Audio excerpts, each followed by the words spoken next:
Just need to know that the power of these two companies is enough to crush our Starlight Music. To be honest, Gu Xiangyun was somewhat honored that 7-Star Entertainment even considered Starlight Music in its choice of partners. However, he knew they were attracted by Xianyu. But Gu Xiangyun really didn't want to take the project. Because Xianyu is Starlight Music's treasure and his time in Qi Continent is limited. Why let Xianyu compete head-to-head with Lone Wolf and Red Moon? Those companies also have ace composers. However, Lin Yuan had a different perspective from Gu Xiangyun. If we win this contract and beat Lone Wolf and Red Moon, will there be more requests for collaboration in the future? Gu Xiangyun. That makes sense. Who doesn't want to defeat Lone Wolf and Red Moon? But the problem is we only have you, Xianyu, and Lone Wolf and Red Moon both have more than one ace composer. He didn't dare to say this, as it would seem like he didn't have confidence in Mr. Lin. But it's natural for Gu Xiangyun to be uneasy when the opponents are Lone Wolf and Red Moon. Although taking on this request doesn't pose a loss if we don't beat them, Mr. Lin's time in Qi Continent is very limited. If we fail this request, it will be a waste of Mr. Lin's time in Qi Continent, which is what Gu Xiangyun doesn't want to see.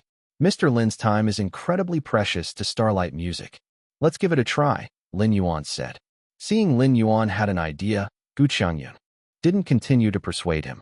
After all, even if the request isn't completed, there isn't a loss. They could even make some money from the consolation fee.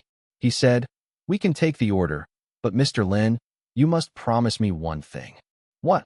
Gu Xiangyun said. "If the request is difficult to fulfill, there's no need to stick with it. It would be a waste of time. Let's treat it as testing our luck. It's great if our work is chosen by the client, but it's okay if it isn't.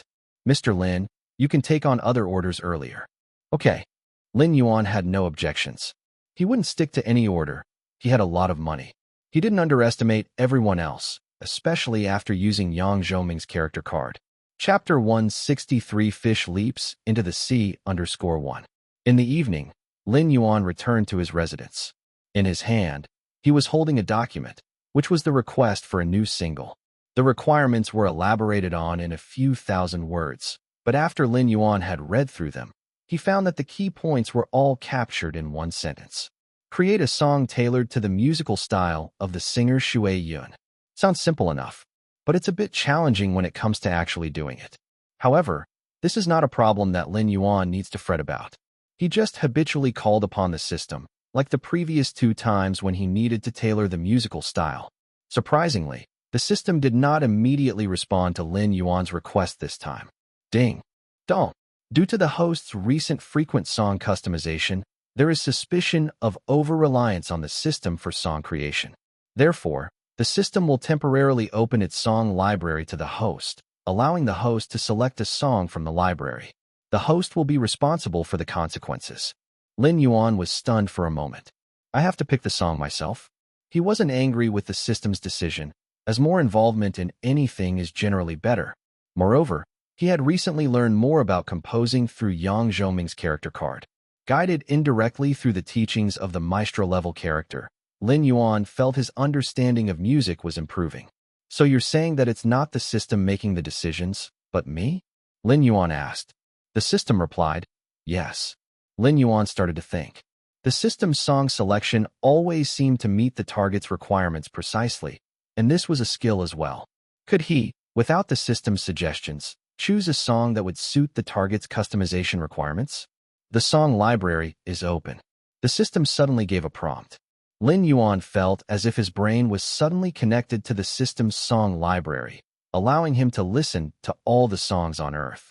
The information of these songs could appear vividly in Lin Yuan's mind just by thinking about them. Lin Yuan suddenly asked, "Aren't you afraid that I'd remember some songs from the library?" "It will be blocked." Afterward, the system's reply was impeccable. Lin Yuan wasn't surprised. He didn't immediately pick a song, nor did he reminisce about the classic Earth songs. Instead, he turned on his computer on his bedroom desk, started listening to Shui Yun's songs, and also looked up some information about her. Shui Yun was primarily a singer. She was also an actress.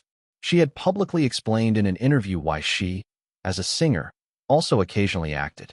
Because she felt that the skills actors used to control their emotions were worth learning, and these skills were also very helpful for singing. This was Shui Yun's unique point. She was very good at expressing sentiment in music. Just like writing an article requires finding the right angle and a good writing style, Shui Yun was a master of this technique. She was adept at finding the entry point of a song and, through her way of singing, comparable to a writer's style, expressing and interpreting it accurately. This is a skill of control, both in terms of voice and emotion. Why can some powerful singers with high-pitched voices not move their audience? When a singer loses control and the ability to grasp their voice, the expression becomes a mere venting. Even though Shui Yun's singing might not be top-notch among female singers, her emotional expression and unique acting skills were one of a kind.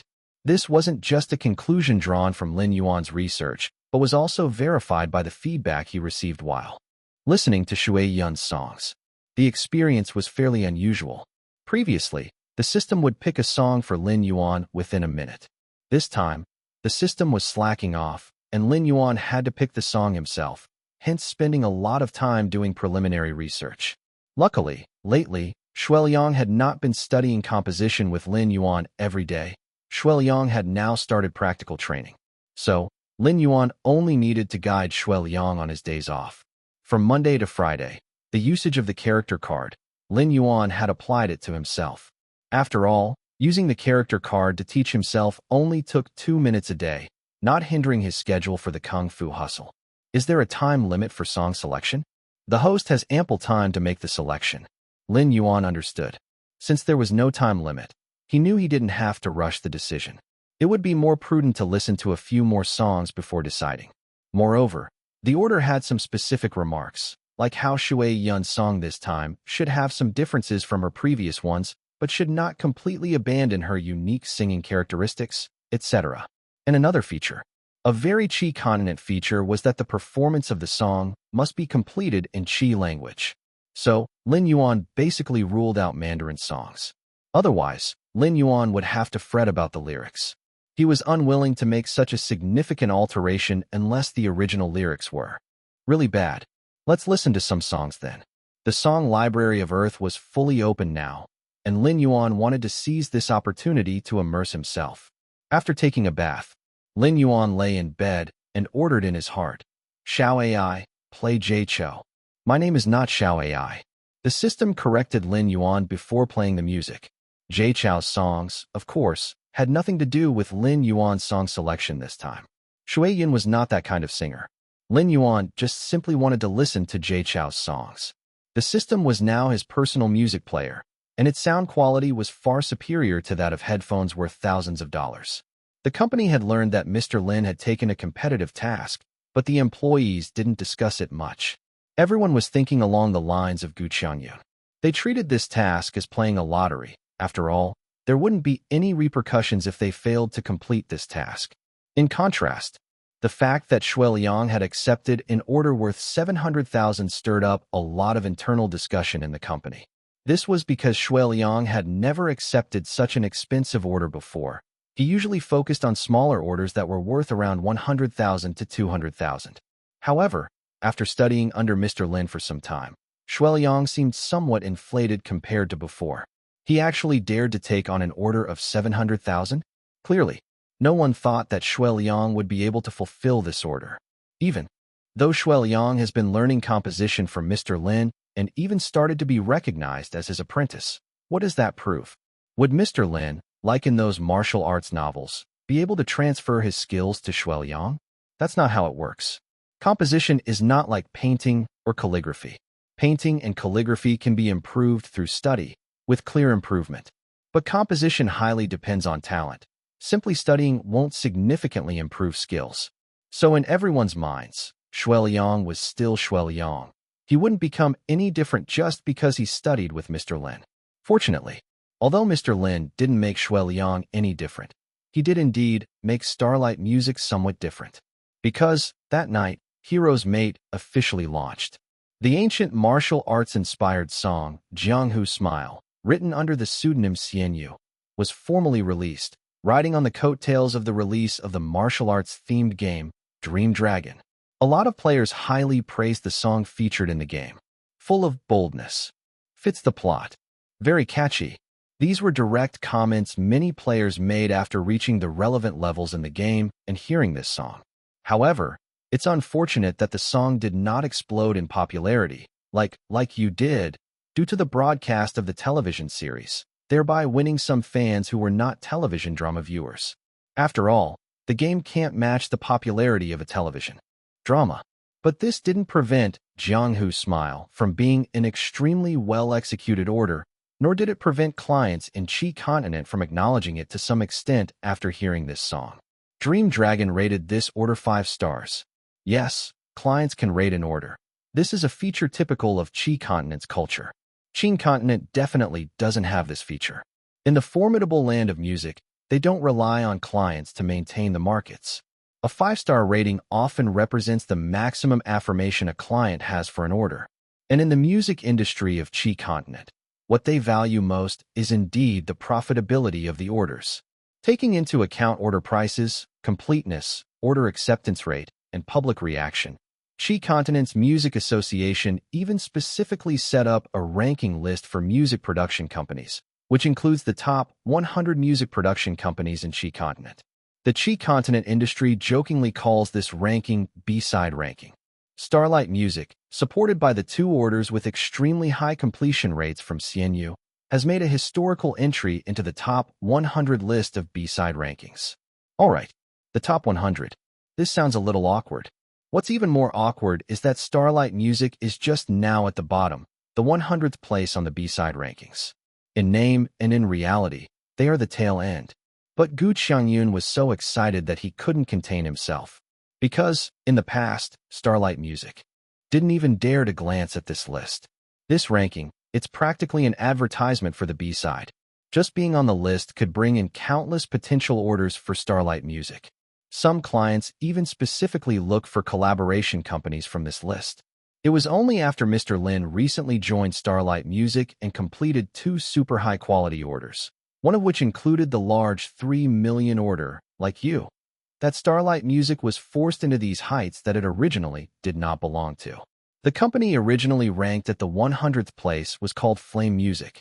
With the rise of Starlight Music, Flame Music was squeezed off the list. As a result, all the composers in Flame Music were upset. The company's big group chat was filled with sour complaints. What the hell is Starlight Music? They even squeezed our company off the list. I looked at their company's works. It's just a garbage company that doesn't know what it's doing. They were only able to squeeze us out thanks to a composer named CNU. CNU. It's rumored that he's a trump card from Qin Continent. Starlight Music is a branch of Starlight Entertainment in the Qin Continent. Probably seeing the branch struggling, they forcefully brought in a trump card to save the situation. I know of CNU. He wrote Big Fish, a very powerful trump card. He does have the qualifications to save the day. It's really more than just powerful. It's incredible. This CNU has only been in the Qi Continent for a short time and has already completed 2 high-quality orders. The game order is nothing to talk about. After all, the money wasn't high, just that the completion was high, so the client gave 5 stars. The amazing one was the second order, a big company named Thunderbolt's order, with a whopping commission of 3 million. CNU also completed it. It's the song, Like You, that was played in the coffee shop under the company building this morning, also rated 5 stars. So, their entering the list was all thanks to CNU. Isn't this just a fluke? If it weren't for CNU, the level of our composers here far exceeds that of their company. But CNU alone can beat all the composers in our company. Where's the fairness in this?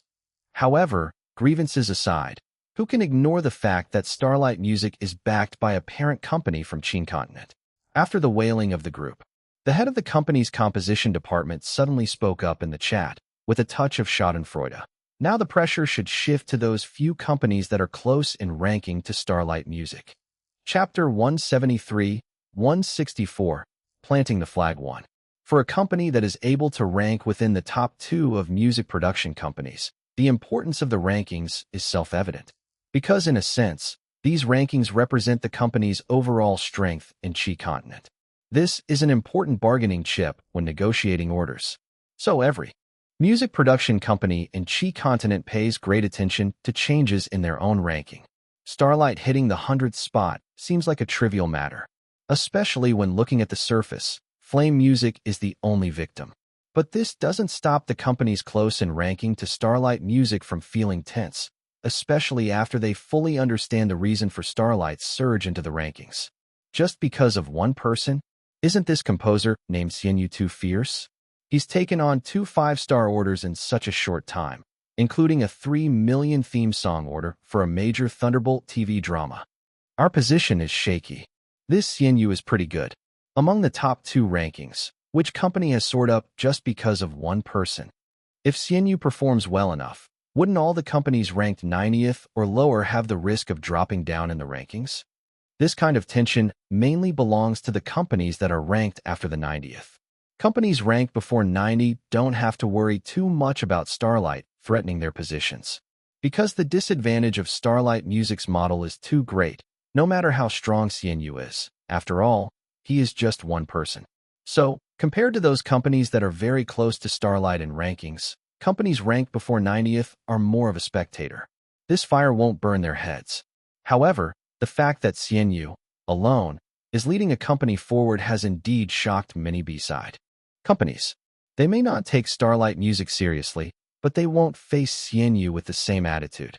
In fact, after Xianyu completed these 2 orders, he has already attracted the attention of many industry insiders in Qi continent. And in the B-side rankings, at present, the Lone Wolf Company, which is ranked 13th, certainly does not need to care about the squabbles between these lower-tier companies. For Lone Wolf, companies ranked below 50 are all chickens, and those not even in the top 100 are not even considered chickens. At this time, a general meeting of the Lone Wolf's composition department was being held. Red Moon is competing with us for the 7-star entertainment order. Even if it's just to defeat Red Moon, we must win this order. I hope all senior composers in the company can participate. The requirements of the client have been distributed to you. It would be best if you could brainstorm. And of course, you would not be working for free. The company can distribute shares according to your contributions. Yes, because 7-star entertainment is competition-based this time, there are a total of 5 companies competing for this order. But for Lone Wolf, there is actually only one competitor for this order from start to finish.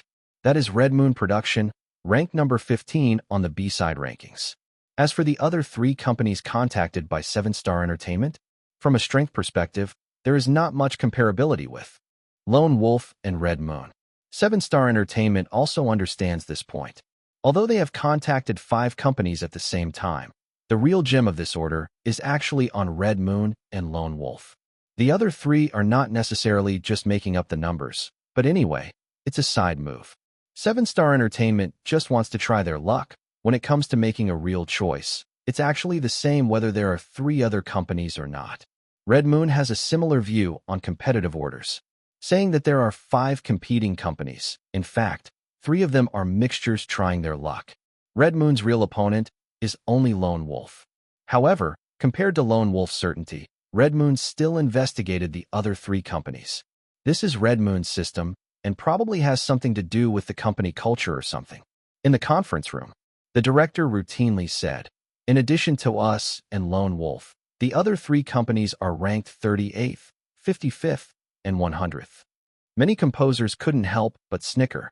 The 38th place, the 55th place could be ignored. But how come there's a company ranked 100th among them? They almost didn't make it into the top 100 list. But the deputy director explained, you probably don't pay much attention to these small companies. The 100th ranked company is called Starlight Music. They just collaborated with Thunderbolt Entertainment recently and completed a 3 million order. What? 3 million? Thunderbolt Entertainment. Any experts there? Kingmaker. The composers at Red Moon suddenly took this more seriously.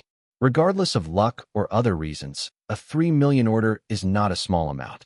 If this was a small sum, Red Moon wouldn't have held a special meeting for the 3 million order from 7-star entertainment. Of course, this level of attention is not solely due to the money. If it was just about the money, Red Moon and Lone Wolf would not take it so seriously. The main reason is that Red Moon wants to seize this opportunity to defeat Lone Wolf to enhance the company's ranking. Keep in mind, the rankings of Lone Wolf and Red Moon are very close. The 2 companies can form a kind of balancing out pattern. This is also why 7-star would choose Red Moon and Lone Wolf at the same time. They saw that Lone Wolf and Red Moon were not on good terms and exploited the competition between the two companies to make them take this order seriously. It seems that you all get it. The deputy director nodded. This is why our company stipulates that every competitive order should be given full support. And besides Starlight Music, the two companies that are ranked 30th and 50th have performed quite well recently. Absolutely do not drop the ball. After all, among the many competitive orders in Qi continent, there have been a few cases of major companies messing up. They are the bloody lessons of our predecessors. 7-Star Entertainment, even if they want to try their luck, is not randomly selecting within the B side of Qi continent. The standard for their selection of companies has certain basis. For Red Moon and Lone Wolf, the threat of the other three is not large, but it is not without threat. After the meeting, the director laughed and said to the deputy director, "Why did you read it so conservatively? Our company has received lots of competitive orders. When have we ever messed up?" The director has planted a flag for himself. It's just to get them to give it their all. The deputy director shrugged. The real target is still Lone Wolf, but Lone Wolf hasn't messed up either. It's not that easy to make a mistake with an order. The deputy director also planted a flag for herself. For both of them, planting flags is actually a work-based adjustment, especially in clear situations. For Lone Wolf and Red Moon, losing to each other does not count as messing up an order because both companies are very strong. But if they lose to the other three, that would be a real mistake because the other three are much less powerful than Red Moon and Lone Wolf. So messing up is just a joke because there's not just one order in play here, but two. Chapter 174, 165, Gratitude and Resentment Situation _L. Red Moon and Lone Wolf have accepted 7-Star's competitive order. Perhaps the music scene in Qi continent has been too calm for too long, with few blockbuster news. So as these two companies began to mobilize, many in the industry couldn't help but cast their curious gaze. Red Moon and Lone Wolf. Are they at odds again? Many people wore knowing smiles.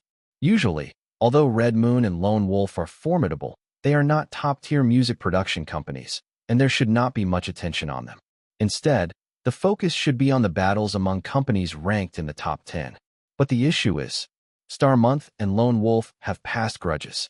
Many people can't remember the specifics from a few years ago, only that Lone Wolf forcefully snatched a 5 million order from Red Moon, even causing the Qi continent's music association to intervene, and eventually it escalated to a lawsuit.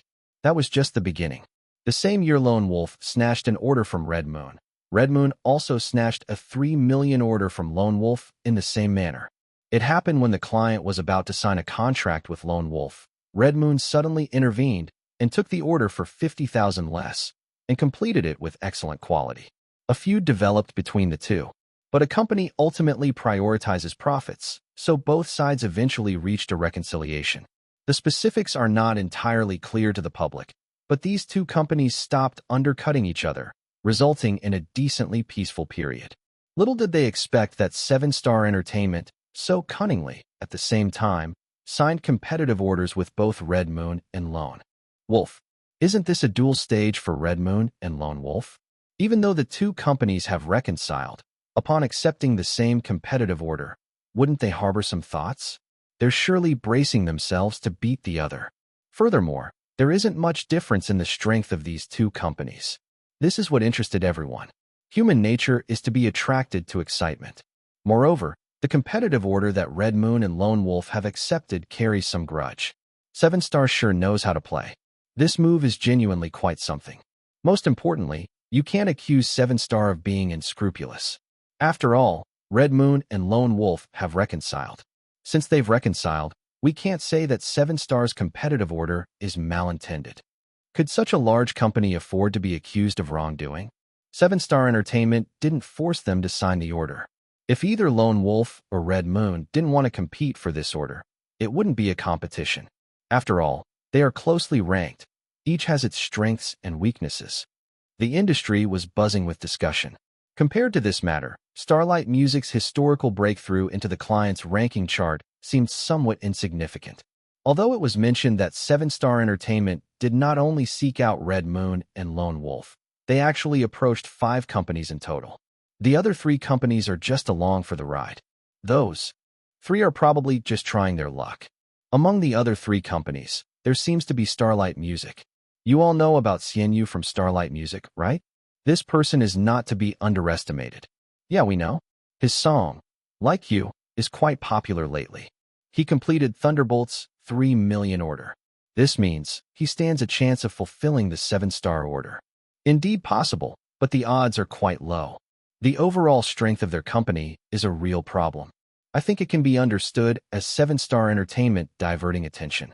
7-star is telling everyone that we didn't intentionally fan the flames. See, we didn't just seek out Red Moon and Lone Wolf.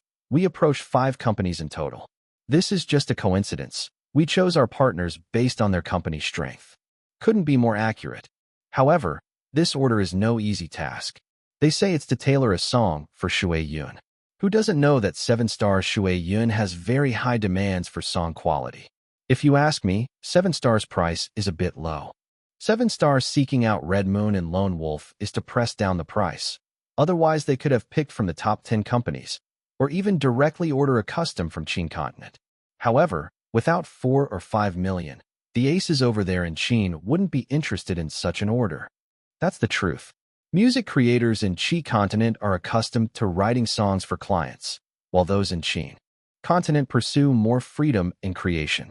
With the revelation of 7-star's competitive order, those companies that were languishing at the lower end of the rankings suddenly breathed a sigh of relief. So Starlight Music had taken on a competitive order. We're safe for now. The analysis isn't difficult. Among Starlight Music songwriters, the only one qualified to take on this order is Xian Yu. Being a master like Xian Yu, surely he must have ideas about 7-star's competitive order. Even if it's a long shot, at least for some time, Xian Yu wouldn't take any other orders. And the success rate of Xian Yu getting this order is extremely low, because to succeed with this order, he'd have to bypass the 2 big mountains, Lone Wolf and Red Moon. Let the fight begin. Hopefully, Xian Yu doesn't take any orders for a while, just wrestles with Lone Wolf and Red Moon. With this order keeping Xian Yu occupied, the rest of the Starlight Music Company is nothing to worry about. Xian Yu is truly fighting alone. As long as Xian Yu doesn't produce songs, at most in 2 months, Flame can push Starlight Music out of the top 2 again. This is the common sentiment of several companies that feel threatened by Starlight Music. In one of the company's group chats, suddenly, someone expressed their worry. What if Xian Yu pulls off this order? His words caused a few seconds of silence in the group, then sparked a lively discussion. You mean both Red Moon and Lone Wolf failing at the same time? If Xian Yu really manages to pull off this order, the ones who should worry are not us. Do you think those companies ranked in the 80s could stay as steady as Mount Tai? We'll all die together. But is it possible? The department manager suddenly chimed in. If Xian Yu had any brains, he might abandon 7-star in a few days, switch to other orders, and then our position would be shaky. With these words, the group fell silent again. Even though it was a bit humiliating to be on the run from Xian Yu, everyone admitted that the manager made sense. We can't just hope Xian Yu will be tripped up by 7-star's order. The most likely scenario was that he was just trying his luck and would give up in a couple of days. So, Starlight Music was still a threat. If everyone didn't seize the opportunity to release their orders quickly, being knocked down a rank would just be a matter of time. Even a 1 rank drop would affect the company's order volume and order price. Or else why would everyone care so much about the leaderboard? Starlight Music, of course, had heard about the industry chatter. Despite the company's pitfalls, it was not isolated from the music scene of the Qi Continent. Everyone seemed to accept the notion that the company was just there for a ride along. Gu Qiangyun himself admitted that this order was more of a shot in the dark. This didn't suppress the morale at Starlight Music. On the contrary, everyone seemed rather optimistic recently. After all, the company had made it into the top 100 of the Qi Continent B-side chart. The effects of being in the top 2 were immediately evident. Shortly after Starlight Music squeezed into the top 2, several companies reached out. These first-tier companies hinted at intentions for collaborations through their words. Gu Qiangyun, of course, was extremely welcoming. Starlight Music was disorganized, not just because the company was weak, but mainly because it lacked opportunities. In the past, many first-tier companies simply didn't offer this kind of collaboration opportunity. But now, with the increase in orders, Gu Qiangyun had the chance to pick and choose. Several talented composers in the company finally got new orders after a long hiatus. Yet, a few potential orders still fell through, just like before. A considerable portion of the first-tier companies came for the name of Xianyu. If Xianyu didn't take their orders, they weren't interested in collaborating. For this reason, Gu Qiangyun held a rare meeting, and the main theme was for everyone to seize the opportunity. This was an opportunity that Mr. Lin brought to the company. If it wasn't for Mr. Lin single-handedly elevating the company to the top 2, they wouldn't have this many orders, and so on. Lin Yuan didn't attend the meeting. He was still in school at this time. He didn't need to put much effort into his daily coursework anymore. Thanks to Yang Zhoming's character card instruction, Lin Yuan had basically completed the knowledge points for this semester. If there were exams now, Lin Yuan felt he could easily rank in the top 5 of the class. So whether he was in class or after school, he was always thinking about the order. What kind of song fits Shui Yun's standard? It has to match Shui Yun's style and differentiate from her previous works. Lin Yuan decided to share his thoughts with someone. The first person that came to mind was Gudong, so he sent Gudong a message. It was more of a casual chat than seeking advice. What do you think of Shui Yun's songs? Listening to her songs is like listening to a story. Gudong knew right away that Lin Yuan was thinking about the 7-star order, so after saying this, she hastily added, Mr. Lin, don't take this order too seriously. Even if we can't make it, it's okay. The company has been receiving new orders recently. If any of them are suitable, we will let you know. Clearly, Gudong also feared that Lin Yuan would obsess over this order. Lin Yuan didn't reply. Gudong's evaluation was meaningless. When he got home that night, Lin Yuan decided to watch Shui Yun's live performance videos for a while. But because he was too quick, he accidentally hit the triple speed button. There's no speed setting for listening to songs, but there is for videos. Lin Yuan reflexively wanted to return the speed to normal, but his hand stopped halfway as he was moving the mouse. The song played at triple speed in his ears. It sounded somewhat weird. After all, Shui Yun's songs were sentimental and slower paced. This type of slow ballad, when listened to at several times the speed, created a strange dissonance, as if the singer was just babbling. However, as this feeling of disharmony grew stronger, an idea suddenly crossed Lin Yuan's mind. He felt that Shui Yun needed a song that was less sentimental, ideally with a quicker tempo than her previous songs. System, Lin Yuan said, create a song, Kisses Everywhere. Chapter 175, 166. Reorganizing the subsidiary company. The speed of Shui Yun's songs isn't usually fast. In fact, it's pretty hard to speed up ballads. But since the order requested a distinct style from Shui Yun's previous works, there needed to be some differences. What could be different? Lin Yuan, after accidentally hearing Shui Yun singing at a faster tempo, suddenly thought, the best way for Shui Yun to differentiate herself from her past would be for this slow ballad singer to suddenly get lively. So, Lin Yuan thought of Everywhere Kisses. There were numerous heart-pumping tunes in the system's music library. But in order to be energetic and retain Shui Yun's uniqueness, the choices were, in fact, quite limited. Lin Yuan couldn't guarantee that his choice would meet the order requirements perfectly, but he thought that Everywhere Kisses would at least be adequate, because this song was actually able to bring out Shui Yun's performance characteristics. Despite being a common love theme, it wasn't the typical sorrow of love lost. It instead made jest of and accused a rotten man from a woman's perspective. It was quite entertaining, to say the least. The song makes one want to tap their feet along with the rhythm. Its effects are even better when accompanied by a video. The song's information showed that the lyrics were written by Albert Liang. For those who don't know him, they can find more about him on the internet. The composition is by Lei Songda. Again, there's no need for much introduction. You just need to know that his status in the composition field is equivalent to that of Albert Liang in the lyric field. The song was quite remarkable, to say the least. But, with a remarkable song comes a price, and when the system gave its rate, Lin Yuan almost flinched. The customization price is 2 million. Out of an order of 3 million, the system's charge was as high as 2 million. Lin Yuan couldn't figure out if the song was remarkable or if the system just seized this opportunity to increase the price. Either way, Lin Yuan felt the system was getting greedier. Why is each custom song getting more expensive, Could you be a little cheaper? How about 100,000? Lin Yuan wanted to negotiate the price. The system ignored him. Do you want to customize it? The system was unfeeling. Lin Yuan hesitated for a moment, but finally decided to customize. Everywhere Kisses, because this order was special. It wasn't for a specific person, so there wasn't any additional singer's share. In other words, Shui Yun was not taking any money. She was the one paying. It made sense when you thought about it. I tailored a song for you. I'm going to sing it for you, and you still want to be paid? It was illogical. In addition to this, the song download share also belonged to Starlight Music.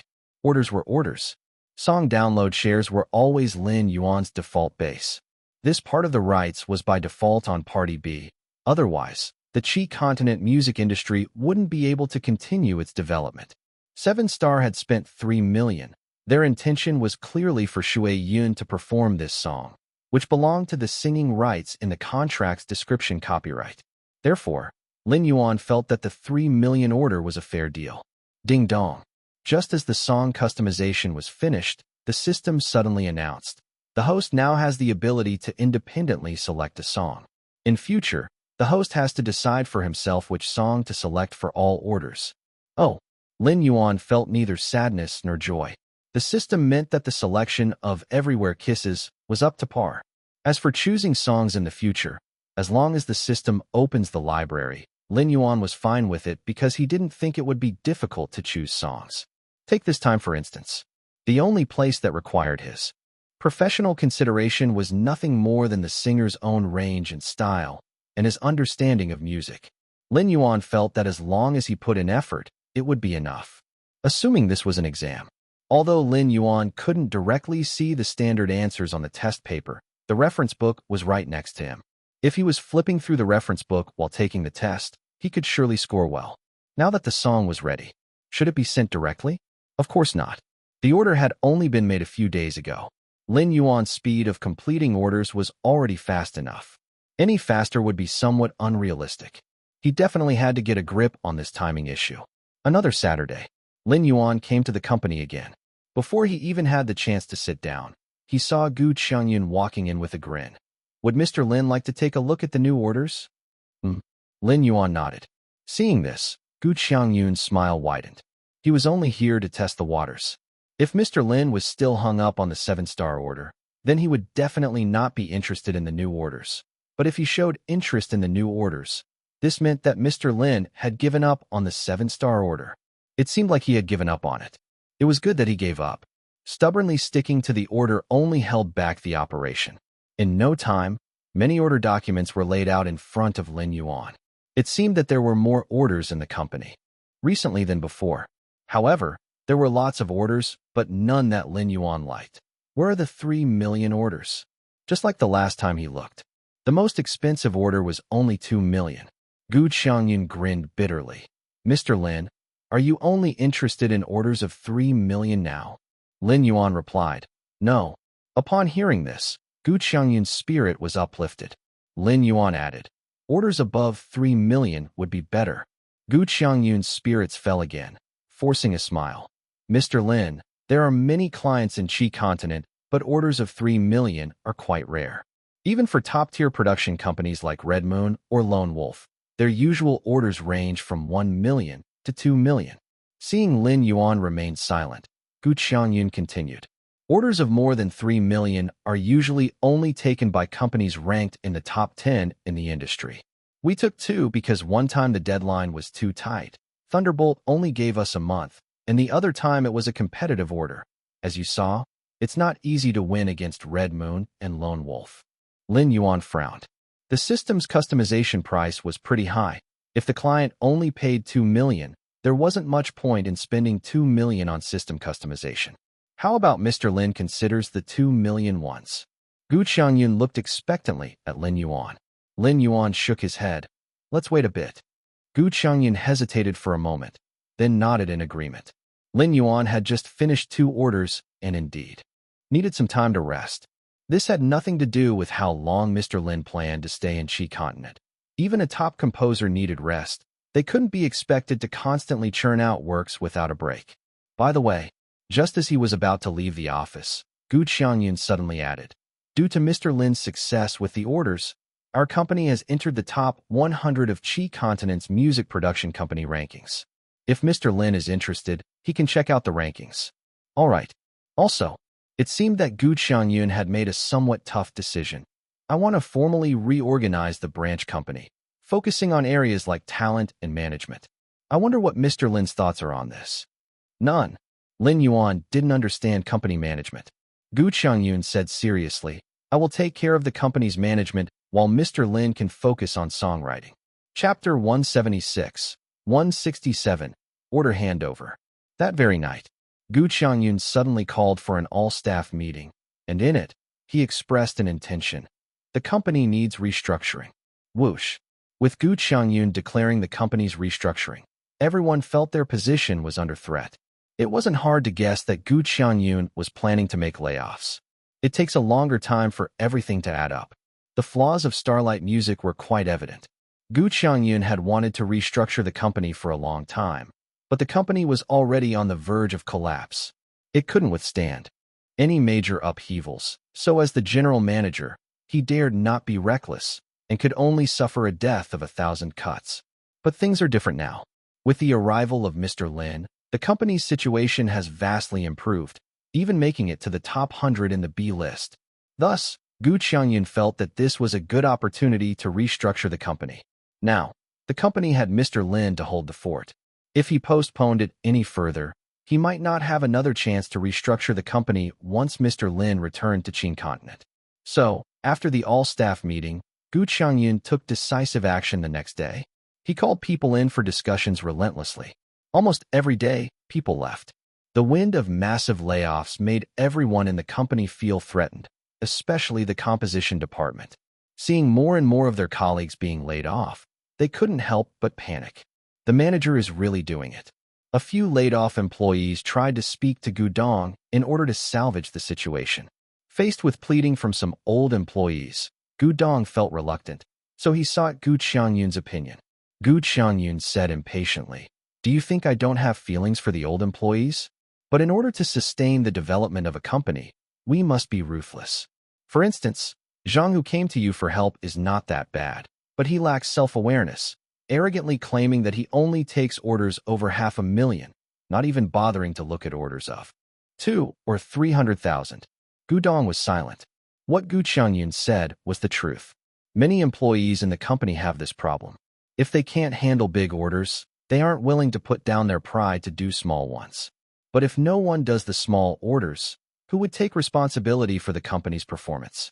Gu Xiangyun sighed. You've heard what people are saying in the industry, right? Although our company has made it to the list, many people in the industry say that we're dragging Mr. Lin down. Even though this is true, we can't be shameless, right? I understand. Gu Dong nodded, no longer objecting. Gu Xiangyun's restructuring continued in full swing. It was not until half a month later that Gu Xiangyun's restructuring finally came to a halt. At this point, the composition department of the company had been reduced from the original total of 126 people to a mere 70. Hence, when Lin Yuan returned to the company, he could clearly feel that the company was a lot emptier. He didn't say much. As usual, he continued to give music composition lessons to Shuiliang. Shuiliang had not been affected by the layoff wave, mainly not because of his teacher-student relationship with Lin Yuan. Even without this relationship, Shuiliang would not have been let go by the company, because his performance had always been quite good. He never overreached and accepted all incoming small orders. After the lessons, Lin Yuan checked Shuiliang's ability level. Shuiliang's composition ability score has astonishingly reached 514. It was evident that Shuiliang had not been undergoing Lin Yuan's training in vain. However, worth mentioning was, when Shuiliang's ability score exceeded 500, Lin Yuan could clearly feel that Shuiliang's growth was slowing down. After a bit of thinking, Lin Yuan understood why. The reason why Shuiliang improved rapidly was because his foundation was weak. But as Shuiliang's ability strengthened, further improvement was not so easy. This rule applied in any field. Lin Yuan didn't seem too anxious. He just asked Shuiliang to complete his current order first. It was a 700,000 order.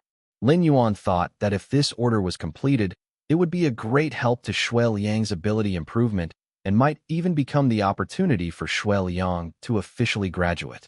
After Gu Qiangyun completed the company's restructuring, he didn't continue recruiting. 70 staff members in the composition department were enough for now. Indeed, it was true. Whether it was the successful effect of the restructuring, making the remaining staff feel survival pressure, or that the 70 composers retained by the company were genuinely capable, when it came to late November, Starlight Music had indeed completed 3 orders. Gu Qiangyun was over the moon. Ever since Mr. Lin came to the branch, these were the first new orders completed not by Mr. Lin, but by the branch's composers. And there were 3 orders in a row. Though these 3 orders were worth only 1,500,000 combined, they were nothing compared to the quantity of Mr. Lin's previous orders. However, as the general manager, Gu Qiangyun could finally breathe a sigh of relief. After all, having laid off more than a third of the staff all at once, he was under a lot of work pressure. If anything were to go wrong, he would be held accountable by the head office. Now, the situation had improved significantly. At least on the B list, Mr. Lin was no longer fighting alone. Other composers had also contributed their power. At least they were no longer plainly dragging him down. Get Mr. Lin to have a chat. Gu Qiangyun had always felt guilty about dragging Mr. Lin down. Hence he had not spoken to Mr. Lin for a long time. Manager. Seeing Gu Qiangyun coming to his office, Lin Yuan lifted his head and looked at him. How are things going with the 7-star competitive order? 7-star. Gu Qiangyun was taken aback for a moment before laughing. I almost forgot about that.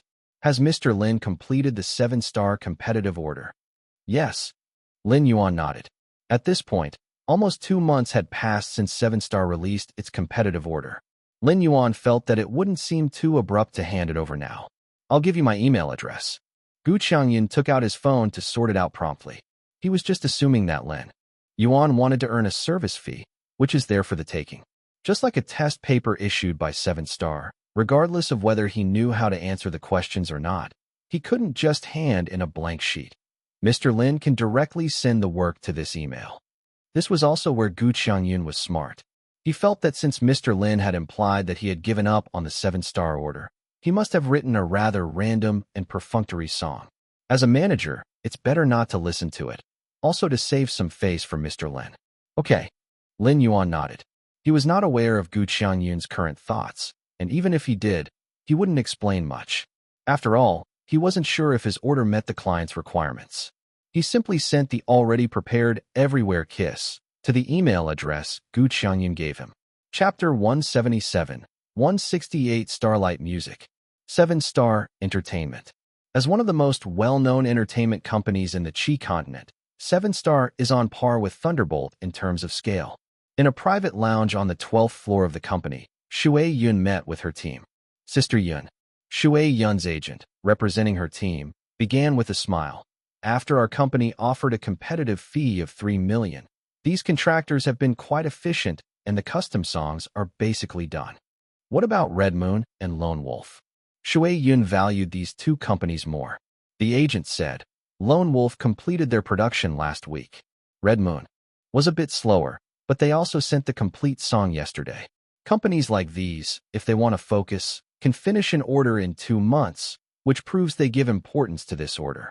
Which would you like to listen to first? Shui Yun said, let's go with Lone Wolf. The agent nodded and played Lone Wolf's work. This was a rather complete piece, including lyrics and instrumental arrangement. Lone Wolf even found a singer with a similar vocal range to Shui Yun to record this sample, allowing Shui Yun to feel the full effect of the song. Let me explain a little here. The adept contractors usually handle both composing and arranging music, while writing lyrics is a supplementary task. The difference between composing and arranging music has different criteria for evaluation in the Celestial Dynasty and internationally. Internationally, a so-called composer is actually someone who can take care of both composing and arranging, similar to Lin Yuan's style. Of course, this is the standard in international academics. According to the traditional view of the Celestial Dynasty, composing is like creating a person, while arranging is like grooming this person. The 2 are distinct tasks. Blue Star lies somewhere in between these 2 concepts. Most composers are willing to be involved in arrangement and even lyric writing, but if the client doesn't approve, They will have to do the arranging and lyric writing again, only adopting the melody part of the vocal performance. However, Lone Wolf is a company that ranks high on the charts. The work they sent over, be it the composing, arranging, or even the lyrics, were all quite good. After listening to it, there were many satisfied expressions on the team. Shui Yun didn't speak, but asked her agent to play Red Moon's work. After hearing this one, Shui Yun's team was torn, because Red Moon's work is also good. Although they didn't prepare as comprehensively as Lone Wolf, who provided arrangement, lyrics, and even a sample performance, the vocal melody is commendable. Let's conclude now. Point 1. Shui Yun spoke. The song from Lone Wolf is very similar to my previous work. One could say they tailor-made it for me. But the problem is that I am looking for a breakthrough. Compared to my previous works, this song doesn't have much of a breakthrough. Everyone nodded. Shui Yun continued. Now for Red Moon's song. The issue with Red Moon is the opposite of Lone Wolf. Red Moon's breakthrough is too big. They boldly included a rap section.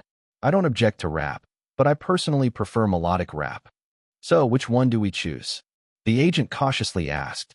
After some contemplation, Shui Yun said, Aren't there 3 more? Have they come over? The agent hesitated, opened her email, and raised an eyebrow. The remaining 3 have also sent their works, but these 3 are basically just along for the ride. You should know why, Sister Yun. We should at least listen to them. Shui Yun waved her hand. Forget it. Give me the headphones. I'll continue listening to the remaining songs while you guys start discussing whether Lone Wolf or Red Moon should be chosen. The agent nodded. Shui Yun sat in a corner by herself, turned the volume of the headphones up high, and slowly started listening to the music while her team initiated their discussion. Let's go with Lone Wolf. Someone spoke up. Lone Wolf's work is the safest. We can ask them to make minor modifications. Lone Wolf is too conservative. Someone else shook their head. And you even mentioned modifications. Then why don't we choose Red Moon's song? Red Moon's song clearly has made some breakthroughs. Although the rap section is a bit audacious, all we need to do is change the rap part to a melodic rap. You oversimplify things. A member of the team who understood music shook his head. The rap section in this song is hard to modify because the song has to integrate this form of rap to achieve the maximum effect. Changing it to melodic rap would change its flavor. Anyway, I think Red Moon's is better. Lone Wolf's song is foolproof. There's no such thing as a foolproof piece. The team obviously divided into 2 clear camps, with completely opposite opinions. After a while of arguing, someone finally looked exasperated and glanced at the agent, saying, Can we take both? The agent held her forehead. You are dreaming. This is an order for a 3 million per song. To take both would cost the company a total of 6 million. Do you think the manager would approve? Everyone smirked. A new round of arguments soon began within the team, and within 10 minutes, there was an escalating situation of near argument. The agent, growing a headache from the noise, concluded, Forget it. We won't get anywhere arguing this way. All of you, stop arguing and let Sister Yun decide. Red Moon. Lone Wolf. The team still bickered for a while until they saw the agent's face turn black and reluctantly stopped their argument. Their faces held a hint of unwillingness. Sister Yun? The agent looked at Shui Yun. Shui Yun must have had the volume of the headphones turned up too high because she didn't hear the agent. She was leaning back, fully indulged in the music, and her legs were even rhythmically bouncing. Sister Yun? The agent raised her voice. Shui Yun still remained oblivious. Everyone looked at each other. They didn't think Shui Yun was concentrating on the music, but rather suspected that she might have been a bit moody because the argument earlier had gotten too heated. Sister Yun. The agent leaned in front of Shui Yun. Shui Yun seemed to only snap out of the music trance after she saw the big face of the agent approaching her. She suddenly stood up, scaring everyone in the team who didn't understand her big reaction. I've made a decision. Shui Yun's tone was extremely light and cheerful. Upon hearing her words, everyone looked at Shui Yun. The agent was also watching Shui Yun, feeling nervous and unsure if Shui Yun would ultimately choose Red Moon or Lone Wolf. Neither Red Moon nor Lone Wolf. Shui Yun took off her left headphone. Without any hesitation, she decisively said 4 words. Starlight music. At that moment, many doubted whether they had heard wrong, which made them freeze in place.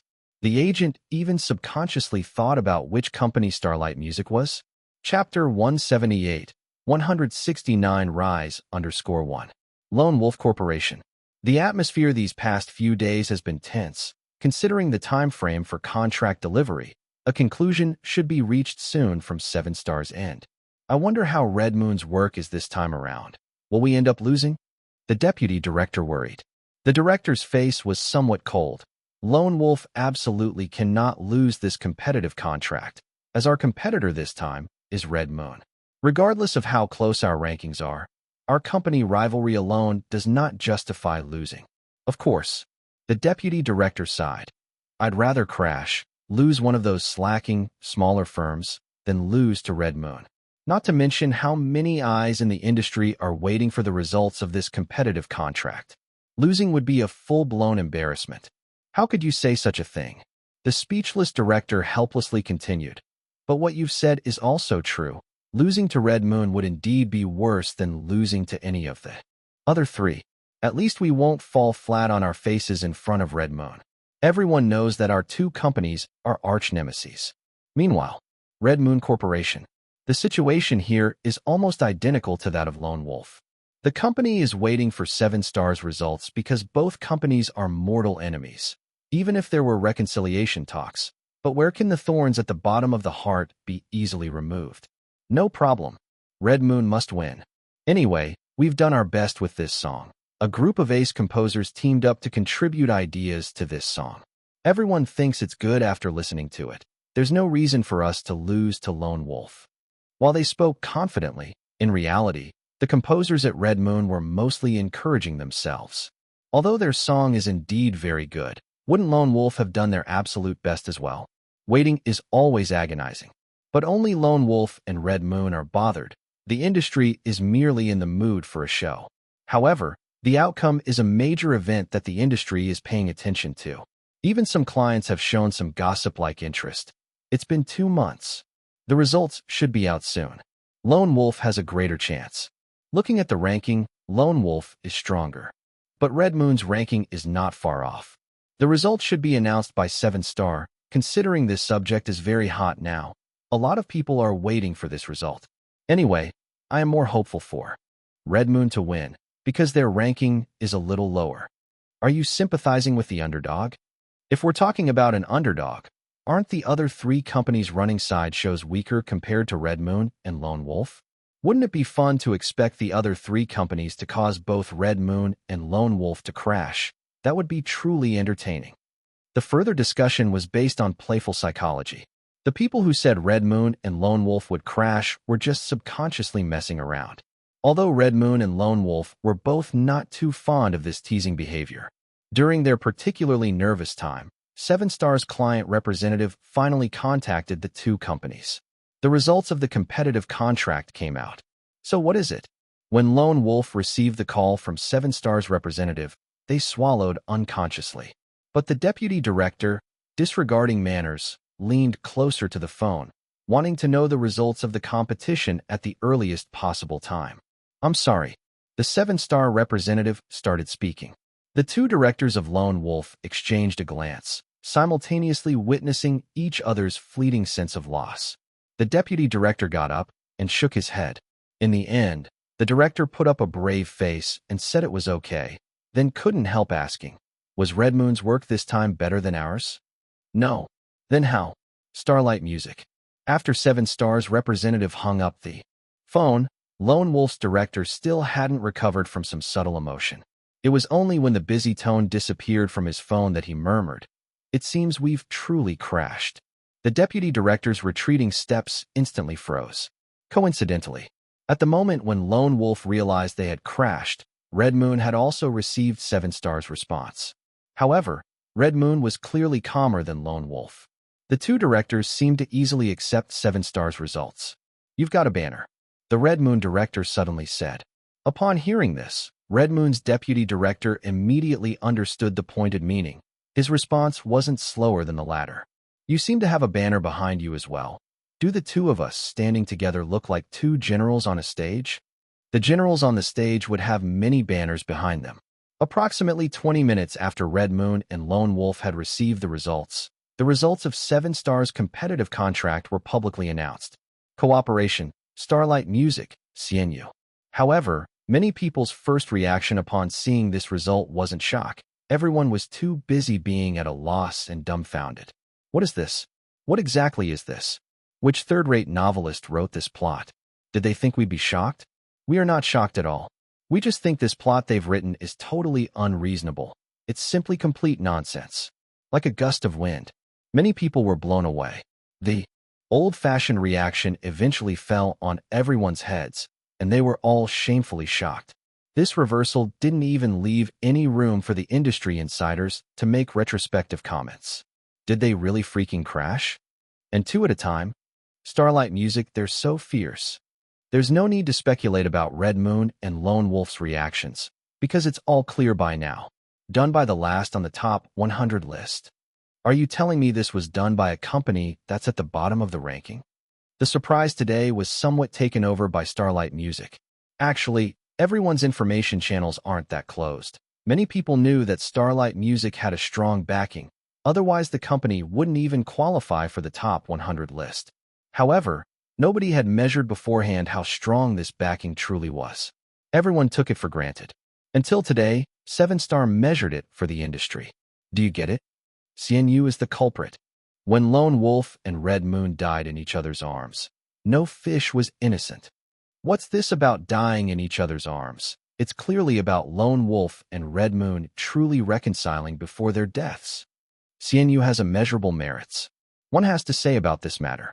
The shock did not affect the sharp senses of the clients. When CNU flipped over the cars of Red Moon and Lone Wolf in an almost gorgeous manner, the ideas flashing in the minds of countless clients in Chi continent were strikingly similar. Starlight Music is on the rise. And following this thought, everyone had a shared new idea. Should we cooperate with CNU? The significance of the second idea clearly supersedes the first. And the only result of this event is Starlight Music's phone lines were bombarded. Chapter 179, 170, CNU Effect _1. Mr. Lin. The following morning, as soon as Lin Yuan arrived at the company, Gu Qiangyun rushed over to him. However, after he started to talk, he seemed to suddenly forget what he was going to say, simply staring at Lin Yuan with a complex look, snatching food from the tiger's mouth. Gu Qiangyun had thought that Mr. Lin had given up on the 7-Star's competitive order, but to his surprise, the latter managed to defeat Red Moon and Lone Wolf to win the order in front of everyone, performing a miracle akin to snatching food from a tiger's mouth. Shocking beyond belief.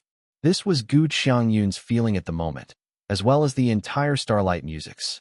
Lin Yuan, however, thought that Gu Qiangyun had come to discuss the new order, and said, "I won't take orders recently." Even though Lin Yuan wished to accept dozens of orders at once, he had to suppress this impulse. Okay. Gu Qiangyun naturally agreed readily, finally suppressing the shock in his heart, and said with a promising smile, "Mr. Lin, you've really worked hard recently. We'll also try our best. The company has received countless more orders, all thanks to you, Mr. Lin. We'll seize the opportunity." Lin Yuan nodded. Not long after Gu Qiangyun left, Gu Dong also appeared in the office. However, just like Gu Qiangyun, she opened her mouth, but all her thoughts seemed to get stuck in her throat, leaving only an ambiguous smile that was either flattering or admiring. "Mr. Lin, would you like some tea?" Lin Yuan stared at his computer, without looking up, just responded casually.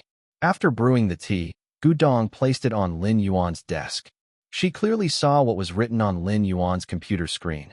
"Great wizard, I have a friend who lost her 2 souls and 7 spirits, leaving only 1 soul. She has been like a fake death for exactly 10 years. I heard that. Great wizard, you have a unique technique to revive souls. Please, you must save her." She suddenly shuddered. After putting down the brewed tea, she quietly left Lin Yuan's office. Did Mr. Lin say anything? Gu Qiangyun popped out from somewhere. Perhaps he had been paying attention to Gu Dong since she entered Lin Yuan's office. No. Gu Dong looked somewhat awe-inspired. But I only realized today how hard Mr. Lin has been working. Working hard. Gu Qiangyun hesitated and asked, "Why do you say that?" The expression on Gu Dong's face had become somewhat solemn. Didn't you once mention that reading novels is the way Mr. Lin gets inspired? At first, I didn't believe it, but now I have no doubt in my mind. Gu Qiangyun exclaimed in surprise. You mean? Gu Dong nodded forcefully. Mr. Lin is still looking for inspiration. Gu Qiangyun said subconsciously. So he is reading novels during work hours again. It's not reading novels, it's looking for inspiration. Saying it like that could lead to misunderstandings. Gu Dong immediately corrected Gu Qiangyun. Reading novels is Mr. Lin's way of finding inspiration. He had just completed a big order, and there's no sign of slackness in him. Compared to him, all of us should be ashamed. You're right. Gu Qiangyun acknowledged the inappropriateness in his words. Mr. Lin really works hard. Success doesn't happen by chance for anyone. Others read novels to relax. But Mr. Lin reads novels to pursue creative inspiration. The two looked at Lin Yuan's office, their faces filled with respect. The impact of the 7-star order is huge. With Red Moon and Lone Wolf as the background of this order, Starlight Music's ranking has soared to 73rd after a series of breakthroughs. Especially those companies ranked in the 80s, they were in bitter plight. Since Starlight Music entered the top 100, the bottom of the ranking had ignited a bonfire. Those companies that are ranked slightly higher thought that this fire would only burn the companies ranked in the 90s. Who would have imagined that an unexpected gust of wind had already spread the fire to those ranked in the 70s and above? And with that, those companies ranked in the 80s have inevitably become cannon fodder. As for those companies ranked in the 90s, while feeling regret, they also inexplicably felt some schadenfreude. You thought you were safe, didn't you? Look up and see. Who does Xianyu spare? It was as if it were a viral infection. When those companies ranked in the 80s are also devastated, the gloating eyes have already turned to all companies ranked after 50. The fear has kicked in. With Starlight Music's continuous breakthroughs, more and more companies could not maintain a position of neutrality on the ranking. No wonder. Even Red Moon and Lone Wolf had fallen. Why should these companies ranked in their 50s feel safe? Although logically, it won't be easy for Starlight Music to keep climbing. Who would dare to judge the company based on previous experiences now? The existence of Xianyu is unscientific in itself. And so, those companies that felt they were not safe enough all called for emergency meetings at the same time, with a simple and almost pure goal. Climb up. Find a safe place. Some even dubbed this phenomenon as the Xianyu effect. It's certainly a pun on the catfish effect.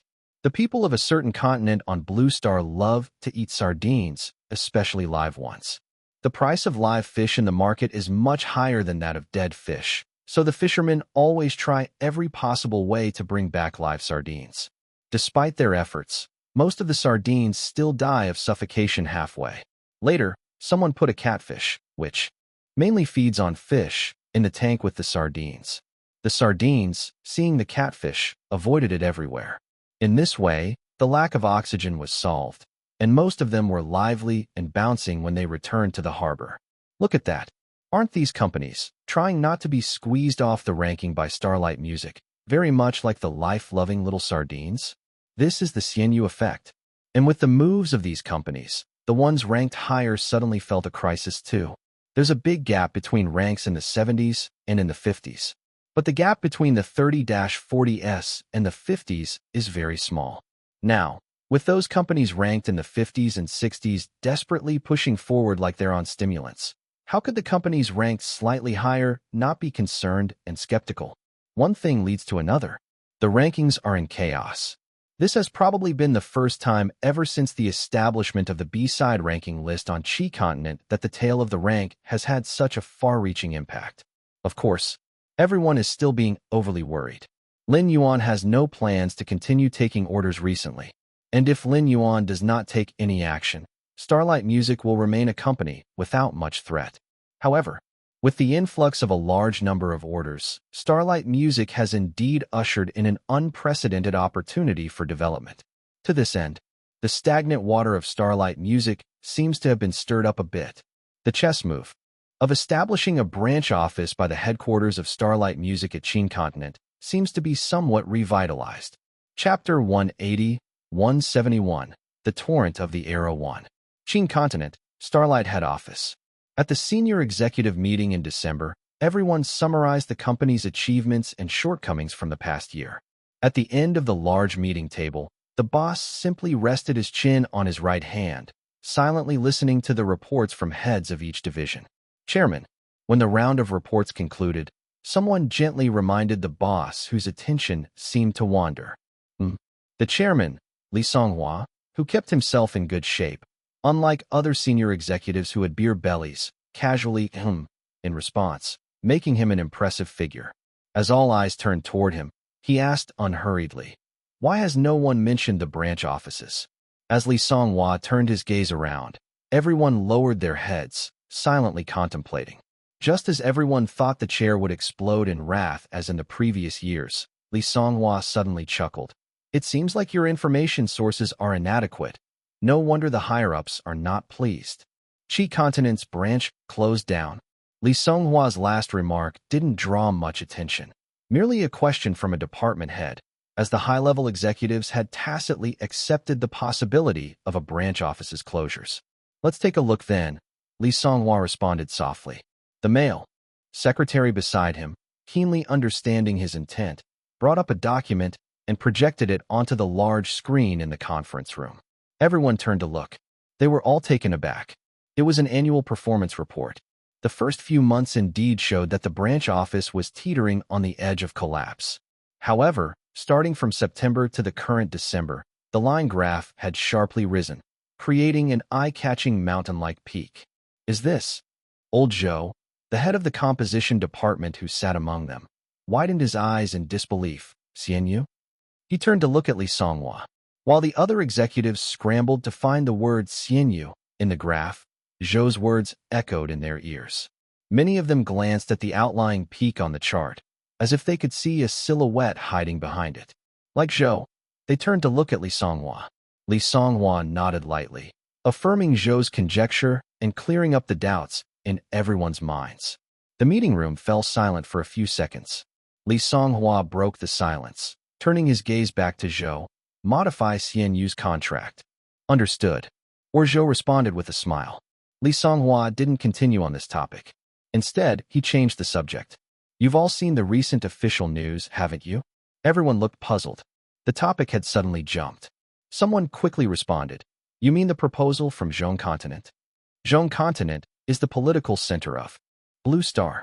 And the most recent popular news was the proposal initiated by Zhong Continent for the integration of all the continents. However, lively as it was, no one thought the proposal would really pass since it was an age-old topic brought up annually. Everyone talked freely, each seemingly well-informed. "This proposal won't work. Blue Star may be unified, but each continent is self-governing, practically different countries. How could countries merge easily? Continents have all set up an information firewall to protect their own cultures from being impacted. We even need to import films from Qi Continent, and the tariffs between continents are extremely high. Our music finds it difficult to be issued there, too many restrictions on copyright transactions. Qi Continent does this because they fear our music would crush the music market in other continents. Otherwise, we wouldn't have had to set up branches there." After everyone had their say, they finally stopped talking. Li Songhua's fingers were lightly tapping on the table, signaling that he had something to say. "The proposal has initially been approved." Li Songhua sighed. He hadn't anticipated that an almost impossible proposal that's tossed around yearly would have actually passed the preliminary reviews this year. Perhaps the folks at Zhong Continent feel the autonomous nature of each continent and the resulting lack of unity have started affecting the cultural and technological development of Blue Star, right? Li Songhua finished. The meeting room went quiet suddenly. If this statement had come from anyone else, they might not have believed it, but if Li Songhua said it, they had no choice but to believe. Given Li Songhua's unique background, no one dared to discuss it openly, but it was clear to everyone. Li Songhua must have received reliable information. They're really merging? Without any barriers? Allows circulation?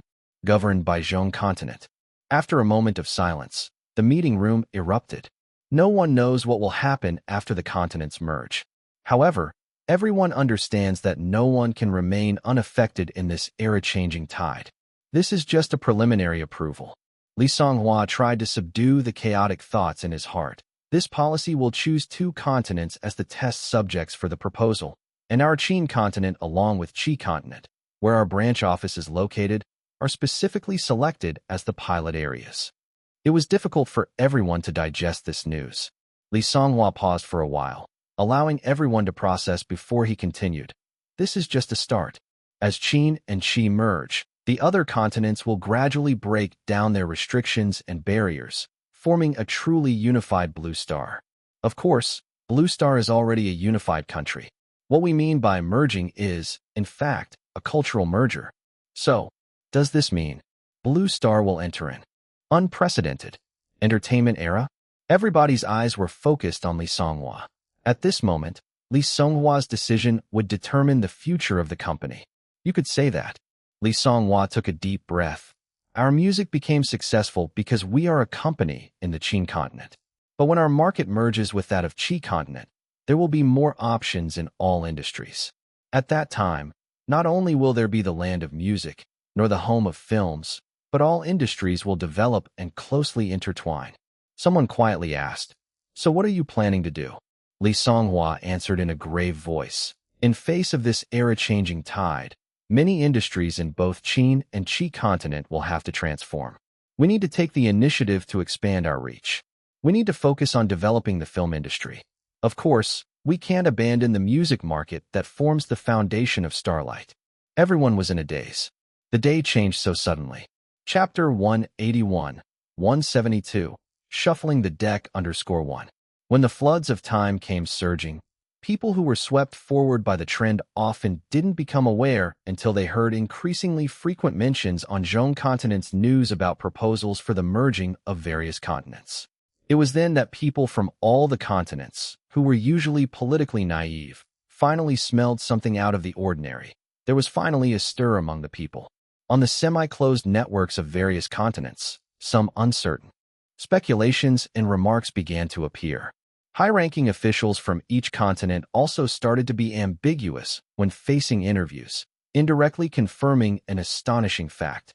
Are they really going to merge? A cultural unification of all the continents.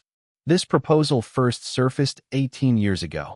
When it first appeared, it indeed triggered a collective discussion on Blue Star, but the implementation was rather difficult, so it didn't become a reality until today, 18 years later. Could there be any changes this year? A merger is a good thing. Then you're overly optimistic. There are pros and cons to everything. Merging is not all good. Some places with relatively backward cultural development might lose their cultural characteristics or even their own heritage. But for the overall image of each major continent, this is indeed an opportunity for Blue Star to progress. One thing that can be confirmed is that, with the merger, the overall situation of Blue Star will inevitably change. However, until this moment, most people still held a skeptical attitude. Until December 8th, it was formally announced on Zhong continent. As a trial for the proposal, Qin continent and Qi continent were officially merged. From then on, the two would be one, and construction and reinforcement of technologies like high-speed trains, air travel, or ships suddenly intensified like never before. Let me explain. The high-speed train is the fastest ground transport on Blue Star, with speeds up to 2,000 kilometers per hour. In terms of efficiency, it can crush any land transport on Earth. And that's not all. All transport technologies on Blue Star, including airplanes, were way above those on Earth. Now, with the official policies in place, the shortest time for travel between the two sides can be compressed to 2 hours. 1 hour at the fastest. Although this effect could have been achieved in the past, communication between the continents was restricted due to their conscious self-governing mindset. But with the significant innovation in Blue Star's overall technology and the formal decisions of the authorities, maybe related to the technological innovation, distance would no longer be a hindrance to communication between the continents. Wow, Blue Star is shocked. Full-scale public discussions were finally launched on this planet. It's not because only Qin continent and Qi continent merged that people from the other continents naturally think it's none of their business. Anyone with common sense should know that this is just a conservative approach from Zhong continent. The political significance of this lies in the coming years, Zhong continent will devote itself to promoting the policy of merging continents. The merge of Qin continent and Qi continent is merely the beginning. In the future, maybe other continents will join in, until this wave of the times sweeps over every corner of Blue Star. The ones with the most excitement, no doubt, are the two pioneering continents. Because on the day the proposal was officially approved, all the people of Qin continent were pleasantly surprised to learn that they could watch any movie from Qi continent just by paying. They could even enjoy any games, music, and so on. Similarly, all the software on both sides could be used without any restrictions. Insane. The people of Qin continent were overjoyed. It was not easy to watch a Qi continent's movie in the past due to the so-called autonomy of the continents. But now, all the outstanding things from Qi continent were fully open to Qin continent, including the top-of-the-line home theater system from Qi continent that many people wanted to install. Due to the mutual restrictions of the continents, the installation previously cost millions, but now, it can be done with only 300,000 to 500,000. And not to forget about the game warehouse. Qi continent had the latest invention of the game warehouse. Even though the technology was still being improved, this type of game system had already been introduced in Qi continent, and the feedback was pretty good. Qin continent was unable to use it due to certain restrictions, but now, that was no longer an issue. In short, with the integration of Qin continent and Qi continent, both sides would experience drastic changes in spiritual and material life, from significant technological and artistic achievements to daily life. Even the fusion of popular trends, many people were already looking forward to more continents joining in. On Qi continent, the changes were just the same. Qin continent also had many things that people on Qi continent pined for. The specific details will not be elaborated here. Overall, the feeling of people from both continents was just similar. Everyone enjoyed the achievements from the other continent freely.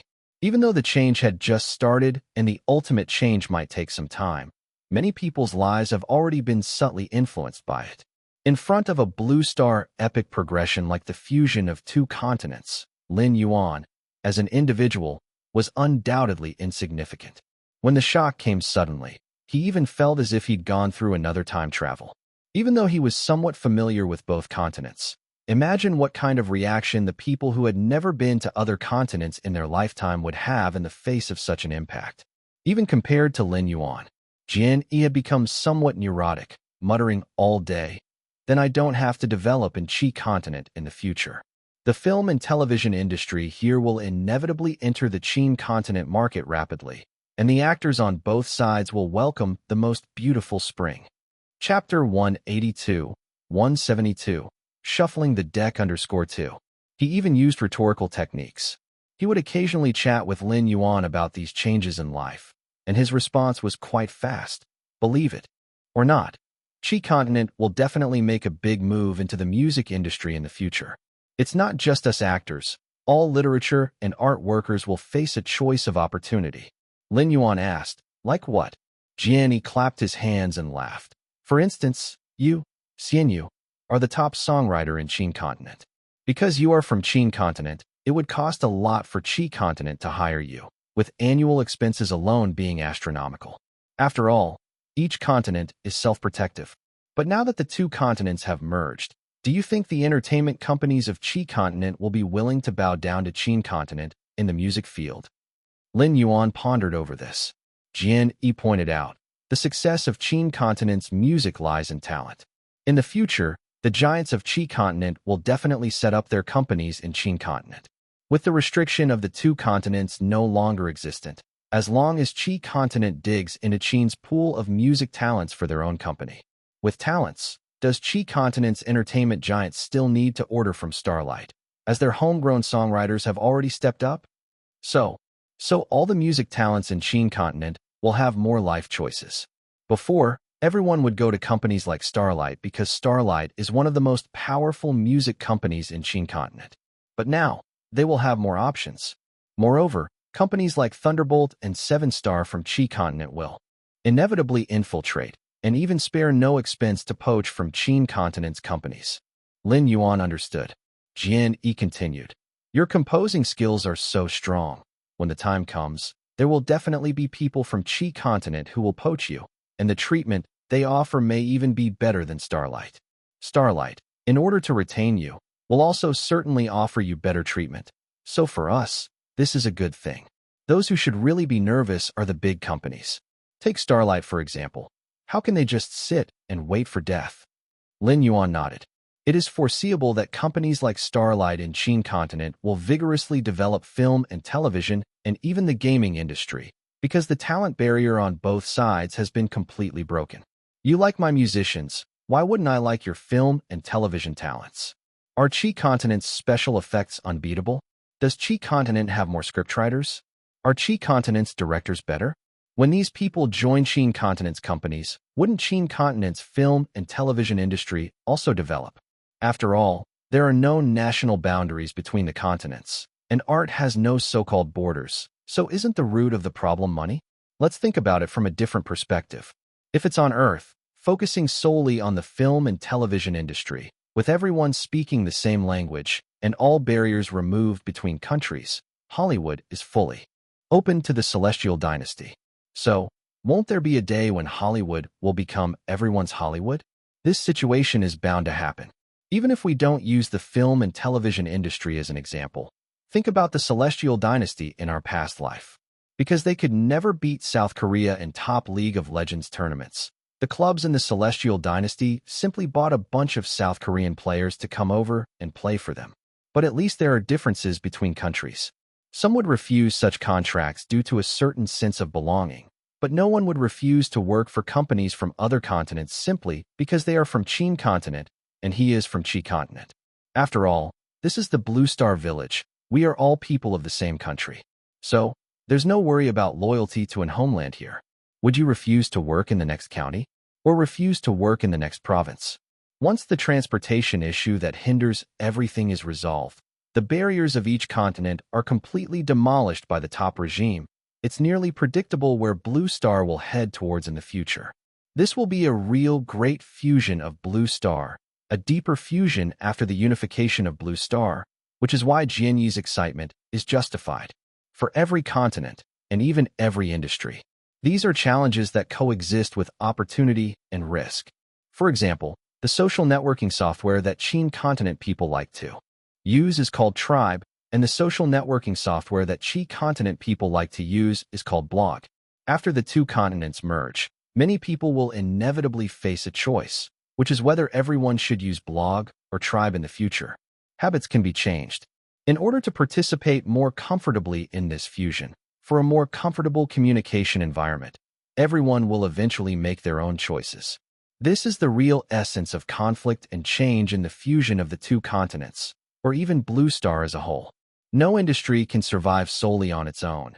Everyone can only compete fiercely, seize this newly different market, an even bigger market. Lin Yuan believes that Starlight will take measures, although he's not sure what exactly Starlight intends to do. In this shock of the times, clinging stubbornly to old ways means being washed away by the new market. No capital wants to be eliminated by the market. Everyone should only want to go further in this rare opportunity. Now is the best moment to seize the initiative. Ding dong. The system of Lin Yuan was also affected by this change. Just as he had not fully comprehended everything from this change, the system unexpectedly issued an update notice. The era of mass entertainment is coming. The system will undergo a 2-month upgrade. Got it. Lin Yuan doesn't know what changes will occur after the system upgrade, but one thing he can confirm is that his current work mode is likely to change. After all, this is a literature and art system. This change, which will impact all literature and art industries, will inevitably force him to make corresponding adjustments as well, for which he has already made certain mental preparations. Chapter 183, 172, Shuffling the Deck _3. At this time, Starlight Music, a subsidiary, was experiencing instability due to the merger of the two continents. Gu Qiangyun couldn't even prioritize orders anymore. He was more concerned about the potential changes that might occur in the branch. This matter to some extent determined his future career. Gu Qiangyun thought orders were a feature of Qi Continent. But in the future, there would be no distinction between Qin Continent and Qi Continent, and the order model would no longer become mainstream. Instead, the music market of Qin Continent is more likely to dictate the musical trend of both continents in the future. After all, they're the true land of music. The musical prowess of Qi continent was utterly overshadowed by theirs, and so the Qi continent's music market must adapt and follow their model. So what about the branch? Gu Qiangyun, and indeed most people, could not see the potential strategic changes in the future.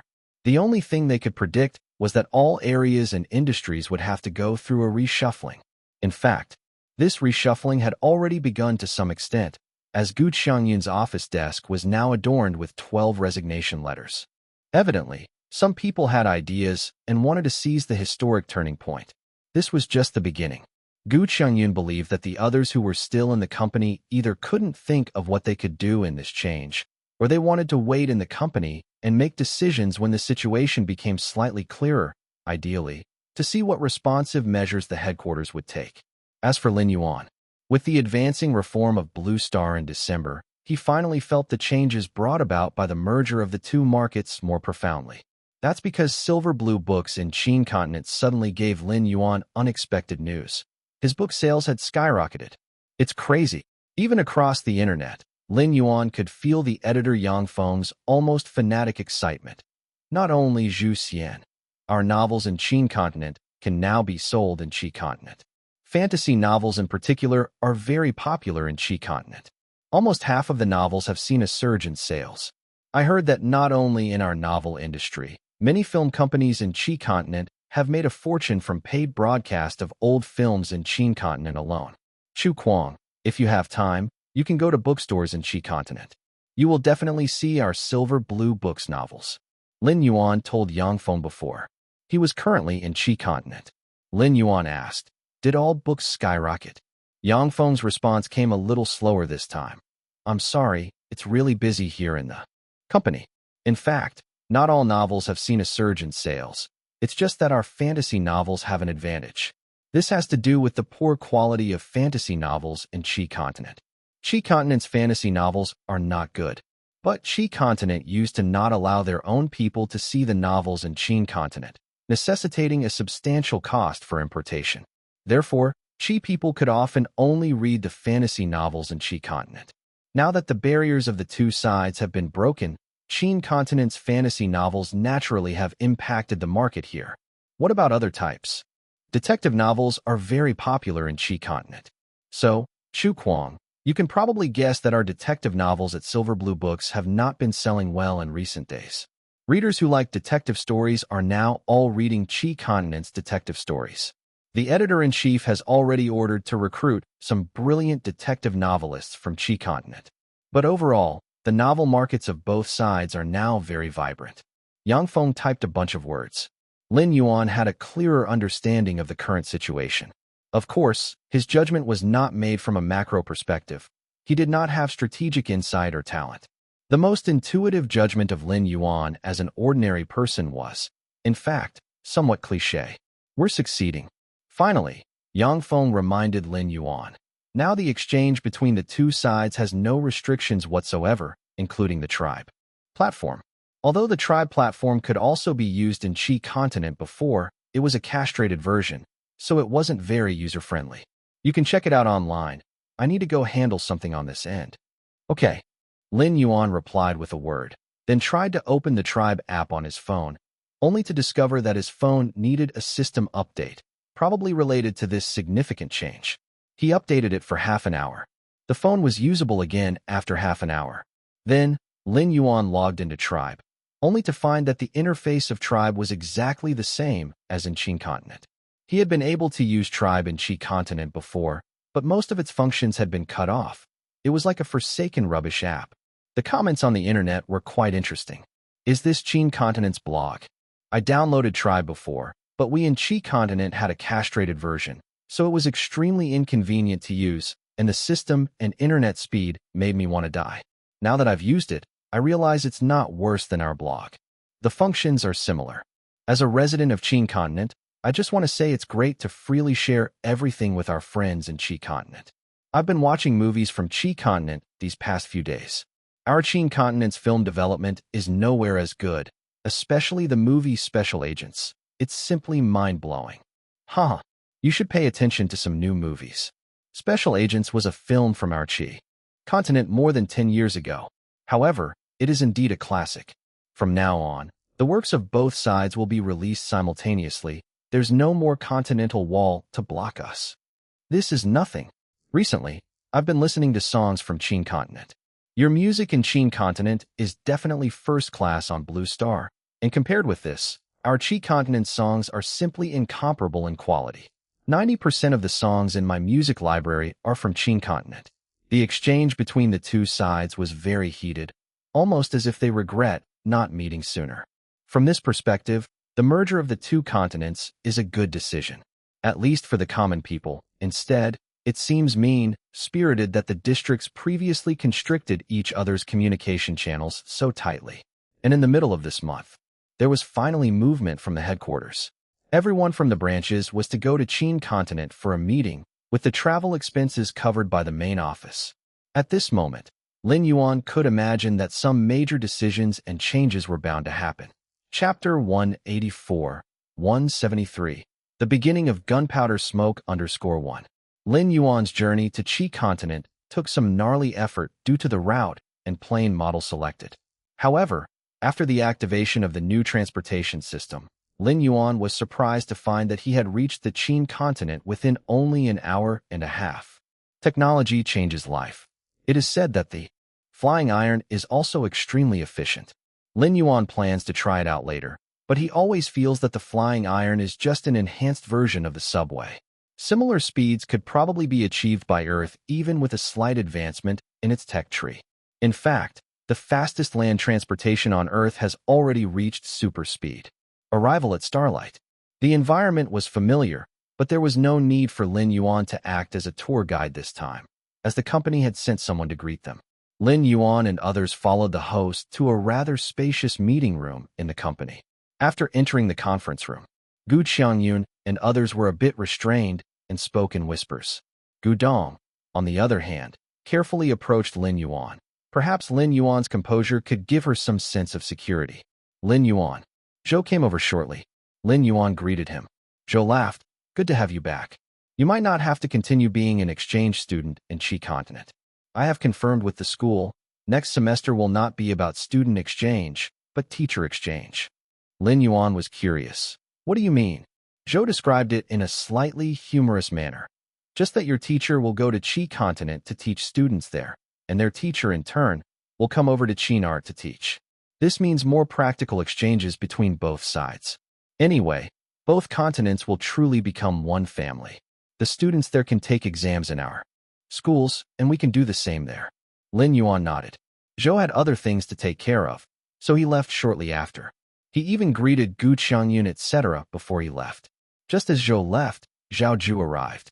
Like Zhou, she had come to meet Lin Yuan, but with less small talk. She just offered a few words of encouragement and spoke generally about the accomplishments Lin Yuan had achieved in the branch company. After Zhao Ju left, Gu Qiangyun and others exhaled with relief. Although Gu Qiangyun was the branch manager, he didn't have much confidence when facing higher-ups from headquarters, even though the difference in their positions was not that big. A few minutes later, the senior executives of the headquarters finally appeared. This was a female leader, the vice president of Starlight Headquarters, Han Xiao, who was second to the chairman in terms of real power within the company. Lin Yuan didn't know her, but she clearly knew Lin Yuan. Welcome home. Han Xiao extended her hand with a smile. Lin Yuan shook her hand politely. Gu Qiangyun and others were truly shocked. They had originally thought Lin Yuan was just an ace composer dispatched to the branch by the headquarters. But given Han Xiao, Zhou, and Zhao Ju's respective treatment of Lin Yuan, this shattered their previous impressions. Mr. Lin's influence is huge. This is not just any ace composer. This is clearly a big shot from the headquarters. However, Gu Dong was more accepting. She had judged that Lin Yuan's transfer to the branch had nothing to do with his status, but was merely because Mr. Lin was a student who needed to study in Qi Continent. For this reason, he was sent to oversee the branch. Indeed, with Mr. Lin's composing skills, how could he be a minor figure at the headquarters? Even among ace composers, how many could easily handle high-value orders like Lin Yuan? Regardless of people's thoughts, after shaking hands with Lin Yuan, Han Xiao directly sat down at the head of the table. This position was closest to Lin Yuan. The branch's performance in the past few months has been pretty good. But as I'm sure you all know, in the future, Qi continent and Qin continent will merge. Everyone nodded. With so many days past, many had already absorbed the fact of the merger. But they were all still worried about the future and hadn't yet fully embraced the changes it had brought. So, Han Xiu glanced at Lin Yuan and smiled. The company hopes that some of the people from the branch will come to work at the headquarters. After all, the isolation between the two sides has been completely lifted. However, there'll still need to be a contact point there. How to choose is up to you. Everyone looked at each other in bewilderment. Han Xiu smiled. You have enough time to consider, but we would like a response from you all by tomorrow. And I need to remind you all that as transportation becomes more and more developed, it will be easier to commute between the two places.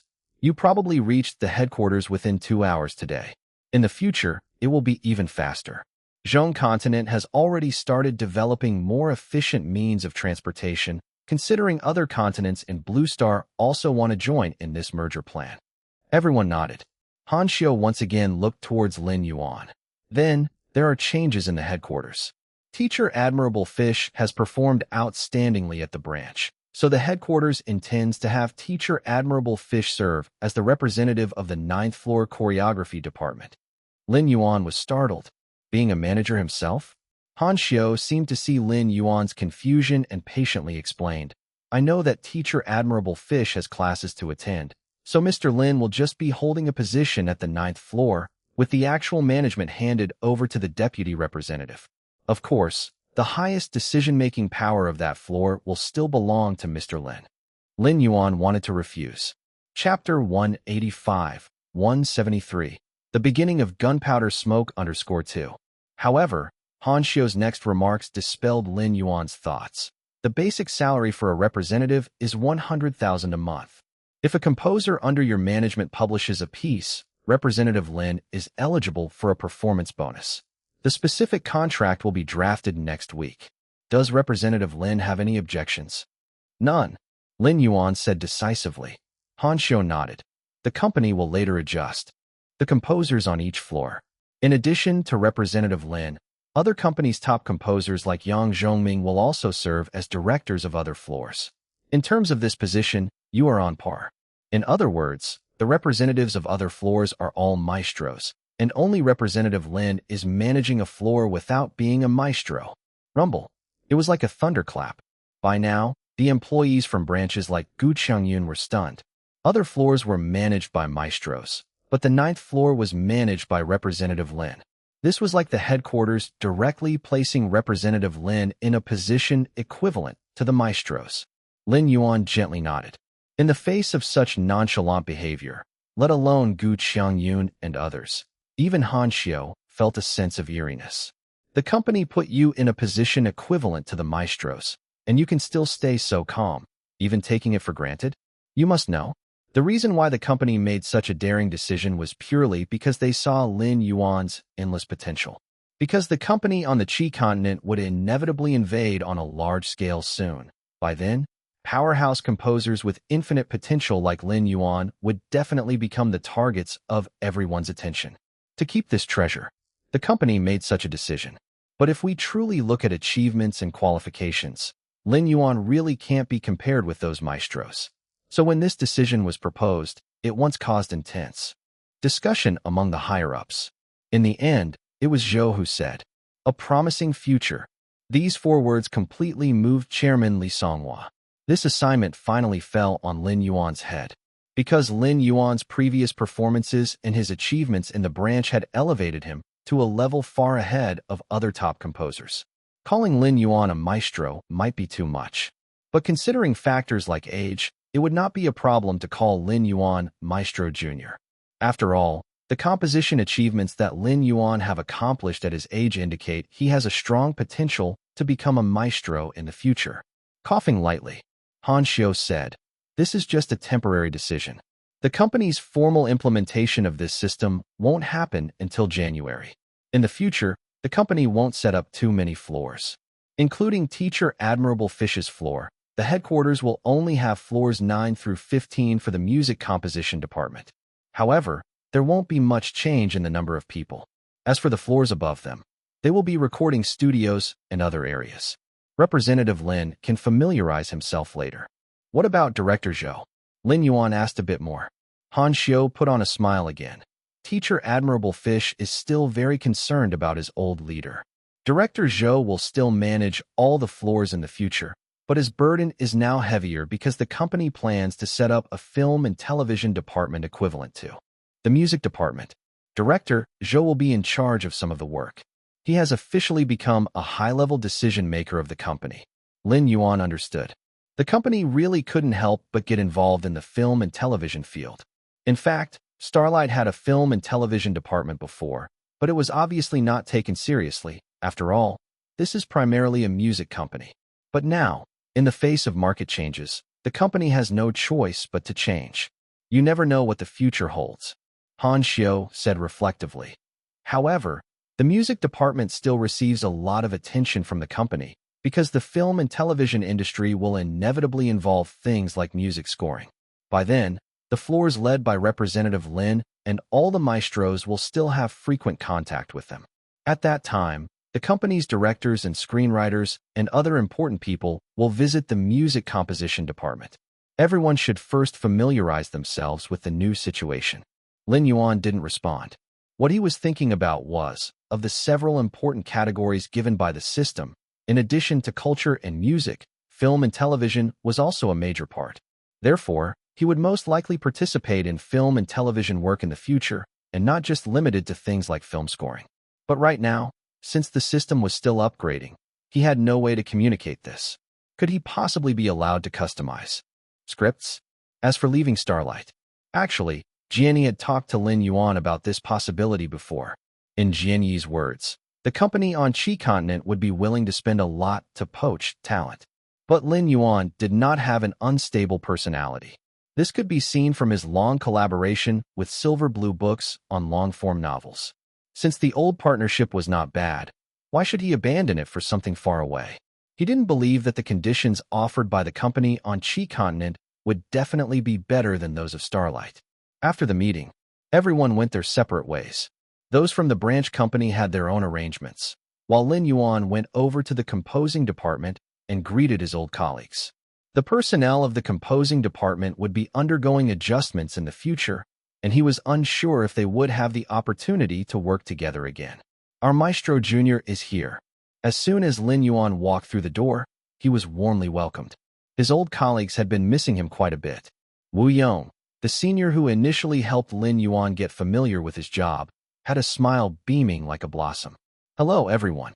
Lin Yuan put on a smile that would meet social expectations. He also had some fondness for his colleagues. Perhaps due to nostalgia, he even deliberately sat down for a moment at his former workstation, taking in the views of the place one last time. He then posed a question. To Wu Yong, what's this about Maestro Jr.? You don't know? Wu Yong laughed. You should have received the company's decree, right? From now on, you're the representative commanding an entire floor. Interestingly, all the other representatives are maestros, and you are the only one who's gained this position with your golden badge. Hence, the company's been saying that you are our Starlight's Maestro Jr. The key is that no one doubts it. A colleague chimed in. Although you are currently only a hit composer, the achievements you've made since joining the company are widely recognized. We heard you managed to get the branch company in Qi continent up and running. What you and your stuff. We should call him Mr. Lin from now on. Mr. Lin is our supervisor from now on. I actually wanted to be assigned under him, but it seems the company intends to shuffle all of us around thoroughly. So whether we'll end up together again is down to fate. It's a shame that many have left. 21 people from our floor resigned, all of whom were poached by Qi continent. Other floors are almost the same, and it's our fault for not foreseeing this, as nobody signed any non-compete agreements when they joined the company. For the first time, Lin Yuan noticed that there were indeed fewer people in the department. Well, it seemed actions had already been taken on the side of Qi continent. However, the fact that they dug up so many people at once was utterly shocking. Starlight had indeed suffered a heavy loss. No loss. As someone else echoed the sentiment of losses, Wu Yong laughed. You guys aren't aware yet, but we've also poached hundreds from various companies in Qi continent, including A-line directors, screenwriters, and even some renowned actors.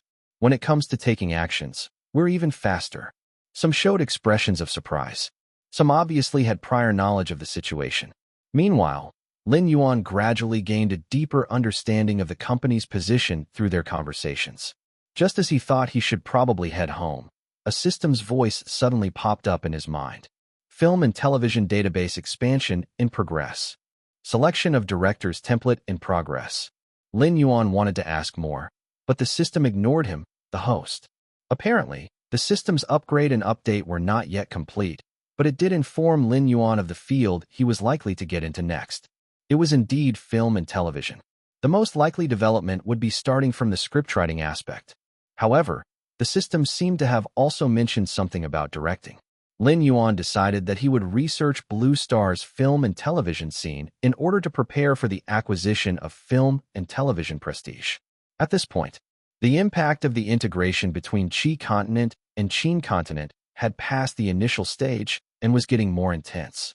There was a hint of a brewing storm amongst the major entertainment companies, and one could imagine how fierce the future competition will be in the fields of music and film and television. Chapter 186, 174, Undermine_1. Leaving the company, Lin Yuan was preparing to go home. Just as he stepped out of the company gate, Lin Yuan suddenly heard a familiar voice. "Junior, over here." Lin Yuan turned around and found it was Sun Yaohua. At that moment, Sun Yaohua had already opened the passenger door of his car, waiting in a ready-to-go pose. "I happened to be free today, so when I heard you were heading to Qin continent, I thought you might need a ride." Lin Yuan tended to get carsick, so he preferred to sit in the passenger seat. This tidbit was something Sun Yaohua would never forget, even without noting it down. "Thank you, Brother Sunday." Lin Yuan got in the passenger seat. The interior of the car was very clean, making Lin Yuan marvel at how meticulous Brother Sun was. The cleanliness of the car always resembled that of a new vehicle. "What are you thanking me for? I didn't have much to do today, to begin with." Sun Yaohua returned to the driver's seat. "Shall we head straight home, or go out to eat something? My hot pot restaurant has just opened. Your sister has been there a few times with her colleagues." "Let's go home first," Lin Yuan said. Before returning, Lin Yuan mentioned his plans to his sister, so his younger sister probably would be at home as well. "Okay." Sun Yaohua pressed on the accelerator, driving smoothly. Halfway through the ride, Sun Yaohua's phone suddenly rang, but he glanced at the caller ID and ignored it. Lin Yuan asked, "Aren't you going to answer it?" Sun Yaohua laughed. "It's inconvenient while I'm driving." As he spoke, Sun Yaohua hung up the call and activated the silent mode. Just as Sun Yaohua hung up, Lin Yuan's phone began to ring. Lin Yuan answered the phone immediately. The voice on the other end politely asked, "May I speak with Teacher Admirable Fish?" "Who is this?" "Let me introduce myself. I'm the manager of 7-Star Entertainment, surname Liao. If you have time, we would like to invite you to visit our company." Lin Yuan responded quickly. "You want to poach me?" The other person paused, then laughed. "Teacher Admirable Fish, you really are quick to catch on. But yes, our company highly prizes talent like yours, and given the current situation, I'm sure you understand. I'm sorry, but I have no intention of leaving Starlight. It seems Teacher Admirable Fish is a loyal person, but you might want to consider our offer. We are willing to meet any conditions you set. Plus, we are prepared to take on the responsibility of your breach of contract. Please believe in our company's sincerity." "No need." "Well, all right then." The other party seemed somewhat disappointed. Lin Yuan hung up the call without giving it another thought. On the other hand, Sun Yaohua, who was sitting next to him, probably understood the meaning and tested the waters by asking, "Junior, do you have no thoughts of leaving?" Lin Yuan said no. Sun Yaohua nodded in understanding, with a slightly elated expression. Upon arriving at Lin Yuan's apartment complex, Lin Yuan invited Sun Yaohua up. Sun Yaohua promptly declined. "No need. You go ahead, Junior." Lin Yuan didn't insist any further. Only after watching Lin Yuan enter the building did Sun Yaohua pick up his silenced phone again. By then, he had 8 missed calls, all from his agent. Sun Yaohua called back. Upon connecting, a furious voice came from the other end of the line. "Sun Yaohua, are you kidding me? The event is about to start, and you disappear on me? Are you trying to mess with me? Something came up. I don't care what it is. Do you know what a state the event organizers were in just now?" Who do you think had to grovel and apologize, me or you? Teacher Admirable Fish is back in Qin continent. The yelling on the other end of the phone suddenly stopped, followed by a 3-second pause. Then the agent calmly said, "That's all right then." Upon reaching his apartment, Lin Yuan rang the doorbell. The door was opened by a somewhat petite figure, his younger sister Lin Yao, who greeted him emotionlessly. "Long time no see, brother." "Long time no see." Lin Yuan felt somewhat guilty. His younger sister had just been admitted to Qin Art when he decided to become an exchange student. He knew his decision must have upset her. He should have bought some study materials on his way there. "Oh, you're back." His elder sister, Lin Xian, was watching television in the living room and looked up. "Why didn't you call me?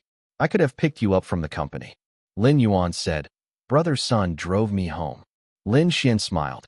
"That's good, but his car is a bit messy. I've ridden in it once before." "That's just you being too picky." Lin Yuan hadn't seen a cleaner car than brother's son's. Not continuing the topic, Lin Xian grinned. "Are you going back to Qi continent?" Lin Yao also looked at Lin Yuan. Lin Yuan said, "Yes, but I'll probably be back in a month. I won't need to go again next semester." "I thought so." Lin Xian nodded. With the sudden merging of the two continents, the exchange student program has naturally been altered as well. "When are you leaving?" "Tomorrow night." Lin Yuan had taken leave to come back. There are still a few courses left this semester. Although he possesses Yang Zhongming's character card, and thus attendance is irrelevant, Lin Yuan still had to maintain his credits for the courses. "All right." Lin Xian seemed a bit excited. "By the time you return, our villa should be ready." His sister and younger sister were still living in their old place. It would be a while before they could move into the new villa. Lin Xian's attention returned to the TV. "I won't keep chatting with you. I want to continue watching my movie." Qi Continent's films are now available on demand here. They're indeed better than Qin Continent's works. "Once I'm done with the movie, I'll start cooking." Lin Yao was about to go back to her room. Lin Yuan, knowing his sister was unhappy, tried to console her. "I'll be back next semester." Lin Yao paused. "I'm not upset about that." "Then what is it?" Lin Yao said with a hint of melancholy. "You ate the yolk without me." Lin Yuan's expression changed. "I didn't." Lin Yao stared at him. "I found the packaging from yolk pastries under your bed when I was cleaning your room." Lin Yuan. In this house, he was a man without yolk freedom. Lin Xian laughed. "Should I buy you a bunch of yolk pastries next time?" Lin Yao sternly said. "The point is, my brother dared to steal his sister's yolk." "Well, you weren't here. You could have saved it for me." Lin Yuan shook his head. "By the time you got to Qin continent, the yolk pastries would be moldy." Lin Yao pouted and went back to her room. Just as Lin Yuan was about to say something, his phone rang again. Upon answering, he found it was another company from Qi continent calling. But it was a different company this time, one he had never heard of before. He promptly declined again. Throughout the evening, Lin Yuan didn't get a moment's peace. He had to answer call after call from companies trying to poach him. Finally, at dinner time, he was forced to put his phone on Do Not Disturb mode. All headhunting calls. Lin Xian had overheard a few of the conversations. Lin Yuan nodded. Lin Xian chuckled. "We're having a similar situation at Silver Blue Books. Right now, every industry is in chaos, with companies headhunting each other and offering high prices. Once this wave of poaching ends, it will probably be followed by a battle for market share." Chapter 187, 175. Burn paper when you need something. The next night, Lin Yuan set off for Qi continent. Most of the people from the branch company had gone home too. Everyone needed to discuss with their families, since some of them would end up working at Starlight's headquarters. Due to this, the employees at the branch office were no longer motivated to work. Similarly, Lin Yuan wouldn't be taking over any tasks anytime soon because the system was still undergoing an upgrade, so he couldn't even open the treasure chest, let alone use the system's custom features. In fact, it wasn't just members of the branch office. People from all walks of life were no longer focused on their work. Everyone was too busy poaching talent and strategizing. The more intense market competition would only begin once the situation stabilizes. The feeling of having nothing to worry about felt pretty good.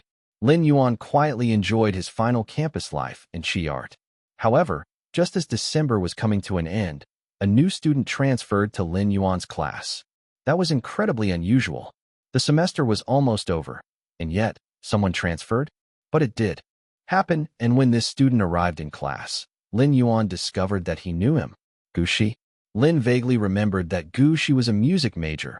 Why would she transfer to Chi Art at this moment? And to the composition department, no less? Lin Yuan was somewhat curious. However, compared to Lin Yuan's curiosity, the classmates were extremely excited, especially when the teacher introduced her. Gushi is a student from the Qin Arts music department and a gifted pianist who has set foot on the top stage. She is not an exchange student, but has an interest in composing music, which is why she decided to transfer to our school. No one detailed out the methods of Gushi's transfer. Some people can transfer through special channels. The teacher just reiterated Gushi's accomplishments. People didn't dig any deeper. All of them just knew that their class now had an exceptionally beautiful piano goddess. Some self-proclaimed outstanding male students were already itching to make a move. As for the girls, they couldn't even muster any jealousy. At a time when the gap isn't too big, jealousy might be inevitable. But facing a legendary student like Gushi, the girls could only feel envy. Consequently, as soon as the class ended, many boys started grooming themselves, preparing to strike up a conversation with her. However, before they could even make a move, Gushi took the initiative and walked straight towards Lin Yuan. This moment broke the hearts of many boys. The girls, however, felt a strange sense of solidarity. However, nobody was too surprised. Lin Yuan was an exchange student from Qin Art, and Gushi also came from Qin Art. It didn't seem irrational for her to know Lin Yuan. Lin Yuan. Gushi seemed a bit surprised at the moment, as she set her eyes unwaveringly on Lin Yuan and said, "Hello there. What a coincidence. I didn't expect you would be in this class." Her surprise was certainly feigned. Heaven only knows the price Gushi paid to transfer to Qi Art. Initially, Gushi could have gone as an exchange student directly to Qi Art. But Gushi initially worried that she wouldn't see Lin Yuan if she became an exchange student, so she refused the chance. The irony of fate meant Gushi was shocked to find out that after she had turned down the chance to be an exchange student, Lin Yuan had become one. So, Gushi changed her mind and wanted to follow the route of being an exchange student, intending to transfer to Qi Art. Unfortunately, it was too late. There's a limit to the number of exchange students. Gushi was unable to take this route in the end. But Gushi didn't give up. She went out of her way to ask many people for favors and pulled many strings. Finally, just as the first semester of her junior year was about to end, she managed to transfer to Qi Art through special channels. But this wasn't enough. Thinking about the great lengths she had gone to transfer to Qi Art, Gushi felt a bit disgruntled. She decided to throw all caution to the wind and transferred directly to the same class as Lin Yuan in Qi Art. After all, she made a living playing the piano. For Gushi, this was a do-or-die situation. But now that she could be classmates with Lin Yuan, and knowing that they would surely have plenty of chances to interact in the future, Gushi felt that it was all worth it. So although her surprise was feigned, the smile on her face was genuinely from the heart. "That is quite a coincidence, hi," Lin Yuan replied. When he left Qin Art, Gushi gave Lin Yuan a planet model. Although there wasn't a yoke inside, Lin Yuan accepted her gift anyway, so he was quite friendly towards her.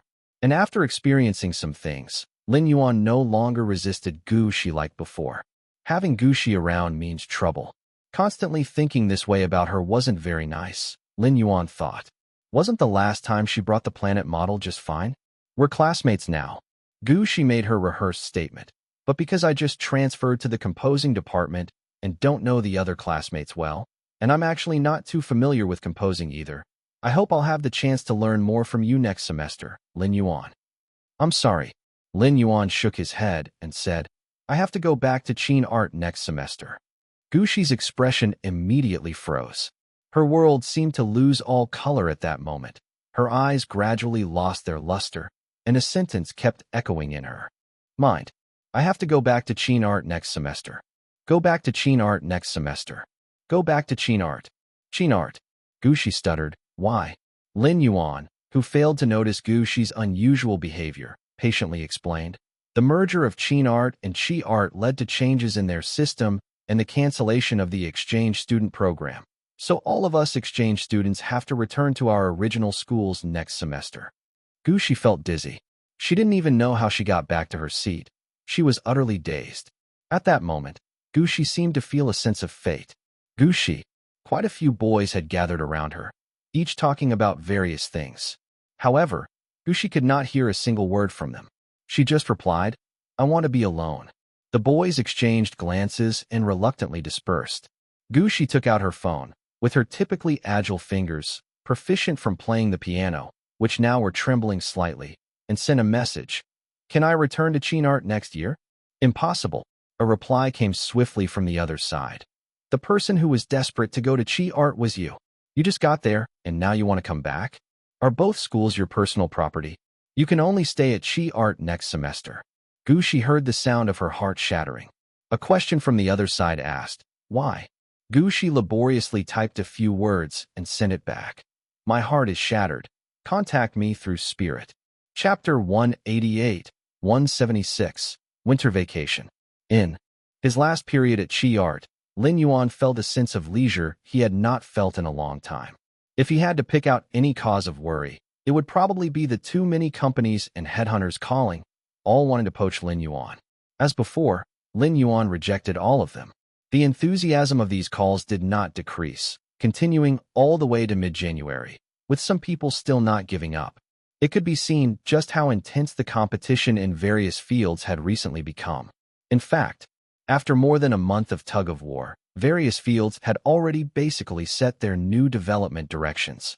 With the large framework of companies' transformation gradually taking shape, the news was filled with shocking revelations sparked by these changes daily.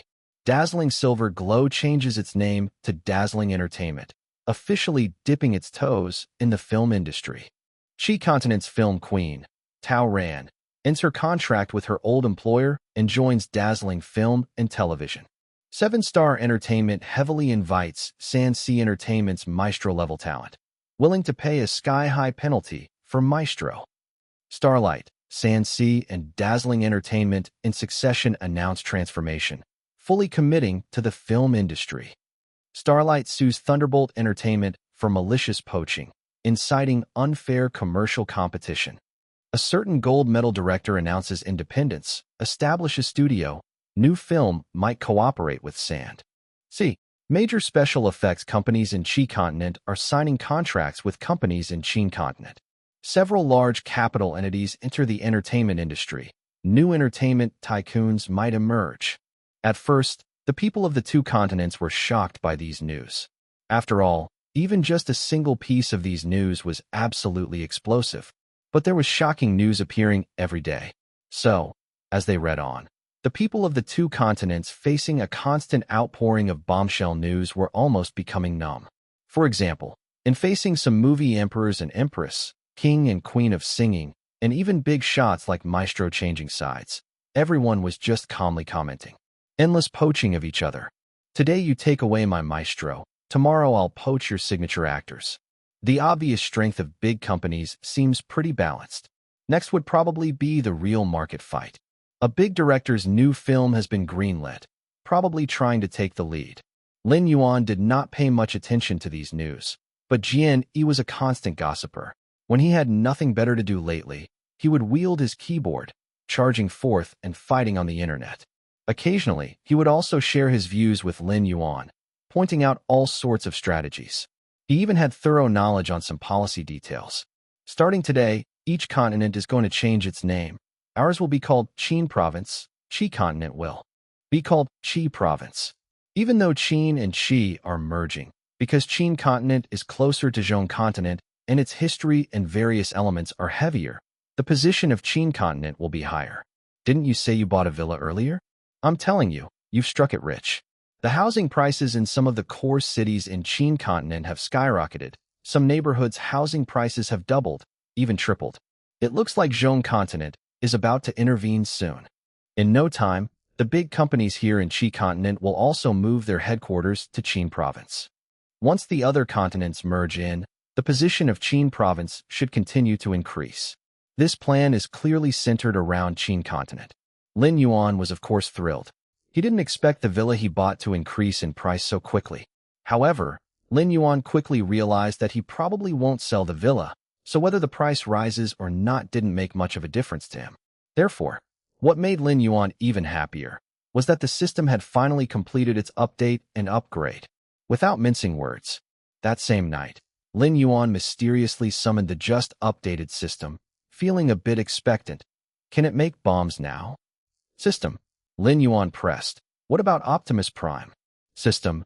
Imagine something from the Yang realm. Lin Yuan could not help but feel a bit disappointed. Then what did you update? System. Film and television functions are fully activated. The host can receive treasure chests containing movie scripts. Additionally, the system also provides educational classrooms for directing and screenwriting and other fields, along with some special props and mission templates. Props. Lin Yuan was most interested in this.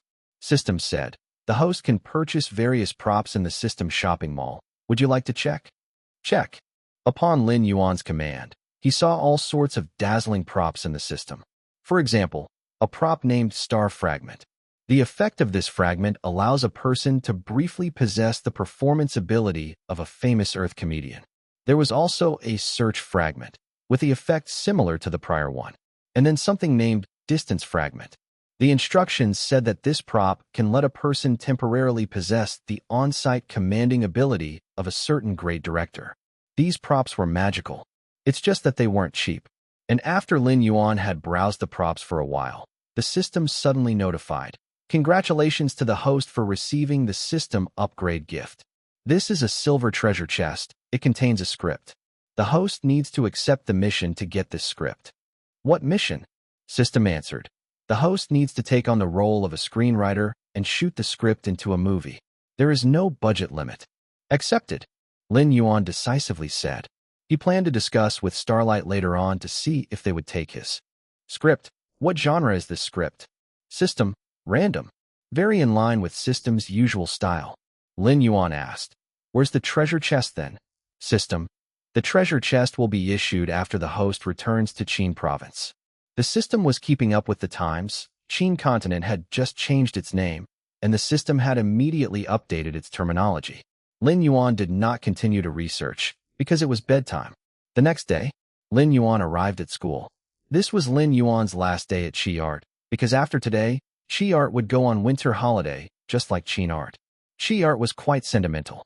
Each class even specifically held a farewell party, mainly to bid the exchange students of the third-year farewell.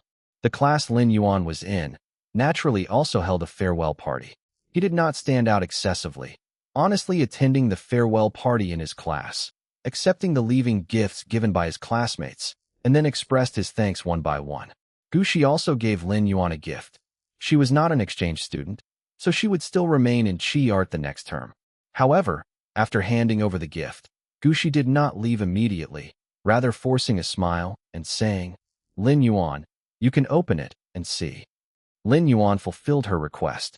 Upon opening the package, there was still a globe model inside. Only the material seemed a bit different this time. This is made of candy. Gushi regained her spirits. It has egg yolk inside. Chapter 189 to 177 Flirting Scholar _1. Here, for you. What is it? There's egg yolk inside.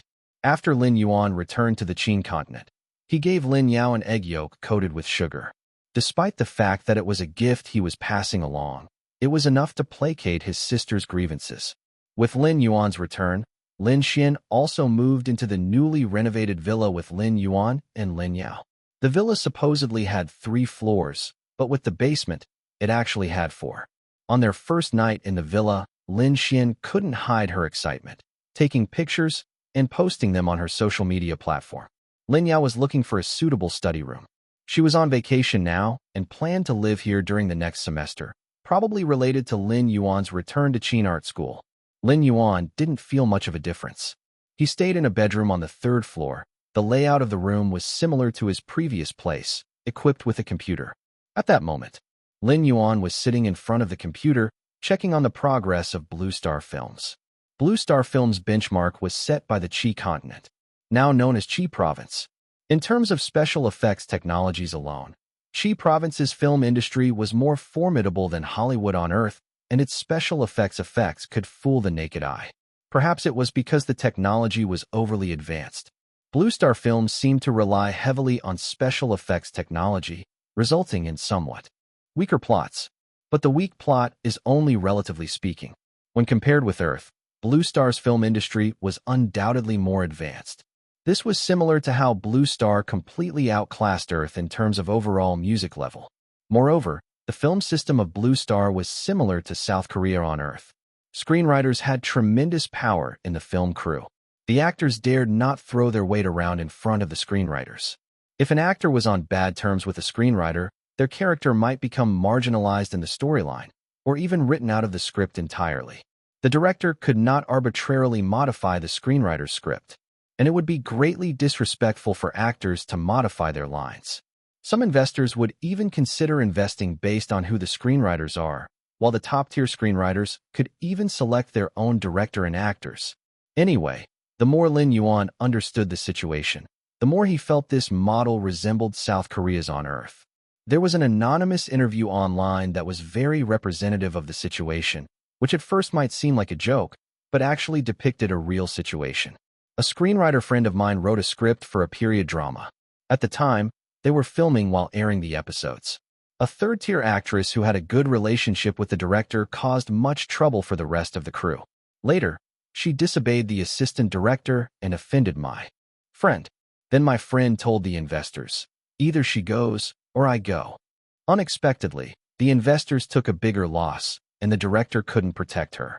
My friend immediately wrote her character's death in the script the next week, and she suffered numerous hardships, escaping in the pouring rain, encountering robbers, falling into a mud pit, experiencing physical violence, and in the end, she committed suicide by jumping off a cliff. From this, we can tell the elevated status of screenwriters. However, no matter how high the status of a screenwriter in Blue Star, they could not possibly be the sole focus of a film crew. More often, it was a dual-core system, meaning both director and screenwriter held equal power. Top-tier screenwriters certainly had tremendous power, but so did equally capable directors. Therefore, instead of saying that in Blue Star screenwriters held the highest rank, it would be more accurate to say screenwriters and directors in Blue Star were basically on par with each other. To delve into who held greater power, it came down to their capabilities and experience. This was somewhat similar to Hollywood. There was an old joke that painted a vivid picture. South Korea was the realm of screenwriters. Hollywood was led by directors. The Celestial Dynasty was unique with its star-centered system. Blue Star was not short of stars, but screenwriters and directors stood as equals, leaving stars on the next tier. Just like the music circle, the status of songwriters was often higher than singers. It's just that while singers only had songwriters above them, stars had both directors and screenwriters to answer to. No wonder the system wanted Lin Yuan to enter the film circle as a screenplay writer. This position had a very high ceiling. After getting a rough understanding of the situation, a notification sound from the system finally resonated in Lin Yuan's ears. The host who returned to the Qin continent is well prepared. Now bestowing the silver treasure chest, it contains a randomized script. Would you like to open it? Without any hesitation, Lin Yuan responded, "Open." The new treasure chest opened directly. Congratulations to the host for receiving the script of Flirting Scholar. Lin Yuan was stunned for a moment. Then, Lin Yuan's first reaction was, the system is again making him play the game of niche creation. Because Flirting Scholar was a typical nonsensical film. Worth mentioning is that Blue Star wasn't without nonsensical films, but they were extremely rare. Because this genre was, indeed, niche. Yes, it's niche again. The system seemed to extremely enjoy making Lin Yuan swim against the current market trend. So-called random scripts were only randomly picked on the surface. But the nonsensical genre being niche in Blue Star was actually quite normal. In this world, there was no star grandpa, Zhou Xingqi, or Jim Carrey, who was representative of nonsensical films. Without someone pioneering this area, the market was inevitably limited. However, after a bit more thought, Lin Yuan felt the situation was not too bad. Because, no matter how niche nonsensical films were, they couldn't possibly be more niche than the sports competition novels he previously forcefully wrote in the novel world. As for the real-life figure of Tang Bohu, of course, Blue Star didn't have a real-life figure of Tang Bohu. As times have changed, many people's fates have also changed as a result. Anyway, according to Lin Yuan's knowledge of Blue Star's history, Most scholars and literati from the previous world didn't exist in this one. Only a few top-notch talents like Li Bai were still stubbornly signifying their historical presence. However, the content of their works were somewhat different. After all, things like creativity would change with a person's experiences and the different times they lived in. Lin Yuan just thought, whether or not the audience knew who Tang Bohu was, it wouldn't affect their viewing experience. As for the era it was set in, it could be explained as a fictitious universe. He didn't even need to make any modifications to the plot. The original version was undoubtedly a classic. Considering this film's setting, Lin Yuan didn't think the investment would be too high either. After all, when Lin Yuan, a composer, suddenly wanted to make films, even if Starlight reluctantly agreed, they would definitely not allocate too much funding. This simple judgment ability was something Lin Yuan possessed. Additionally, restoring the charm of flirting scholar in a world without Star Grandpa was practically an impossible task. Why were Star Grandpa's nonsensical films so popular?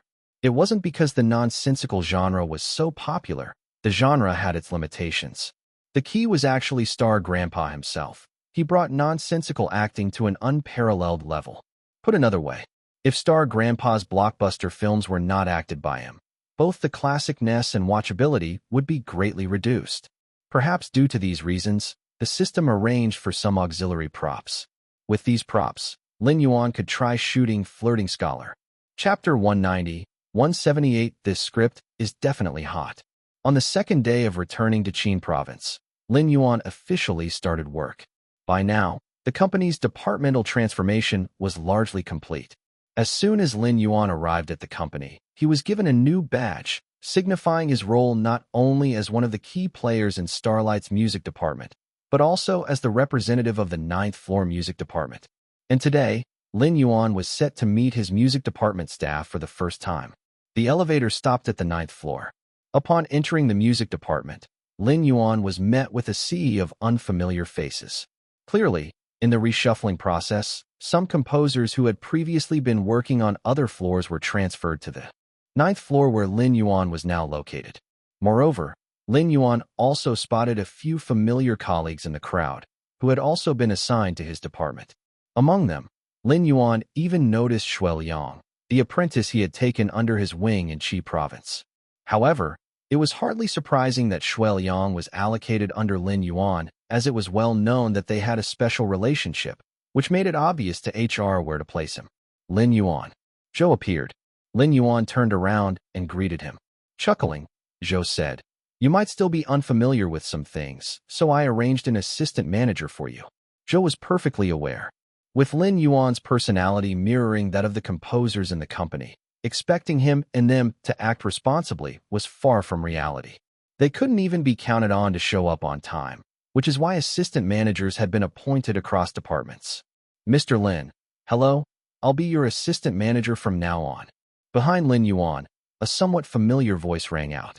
When Lin Yuan turned around, he found his assistant manager was an old acquaintance, Wu Yong. Wu Yong's smile was particularly fervent, primarily because he felt that his promotion was too incredulous. In terms of composing skills, he was far from being top tier. So why did Zhou let him manage Lin Yuan? Because Wu Yong was the co-worker Lin Yuan was most familiar with. Therefore, Wu Yong understood that his position as an assistant manager was less of an appointment by Zhou and more of a gift from Lin Yuan. For the first time, Wu Yong felt that his life also had the fortune of hitting a jackpot. Lin Yuan was his jackpot ticket. So, no matter which angle you look at it from, Wu Yong would try his utmost to help Lin Yuan manage the department in the future. It was also a consideration on the part of Zhou. Zhou knew that Wu Yong was smart, and smart people should understand who their benefactor is. Most managers in other departments had ascended in an orderly fashion. Only Wu Yong had risen meteorically. Under such circumstances, Wu Yong would do anything to please Lin Yuan. Because Lin Yuan's attitude determined whether or not Wu Yong, who was promoted because of his relationship with Lin Yuan, could continue in the position of assistant manager. "Brother Yong." Lin Yuan nodded at Wu Yong.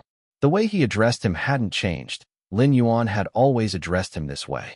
While Wu Yong found it bearable under normal circumstances, he felt somewhat embarrassed accepting the informal address today. However, After some hesitation, he chose not to correct Lin Yuan. He knew some things about Lin Yuan and understood that Lin Yuan wouldn't care about such minor details. Without lingering too long in the music department, seeing that Zhou had also arrived, Lin Yuan decided to take the opportunity to discuss the movie with him. What did you say? 5 minutes later, in the office of the music department on the 9th floor, Zhou's expression changed several times. You want to make a movie? Yes. Lin Yuan took out the script he had written overnight. The story is already written. Zhou was at a loss for words. This was absurd. After becoming the representative of the 9th floor music department, Lin Yuan's first decision wasn't something related to music, but was instead to produce a movie. Despite Zhou's familiarity with Lin Yuan's unconventional decision-making, he still couldn't help but feel a sense of absurdity. Well, Lin Yuan, Zhou tried to reason with him. Making movies and composing are entirely different things.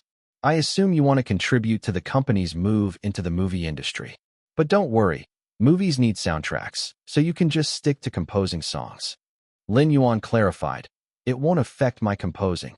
Shaking his head, Zhou argued, it's not a question of whether it will affect your composing or not. I acknowledge your creative talent, but this idea of yours is too sudden. Even if I wanted to agree, why would the company set up a film crew for you? Our film department is still in its initial stage. If you have this burning desire to make a movie, I can promise you that once the company's film business is on track, you'll get your chance. Zhou felt like he was trying to persuade a stubborn child. With his sudden declaration, it felt as if a child had suddenly expressed a desire to play with guns. How? Could Zhou not be speechless? What was even more frustrating was that Zhou was indeed one of the people in charge of the movie department. Lin Yuan had come to the right person, but Zhou really didn't want to be sought out like this. Lin Yuan suggested, look at the script first. He pushed the script towards Zhou. Zhou sighed, picked up the script, and glanced through it. After a while, Zhou looked up at Lin Yuan in surprise. The script was well written, at least the format was without any issues, making it clear that Lin Yuan wasn't just doing this on a whim. What shocked Zhou even more was, Lin Yuan didn't just write a script, he also detailed directions for the settings, camera positions, and actors' performances. In addition to this, Lin Yuan had also drawn some sketches. If this had happened earlier, Zhou might not have understood them quite as well since he had just recently been introduced to filmmaking. But in the past few months, under the company's arrangement, Zhou had crash-coursed some film knowledge, so he knew what Lin Yuan's sketches were. A storyboard script. Lin Yuan had not only done the work that a scriptwriter would do, but had also detailed what a director should do in his script. As for the content, Zhou couldn't figure anything out. It was a story of gifted individuals, but some scenes were so far-fetched it didn't make any sense. For instance, in Lin Yuan's script, there was actually a part where he wrote that people were used to draw pictures? Exaggerated. Very exaggerated. Zhou felt like he couldn't keep up with the thought process of young people. However, he didn't think that this was a clever twist in the plot. Instead, he felt it was somewhat nonsensical. He pondered and then said, this is really difficult. Lin Yuan frowned. His phone suddenly rang.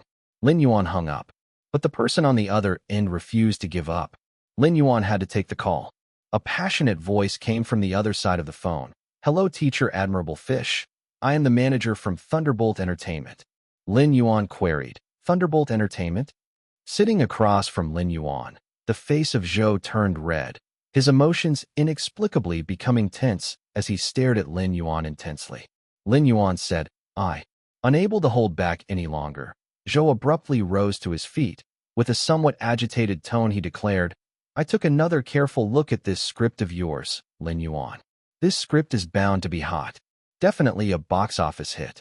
Lin Yuan promptly hung up the phone. He asked expectantly, so, I can film it? Grinning despite his discomfort, Zhou replied, such an impressive script deserves to be made into a film. Chapter 191, 179 Accompanying the Crown Prince and Studying. Zhou left with a woebegone face. Not a few people at the music composing department on the 9th floor noticed that there was something wrong with Zhou's demeanor as he left. What was going on? He had merely had a chat with Mr. Lin, so why did it feel like the big boss Zhou was about to break into tears? Of course, no one understood the reasons behind it. Instead of returning to his office, Zhou went directly to the top floor and knocked on the chairman's door. "Come in." A commanding voice came from inside. After stepping inside, Zhou took a deep breath and said, "There's a problem." "What happened?" Li Songhua furrowed his brows. "Is there a problem in the film department?" Zhou shook his head. "Xianyu wants to make a movie." Li Songhua arched an eyebrow. "You didn't refuse?" "I couldn't refuse. When Thunderbolt Entertainment called Xianyu, I was sitting right across from him. Even though the odds are that Xianyu probably won't switch companies, I really didn't dare to gamble." Zhou felt his blood pressure rising. Of course, part of it was an act.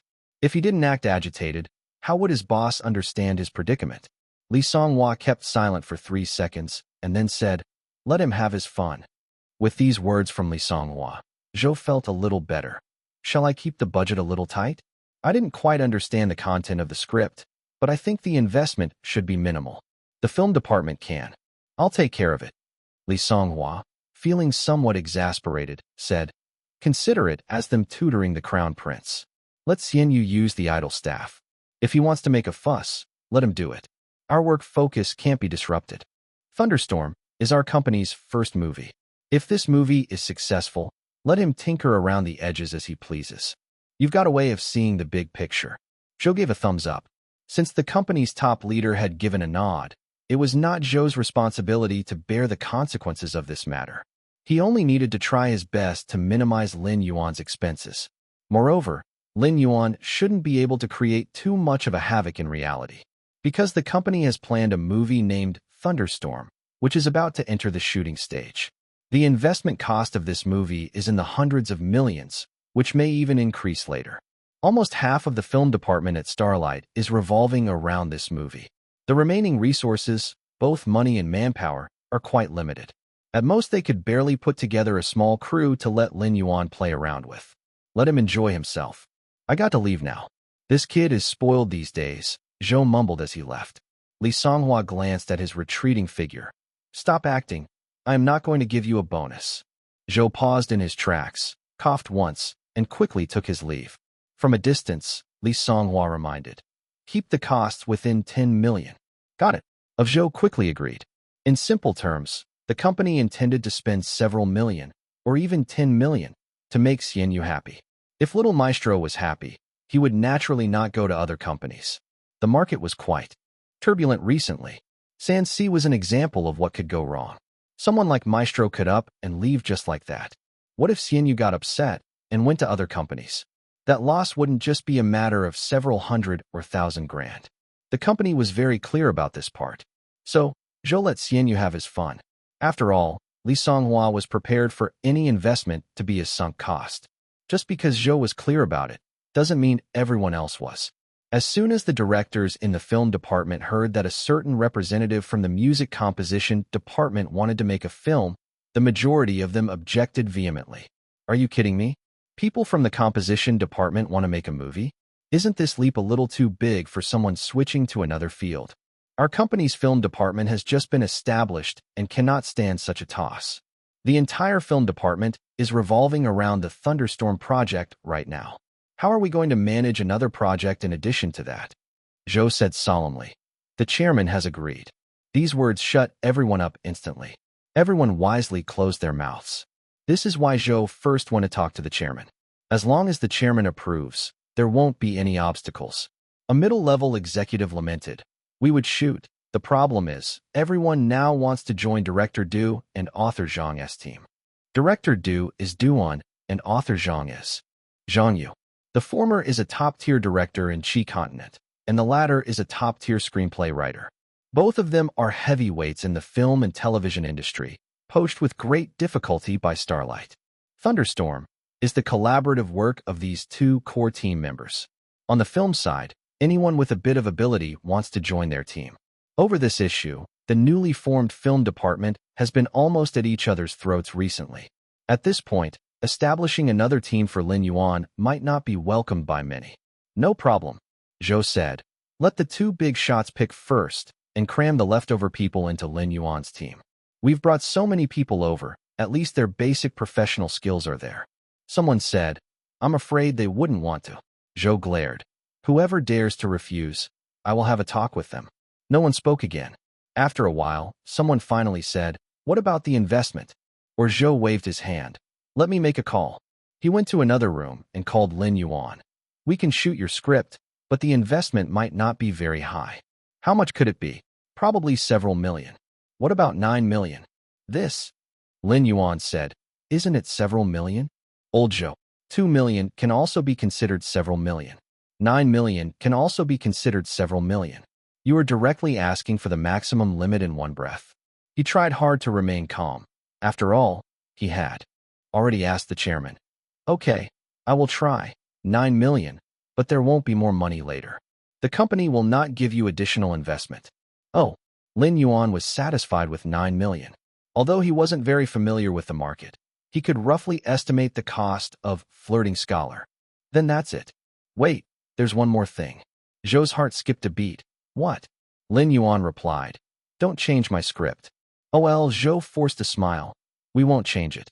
Who dares to want to change such a world-shaking masterpiece? They have to pass me first." "Thank you." "You're welcome." After Zhou hung up the phone, he wiped the sweat from his forehead like he'd just fought a battle, and then he adjusted his mood before returning to the conference room. "We've agreed on an investment of 9 million for this project." The group sighed in relief. Everyone understood the reality. To put it bluntly, this project is clearly just for the representative of the music department to toy with, which shows that this representative has quite a high status in the company. However, 9 million is not much.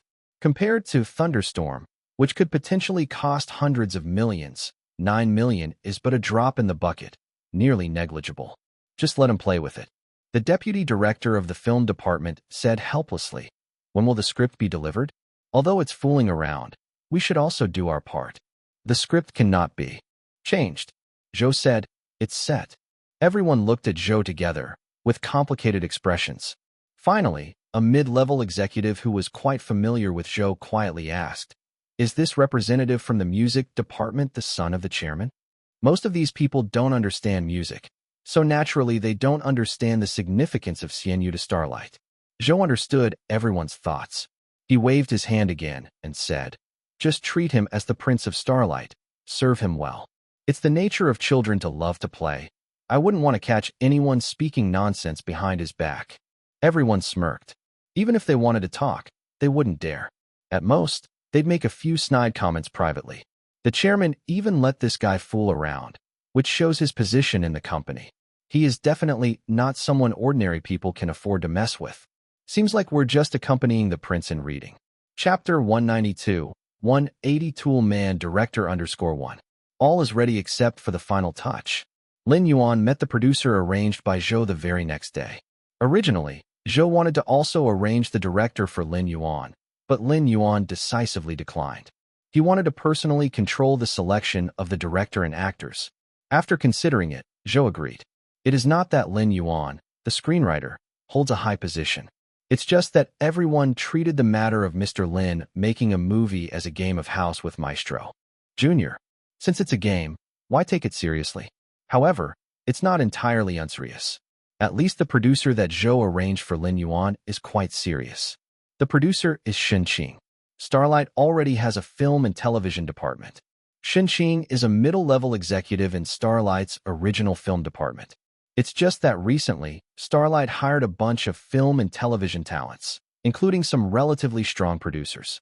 As a result, Shen Qing's role in the film and television department was suddenly overshadowed by these outside hires. Unfortunately, there was nothing Shen Qing could do about it. After all, these outside hires are indeed more experienced and capable.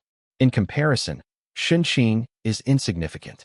After the company planned for Thunderstorm, the producing team was mostly run by parachuted-in talent. Shen Qing tried to get a foot in the door for a long time, but could not find a spot. Just as Lin Yuan was planning to make a movie, Zhou simply shifted Shen Qing, the outcast from Thunderstorm, over to him. Although everyone defaults to Lin Yuan playing house, this is the first opportunity for Shen Qing to serve as the chief producer for a film.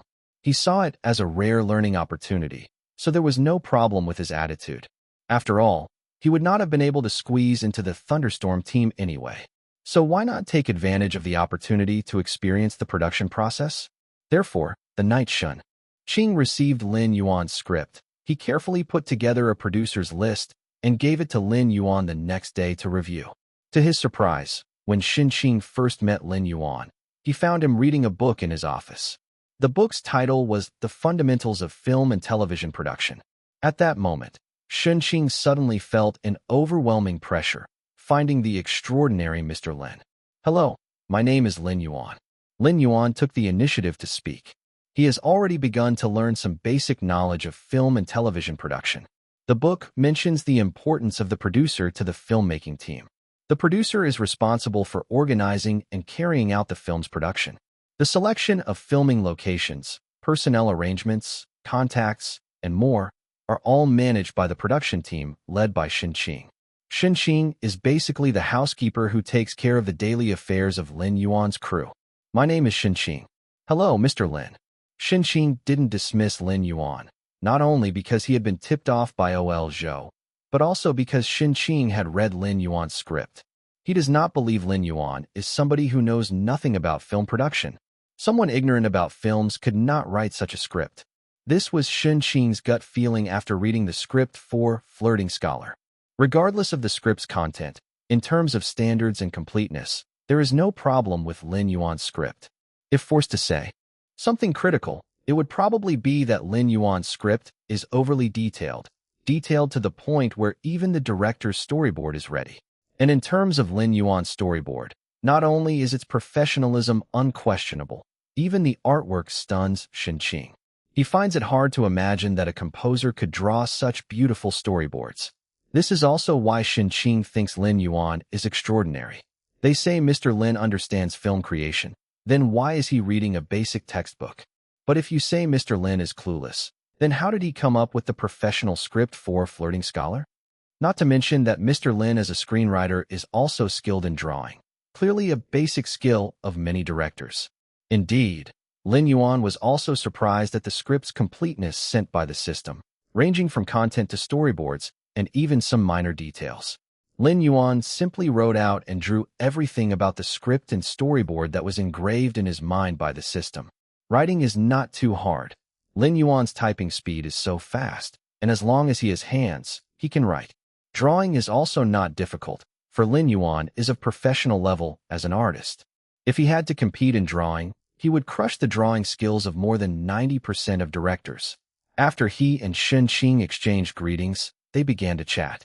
However, the first request raised by Qing was rejected by Lin Yuan, because Qing's suggestion was to adjust the storyline a bit. The current plot is coherent overall, yet some parts seem too absurd. Yes, that's the idea. The so-called absurdity is a term in Qi language, meaning a person's actions and words are hard to comprehend, lacking a focus, and their language and behavior do not have a definite purpose. They are crude, random, and vent their dissatisfaction, yet always have a forceful logic to explain away their actions. That is the style of this film. Lin Yuan was quite patient in explaining to the housekeeper, whom he respected.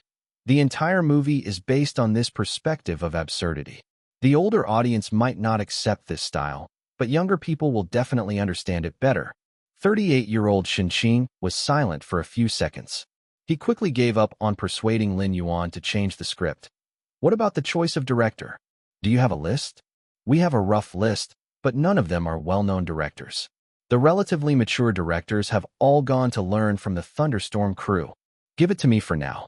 Who the director is may be important for other crews, but for Lin Yuan, as long as the director shoots according to the established direction set out in his script, that would be fine.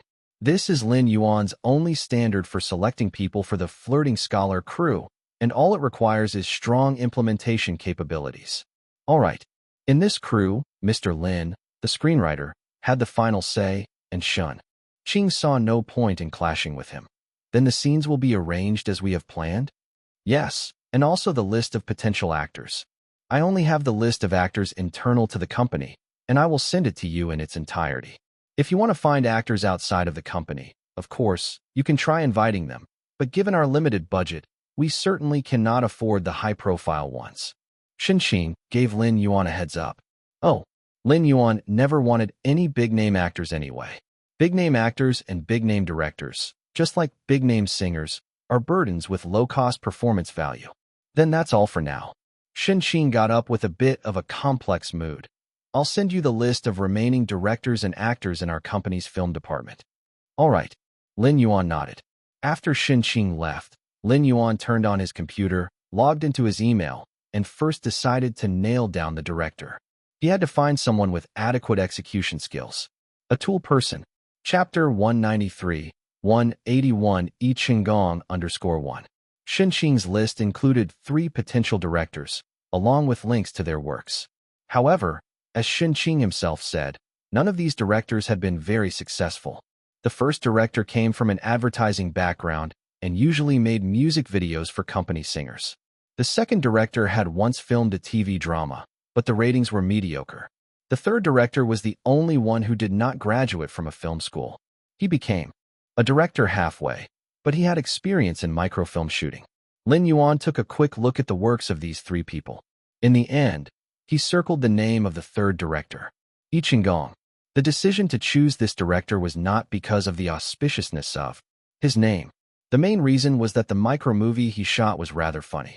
It was less of a micromovie than a collection of jokes, with a patchwork plot pieced together by various skits. At least it had elements of comedy.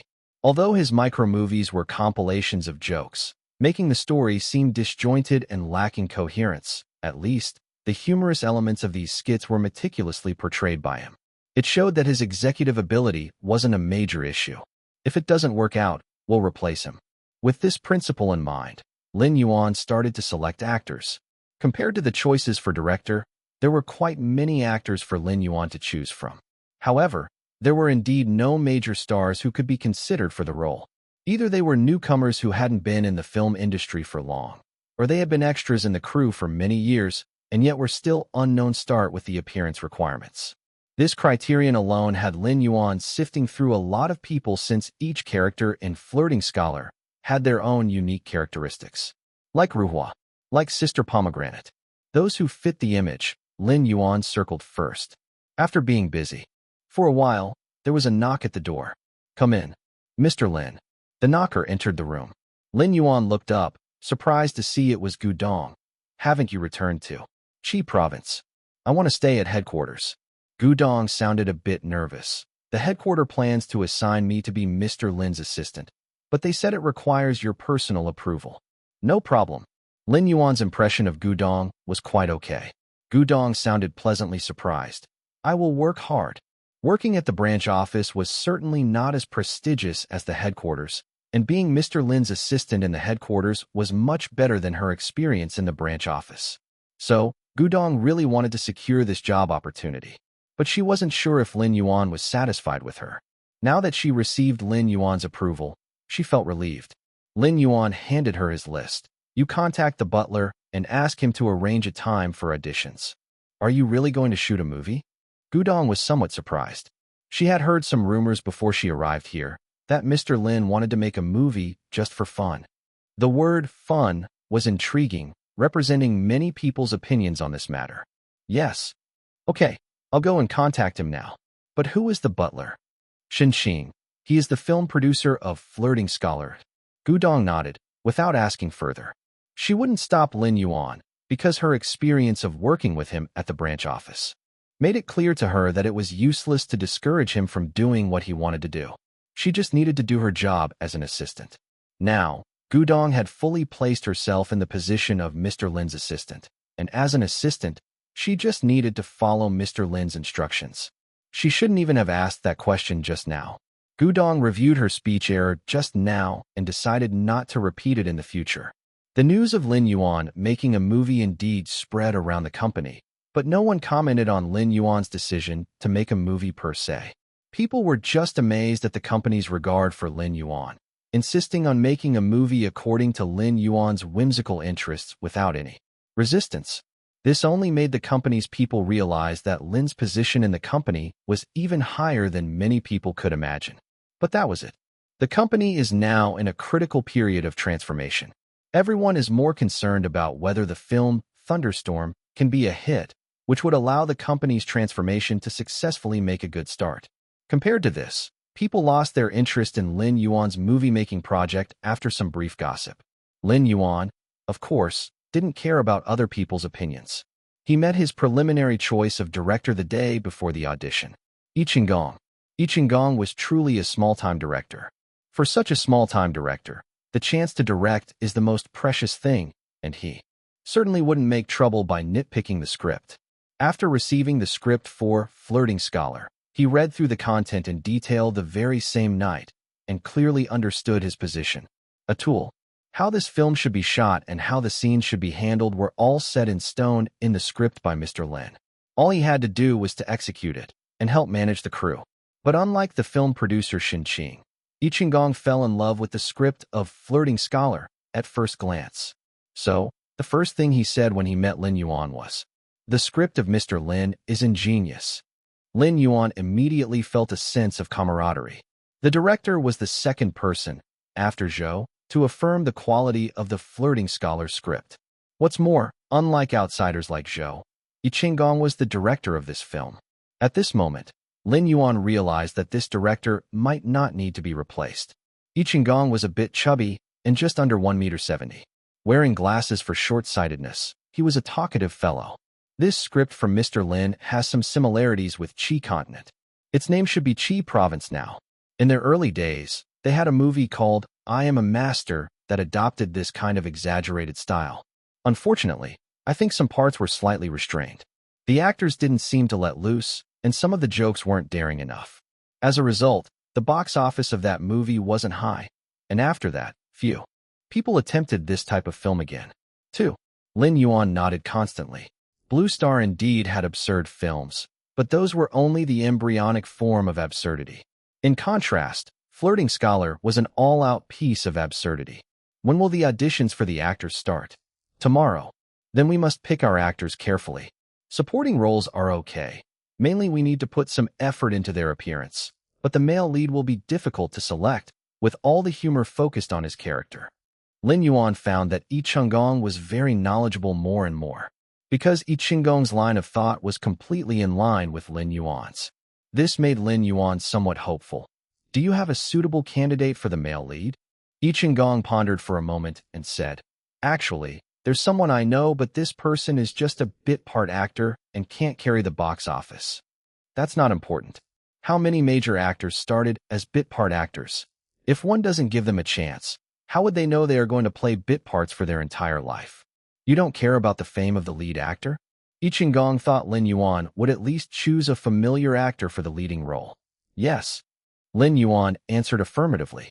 Yi Qinggong laughed. Then the person I recommend should not disappoint. Mr. Lin. Chapter 194, 182 Casting completed 1. On the day of the audition, Lin Yuan met the male lead actor recommended by Yi Qinggong. Hello, Mr. Lin. My name is He Sheng. He is a young actor whose looks can be described in what way? Standing with Lin Yuan, He Sheng's appearance was rather average, almost indistinguishable from the crowd. When on the side of Shin Qing, the housekeeper, He Sheng could likely be considered quite attractive to the average person. And if you were to compare him to Yi Qinggong, He Sheng could definitely be considered a handsome man. However, at this point, He Sheng was standing close to Lin Yuan, so he fell into the category of a regular person. Especially in front of Lin Yuan, his instinctive nervousness made him seem even more ordinary. Hello. Lin Yuan presented the expected social smile, nodding at the leaders of various departments of the film crew assembled in the recent days by Yi Qinggong and Shin Qing. Let's begin the audition. Shin Qing nodded, and everyone commenced with the auditions. The first person to audition was He Sheng.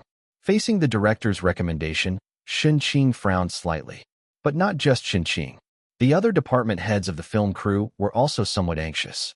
Not because He Sheng was bad, but because He Sheng had only been in the industry for 3 years with no established fame, and an unknown actor playing the lead role naturally lacks box office appeal. However, Lin Yuan did not speak up, so the audition process continued as normal. A completely standard audition. There were no fancy requirements. Just asking He Sheng to perform a certain scene from the script. During the waiting period of the audition, everyone had already reviewed parts of the script in advance, so there was no need for impromptu reading and acting. He Sheng was initially a bit nervous, but once he got into actor mode, he seemed transformed into another person, quickly immersing himself into the character. He acted out a scene where Tang Bohu was trying to get into Hua Mansion. Suddenly, he bent down and picked up a dead cockroach.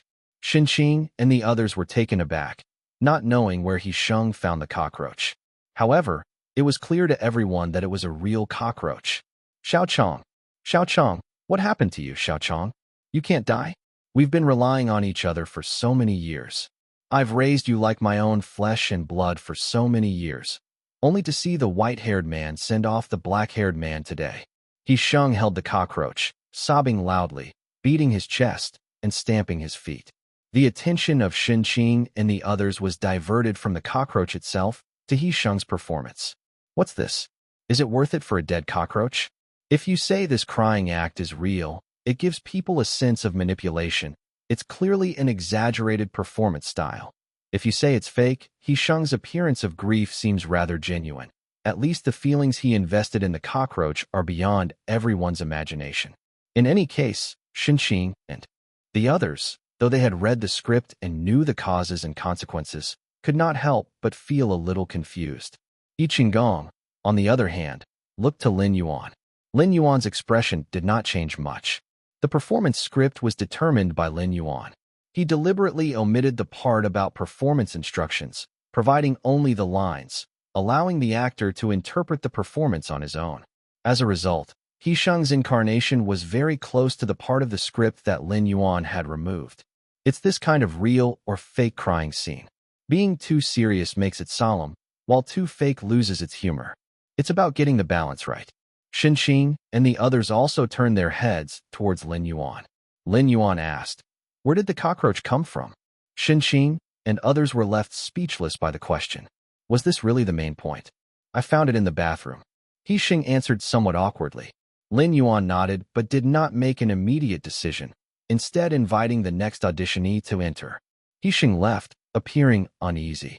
The subsequent auditionees for the leading roles did not elicit any comment from Lin Yuan until the end of the auditions, when everyone began to discuss. Yi Qinggong directly recommended He Sheng. Xinqing shook his head. He Sheng's performance, wasn't it a bit too much? He was crying over a dead cockroach. Is that necessary? It just feels like an exaggerated performance. The others behind Xinqing nodded in agreement. Yi Qinggong couldn't help but interject. You guys view it with a professional vision. Of course, He Sheng's performance seems a bit exaggerated. But I believe He Sheng's performance mode is at least consistent with the logic of the script. Someone argues, if not choosing from a professional acting background, are we to choose from unconventional paths? Yi Qinggong shook his head. You can check his background. He Sheng is indeed from a professional acting institute. The assistant director next to him frowned and said, but his acting doesn't seem professional at all. After a round of discussion, with no clear decision reached, everyone turned their eyes to Lin Yuan. Let's go with He Sheng. Lin Yuan spoke up. Xinqing and the others wanted to object, but ultimately didn't say anything more. It turns out this was a one-man show for Lin Yuan. Any objections from others would be irrelevant anyway. Just like before when someone tried to persuade Lin Yuan to modify the script, but he was not willing to do so. Yi Qinggong, on the other hand, revealed a smile. It turns out not only him, but the entire cast and crew of Flirting Scholar were tools for Mr. Lin. All they needed to do was to complete their tasks. After the leading roles had been determined, the rest of the casting process became relatively easier. Xinqing and the others rarely voiced their opinions, and it was essentially Lin Yuan and Yi Qinggong who finalized all the actors. However, during the casting process, the others got a sense of Lin Yuan's casting criteria. No handsome men. No beautiful women. Aim for an uglier cast, or rather, ones with characteristic looks. Xinqing agreed completely with this. In a comedy, supporting roles must be cast with less attractive actors. Only the four servants of spring, summer, autumn, and winter were deliberately selected by Lin Yuan to be exceptionally beautiful actresses, especially Qiuxiang. This was probably the most suitable choice for the leading lady in the eyes of Xinqing and the others because Qiuxiang's face was very beautiful. More importantly, Qiuxiang had a reputation. She is a second-line actress with the stage name Yu Shilu. Yu Shilu has a number of works to her name. She has a somewhat classical beauty, but because her acting skills are mediocre, she has been labeled a vase by many people since her debut. If it were casting for any other film or TV series, Qin and others would not take a liking to a vase like Yushilu. But looking at the actors Lin Yuan picked, even the director looked somewhat sleazy. Qin and the others felt that Yushilu, at least, was a reliable choice. At least Yushilu was pretty, and she has some level of fame.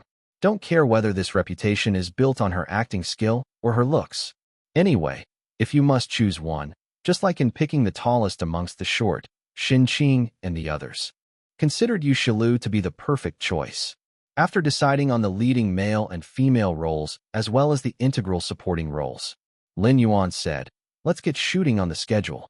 Qin and the others nodded, fully prepared to be Lin Yuan's tools. When assigned to tutor a prince like this, not seeking merit but avoiding demerits became their motto. However, Ichingong was full of motivation. Although he was a tool, he was the most willing to be used out of the lot. Chapter 195, 183. You think I dare not spend. The preparation period for a film is usually not quick, so after the crew has assembled the personnel framework, all kinds of preparations require some time to implement. These issues don't concern Lin Yuan, the screenwriter. They are shouldered by the producer and director. This is probably the advantage of being a screenwriter. Now it is February, and the annual Chinese New Year has begun. This is the first spring festival after the merger of Qin and Qi provinces, and the atmosphere seems to be even more lively than in previous years. Lin Yuan's mother has finally been brought to Sioux City to celebrate the Chinese New Year with her children. During the New Year's Eve dinner, Lin Xian kept persuading her mother to stay in Sioux City for retirement and not to return to work. Given the current situation of the Lin family, there was no need for her mother to continue to work hard for money. After hesitating for a while, her mother finally agreed. Everyone in the family is in Sioux City. Her nostalgia for her hometown could not resist the temptation of a family reunion. The consent of Lin Yuan's mother made the younger generation in the family happy. On this spring festival, the novel Zhu Xian, written by Lin Yuan under the pseudonym Chu Kuang, finally reached its grand conclusion. However, even the festive atmosphere of the new year can't diminish the resentment of the readers. Because even by the grand conclusion of Zhu Xian, readers weren't able to see the scene they had been looking forward to all along. Biao's resurrection. Damn Chu Kuang, that old rascal. Even on New Year's Day, you upset me. Where's the promised resurrection of Biao? If I had known, I would have dropped the book when Biao died. At least I could have kept some hope. At least Zhang Xiaofan reunited with Xue Qi at the end. He has made me hesitate to read any more of Chu Kuang's novels. Next time Chu Kuang writes a book, make sure an editor holds this old rascal. Of course, despite their complaints, in their hearts the readers still approved of Zhu Xian. Since they had already been hurt by Biao's death before, the fact that there was no resurrection at the end of Zhu Xian merely added a bit of regret to the readers' hearts. On the official website of the Silver Blue Books, in the comments section of Zhu Xian, one reader made a very logical statement. If Biao really revived, would our feelings as readers who have been tortured recover? The answer is no. At that time, we would probably go back to the initial vicious circle, and the factional disputes would certainly reignite. Should Zhang Xiaofan choose Biao or Xue Qi? Although there is the possibility of a harem, Zhu Xian has described both girls too well. Because they are so well portrayed, the story can't end with a harem. Whether it is Biao or Xue Qi, neither of them would share Zhang Xiaofan. If the two of them are truly willing to be with Zhang Xiaofan together, it would be a desecration to the characters. At least I would feel the character's setting has collapsed. So this is an unsolvable proposition. This is probably why Chu Kuang did not choose to resurrect Biao in the end. Eventually, one girl has to bear it all. Biao died under Chu Kuang's pen, but she lives in the hearts of us readers, which may not necessarily be a bad ending. This post received many upvotes. At this point, because of the merger of Qin and Qi provinces, many readers from Qi province also read Zhu Xian.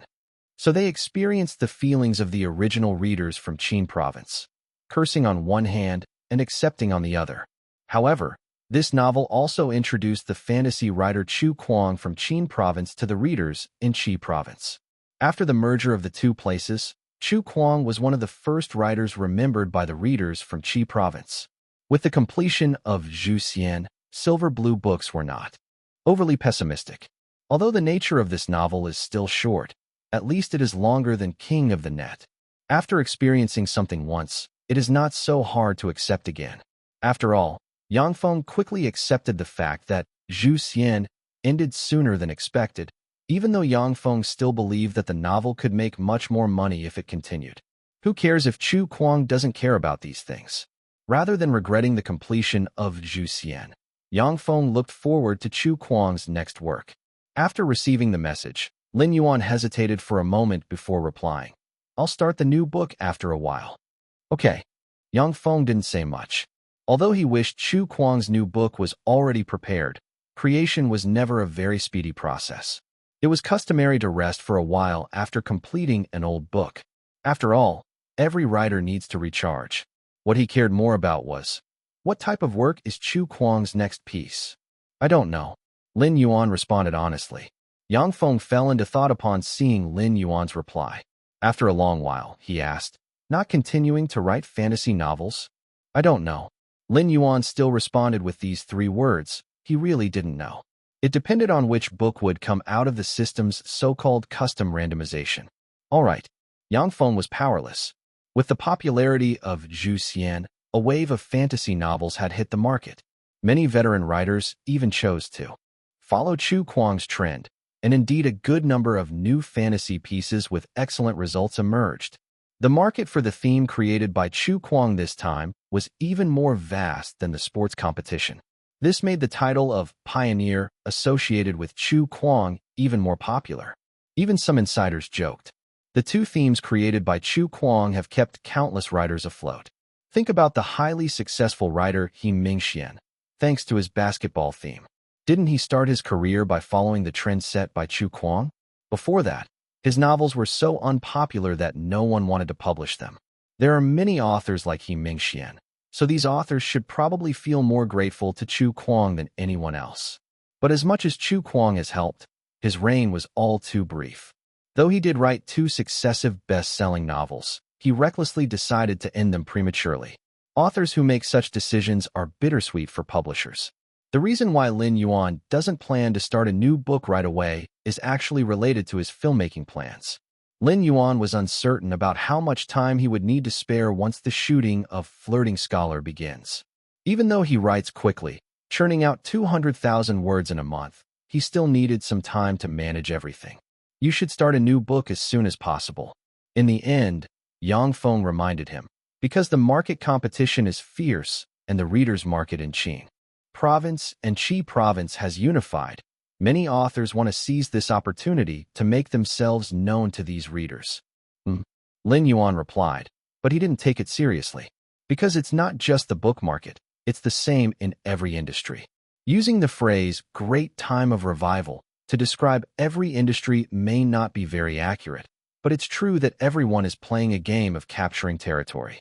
After the market expands, everyone wants to seize this rare opportunity to be the first to benefit.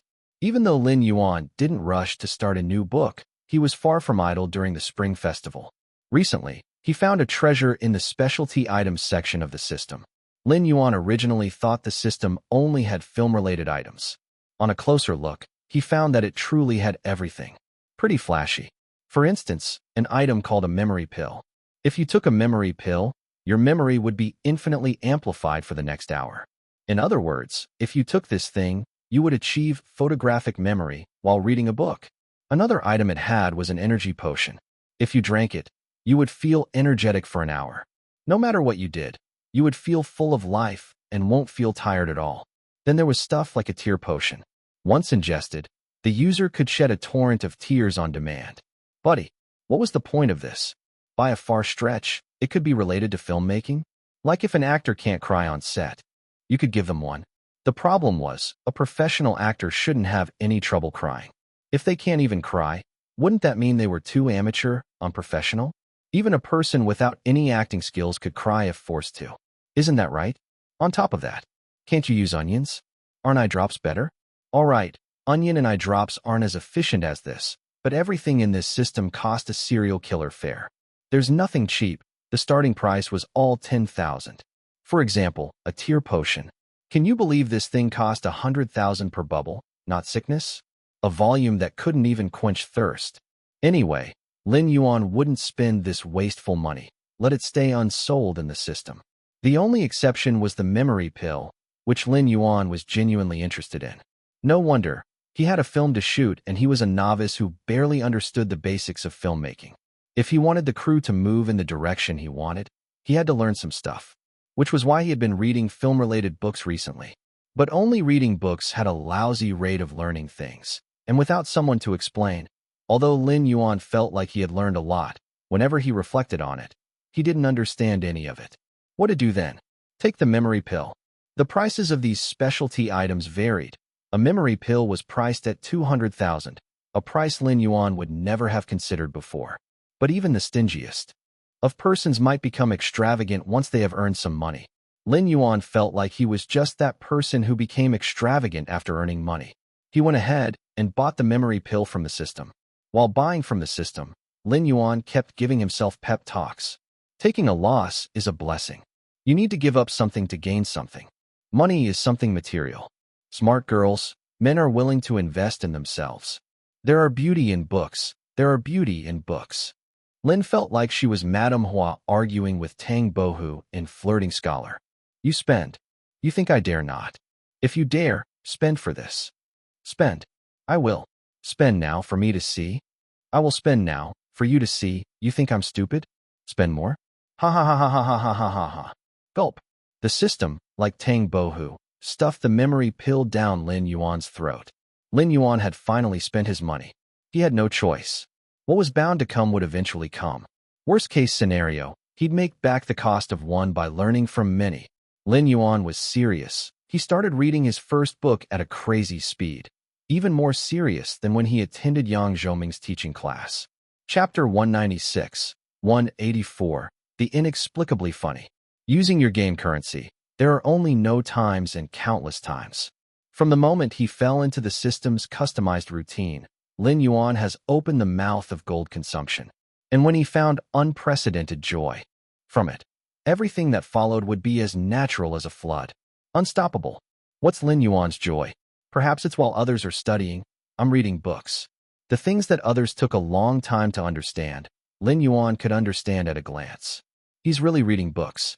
A book called Rules of Film Production. He finished reading and comprehended. The so-called memory pill not only deepened Lin Yuan's memory ability, allowing him to remember at a glance what he had read, but also improved Lin Yuan's understanding ability, making Lin Yuan truly understand the meaning carried by these words. At this moment, Lin Yuan suddenly understood why his sister could obtain happiness from studying, just like eating egg yolk. That's the joy of harvesting. So in the following days, Lin Yuan spent every day in the painful consumption of gold and the joy of studying. Until the end of February, the filming of Flirting Scholar officially started. Lin Yuan still could not stop the momentum of studying. The ocean of film and television knowledge is vast.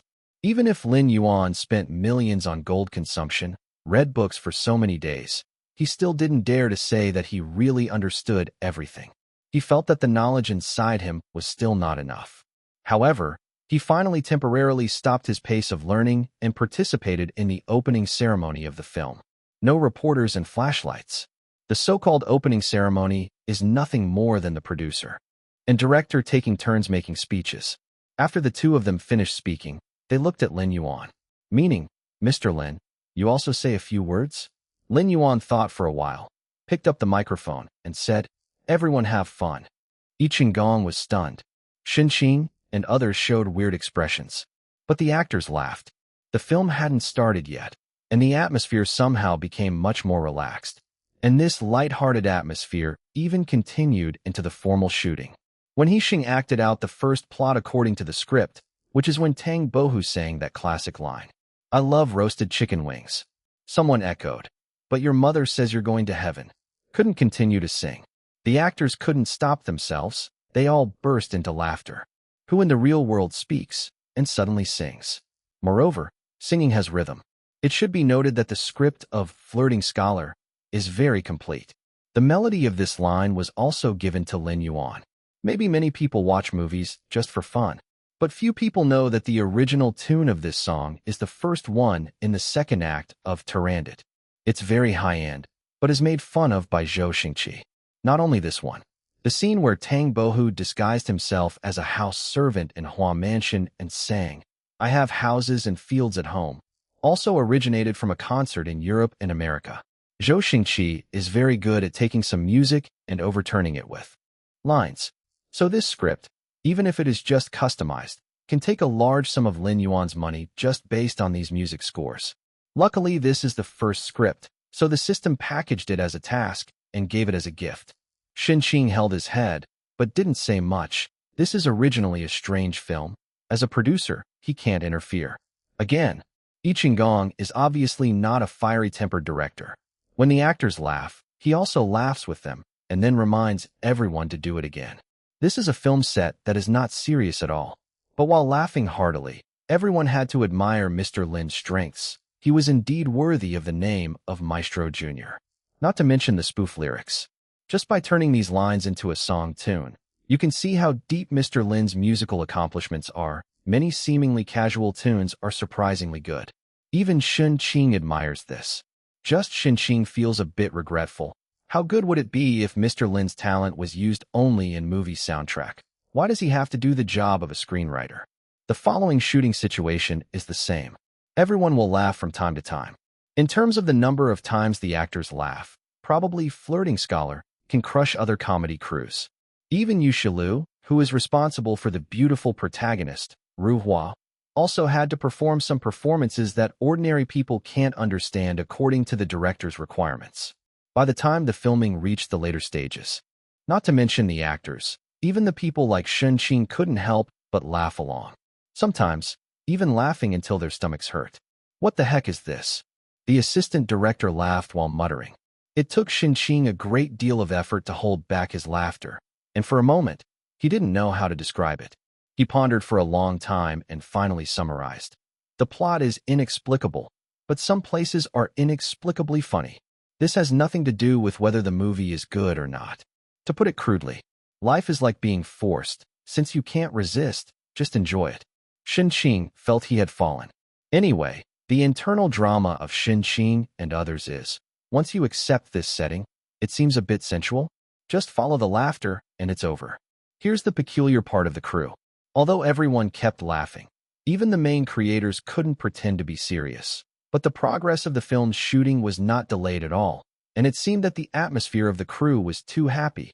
So many performances, the actors were all very open, and they completely let go. Lin Yuan, the screenwriter, didn't speak either.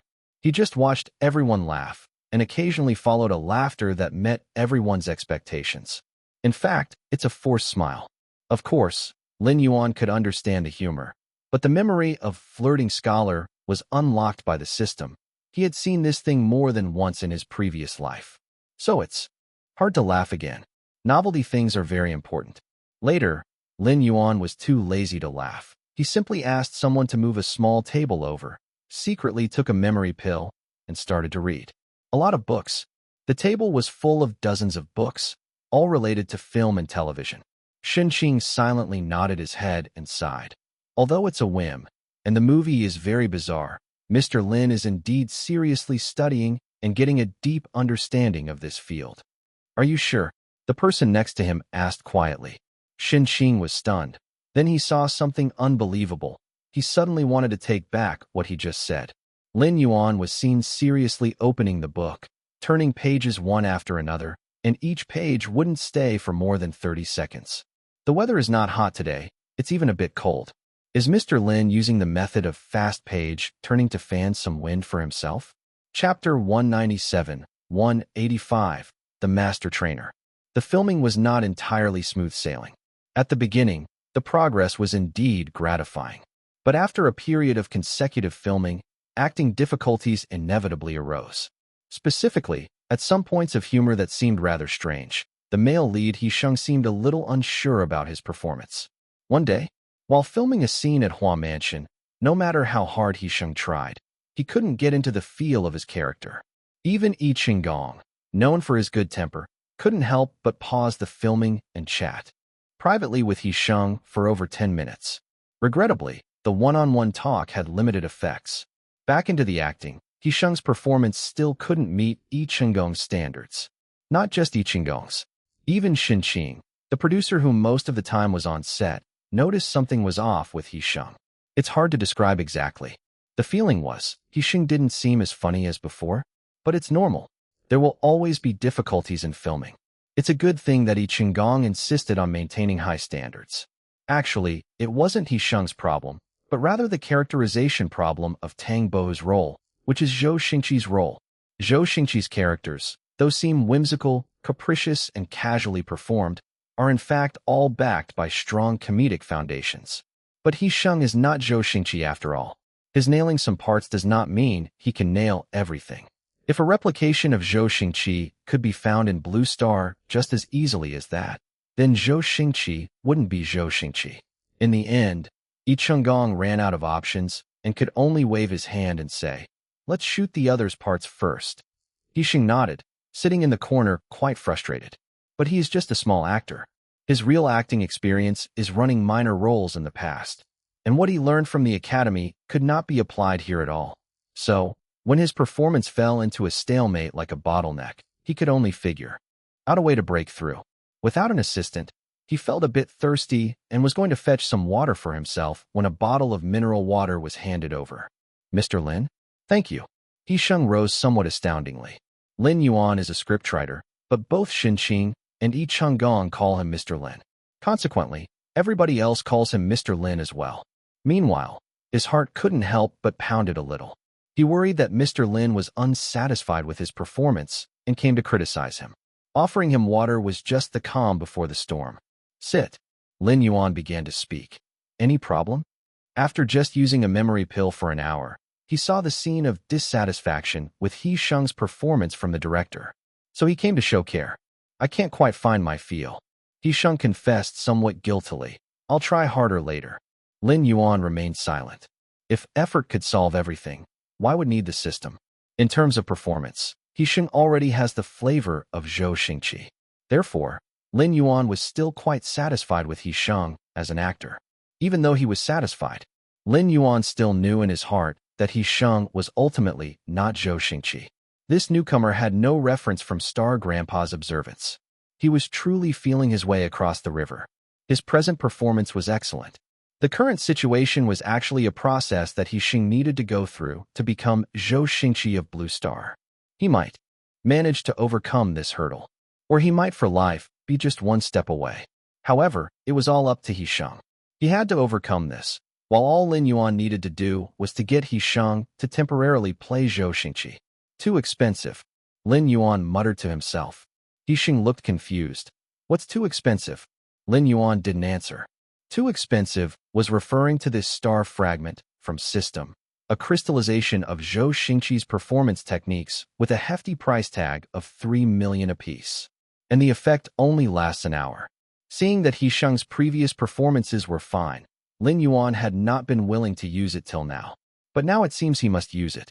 However, this couldn't be done abruptly. Lin Yuan decided to talk with He Sheng about acting. He didn't waste his time reading all those books on acting lately. Just talking about the theories of acting, Lin Yuan was not any worse than many professional actors. "Do you see Tang Bohu as a big character or a small one?" "A big character, right?" "Wrong. Tang Bohu is a small character." Lin Yuan began to wool gather, combining his recent reading on acting. Although it wasn't his field of expertise, essentially speaking, Tang Bohu is a small character. A big character is just a surface identity for him. A big character wouldn't experience the helplessness that Tang Bohu did. Tang Bohu's real identity in this movie is Huan, and his experience in Hua Mansion mirrors that of every small character. It's just that he has a trump card regarding his identity, but this card wouldn't be unveiled until the later part of the script. He Sheng was taken aback. He seemed to vaguely understand something. Tang Bohu may appear as a big character only in disguise, but would a big character be worn out by his 8 wives? Would a big character be tormented to death by his 8 wives? Would a big character chase a little maid in such a ridiculous way? Especially since Tang Bohu entered Hua Mansion, he became a real small character. Comparing hardships, pretending a cockroach is his years-long companion. At mealtime, others took away all the food, leaving him with only an empty pot. Such encounters of small characters, Tang Bohu had them all. And his reactions to these situations, no matter how nonsensical or ridiculously funny they were, all belonged to reactions a small character would have. So fundamentally, I was wrong. He Sheng was even somewhat self-doubting for a moment. Lin Yuan didn't say much more, but instead stood up and looked at Yi Qinggong, who had just finished shooting another scene. Continue shooting, He Sheng's part. Mr. Lin, I'm currently. Although He Sheng felt he had gained some insight, in terms of acting, he really hadn't thought of a solution yet. This wasn't something he could change with just a few words. Yi Qinggong couldn't help but to ask, He Sheng, can you handle it now? I can't, He Sheng said, embarrassed and helpless. However, Lin Yuan frowned and said, he can. I really can't. He Sheng, who had been stuck many times, now knew just how difficult this scene was. Lin Yuan said, if I say you can do it, then you can. He had already used the star fragment on He Sheng. With only an hour, he didn't want this time to be wasted on pointless things. Thankfully, in the end, it was still Mr. Lin who had the final say on the set. Under Lin Yuan's insistence, He Sheng had no choice but to brace himself and walk to the film set. However, the crew was somewhat helpless. Was Mr. Lin considering himself a big acting coach? He Sheng had performed many times, and it didn't work out. Could he really get it right just after a few words with Mr. Lin? He Sheng himself felt that he couldn't do it. For a time, the crowd looked at He Sheng with some sympathy. Even Xin Qing, who came with the crew today, couldn't help but sigh in her heart. If He Sheng couldn't perform later, wouldn't Mr. Lin be furious? Wasn't this implying that Mr. Lin didn't understand acting? She had to help He Sheng a bit. Although she was dissatisfied with the script, Xin Qing thought He Sheng was a very hard-working actor. This wasn't Xin Qing's fault. It's inevitable for actors to encounter similar situations. Even the best actors have had trouble performing many takes, let alone a newbie like He Sheng. Let's get started then. Yi Qinggong didn't say much. He had made up his mind that no matter how bad He Sheng's performance was, he wouldn't criticize him too harshly. Just like that, the filming began again. He Sheng was originally not confident, but as soon as he entered the performance state, he suddenly felt something strange, as if he had achieved some sort of enlightenment. He picked up his chopsticks and struck the broken bowls in front of him, almost rapping. I'm a simple guy living by the river in Sioux City. I have a house and fields. My life is unbelievably good. It felt great, but it was also quite odd. Why did it feel like my hands had a mind of their own? Wasn't I striking with too professional a rhythm? Even the lines were fluctuating, spoken with a rhythmic chant, a demonic melody. Who would have thought Tang Bohu? He is unreasonable, snatching my wife and child, monopolizing my fields. He Sheng was really into it.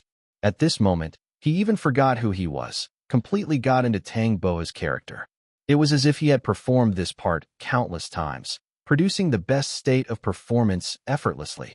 The look in Yi Qinggong's eyes changed. The look in Xin Qing's eyes also changed accordingly. This emotion spread quickly throughout the crew. Anyone could feel it. In this scene, He Sheng was performing amazingly. The actresses portraying Madame Hua and the maidservant were all inspired, and involuntarily poked their heads back and forth with the rhythm. Someone backstage couldn't help but laugh. This part was actually quite funny. But when He Sheng performed it before, it fell flat. It felt overly deliberate, like he was just acting for the sake of acting. But this time, He Sheng's performance could be truly described as tailoring to his own persona. He was Tang Bohu. He was Huan. He was 9,527. So when this performance ended, everyone's faces turned into utter shock. Then, dozens of eyes turned to Lin Yuan. Director, after listening to Mr. Lin, He Sheng excitedly glanced at Lin Yuan, then hurried to speak, his voice unprecedentedly enthusiastic. I feel like I can do it again. Get ready for the next scene quickly. Of course, Yi Qinggong knew how precious an actor's state was. Compared with before, He Sheng had undergone a complete transformation. So after coming back to his senses, he quickly shouted to the crew behind him. Under this atmosphere, everyone quickly set up for the next scene. During this process, the crew looked at Lin Yuan with somewhat awestruck expressions. Everyone had just witnessed the transformation of He Sheng, who didn't know how to act not long ago, to delivering arguably the most perfect performance of this movie's production so far. All of this because of the guidance of Mr. Lin. Guiding actors should be the director's responsibility, but at this moment, Yi Chenggong deeply understood that his abilities in guiding actors were nothing compared to Lin Yuan. What did Mr. Lin say to He Sheng? Shen Qing and the others were even more wide-eyed, not knowing how Lin Yuan managed to pull it off. Could Lin Yuan actually be a hidden acting guru on set? No, wait a minute. This wasn't guidance. This was plain and simple total transformation. Looking closely at the He Sheng now, was he still the same He Sheng? Chapter 198, 186, Storm Rising _1. He Sheng was indeed still He Sheng. It was just that with the effect of the star fragment ending, he had lost that burst of inspiration. However, since his breakthrough during that performance, in the subsequent performance, He Sheng indeed gradually explored some experience and a direction for effort. Lin Yuan originally thought that an hour later, He Sheng's performance state would plummet. But the reality was that an hour later, his state had indeed declined, but it was much better than before he used the prop. Many people in the crew murmured admiringly, saying that He Sheng's acting skills had made a certain breakthrough today. This gave Lin Yuan food for thought. He thought the star fragment was a disposable prop. Actually, it was indeed a disposable prop, but one clear point was that once this state is experienced, it easily allows the actor to find a direction. Perhaps this was the real function of the star fragment? The filming for today is finished. He Sheng also felt a little excited. He took a big sip of water, intending to express his gratitude for Mr. Lin's guidance. But for some reason, he suddenly choked on the water and couldn't help but cough loudly. Cough. Cough. He Sheng had never been choked by water so badly in his life. He kept coughing for several minutes, feeling like his heart would be coughed out, startling those around him. After a good deal of coughing, he finally stopped a bit, only to feel a fiery sensation in his throat. Are you okay? Everyone asked with concern. He Sheng waved his hand with a smile. It was just choking on water. Suppressing the discomfort in his throat, he quickly ran to Lin Yuan, his eyes slightly glinting as he said, "Thank you for your guidance, Mr. Lin. Can I consult you in the future?" "Do your best not to." Lin Yuan shook his head decisively. The star fragment is too expensive, he can't afford it. Only using it when he absolutely has no other choice. Okay, He Sheng thought about it. How could one always expect the screenwriter to guide them? Moreover, today's performance state has given He Sheng great gains. He faintly felt that a door to acting was slowly opening to him. After the crew finished work for the day, on his way home, Lin Yuan couldn't help but summon the system. Why do I feel something is off? Yes, for He Sheng's misfortune, Lin Yuan always felt that something was not right. Reality proved that his feeling was correct. The system responded. The side effect of using the prop is that there's a certain chance to trigger bad luck. Then Lin Yuan's expression changed. He has used the memory pill so many times. The system said, the host as the master will never trigger bad luck. Only when the host uses the prop on others, the other party may be unlucky after the prop effect ends, and this bad luck will not be too big. Lin Yuan. Would it be too heartless to say, then I'll rest easy now? But Lin Yuan was indeed a little relieved, and there was no need to falsely deny it. After all, He Sheng only choked on water. Such a level of bad luck is indeed acceptable, especially in comparison to the sky-defying effects of the prop. Thinking carefully about He Sheng's state just now, it was like Zhou Xingqi's spirit possessed him. For the filming of Flirting Scholar, is there a better prop? In the following days, He Sheng kept a good performance state, no longer experiencing the situation where he couldn't act effectively at all. This relieved Lin Yuan quite a bit. And just when the filming of Flirting Scholar was in full swing, competition and erosion in various industries had entered a feverish stage. In particular, Tribal and Blog, the two top cybersocial platforms, are doing everything they can to win over customers. This day, Tribal Literature. As the chief operating officer, Han Jimei was really a little overwhelmed recently. This was the editorial meeting of Tribal Literature. A certain editor looked somewhat unhappy and said, "The literature department over on the blog is being built.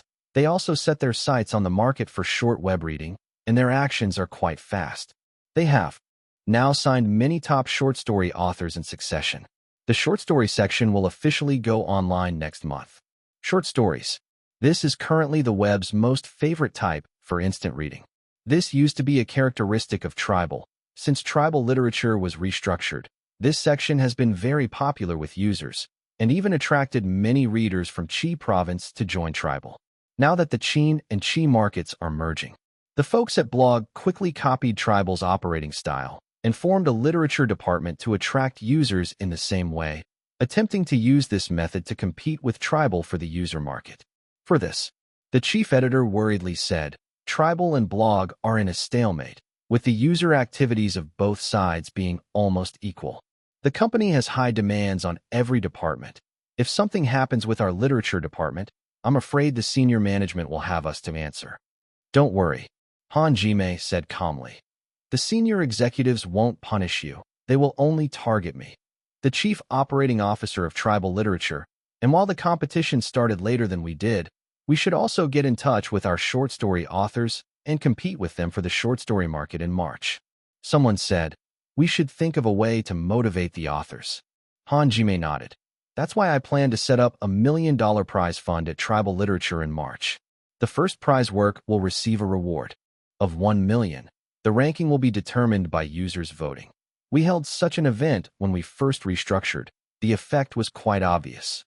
Let's set up a second and third place as well," said one of the main editors. Han Jimei nodded. She had already prepared her plan. Second prize with a reward of $500,000, third prize with a reward of $300,000, and from the 4th to the 20th place, they will be awarded with a prize of $100,000. The scale of this event was much greater than at the beginning of the restructuring. But such is the harshness of market competition. Although operational costs are sure to increase, it is worth it if one can successfully attract users who like short web readings. The quality of the articles is fundamental. The chief editor sighed. "We can hold events, and so can Blog. When the company scales are about even, there is no point in comparing capital strength. In the end, it's about which side's article quality is higher, and this aspect is the most uncontrollable. That's why it's a comparison of who has more talents." Han Jimei's face was serious. "Get in touch with the short story authors right away. This concerns the traffic of Tribal in March, and invite the biggest names of short story authors that you can." "Understood." Editors all responded in unison. One can imagine that this time's lineup of short story authors would be a rank above last year's. Someone even suspected top tier short story authors might make a comeback. Chapter 199, 187 Necklace_1. With the decision by Tribe Literature, all the short story writers of a certain level in Qinchi had basically received creative invitations from this platform. Lin Yuan also received a call from Wei Long, one of the chief editors of the platform, who detailed this event's proceedings. Short stories. It was only then that Lin Yuan recalled having 2 short stories on his hands that he had not published yet. Now was a great time amidst Qinchi's merger, and the first prize for Tribe Literature is a whopping $1 million. Even if he does not secure the first prize, he wouldn't be at a loss with the second or third prize either. Yes, Lin Yuan felt confident that whosoever of the 2 remaining works on his hand would do well enough to make it to the top 3. "Do you have a piece at present?" Wei Long was somewhat nervous.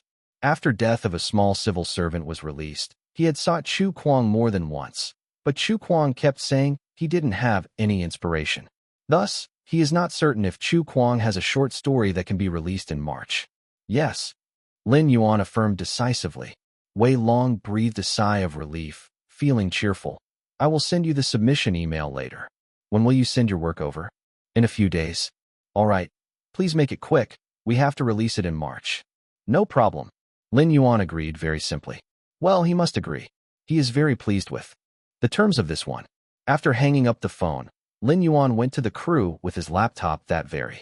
As the scriptwriter, Lin Yuan seldom meddled with the actual shooting of Flirting Scholar. Because Yi Chunggong would shoot according to his requirements, and Mr. Shun Xinqing mainly handled the logistics work of the crew. He has ample time to do his stuff on set. No one cares what Lin Yuan does on the set anyway. The reason Lin Yuan is still on set is that he is afraid of unforeseen circumstances arising. He found a quiet spot to type, and then started contemplating about which short story to use. It was a choice between 2. After mind mapping, Lin Yuan finally made up his mind. He typed 2 characters on the document. Necklace. As a short story, Necklace is merely over 5,000 words long. It wouldn't take Lin Yuan much time to write. What he really needs to work on is the adjustment of the novel's background. Many beautiful and charming women in the world, because of fate's capriciousness, are born into impoverished families. She has no dowry, no means or hope of making a man who is wealthy and well-placed get to know her, understand her, love her, and marry her. In the end, she can only make do and marry a small officer in the Ministry of Education. If you say that the gift of the Magi is one of O. Henry's representative works, then the necklace that Lin Yuan is writing now is one of Maupassant's representative works. Being a world-class short story master as famous as O. Henry, although Maupassant's style is different from O. Henry, their respective representative works are undoubtedly excellent. This is Lin Yuan's confidence in Necklace. As for background adjustments, Lin Yuan is well-versed already. However, to avoid errors, Lin Yuan spent a couple of hours perfecting the new background of the novel. He carefully checked it, striving to make the story appear flawless. Meanwhile, Wei Long, who had just finished the call, reported the situation to Han Jimei, the chief operation officer of tribe literature, while Lin Yuan was writing Necklace. At this time, the editors had successively gotten in touch with the writers and were presenting the lists to Han Jimei for the report. Wenda, Shen Gongfang Yumei. Looking at these names on the list in her hands, Han Jimei's face lightened up somewhat. Under heavy reward, there must be brave men. In all respects, the lineup of short story writers invited by tribe literature this time is even more luxurious than the last. And the names appearing in these lists are all famous figures in the short stories field. With the participation of these people, Han Jimei felt that the flow of users in March for tribe literature would not be too poor. When it was Wei Long's turn to submit the writer list, Han Jimei took a look and her gaze suddenly paused. Chu Kuang. Last season's winner, Chu Kuang, is on the list? She couldn't help but smile. This is the winning writer from our last event. His participation this time makes this event even more meaningful. Did Chu Kuang participate? The editor-in-chief was somewhat surprised and smiled straight after. His participation is indeed good news. Although this time's lineup is more grand and the reputations of many of these writers are more renowned than Chu Kuang's, he is after all the champion of the previous season. His presence makes our event seem to have a sense of continuity. We should make this an annual event and make it a unique point of tribe literature. Han Jimei nodded her head. This is indeed a good idea. Wei Long laughed. I wasn't very hopeful initially. Chu Kuang has rejected my invitations a few times before, citing lack of inspiration. But perhaps this time he wants to establish his reputation in a new market, seeing that the reader base has doubled. While it may be true, the editor-in-chief shook his head, but the writers participating this time are not comparable to the group from the previous round in terms of overall skill levels. For Chu Kuang to get a good placement again isn't as easy as it seems. That's not necessarily so. Wei Long couldn't help retorting. I think Chu Kuang's abilities are not inferior to the big-name writers. He just has fewer works, making his fame and qualifications in the short story field inferior to other well-known writers we mentioned earlier. The editor-in-chief didn't argue and just laughed. I hope so. As far as tribe literature is concerned, the higher the caliber of the invited writers, the better. Just then, a sudden flustered editor hurried in the door with a panicked expression. Something has happened. What is it? Han Jimei frowned slightly. This editor made a bitter face. I just called Teacher Feng Hua and wanted to invite him to participate in this event, but he refused. Feng Hua. The editor-in-chief faltered before laughing out loud. Isn't it quite normal for Teacher Feng Hua to refuse us? He is an authority in the field of short stories, hailed as one of the three masters. He is of the top tier, famous for writing only one short story a year, and has already written one this year. I just didn't expect you to attempt inviting him. But the problem is, this editor shrugged helplessly. Teacher Feng Hua refused me, not because he didn't want to participate in our tribe literature event, but because he had already accepted an invitation from a blog. He told me this himself. Whoosh. As soon as these words came out, everyone's face changed. Even Han Jimei suddenly felt that the array of impressive names on her hand, they are not as enticing. Chapter 200, 188. 3 carriages _ 1. It seems like every field has a proverbial ceiling, and in the domain of short stories in Qin province, there are 3 top short story authors, hailed as the 3 horse-drawn carriages of the short story field, one of whom is the renowned short story author, Feng Hua. Feng Hua, who is 35 years old this year, is the youngest of the 3. Therefore, some people say that Feng Hua is the least powerful among the 3 top short story authors in Qin province. But, even if his abilities are the least impressive, he is still one of the 3 horse-drawn carriages of Qin continent. After a moment of silence, the editor-in-chief suddenly murmured, Feng Hua. Wei Long snorted, lamenting, writers can be as deceptive as ghosts. Han Jimei stood up, her fingers lightly gripping the list. Can we contact the other 2 top authors? The only ones in Qin province who can outshine Feng Hua are the other 2 among the 3 carriages. However, the editor-in-chief sighed, shattering Han Jimei's hopes. The number 1 short story writer in Qin province, teacher Changqin, had announced his formal retirement last year. We simply can't ask for his contribution. As for Fei Hong, I just contacted him. He is old and does not feel well, therefore cannot spare time for writing. Han Jimei didn't give up. What about Qi province? If Qin province has top-level short story authors, Qi province naturally does, too. The editor-in-chief replied with a bitter smile. Qi province has 4 top-level short story authors, but I don't believe the blog didn't contact them first. Since they haven't joined the blog, it means we'd also have a hard time inviting them to participate. But we can indeed try. Contact them immediately, Han Jimei commanded. Seriously. The chief editor nodded. Everyone rushed off, all clearly having work to do. And when it was close to quitting time, the editor-in-chief finally found Han Jimei again. We managed to get in touch, but as expected, the 4 from Qi province all refused us, saying they don't have any suitable manuscripts at present. Writers need inspiration to create. Especially for short stories, it's not possible to produce one just because someone demands it. If created hastily, the quality of the story would be poor, thus tarnishing the author's reputation. The more renowned the author, the more they value their reputation. Unless they're certain of the quality, they will not commit lightly. Han Jimei shook her head. In fact, she had guessed the outcome a long time ago. These top short story authors won't simply write for an event unless they have a suitable manuscript ready. Feng Hua's willingness to participate must be because he has in hand a short story of assured quality. If the quality of the manuscript is not up to par, how could Feng Hua be ready to participate so easily? It was due to this reason that when Han Jimei heard that blog had invited Feng Hua to participate, she became anxious. There is also a silver lining. The editor-in-chief said with a bitter smile, I have made a deal for a manuscript from a top author in Qi province, but it definitely can't make it for March. The timeline is too short for him to create. Also, his price is not low. How much? 5 million.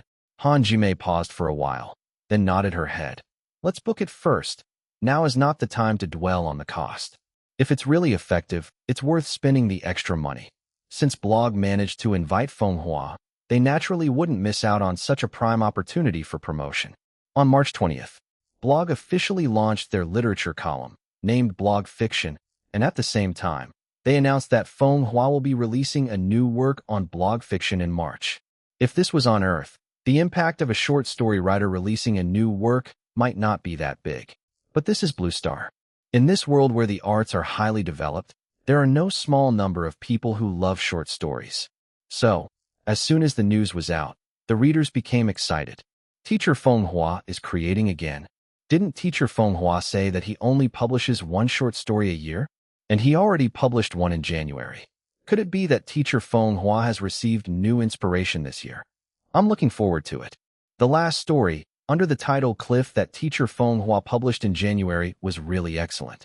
I reread it last night. The plot of only 5,000 words is really thought-provoking. Both the structure and the text are top-notch short stories. After all, he's one of the 3 carriages. I am a reader from Qi province. Now that the merger has happened, I have the great fortune to read Teacher Feng Hua's new work. It is indeed well written. I then read Feng Hua's previous works, and now I am a fan of Teacher Feng Hua. After the merger of Qin and Qi, Feng Hua published a short story, which made the readers of Qi province recognize the power of Feng Hua. Therefore, when Blog made their announcement, the readers from both Qin and Qi provinces were united in anticipation. In a way, Feng Hua's fame even surpasses the other two top short story authors in Qin province. Because he had made a work public after merging with Qi, and the work had undoubtedly been loved unanimously by readers. Compared to the other authors, who have not released any works yet, the readers from the other continent have not fully recognized them. In terms of anticipation for the short stories in March, blog fiction has already prevailed over tribe literature. Even the authors on tribe's side couldn't help but feel a bit jittery. Although Feng Hua's novel doesn't have much to do with them, as they are not publishing new works on the same platform. Just having them published in the same period is enough to put a lot of pressure on many short story writers. The tribe literature department is walking on thin ice. Everyone can tell that Blog's move has put Han Jimei, the chief, in a difficult position. Even from behind her office door, the editors could imagine how somber Han Jimei's expression must be. Therefore, in the past few days, everyone has been working very carefully. Wei Long was also cautious, afraid of rubbing Han Jimei the wrong way. At this point, they had moved into the manuscript review stage. The writers they had been in contact with had sent in their works one after another.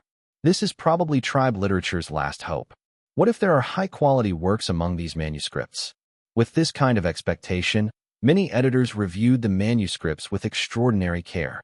Wei Long was no exception.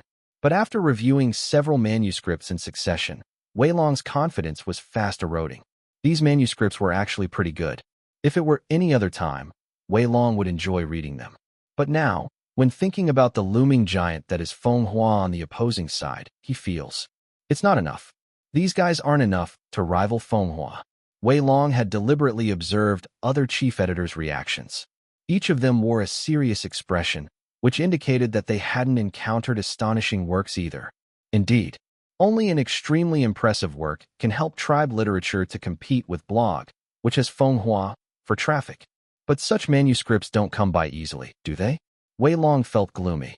Just then, he saw that he had received a new manuscript in his email. It was sent by Chu Kuang, whom he had contacted earlier. Necklace. Chapter 201, 189. So what _1? The name is quite ordinary, but a short story doesn't necessarily require a high-flown name. What really worries Wei Long is the content. After several disappointments, all Wei Long hopes now is that Chu Kuang's works can maintain its usual standards. Just keep being consistent. Chu Kuang is a general. Although there is a boost from Feng Hua's blog, Wei Long's literature tribe still has the ability to compete if their overall level does not lag too much. Anyway, short story lovers do not only read one story. This is the only excuse Wei Long can use to comfort himself. He clicked it open. Wei Long started reading. The story was launched from the perspective of a beautiful but poor woman who, due to poverty, got married to an ordinary clerk. The couple lived a stingy life. The woman pursues materials. Because of the bleakness of her house, the roughness of the wall, the antiquity of the furniture, and the banality of the cloth, she was always filled with sorrow.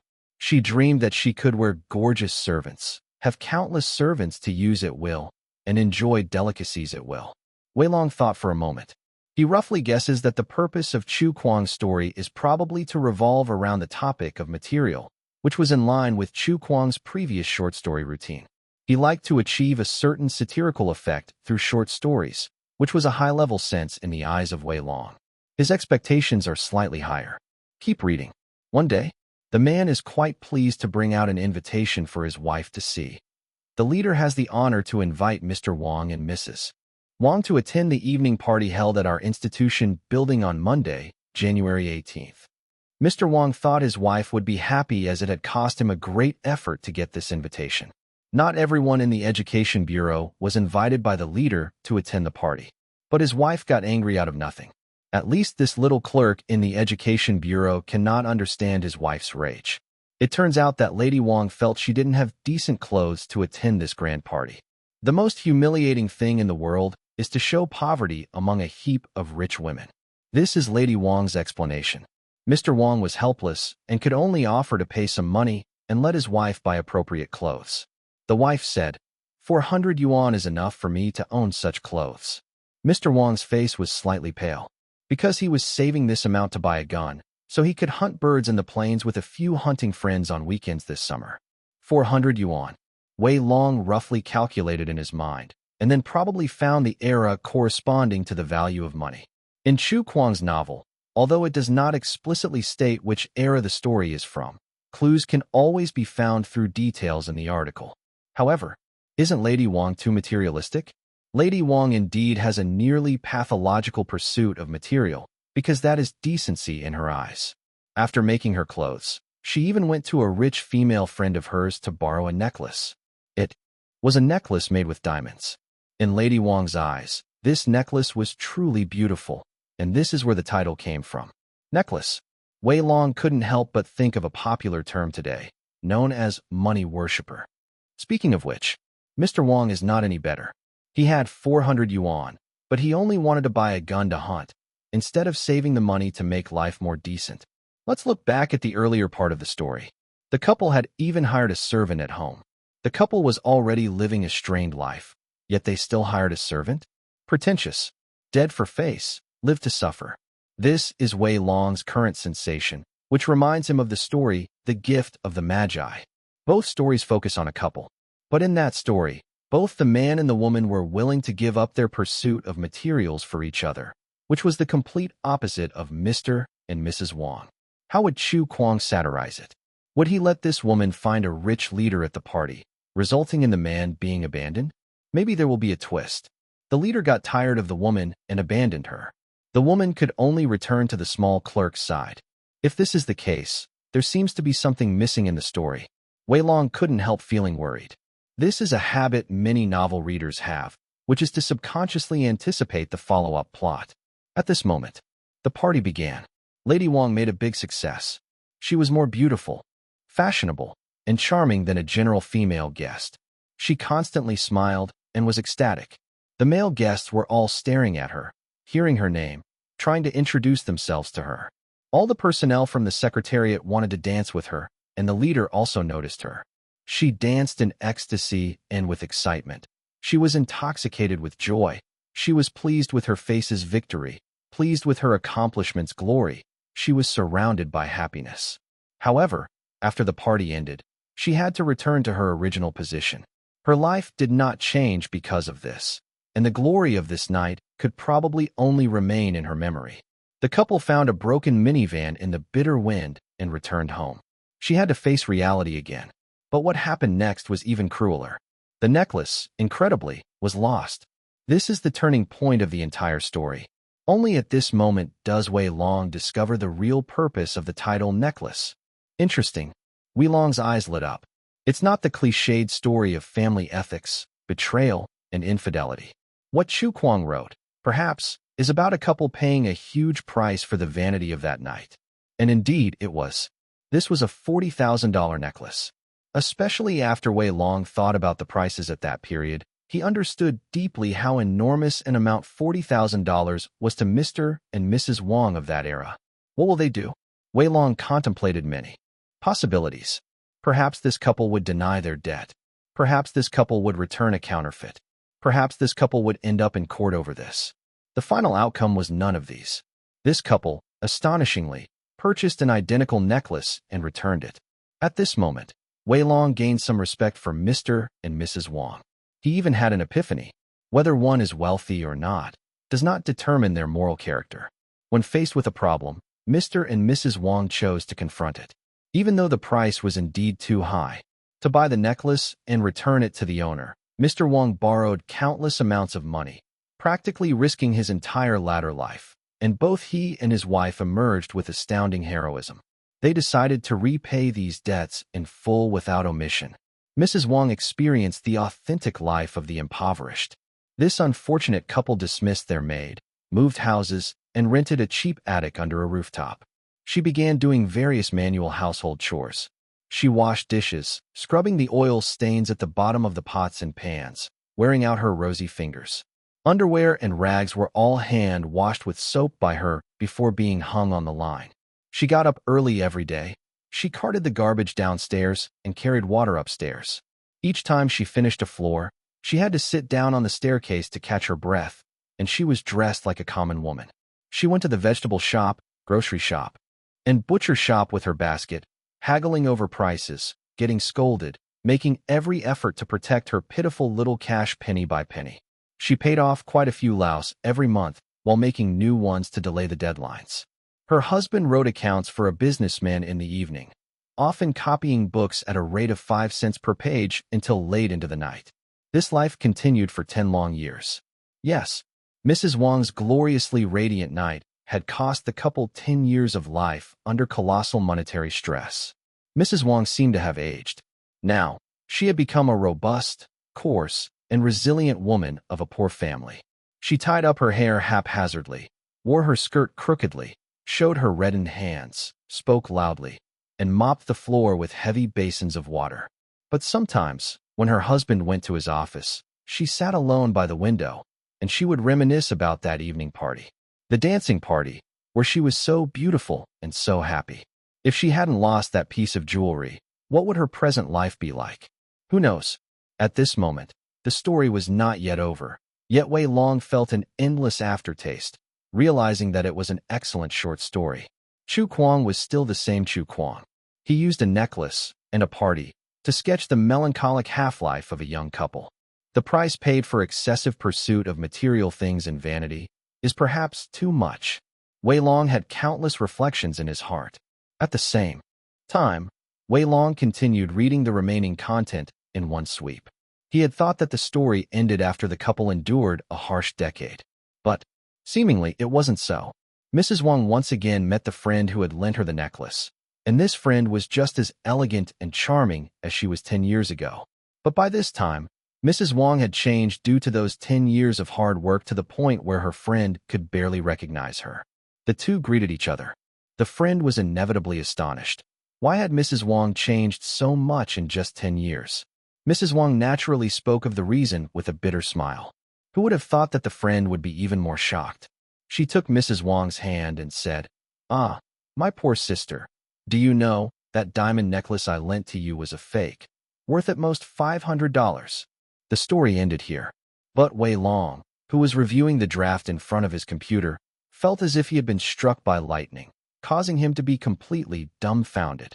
It's a fake. The necklace is a fake. So, the debts that Mr. and Mrs. Wang had nearly risked their lives to repay were actually just a misunderstanding. Realizing this, Wei Long suddenly felt a chill at the back of his neck. He stood up abruptly, using too much force, causing the chair behind him to suddenly fall to the ground. Bang! The chair fell a meter away abruptly. This sudden noise garnered the attention of countless people in the department. Even Han Jimei from the inner office couldn't help but peek out to see what was happening. Just as someone was about to inquire about Wei Long's situation, Wei Long suddenly yelled out a phrase. The voice resounded throughout the entire department. "How about a 3-horse carriage then?" Chapter 202, 190. The Eternal God _1. The reaction of Wei Long naturally drew everyone's attention. But Wei Long's phrase, "What about the 3-horse carriages?" was rather arrogant, unintentionally sparking a lot of debate. However, no matter the dispute, it couldn't suppress everyone's curiosity. What sort of draft was it that made Wei Long lose his composure to such an extent, almost to the point of exaggeration? Therefore, a meeting was naturally organized within the department. Calling it a meeting was less accurate than calling it a novel reading. Freshly printed copies of The Necklace, smelling faintly of ink, were distributed to every staff member at the editor-in-chief level and above. A 5,000-word text wouldn't require much time to read through. Han Jimei was also reading The Necklace. She was the first to receive the printed copies, so she was the first to finish reading. But when she finished the entire novel, she fell silent for a whole minute. It was unclear whether she was replaying the story in her mind or waiting for the comments and views of the other editors-in-chief. Gradually, in the meeting room, the other chief editors began to finish reading one after the other. Instead of mirroring Han Jimei's silence, everyone was in agreement, and there was even someone who cautiously stood up from his seat expressing his admiration to Wei Long. This short story. He opened his mouth, wanting to critique it using specific terms, but found himself lost for words. It was Wei Long who calmly added 2 more words. Classic. There was an uproar in the conference room. That's right, it's a classic, A real masterpiece, especially the ending. It's as amazing as The Gift of the Magi. The twist at the end is simply astonishing. Even without the plot twist at the end, the story of a woman spending her whole life trying to pay off the cost of a fake necklace she thought was precious for a moment's vanity is already very well written. The ending is the cherry on top, raising the entire story to a new level. This is the first short story to show the cost of vanity in such a detailed way. In the face of this kind of story, even Feng Hua would be overwhelmed. I underestimated Chu Kuang. We were all anxious and worried, unaware that the strongest was among us. In terms of reputation and seniority, Chu Kuang can't compete with Feng Hua, but if we compare the story, it's hard to tell. First, we likely can challenge them head-on. Everyone looked at Han Jimei. Han Jimei was the most composed. Everyone couldn't help but admire her mentality as the chief. No doubt she's a leader. She shows no change of color even when Mount Tai collapses in front of her. Unless one of her exquisite red false fingernails hadn't broken off due to excessive force. Prepare for battle. Han Jimei calmly hid her broken fingernail, suppressing her surging emotions, and said, "Focus on promoting the necklace." Understood. Everyone responded thunderously. That night in the tribe literature section, a large banner was raised on the homepage saying, "Get ready for the grand new masterpiece by superstar genius short story author, Chu Kuang." The promotional banner took up a quarter of the screen. This was the grandest promotion ever in the history of tribe literature. After entering the topic, readers could see countless comments from the editors about this novel. All of them were praises and introductions to Chu Kuang's previous works, without any spoilers. Unsurprisingly, this promotion garnered much attention. Such a grand pomp. Can I ask, who is Chu Kuang? This comment was obviously from someone in Qi province. Naturally, netizens from Qin continent introduced. Chu Kuang is a fantastic new author and considered a rising star in the area of short stories. You can check out his previous works. I personally recommend The Gift of the Magi. It's one of the top 3 classics in my eyes. Chu Kuang is indeed great, but don't you think his promo is a bit too much? A lot of big-name short story authors are participating in tribe literature's March event called Blossoming Dreams. There were many, but judging from the treatment, Chu Kuang seems to have the highest status, equal to Feng Hua from the blog novel section. Is Chu Kuang more prestigious than Teacher Wenda? On the side of tribe literature, the only ones who should be on par with Teacher Feng Hua would probably be Wenda, Shen Gongfang, or Teacher Yumei. It was like deploying troops and perfecting armaments. The blog novels highlighted Feng Hua, whose position and strength were obviously the leaders among the short story authors there. However, over at tribe literature, to everyone's surprise, it was Chu Kuang. Naturally, some readers were confused. There were many great teachers in tribe literature as well. The main promotion shouldn't be Chu Kuang. Although Chu Kuang is no longer a complete newcomer in the field of short stories, he did have a few excellent works, but this couldn't cover up the fact that he was still relatively new to the circle. I have to say, it really piqued my interest. Is Chu Kuang's new work really good enough to rival Feng Hua? That's one of the 3 horse carriages. I hope tribe literature isn't just blowing its own horn. If they're making such a big fuss, but the quality of the novel isn't up to par, it will be embarrassing. It wasn't so much doubt, anticipation was indeed aroused, but readers were inevitably hesitant, wondering if tribe literature was just playing a savvy marketing game. In contrast, over at blog novels, they indeed felt a little scared. Would tribe literature have arranged such a grand promotion without being confident? Aren't they afraid that when the work comes out, it would not meet the reader's expectations? It scared me so much that I had to read Teacher Feng Hua's draft again to calm down. Teacher Feng Hua probably finds it strange too. What gives tribe literature the confidence? I guess Chu Kuang really did write a great piece. I think Chu Kuang's potential is terrifying. I tried to bring him over previously, but unfortunately, I couldn't find his contact information. Having Teacher Feng Hua is sufficient. Overall, they are more at ease with blog novels. It's not that they are looking down on Chu Kuang. They have so much confidence in Feng Hua. At this moment, the authors from the literature tribe also began to express surprise, with many discussing the matter in chat groups. A few of those with louder voices expressed their opinions. Yumei, is our main promotion going towards Chu Kuang? Gongfang. I thought it would be teacher Wanda. Wanda. There must be a reason for it. Let's see. I am quite looking forward to Chu Kuang. What if he really beats teacher Feng Hua? No one was really dissatisfied. Anyone facing Feng Hua would feel intimidated. Since Chu Kuang was chosen, that can only mean one thing. Literature Tribe believed, among all the manuscripts this time, Chu Kuang's work was the best. So instead of dissatisfaction, everyone was more curious to see just how good Chu Kuang's manuscript was. Carrying many people's curiosity, March finally arrived as scheduled. For ordinary people, this march is nothing special. But for short story enthusiasts, this is a rare celebration. Thus, as soon as the pre-dawn morning passed, with the Literature Tribe and blog novels simultaneously publishing new works from famous short story authors, the traffic of both platforms suddenly increased. Among these people, most readers couldn't wait and directly opened Feng Hua's work. Long Fei is a short story enthusiast. Long Fei is also a fan of Chu Kuang. As a fan, Long Fei follows the competition between Literature Tribe and blog novels quite closely. He also knows that the Literature Tribe has championed Chu Kuang, directly pitting Chu Kuang against Feng Hua, one of the three leading voices in the short story realm. Besides, the first work Long Fei opened was by Feng Hua. Long Fei felt there was a hint of probing the enemy in his actions. The work of teacher Feng Hua is titled Bianlian, Face-Changing. The beginning of the story was not surprising in the least, merely about an ordinary case taken on by a patrolman. It was an unleashed dog that bit a passerby. Being a patrolman, they naturally sought justice for the victims, so he begins inquiring about the situation, preparing to hold the dog's owner responsible.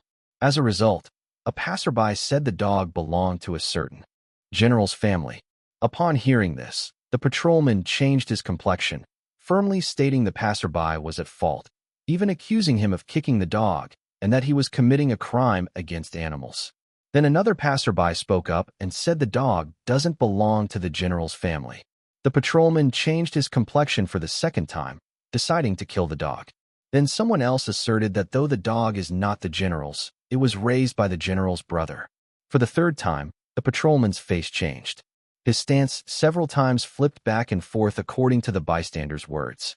By the end, somebody from the general's family came to take the dog away. Unexpectedly, the dog wrenched free from its owner's hand and bit the patrolman's leg.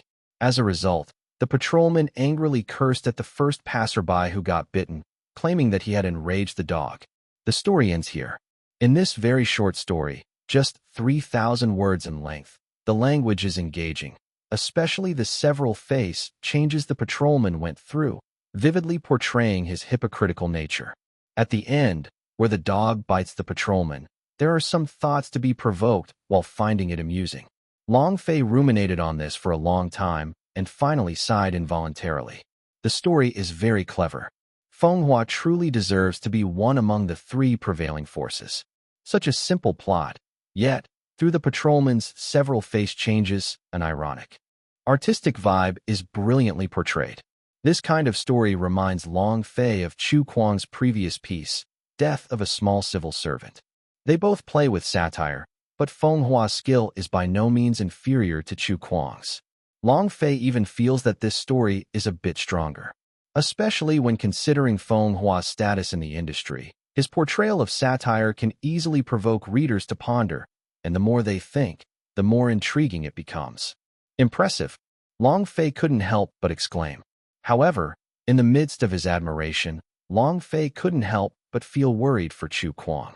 When he logged into Literature Tribe, Long Fei opened Chu Kuang's new piece, a story called Necklace.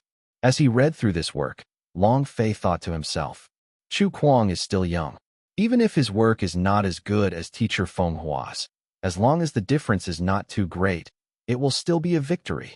After all, the opponent is one of the three leading forces. And when the story is nearly finished, Long Fei's mood gradually relaxed a bit. It's a delightful coincidence. Chu Kuang also plays with satire, focusing on the material and vanity. Compared to teacher Feng Hua's Bianlian, the story is slightly stronger in narrative. Despite missing by just a bit, Long Fei's mind suddenly halted as he read the last sentence of Necklace.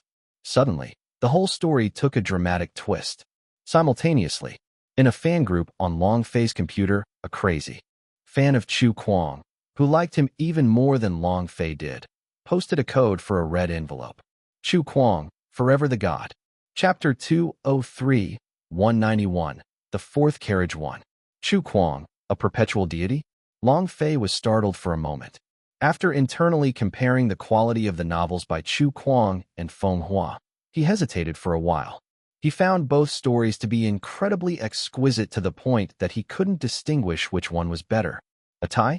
Long Fei was suddenly shocked. On the blog side, Feng Hua's Changing Faces triggered a flood of reader comments as soon as it was released. Regardless of whether they were Feng Hua's fans or just short story enthusiasts, no one held back their praise. As expected of Feng Hua, indeed, one of the three leading chariots. Changing faces is a form of dramatic art. Everyone knows that an actor on stage can change faces in a matter of seconds. The brilliance of teacher Feng Hua lies in using the art of face changing to satirize the images of people in real life who are soft bullies. The ending is the most ingenious. I found it hilarious, yet somewhat sad that the dog ends up biting the patrolman. I wonder if the patrolman, having been bitten, would choose to punish the dog owner or accept the situation. Not by coincidence. The readers who had read The Necklace were also captivated by this story about materialism and vanity. After all, how could the representative work of Maupassant, one of the most famous short story maestros on earth, not be excellent? What a sharp satire. So he is Chu Kuang. Indeed, Qin Province is a place full of talent. A rookie short story writer, with only a short period since his debut, can write such mature text. Now I remember Chu Kuang. This is one of the most stunning short stories I have ever read. The Cost of Vanity. Mr. and Mrs. Wang spent half of their lives for a fake necklace. 10 years changed their lives completely. I wonder if Lady Wang's memory of that dazzling night will become a beautiful past or an everlasting nightmare. The price was too high. I feel that the prowess of this story lies in its inability to judge the specifics of gains and losses. Of course, the couple lost a lot, but in fact, they gained a lot too. At least Lady Wang and Mr. Wang didn't choose to escape, but bravely faced up to their responsibilities. This kind of character is the most precious, showing the integrity of the terms of their agreement. This is true for both women and men. Exactly. Vanity and honesty can coexist in the same person. It is wrong to be vain, but we should not deny a person because of vanity. Pursuing material things is a lifestyle, and it is not necessary to deny all about a person because of it. On the tribe literature side, The Necklace stood out, stunning countless readers. Even the short story writers who published their work at the same time as Chu Kuang were speechless before such a masterpiece. On the blog side, Feng Hua's Changing Faces was also a standout. In comparison, other short stories on the blog seemed to become complementary. The two major literary sections in early March had roughly equal traffic.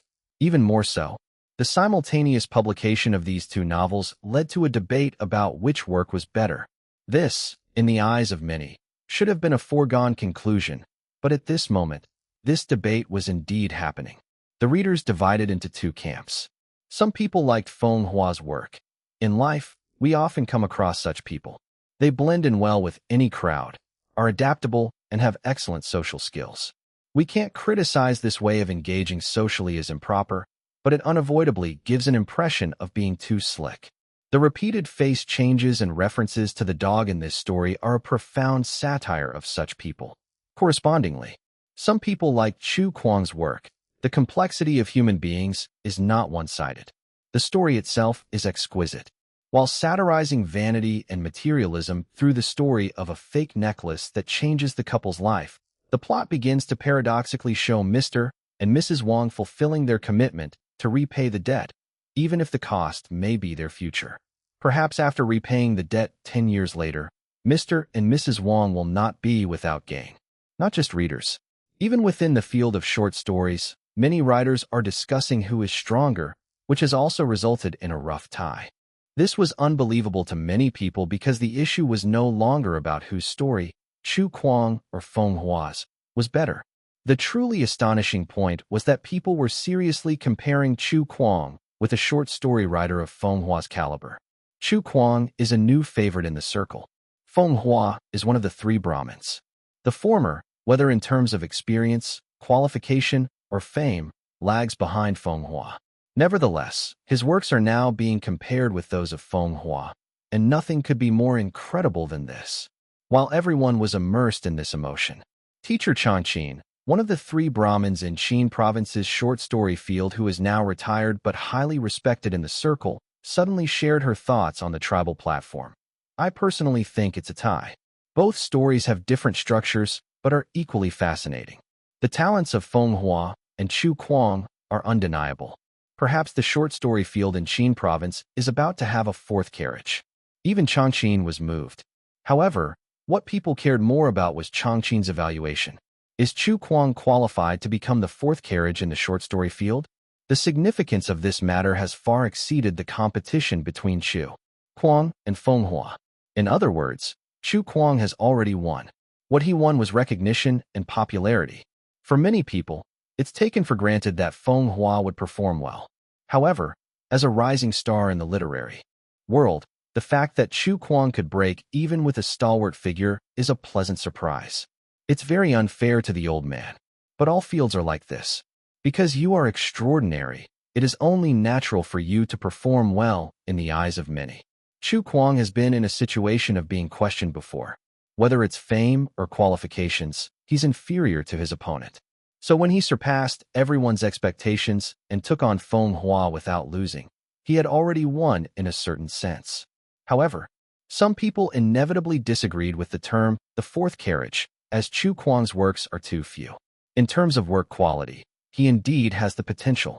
But how many more high-quality works he can write in the future is key in determining whether he can truly become the fourth carriage in Qin province. Feng Hua is more than just changing faces. His profile is filled with excellent short stories. It's different for Chu Kuang who, all told, has only a handful of works, with The Gift of the Magi being the most talked about. The evaluations of Chu Kuang's other two works, Death of a Small Civil Servant and Artificial Beauty, were indeed good, but always fell a little short. Of course, now there is an edition of The Necklace. In terms of quality, the quality of The Necklace is also excellent. Everyone believes its classic status is no less than that of The Gift of the Magi. In general, the question mark still needs to be placed behind the fourth carriage. But what is undeniable is that Chu Kuang has now become the person closest to the three leading forces in the short story field in Qin province. Chapter 204, 192, No Problem _1. In his spare time from filming, Lin Yuan naturally paid attention to the impact of his short story. As expected, The Necklace, as a work of Maupassant, received undeniable recognition.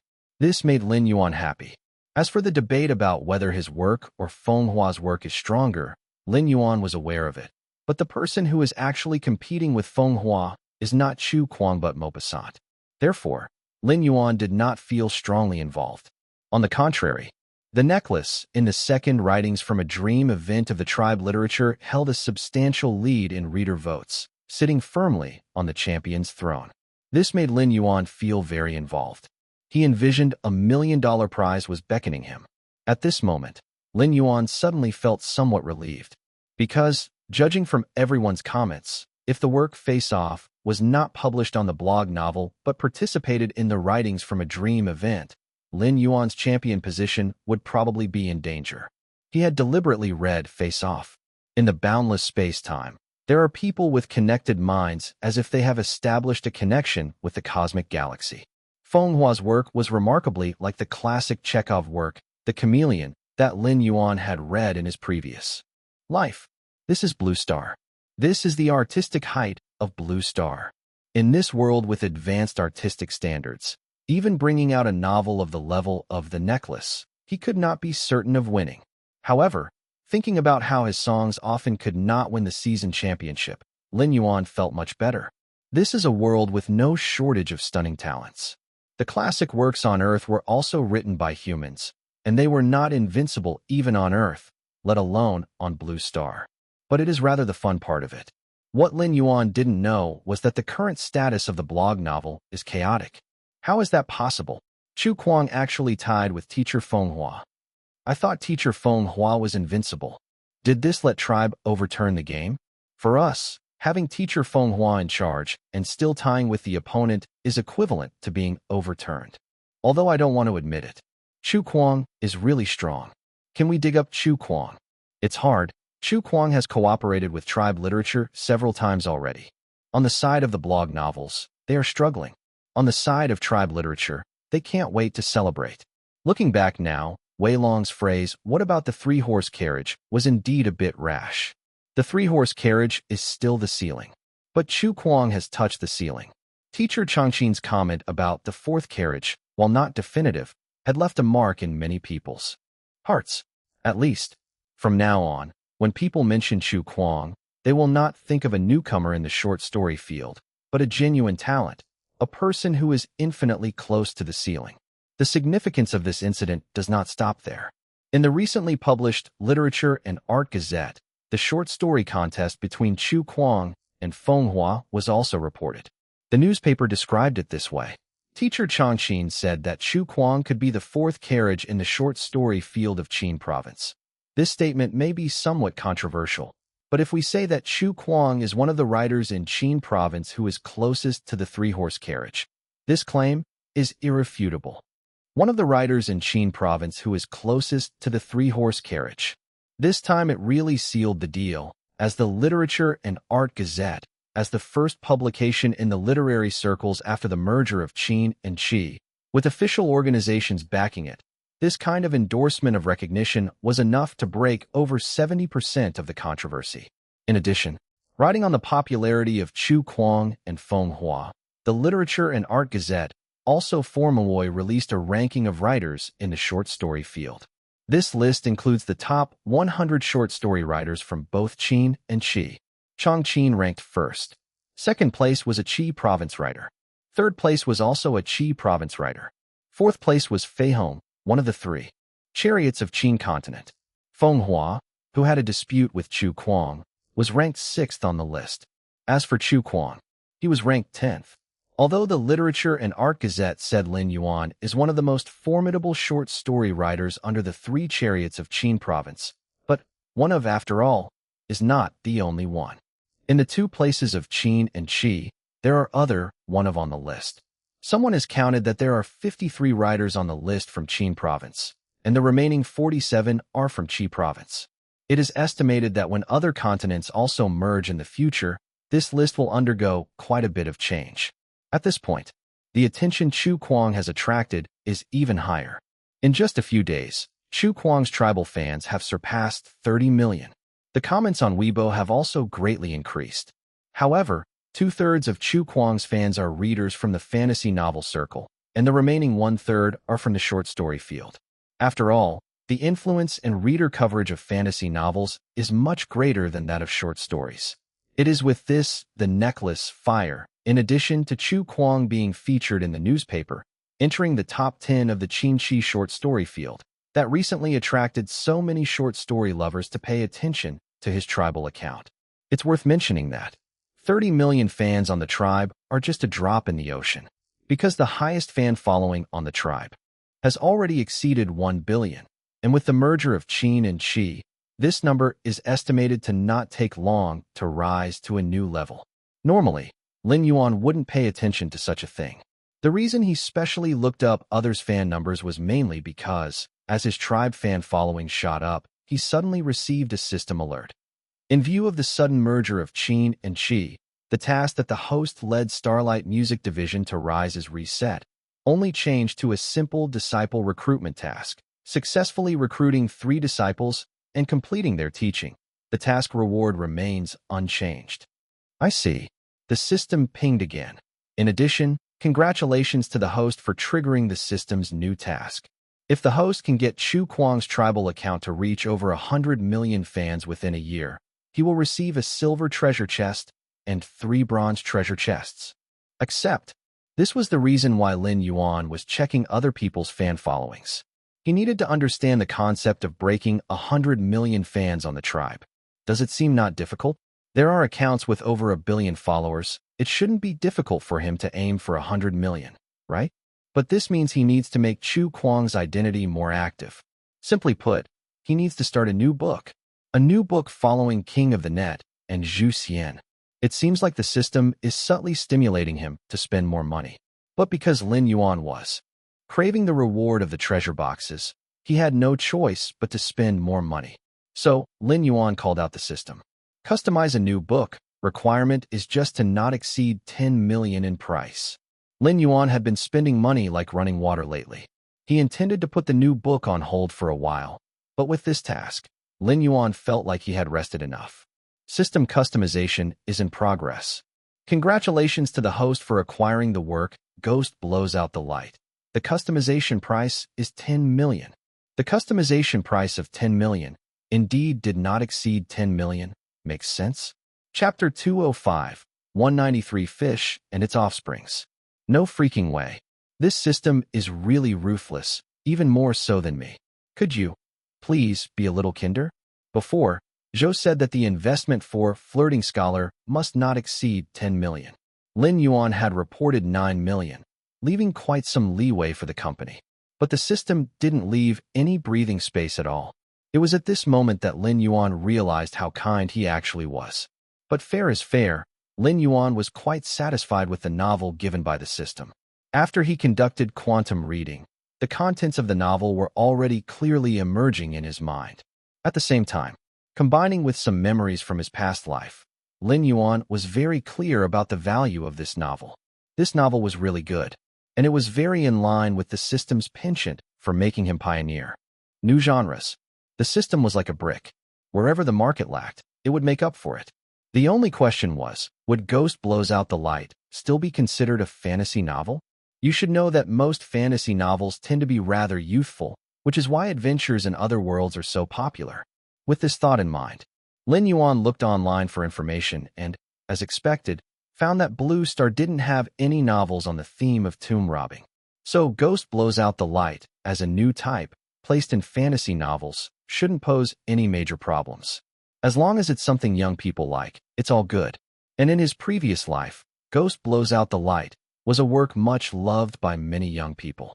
Moreover, Lin Yuan was confident that the audience for this work was likely not just limited to the younger generation. It was Grave Robbers Chronicles, which followed the trend and achieved great success later on, that had a bigger impact among young people. After all, this derivative work had a stronger commercial atmosphere. Cut. While Lin Yuan was mulling over things, I Ching-gong's voice came from afar. This was the set of Flirting Scholar, where Lin Yuan had been hanging out recently. After all, he was now one of the heads of the composition department. As a manager, besides having a substantial pay rise, he was even allowed to play hooky without repercussions. Moreover, Lin Yuan was also the film's scriptwriter, which gave him even more reason to skip work, without even needing to use the excuse of going out for research and inspiration. Wu Yong was very straightforward too. As Lin Yuan's assistant manager, he basically took care of everything on the 9th floor for Lin Yuan, leaving him with not much to worry about. At this time, after shooting for a while, Flirting Scholar was nearing its end. It was estimated that the filming would wrap up in about a month. However, even so, Lin Yuan still didn't have the time to be frequently at work. He couldn't even casually drop by the production crew anymore, because Chin Art School had started. The low-key second semester of his third year had just started. Lin Yuan showed up at the set just because it was the weekend. At the moment, I Ching-gong had announced that the production crew could knock off for the day. He approached Lin Yuan and smiled. "Mr. Lin, do you have any ideas about the post-production? Our movie is almost done filming. It's about time to think about the post-production. Leave the score to me," Lin Yuan said. "As for other aspects, just keep an eye on them. Everything should follow the script. Don't let the editing break the rhythm of the story. The memory pill isn't used in vain." After reading countless film and television books, Lin Yuan is now a theoretical expert, so he's very clear about the significance of editing for a movie. Understood. I Ching-gong was already familiar with Lin Yuan's style. As the director, he unconditionally agreed with all of Lin Yuan's decisions. It was still early. After the production crew had finished for the day, Lin Yuan looked at the sky and simply had Gudong drive him to the company. Gudong, as Lin Yuan's assistant, tended to accompany Lin Yuan wherever he went, so she spent most of her recent time on the set. Arriving at the company, the two of them headed up to the 9th floor. The staff in the department greeted Lin Yuan as they saw him, and he returned with a nod, then headed into his own office. Then, he asked Gudong to call Wu Yong over. He wasn't entirely lacking in responsibility. He should keep an eye on the status of his department. Mr. Lin. Wu Yong arrived promptly. Lin Yuan was slightly surprised. Wu Yong was wearing a suit. Apart from being a bit dark-skinned, he was emitting an aura suggesting that he was trying to pay tribute to Zhou. This was completely different from the Wu Yong that Lin Yuan remembered. Wu Yong had never worn a suit before. Wu Yong coughed a bit, seemingly guessing Lin Yuan's thoughts. As a deputy manager, I should maintain some authority. How is work going? Lin Yuan didn't linger on the topic. Wu Yong responded seriously. In April, we on the 9th floor have a song to release. The company has high hopes for it. It's sung by our company's leading female singer, Shin Yuan. I estimate that this song will enter the top 5. Lin Yuan asked, who wrote the song? Wu Yong showed a smile. The composer is your apprentice, Shueliang, Mr. Lin. As your apprentice, Shueliang has composed a song of a very high standard. Would you like to have a listen? Fine. Lin Yuan spoke. Wu Yong directly sent the song to the device and then turned on the speakers. This was a pre-recorded song. After all, it was to be officially released in April. The song followed a sentimental style. Ballads were a relatively popular style. The melody of the song was also very good. At least Lin Yuan personally liked it. But before Lin Yuan could say anything after hearing the song, the system suddenly gave a prompt. Congratulations to the host's first apprentice on completing his training. Name, Shueliang. Composition, 666. Relationship, Master Apprentice. Status, completed training. Evaluation. Shueliang has already acquired the abilities of an ace composer. What he lacks is a work to prove himself. We hope the host can treasure each of his apprentices, as their works can also bring prestige to their master. It seemed that the system couldn't predict the future either. The merger of Qin art had forced the system to reluctantly reset the task, which showed that the system was incapable of predicting the future. The system only gave the corresponding evaluation after Lin Yuan had listened to Shueliang's song. Great, right? Wu Yong laughed. But there are 2 things I want to discuss with you, Mr. Lin. The first is that Shueliang does not plan to release songs under his real name. He has decided to take up an artistic name similar to Xianyu. What is it? Wu Yong made a strange expression. Carp. When Wu Yong first learned about Shueliang's decision, he was also baffled. Shueliang must have chosen this name to pay tribute to his master, right? If Mr. Lin takes on multiple apprentices, wouldn't there be a bunch of fish-related names in the Qin art music scene? Lin Yuan paused for a moment and said, I see. What's the second thing? Wu Yong said, the second thing is that the company has registered a tribe account on behalf of Xianyu. They suggest that you post some content on the account when you have time. The account details and password will be sent to you later. Oh, Lin Yuan has always been using the Chu Kuang account. He didn't expect that the company would register a Xianyu one as well. Wu Yong sighed. The competition between tribe and blog is too intense. Both sides are vying to invite celebrities because the fan effect that celebrities bring about is very influential. Lin Yuan nodded. Wu Yong reminded, now that you have a tribe account, it's certain to attract some fan attention. I suggest you promote Shueliang's work, since he is your apprentice after all. Okay. Lin Yuan nodded in understanding. It looked like he would have to frequently switch accounts from now on. If he uses the Xianyu account to promote Chu Kuang's new book, he'll get caught for double dealing. Wait, it seems he doesn't need to double deal. As long as he posts with one account and promotes the post using the other account, it should be fine. But he's unsure how many followers the Xianyu account can attract. Chapter 206, 194. King of the Net and Comics __1. Evening. Using the username and password given by the company, Lin Yuan logged into Xianyu's tribe account. As soon as he signed in, a series of notification sounds came from his computer, most of them being private messages. Lin Yuan was not unfamiliar with this. Chu Kuang's tribe account was like this, too. He received countless fan messages every day. He would like to reply, but it was simply too much, so he could only give them a cursory glance every time. He adeptly turned off the sound notifications. Lin Yuan looked at Xianyu's follower count. To his surprise, Even though CNU's account had only just been created less than a day ago, it already had over 10 million followers. Obviously, the tribe's official account had used big data to drive the stream. Otherwise, even with CNU's popular identification, not everyone would be immediately aware of the account's existence. The account name was simply CNU. The bio read, "Top composer, head representative of the composition department on the 9th floor of Starlight Entertainment." He opened the comment section. Lin Yuan found the comment section quite lively. "The real envious fish? I'm happy. My idol has finally made a tribe account. The official verification must be legit. I love Red Rose so much. Many celebrities have recently joined Tribe. A long live to Teacher Admirable Fish. It has been so long since I heard Teacher Admirable Fish's new songs. Song request. Add one more for song request. Thank Tribe for providing a public platform for fans to request songs from. Teacher Admirable Fish. Envious Fish's fans, please join group XXXX. Song requests weren't unusual. On Lin Yuan's Chu Kuang account, the messages he received every day were all requests for updates. Same idea. After searching for Chu Kuang, Lin Yuan followed him with the CNU account, and then he posted a status update using CNU's account. "Hello everyone, I'm CNU. A song composed by my apprentice, Carp, titled Forest, will be coming out in April. Stay tuned." The song by Shui Liang was named The Forest. However, the fans' focus wasn't on the song at all. "What? Carp? CNU's apprentice? Ha ha ha, why am I laughing? So because the master is a fish, the apprentice is a fish too? I'll support it simply because your apprentice is also a fish." Lin Yuan, barely looking at the comments, then shared CNU's status update with Chu Kuang's account, with only 2 words. Excited. Chu Kuang, having been influential for quite some time now, already had over 30 million loyal followers. So, this repost had quite a significant effect. The old rascal Chu Kuang actually posted a status update. "I'm astonished, is Chu Kuang still alive? Good grief, finally posted an update after so long. Turns out it's just a promotion for someone else. Wait, is this CNU's tribe?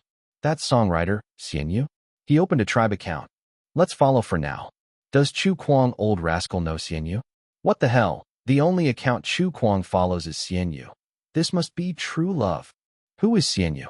You can just search for CNU's song, and you'll find out." Fans who follow Chu Kuang know well that this old rascal barely uses Tribe, and is even too lazy to promote his new books there. Even when Biao's death caused an uproar among his readers, there wasn't a single response from Chu Kuang's Tribe account.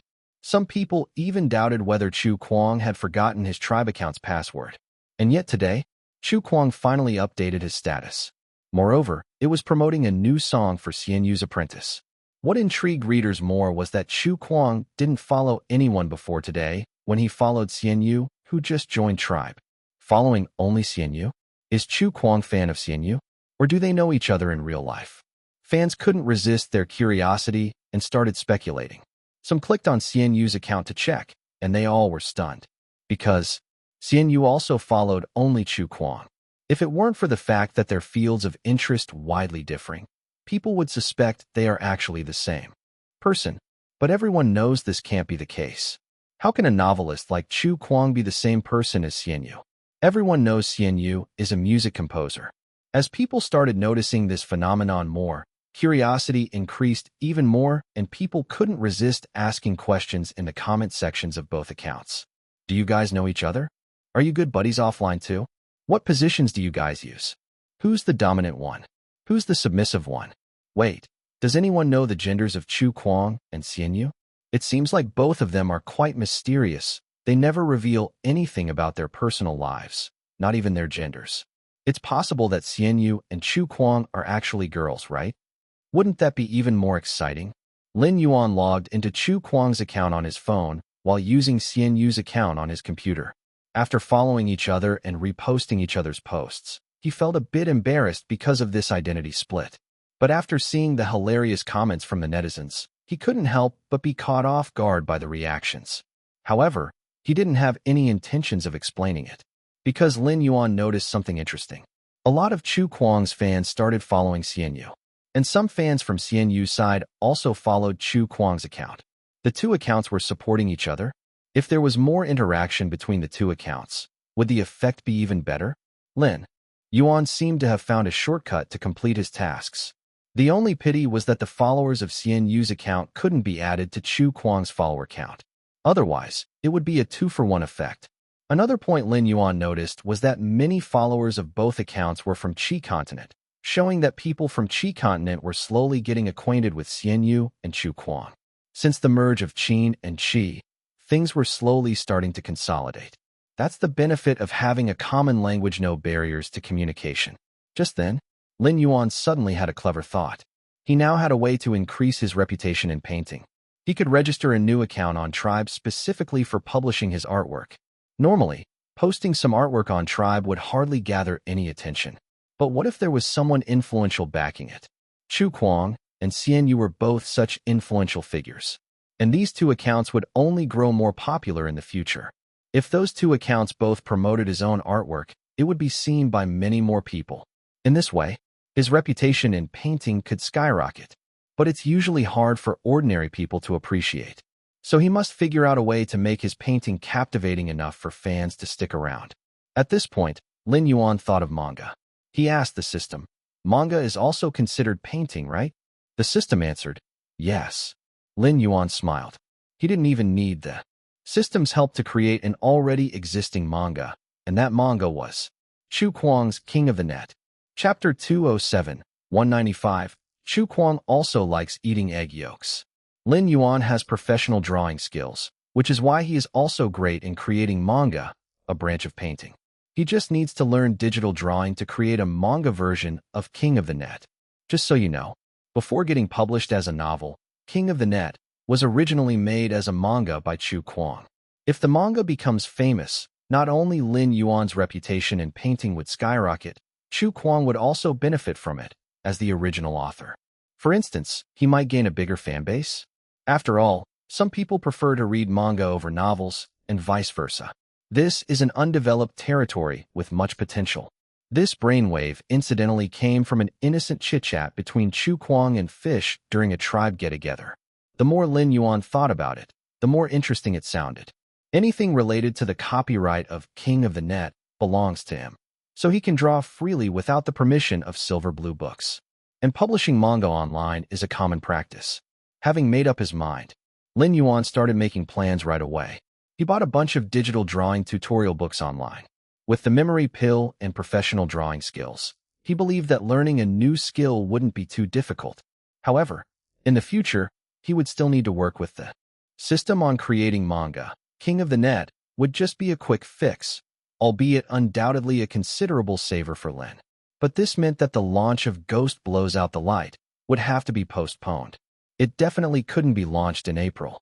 Yet a delay of a month or so wasn't a big deal to Lin.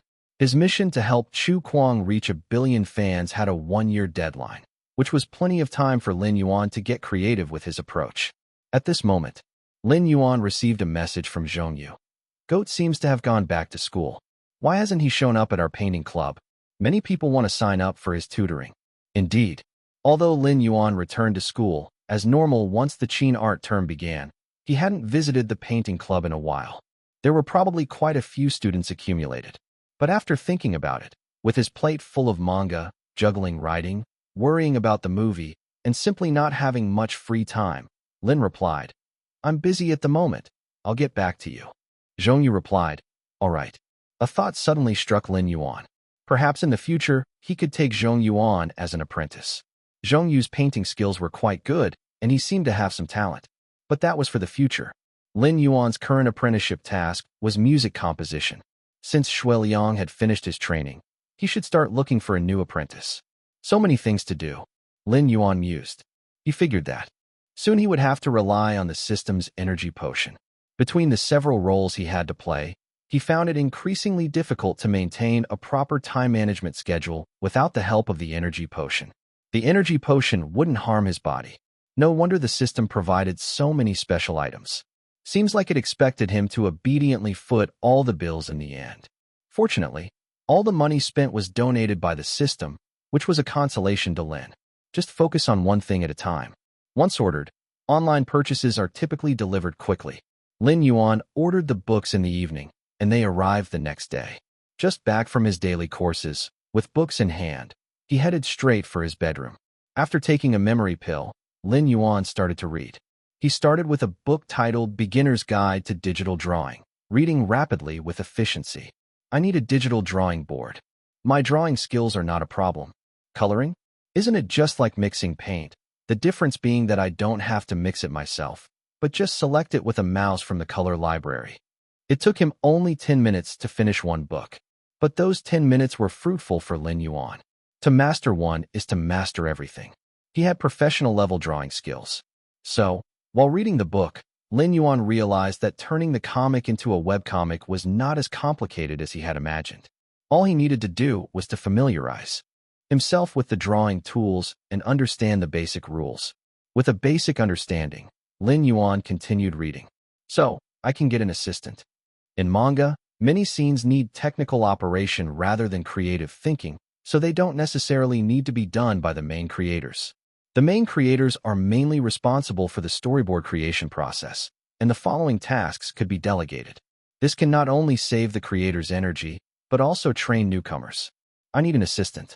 This was Lin Yuan's first thought after learning the role of an assistant. For instance, in the creation of buildings and other aspects irrelevant to the main storyline, he could delegate to an assistant, saving himself lots of time and concentrating on the storyboard. The story was simple, as the original was King of the Net. However, creating a manga is tough work, otherwise serialization would not be so slow. Unlike writing a novel where typing on a keyboard suffices, one must take the time to carefully draw each line for a manga. It's impossible to accelerate the process unless resorting to special tools. But using tools consistently would be cost-prohibitive. Having an assistant, on the other hand, is a much cheaper option.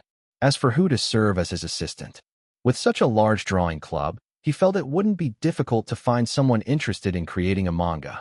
In fact, a portion of students in the fine arts department at Chin Art chose to become manga artists as their post-graduation goal. With that in mind, Lin Yuan spent a long time reading until he got the call for dinner from downstairs, and grudgingly paused his reading. The reason he was grudging was that the time effect of the memory pill lasts 1 hour. If he didn't fully utilize the 1 hour, it would be a waste. However, everything has pros and cons. Because of the time he spent procrastinating, Lin Yuan found out that by the time he sat down to dinner, his sister and younger sister had eaten all the meat. All that's left were vegetables. His sister joking said, "Here's a strip of meat left." Lin Yuan. Of course, his mother cooked the dishes. His mother is a busybody. Although she lived in a mansion now, she would keep herself busy every day with chores such as cleaning or cooking. "Eat more vegetables," his mother said seriously. Feeling even more helpless, Lin Yuan could only hungrily eat his rice, occasionally picking up some vegetables to eat. Just then, his sister, Lin Xian, suddenly asked, "Do you know Chu Kuang?" Lin Yuan was taken aback. "Why do you ask?" Lin Xian eyed him suspiciously. "Don't tell me you don't surf the internet.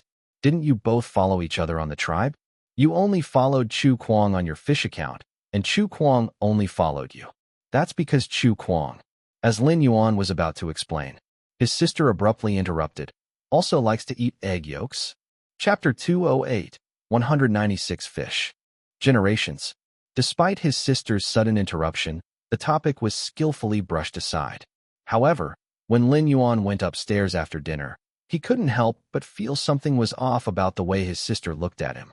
He didn't think much about it. In the following days, Lin Yuan's routine was normal. He read some books and attended school. He also bought a bunch of comic creation tools online, but considering he might need an assistant in the future, Lin Yuan thought it might be inconvenient. Was he supposed to invite the assistant to his own home? He simply asked Gudong to find a place that could serve as his comic studio. Having an assistant was very convenient. At least Lin Yuan didn't have to bother senior son Yaohua for every little thing. He felt embarrassed, always troubling others. Gudong was efficacious. By April, she had found a studio near the company. "This is it." Lin Yuan looked around the environment and nodded. Initially, Gudong wanted to ask what Lin Yuan was planning to do with the studio, but she swallowed her question and instead reminded Lin Yuan, "The drama group is about to wrap up filming." Lin Yuan nodded. Gudong continued, "Shuel Yang's new song has been released. It is currently the 5th on the April new song list. Unfortunately, the singer he collaborated with is just an ordinary second tier. If it was a top-tier singer, this song could have made it into the top 3. Lin Yuan nodded again. The song Shueliang wrote was not bad. After all, his level was not lower than that of the top tier. In fact, Lin Yuan noted that his music prestige value had been rising. It was all thanks to Shueliang's song Forest. What Lin Yuan didn't know was, since Shueliang was Xian Yu's apprentice, the industry was curious and wanted to know the standard of an apprentice taught by Xian Yu. As a result, when the song Forest was released, many people were shocked. Those who knew their music could recognize the composition standard of this song. Isn't this the level of a top-tier composer? But this carp, isn't he a rookie? Is it really a case of the apple not falling far from the tree? Can Xian Yu already teach apprentices to become top-tier composers? Is composition that easy to teach? It's just one song. We can't rule out the possibility of a fluke. We still have to observe. Could Xian Yu have also contributed to the composition? The industry's reaction was mostly of surprise and uncertainty. If Xian Yu could teach an apprentice to become a top-tier composer, it would indeed be terrifying. Composition isn't something that can be easily taught to a high standard. Even a maestro-level composer wouldn't dare to say they could definitely teach an apprentice to become a top-tier composer, right? But what's undeniable is, the composer carp, who also belongs to the fish generation, has begun to gain recognition in both Qin continent and Qi province. Some people even dug up Carp's previous works. Shueliang, who composed under the name Carp, did not completely hide his identity. As a result, comparing Carp's earlier works, people in the industry were even more surprised. Did one person write this song? Carp's previous works and the one he published after becoming Xian Yu's apprentice are completely different. They're like night and day. Did Xian Yu really teach all this? In an interview yesterday, Carp said he's only been studying with Xian Yu for less than a year. Turns out he's a lucky Carp. Meanwhile, inside Starlight, seeing Carp's excellent performance within the season, many composers were shocked. Didn't everyone know Carp was from a branch company? And the level of those composers from the branch company was common knowledge in the industry. For a moment, people couldn't tell if Xian Yu was an exceptional teacher or if Carp was naturally a genius, with Xian Yu just giving him a little nudge. For the first time in his life, Shueliang experienced flowers and applause. With his inaugural work released under the name Carp, he scored a huge success, instantly becoming a star figure in the 9th floor's composition department. At this moment, Shueliang was thrilled and grateful. What would his life have been like without his master? Shueliang didn't dare to imagine, and thus he was increasingly grateful for his master's kindness. No matter how the outside world speculated, Shueliang knew clearly in his heart that his success was all due to his master's excellent teachings. Including when his colleagues within the department asked, Shueliang gave the same answer. Otherwise, he would not have used the word carp as his composer identity. As such, when Lin Yuan came to the company again, Shueliang specially bought him a good quality tea. He had already made inquiries. Deputy manager Wu Yong told Shueliang that Mr. Lin was a fan of tea. At this time, Lin Yuan, naturally, was extremely satisfied with Shueliang's performance. He even had the impulse to immediately take on another apprentice. The effects of Yang Zhoming's character card and teacher's halo were really good to use. However, he didn't immediately get to this task. There were many people in the department. Lin Yuan planned to consider the candidates and then decide who would be the second apprentice. As for Shueliang, Lin Yuan did not directly give him a free flow. He decided that when Shueliang had a new song to release in the future, he would use Yang Zhoming's character card and then give him pointers on his compositions. Lin Yuan asked the system. Although he couldn't use Yang Zhoming's character card to compose, after his apprentice finished a piece, he could use Yang Zhoming's character card to give some suggestions, which was not an issue. As for the tea from Shueliang, Lin Yuan did accept it. No one blames a person for being overly polite. Moreover, this was a gift from his apprentice. Just as Shueliang had walked out of the office, Wu Yong came in and asked, "Mr. Lin, are you planning on making any moves soon?" "What's wrong?" Lin Yuan was puzzled. He didn't have a song to release recently. Wu Yong grimaced. "Shueliang got the 5th place, which is good, but now the market is changing so fast. Haven't you seen the new song chart for this season?" Lin Yuan shook his head. Wu Yong helplessly said. The top song is from Thunderbolt Entertainment, the second is from 7-Star Entertainment, and the third is from Lin Yuan, a newly established entertainment company. But they have strong capital behind them.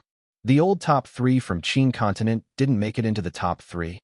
Lin Yuan finally realized the crux of the matter. Wu Yong nodded heavily. The best result from Starlight is Shuiliang's 5th place. The 4th is Silverlight, and Sanxi has fallen to the 9th place. The companies are shuffling their decks. The authority of us, Starlight, and the other 2 old rivals in the music scene are declining. Because of personnel changes? Lin Yuan knew about the situation of companies poaching one another's talent previously. Wu Yong explained, yes, all of them have trump composers now. Although Starlight has a few maestros sitting in our camp, these few maestros aren't fast at composing. They have very high requirements for the quality of songs. If they are not sure of securing the 1st place, they basically won't release songs. I also don't plan to release any songs recently. Lin Yuan cut off Wu Yong's expectations because he was running low on money on his card. He'd been spending a lot lately, so he had to reserve some funds for unexpected needs. All right. Wu Yong hesitated for a moment and said, so when will you be able to release a song? If Maestro doesn't make a move, Starlight really needs you to step forward. Otherwise, if our season ranking doesn't go up in a few months, we will let the companies from Qi province and some new companies take the lead. This will affect the prestige and morale of our whole composition department. Let's wait and see. How many trump composers do we have left? Not many. Currently, there are 38 in total. So many have left. The previous Starlight had far more than just this number of trump composers. Wu Yong explained. Although we have lost a large number of trump composers, we have also poached a lot of television and film talents. No one can take advantage from a global perspective, so the current market is so unpredictable. Lin Yuan understood. He decided to wait a bit longer. It's better to release a song after the situation gradually clears up. He can't release a song every month, so try to choose a key moment to release a song. Besides, he is really busy at the moment. As always, one thing at a time. Next, releasing a comic seems a better move. He has already created a tribe account, just waiting for his assistant to take their position. Chapter 209, 197. The Phoenix is inferior to the. April 8th. Lin Yuan finally arrived at Qin Arts Drawing Society. This is Lin Yuan's first visit to the society since his return to Qin Art. As soon as he came in, many people stood up, staring at him intently, and someone asked, "The goat is back. Are we having a class today?" Lin Yuan shook his head. He didn't come today to teach a class. The crowd was somewhat disappointed, but they did not pester Lin Yuan. Their gaze unconsciously followed him. There is an exhibition wall inside the society, covered with works by the members of the Drawing Society. Back when Lin Yuan was still around, his works were often posted on it. But lately, this has not been the case. Lin Yuan stood in front of the exhibition wall, glanced at the works on it. He now needed an assistant who could truly help him with his drawings. This assistant must at least have the strength to have his works displayed on the exhibition wall. The names of the artists were listed under each drawing. Lin Yuan was familiar with some of them, because some artists were regulars on the exhibition wall, just as Lin Yuan used to have his works hung there from time to time. Luo Wei. Lin Yuan's eyes locked onto one of the drawings.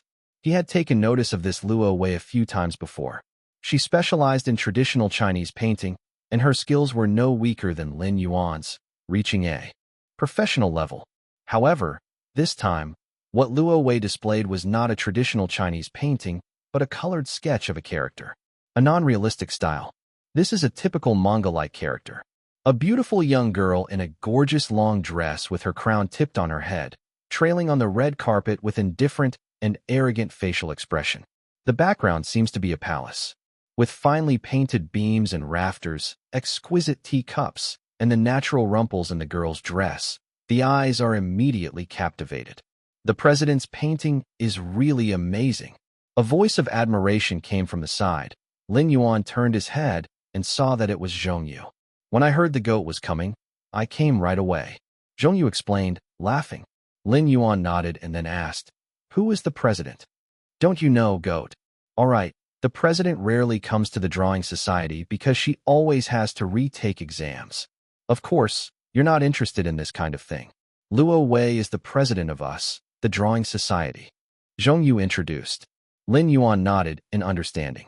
Just then, another voice came from the side, lazily and casually. Who is talking behind my back that I'm always retaking exams? Oh, it's Zhong Yu. This year I failed only 3 subjects. The words were spoken proudly. Zhong Yu's face instantly changed, turned to look at the girl who was speaking, and smiled bitterly. President Luo, you are so quiet when you walk. It's because you were too engrossed in my painting. The girl who was speaking had long hair casually draped over her shoulders, a natural melon seed face, a perky nose, big black eyes, coupled with a tall figure, an outstanding figure. She has quite the aura of a straight-haired beauty. Even in an artistic institution like Qin Art, she is among the top in terms of appearance. The only regret is that there seems to be a black mark on her right cheek. Those who frequently draw sketches should know that it is left on the face accidentally after wiping their hair and such when doing high-density sketches. She is Luo Wei, the president of the Drawing Society. Your face, Zhong Yu kindly reminded her. Luo Wei was stunned for a moment, then asked the girl behind her for a mirror to check, and then asked for a wet wipe to clean it up.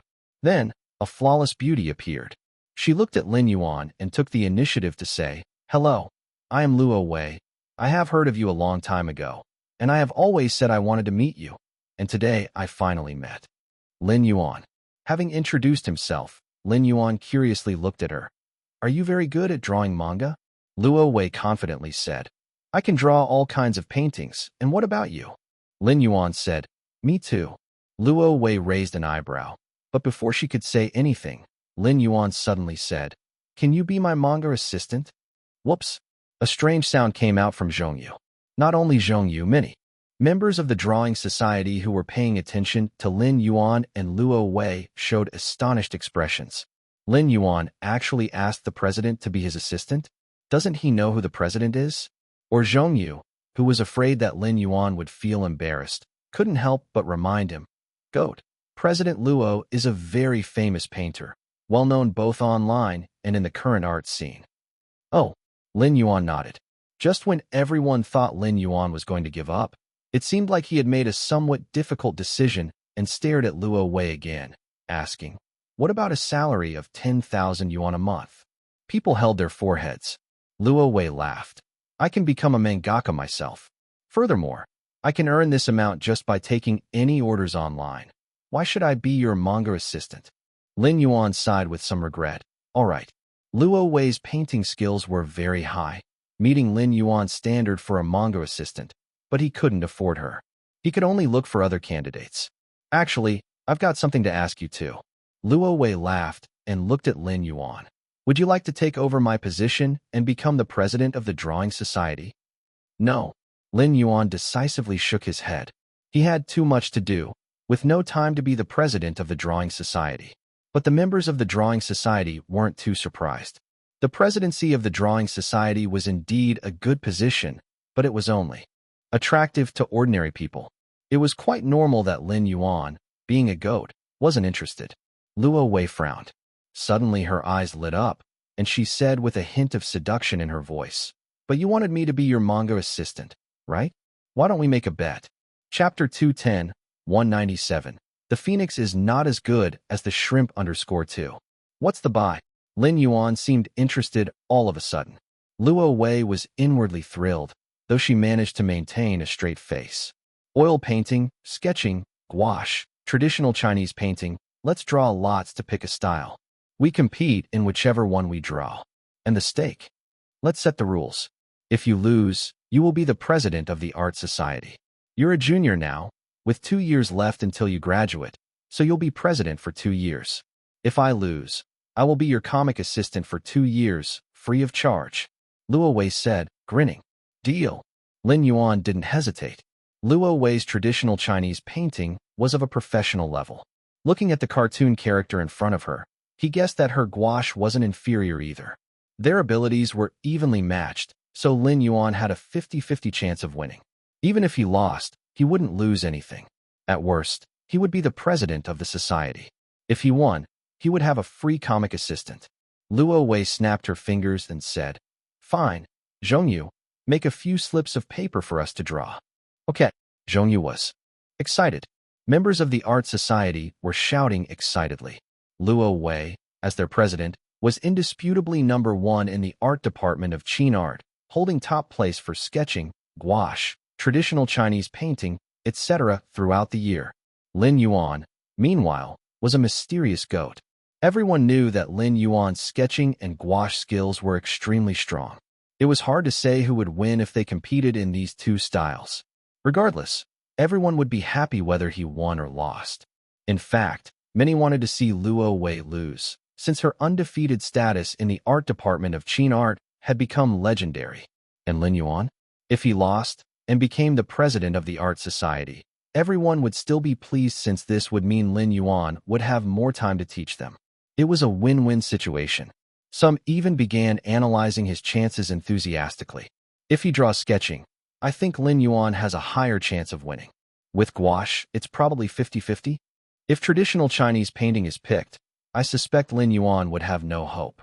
Although I don't know what his traditional Chinese painting level is like, everyone in the art department knows Luo Wei's skill is stronger than the professor's. Oil painting would probably be 50-50 as well. Yeah, oil painting is similar to gouache in nature. If Lin Yuan's good at gouache, there's no reason his oil painting would be inferior. And there's no need to talk about Luo Wei, as she has won a lot of awards for her oil paints. While this was being discussed, somebody couldn't resist stirring the pot and sent a message in the group. Luo Wei is going to have a paint-off with Lin Yuan, the goat. What? Luo Wei and the goat are competing? I'm coming. Didn't you go out with your girlfriend? Even if an asteroid was hitting the blue star, this is way more thrilling than hanging out with my girlfriend. Be there in a sec. This is a big showdown. Zhongyu had just finished preparing the slips of paper, and before long, more people flocked into the art society, obviously students from the art department who had heard the news. Who will draw? Zhongyu looked at Lin Yuan and Luo Wei. Luo Wei shrugged her shoulders. Doesn't matter. Lin Yuan added. You go ahead and draw. Zhongyu let out a smirk.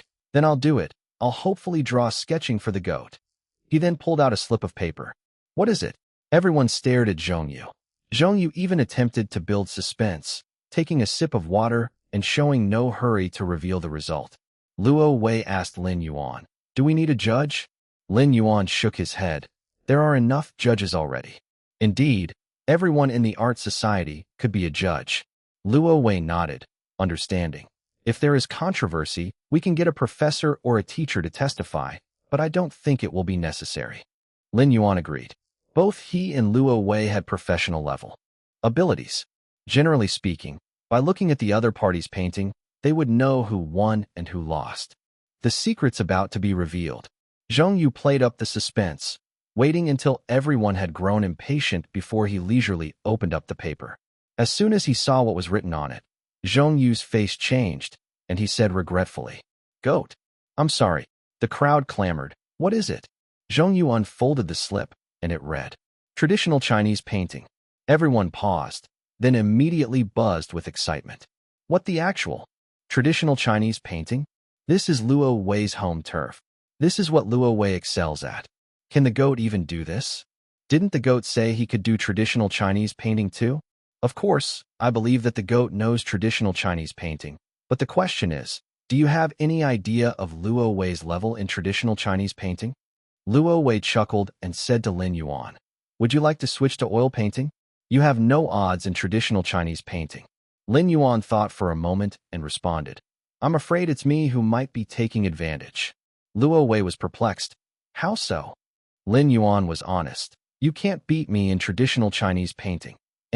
However, for Luo Wei, this sounded like a provocation, stirring up slight dissatisfaction. You think you can defeat me in traditional Chinese painting? This is not sketching and not gouache. Lin Yuan nodded. Since the other party had given him a way out, he should reciprocate the favor. At least for today, you can't beat me. Lin Yuan was speaking the truth. However, Luo Wei found this somewhat irksome, since traditional Chinese painting was her forte and her pride. Well, you might regret this. The works on the exhibition wall do not fully reflect my ability. Lin Yuan nodded in acknowledgement. Seeing Lin Yuan's calm demeanor, Luo Wei's had a stir in her heart, thinking perhaps this opponent was worth going all out against. Goat Yu. Chapter 211, 197. Zhong Yu didn't know where Lin Yuan's confidence came from. He thought that Lin Yuan hadn't yet understood Luo Wei's capabilities. Unable to speak out, he subtly tugged at Lin Yuan's sleeve, indicating that it would be better to choose a different category. The others in the painting club shared this sentiment. However, Luo Wei didn't give them a chance to hesitate any further. Let's stick to the rules. We'll compete with Chinese painting. There are too many people here. Shall we go inside to compete? Luo Wei pointed to a room inside. Lin Yuan nodded in agreement. Luo Wei asked, "How much time do you need?" Lin Yuan replied, "Whatever." Luo Wei raised an eyebrow. "Then let's take 2 hours. What type of Chinese painting?" Chinese painting is divided into different types. According to the materials used and methods of representation, it can be subdivided into ink and wash painting, heavy color painting, light cinnabar, fine brush, freehand brushwork, line drawing, and so on. According to the subject matter, it includes figure painting, landscape painting, flower and bird painting, etc. Whatever. Lin Yuan repeated these 2 words. Luo Wei gave Lin Yuan a deep look. Then, whatever it is. She entered the empty room next door, and Lin Yuan followed her in, asking Zhong Yu to prepare the paints. "Good luck, goat." Zhong Yu muttered quietly after helping Lin Yuan prepare the paints. Lin Yuan nodded. At this time, Luo Wei was seated across from Lin Yuan and had already picked up her brush. "Just a friendly heads up, I plan to use ink and wash. This is the type of Chinese painting I excel at." "Me too. Ink and wash." Lin Yuan had intended to paint an ink and wash painting anyway. But upon hearing these words, Luo Wei felt Lin Yuan's provocation was stronger. It seemed like he was implying that no matter what she painted, he could keep up as he was fine with everything. "Let's begin."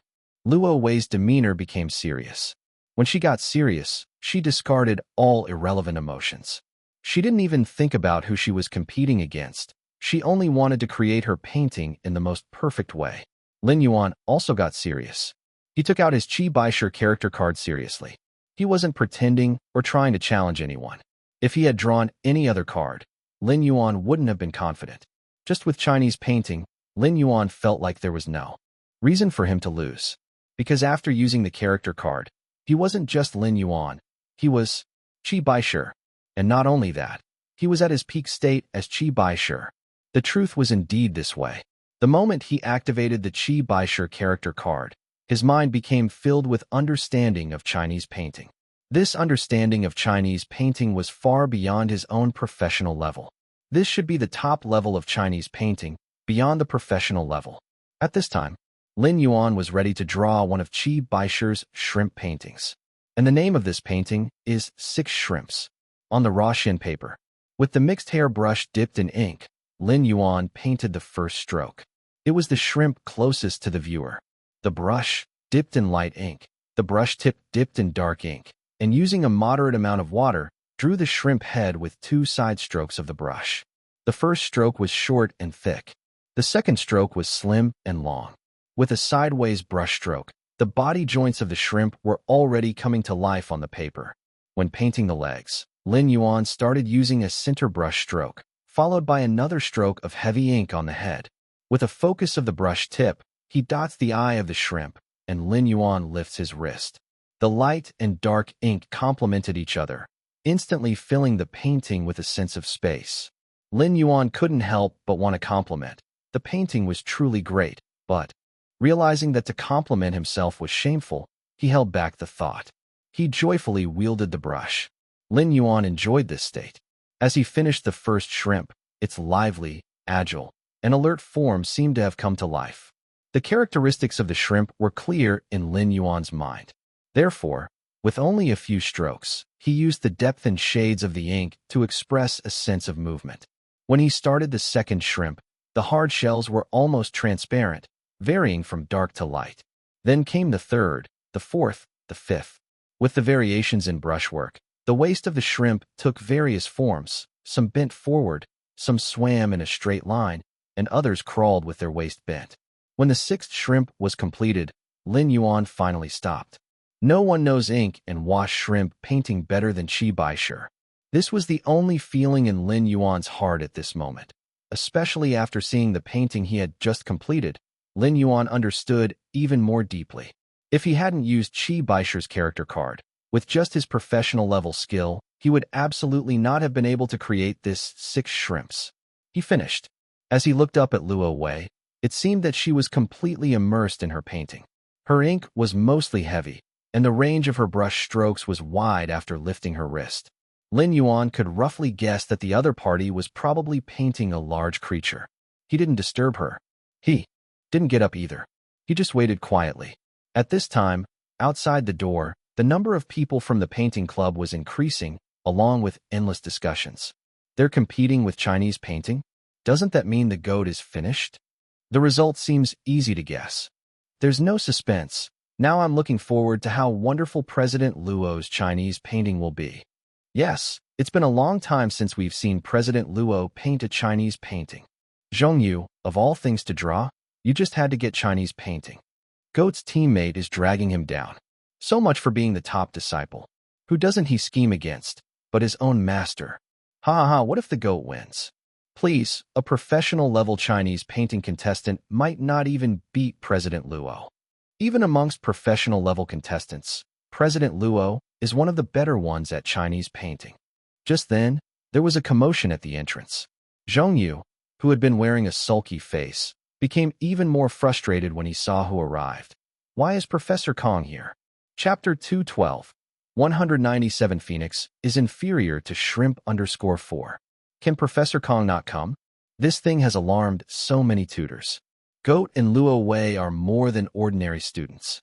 With their age, even if they get into the professional art scene, they can make a name for themselves. No matter the commotion outside, nobody comes in to disturb. Almost 2 hours later, Luo Wei finally stopped painting. She massaged her sore wrist and asked Lin Yuan, "Are you done?" Luo Wei nodded. "You should take the role of art club president seriously. Teach everyone more. I want to do it too, but I'm not as good a teacher as you are." Lin Yuan. Luo Wei no longer had much competitive spirit after completing her painting. More accurately, she didn't think she would lose. Want to swap and take a look? Lin Yuan removed his painting and handed it to Luo Wei. And Luo Wei also removed her painting and handed it to Lin Yuan. "I drew a phoenix, the king of birds, you know. It's not my first time drawing a phoenix. I've practiced since I was a kid, for 8 years so far. However, I'm not very good at color dynamics, so I've always stuck to ink wash painting. It's the only flaw." Luo Wei took Lin Yuan's painting as she introduced hers. As Lin Yuan took Luo Wei's painting, his eyes showed a moment of amazement. Indeed, it was a brilliant ink wash painting of a phoenix spreading its wings. The strokes were perfectly apt. Luo Wei had vividly exhibited the unyielding arrogance of the king of birds. Beautiful. Exceedingly beautiful. If Lin Yuan didn't have the Qi Baishi character card, he would probably be inferior in terms of ink wash painting. The other party was indeed exceptionally good at painting phoenixes. In his ears, Luo Wei was still introducing her painting. There are no real phoenixes in the world, just like there are no dragons. So, I didn't have any reference material. I could only paint based on people's descriptions of phoenixes and from some movies, animations, and artworks. The essence of this painting is, for some reason, Luo Wei's gaze suddenly fell on Lin Yuan's painting, and her voice stopped abruptly. The air was deathly quiet. Could a shrimp and phoenix be compared? Anyone with common sense would know that these two organisms have no comparability. Shrimp can be enjoyed by everyone. If rich, one could even enjoy a lobster worth thousands. But a phoenix is something people can never see in their entire life. So people have assigned countless wonderful connotations to the phoenix. These beautiful connotations were reflected in Luo Wei's artwork. However, when Luo Wei saw Lin Yuan's painting, she suddenly had strong doubts as to whether a phoenix was indeed nobler than a shrimp. If she was utilizing ink, Lin Yuan was manipulating it. His shrimp seemed lifelike, full of charm, and absolutely realistic. The inkwork and brushstrokes weren't overly complicated, yet they vividly portrayed the structure and texture of the shrimp. Each stroke outlined with a hint of profoundness. Having a strong foundation in painting, being able to appraise exceptionally well, and her family's profound knowledge in art, somehow made Luo Wei feel a strange sense of inferiority. It was peculiar. Luo Wei didn't know what kind of expression she was making. She widened her already large eyes, raised her eyebrows high, her expression filled with desolation, yet she couldn't suppress her fanaticism and joy. It was an absolute mess. The shape, the quality, the movement. The wonder lay in the likeness and unlikeness of the painting. Luo Wei suddenly understood why Lin Yuan said she couldn't win. That wasn't arrogance. It was a supreme self-confidence, a characteristic of a master-level figure. Even if she further crafted her phoenix several years more, she wouldn't win. It's not because she didn't paint well, it's because her opponent painted too well. She so wanted. Luo Wei was certain that she fell in love with his painting. Just like the last time she saw a masterpiece by an ancient master at a high-end art exhibition, she desired it as strongly as then. It was a primitive admiration at first sight. As for the result of the competition, it was no longer important. Phoenix is inferior to the shrimp. Chapter 213, 198 6 Shrimps. What's the result? You're really curious about the outcome. Sorry, I just have an inexplicable confidence in the goat. After all, he's the one who brought my sketches from last place in the entire class to the top 10. My gouache painting improved because of his guidance too. This time, I'm betting on the goat. Zhong Yu spoke fiercely, but he was somewhat lacking in confidence. He cursed his bad luck for choosing traditional painting in the draw. They were throwing the goat to the wolves. Thus, Zhong Yu felt guilty. Betting on Lin Yuan was his way of seeking redemption. Meanwhile, at the front of the crowd, Professor Kong smiled faintly, saying nothing. Behind Professor Kong were several other art teachers who had also come to join the fun. Someone whispered, "Is there hope?" "You mean Lin Yuan? I think we have a chance." "Probably, but I don't think the result is unpredictable." It's not that Lin Yuan wasn't respected, but his skills in gouache and sketching were too remarkable. Artists tend to have their specialties. If Lin Yuan was so good at gouache and sketching, he probably hadn't delved deep into traditional painting. This was a common way of thinking, and indeed, without extraordinary talent, one cannot escape this rule. "They're out." Just as everyone was discussing fervently, there was a sudden exclamation at the door. Lin Yuan and Luo Wei were finally out of the room. Looking at Lin Yuan, they were surprised. His face was as aloof as ever, not even a smile to meet social expectations. Perhaps he lost badly? But after looking at Luo Wei, they hesitated again. Luo Wei seemed a little out of sorts. She was swaying as she walked, and almost stumbled when she stepped out of the door that frightened many people into reaching out to steady her. Luckily, Luo Wei didn't fall. She gave the crowd a dazed look, finally focusing on Professor Kong. "You're here. How'd it go?" Professor Kong asked with a smile. Luo Wei forced a smile. "Do you want to go in and see?" Still smiling, Professor Kong replied. "Didn't you need a judge?" Luo Wei shook her head, muttered, "I don't qualify." Her voice was so low that only Professor Kong, who was standing closest to her, could hear it. Taken aback, Professor Kong glanced at Lin Yuan, feeling a wave of sensations in his heart, then swiftly walked into the studio. As soon as he entered, he caught sight of Luo Wei's painting of a phoenix in flight. "You've made impressive progress recently." Professor Kong complimented her with a smile. The other teachers nodded in affirmation. Luo Wei's phoenix was painted so vividly and lifelike. "Awesome. Wow. This phoenix is too cool. The president's got some serious skills." Did she pull out her best card? The students behind were craning their necks to view, and subsequently began to chatter. Then, Professor Kong approached Lin Yuan's painting. No one could see the content of the painting, only Professor Kong and a few other tutors. Under the gaze of all the students, everyone was surprised to see that Professor Kong and several tutors changed their expressions. Especially Professor Kong. He seemed to suck in cold air. The studio fell silent. Members of the painting society shifted restlessly under this unexpected silence. Zhong Yu was puzzled. Why do the expressions of Professor Kong and the others look so strange? Without explanation, Professor Kong put on his glasses solemnly, leaned forward to look closely at Lin Yuan's painting. He seemed to want to touch the painting, but his hand stopped in midair and then withdrew. The ink hadn't dried yet. Touching it would affect the quality of the painting. After staring at the painting for a long time, Professor Kong finally sighed, using thick ink for eyes and head, giving a golden hue to the body. The effortless skill the abdomen is depicted with a light shade of ink for the color of the body, making the shrimp appear crystal clear, using a pointed brush to depict the whiskers, claws, and pincers, both rigid and flexible. This is a masterstroke. The students couldn't help but want to enter. Professor Kong stopped them. Look from the outside. The students were startled and dared not come in. Professor Kong did consider everyone's feelings. He turned the painting to face them. Everyone looked at Lin Yuan's painting. Some appeared thoughtful, some were speechless, some confused, and some puzzled. Shrimp? The painting is not bad. It's lifelike. But compared to the phoenix, isn't it too ordinary? That was the impression of most people. If one were to put a shrimp painted by Qi Baishe and one by an ordinary ink painting artist side by side, most people would not notice much of a difference. Because, after all, they're all shrimps. But not everyone lacks sufficient appreciation skills. There were also some ink painting experts among the painting society members who recognized the terror of Lin Yuan's painting. Therefore, these students were shocked. One by one, their gazes fell onto Lin Yuan, their eyes filled with shock and astonishment. On the side of Professor Kong, the university's ink painting tutor exclaimed, "The brushwork of this painting is simply divine. Look at the waist of the shrimp.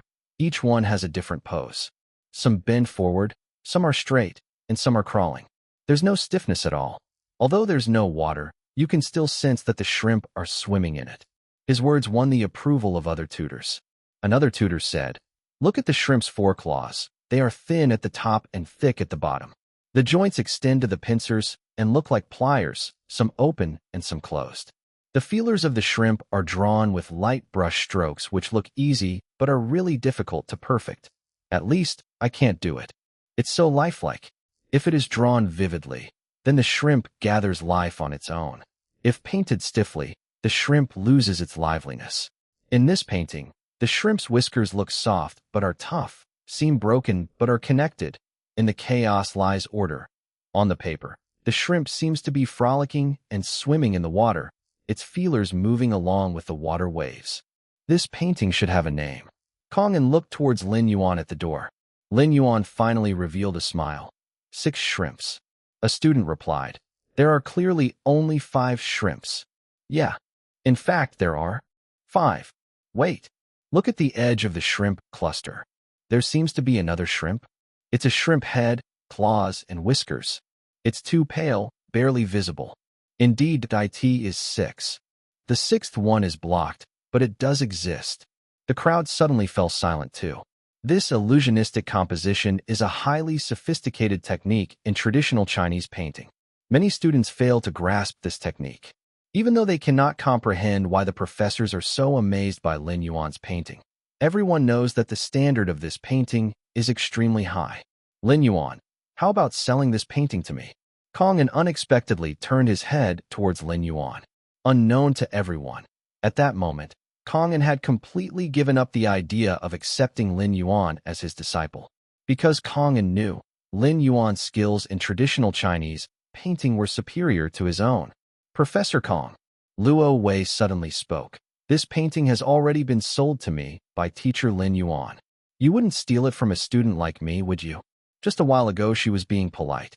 Her attitude had changed remarkably, and I made a promise to teacher Lin Yuan. I will be his comic assistant in the future. I have paid a great price for this painting." The crowd was speechless. Was there any need to announce the win or loss? Even Luo Wei called Goat as teacher Lin Yuan. Looking at this 6 shrimps painting, Kong felt a little regretful. However, Luo Wei had made her stand. He couldn't do anything about it now, but just sighed. "You are indeed very fortunate. Make sure to cherish this painting." "I will." Luo Wei reverted to her humble demeanor. She was still respectful to him, as long as he didn't steal the painting. Every professor turned their gaze to Lin Yuan. "May we take pictures?" "Sure." Lin Yuan didn't object. He noticed that his reputation in painting was soaring high. Click, click. All the professors, including Kong took pictures, and many at that. It seems that this painting does not have a signature. After taking the pictures, Kong turned to Lin Yuan. "Can you add a signature?" Lin Yuan shook his head. "No need."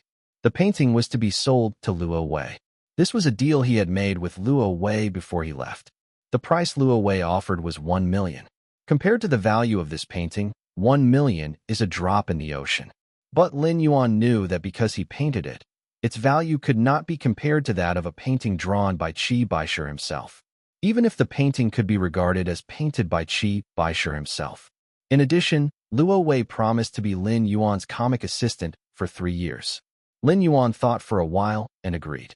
After all, he was not going to sell this painting at some sky-high price.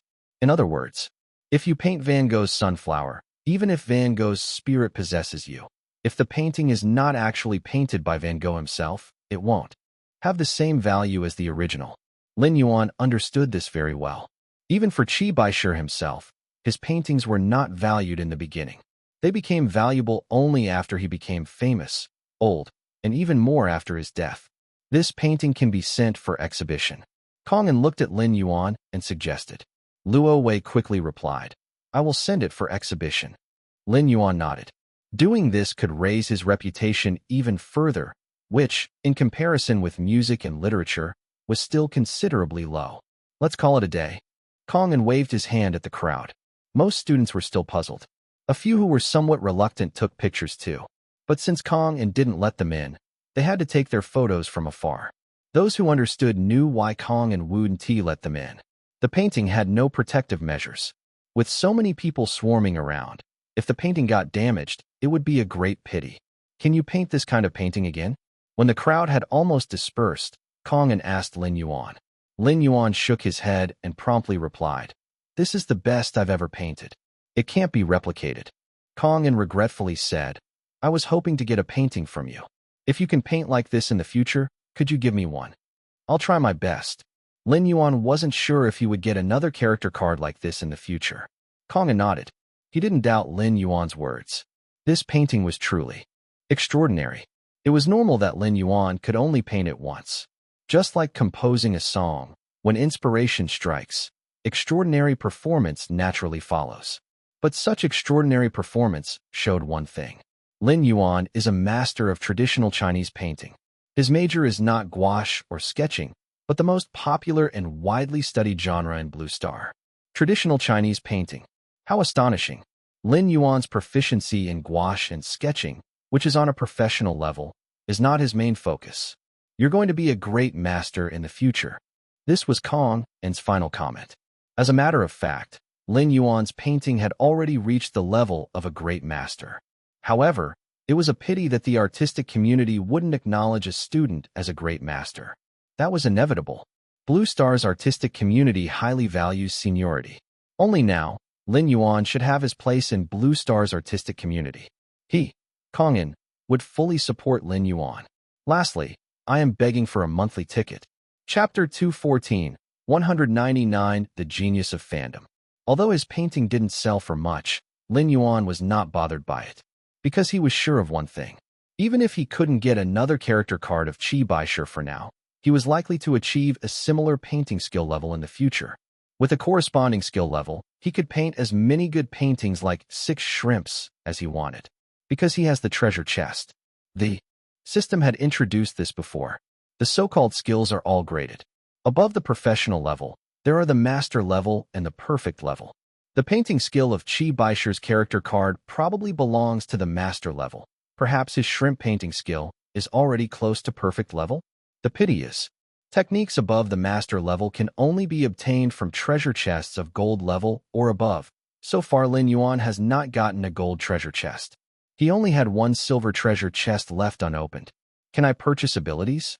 After returning home, Lin Yuan couldn't help but ask the system. The system replied, You can't purchase them. Abilities can only be obtained through treasure chests. Lin Yuan understood, just as he had guessed. The saying, give a man a fish and you feed him for a day, teach a man to fish and you feed him for a lifetime, was so true. Ability is the most precious. Those works, while they can earn profits in the short term, in the long term, abilities are more practical. For instance, professional level painting or piano playing could be of use in my daily life. Lin Yuan once thought that with the custom work function, he wouldn't rely on the treasure chests as much. But now it looks like treasure chests still need to be strived for. Only treasure chests have the hope of unlocking abilities. With this thought, Lin Yuan couldn't help but turn his gaze towards the remaining silver treasure chest in his system. Storage. Would there be any ability inside it? Forget it. It's better to open it when I'm feeling lucky. Lin Yuan curbed his curiosity. It will be Saturday in 3 days. Lin Yuan directly called Luo Wei to his studio. By now, Luo Wei had officially become Lin Yuan's manga assistant. Teacher. Seeing Lin Yuan again, Luo Wei's attitude had subtly shifted. Regardless of her identity as a manga assistant or her level of traditional painting, it was not unreasonable to call Lin Yuan teacher. Lin Yuan never cared about the titles. After all, he had been called by various names by others. Teacher, master, goat, representative, junior. These don't matter. Lin Yuan began to relay the work requirements to Luo Wei. The manga adaptation of King of the Net could officially start today. It's King of the Net. Luo Wei was taken aback for a moment, then laughed. It's a manga adaptation of this novel. I like this novel. I've read a bit. Did you get the authorization to adapt it, teacher? Got it. Lin Yuan had ceremoniously authorized himself in his mind. Luo Wei had already adapted to her assistant role. I will finish reading the novel later. Shall we set a framework? Do you have a design draft? Just wait a moment. Lin Yuan started to paint right away. The first step was to determine the style of the characters. Lin Yuan drew a series of character images directly based on the original design. They were all original images from Prince of Tennis, with a distinctive Japanese style. However, there is no such thing as Japanese style in this world. This is Long Ma. The classic tennis hat, blue and white youth academy uniform, bangs covering the forehead, revealing a pair of bright eyes underneath. Stylish and cool. Then there were the character designs for important people like Zhou. Looking at the character designs created by Lin Yuan, Luo Wei's eyes became increasingly surprised. She knew naturally that Lin Yuan was good at sketching. But being good at sketching and being able to create good sketches are two different things.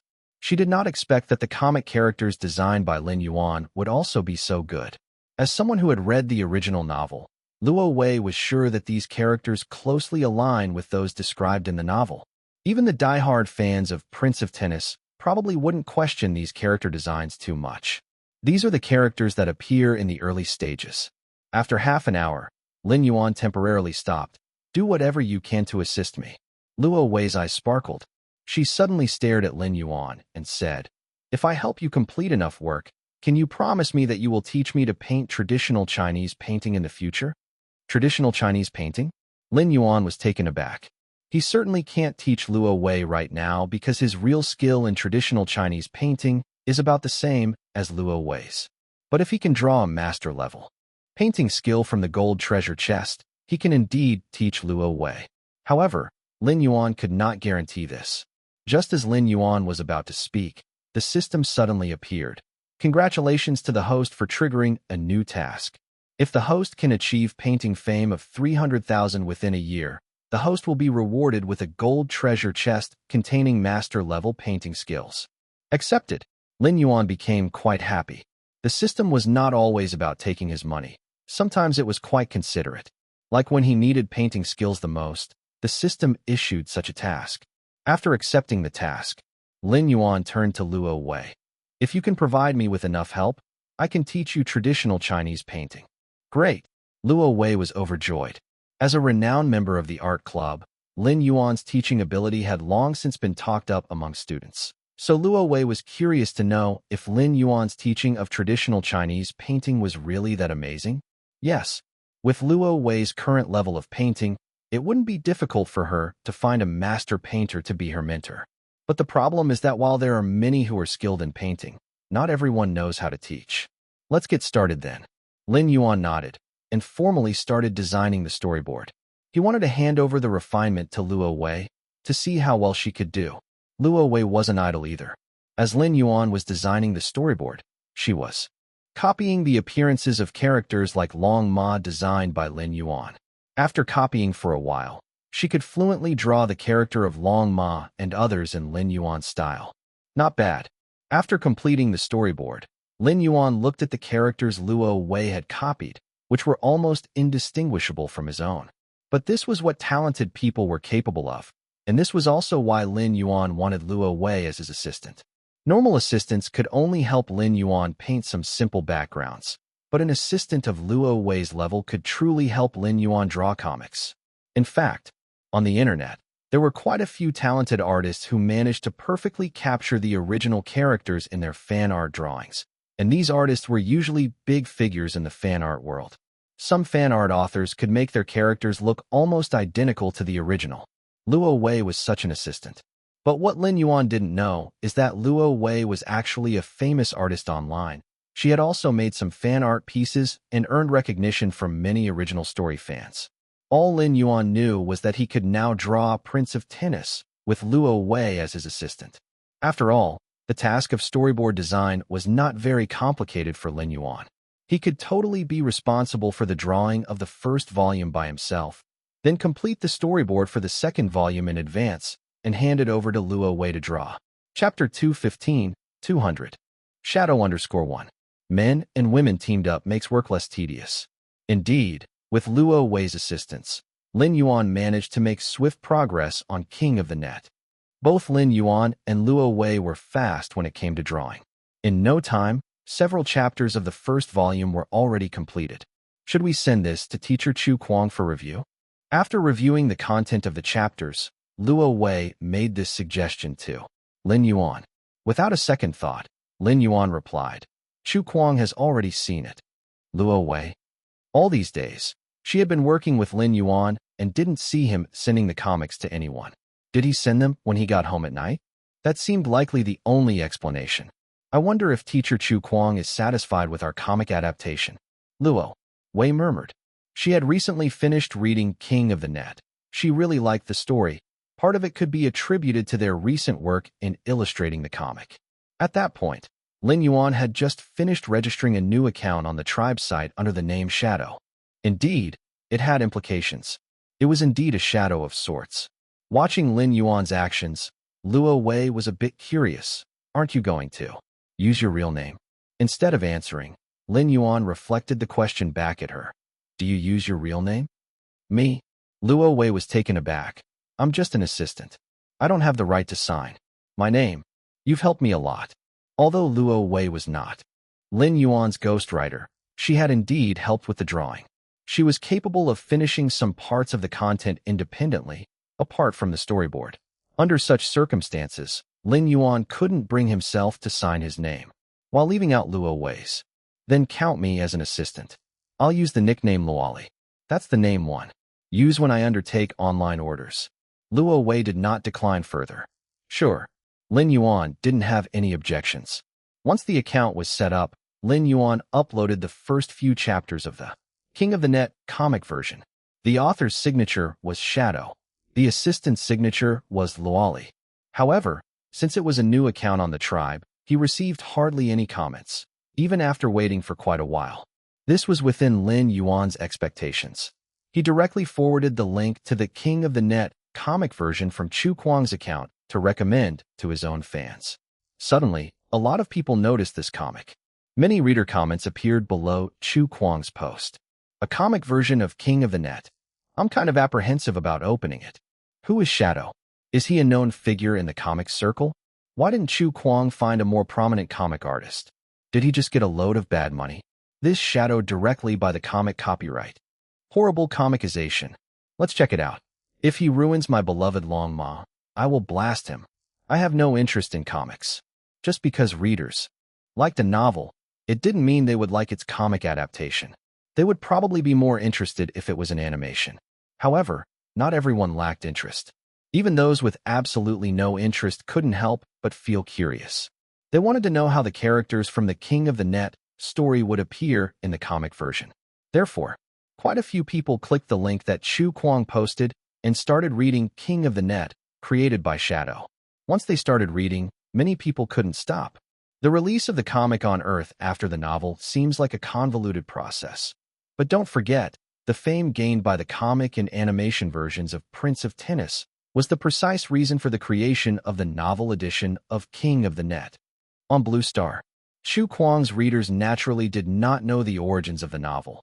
All they knew was that they saw a comic that perfectly fit the original King of the Net. This comic is truly fragrant. The character images completely match what I had in mind. All the characters from Youth Academy are just as described in the novel. Perfect reproduction. This shadow is rather impressive. The comic creator must be a fan of the novel.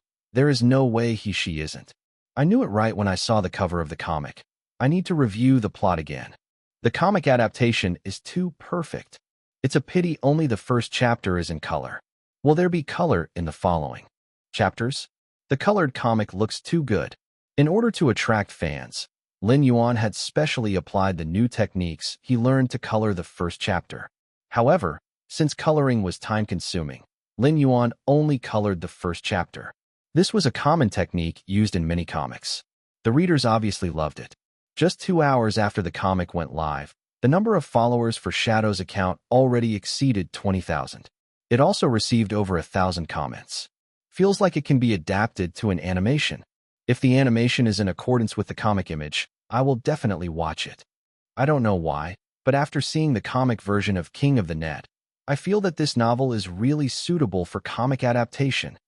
It seems that there are some modifications to the plot, but it's very exciting. I never understood what a slice serve meant until I saw the comic. This shadow seems to understand tennis as much as Chu Kuang. I wronged Chu Kuang before. He is really good at choosing people. The number of comments continued to grow. The number of followers continued to rise. Watching the data skyrocket over periods of time, Lin Yuan couldn't help but share the comic link again as Xianyu. Another collaboration? Although Xianyu didn't have as many followers as Chu Kuang, he currently had around 15 million followers, so the publication of the repost was still quite effective, especially since quite a few fans were speculating about the relationship between Xianyu and Chu Kuang. The two were highly suspicious since they followed each other, but no one else. They concluded that there must be some strange relationship between them. Are they really good friends? Just after Chu Kuang shared it, Xianyu immediately followed. Actually, I took a look, and the comic is pretty good. I haven't read the novel, but the comic is really good. I'll follow it. Thanks for the recommendation. Thanks for the recommendation, +1. No matter what happened to Prince of Tennis at the end, at least the early and middle stages of this comic were very exciting, especially as Lin Yuan's comic was based on the system's adaptation. So many parts were even more brilliant. It wasn't just Lin Yuan. Luo Wei was also paying attention to the situation of the King of the Net comic on her phone. When Xianyu reposted the comic, she couldn't help but exclaim in delight. Xianyu reposted our comic. My favorite composer is actually reading a comic that I had a part in creating. Oh, no, that's not necessarily the case. Maybe Xianyu doesn't read comics. He might just have a good relationship with Chu Kuang, so he shared it for him. He read it. Lin Yuan casually replied. Luo Wei was surprised. Teacher, how do you know? Wait, do you know Chu Kuang and Xianyu? The more Luo Wei thought about it, the more likely it seemed. Otherwise, why would Lin Yuan be able to draw King of the Net? It must have been authorized by the person himself. And it seemed like Chu Kuang and Xianyu knew each other following this logic. It wasn't strange for Lin Yuan to know the two. Yep, Lin Yuan responded, as if he was simply answering. Luo Wei was too excited, her face full of gossip. What's the relationship between Xianyu and teacher Chu Kuang? Are they really close friends? Lin Yuan. Chapter 216, 201. He slept. 1. With the popularity of the King of the Net novel as a base, Lin Yuan felt that as long as the quality of the manga was not bad, its popularity wouldn't be too poor either. But Lin Yuan had underestimated the influence of the manga itself.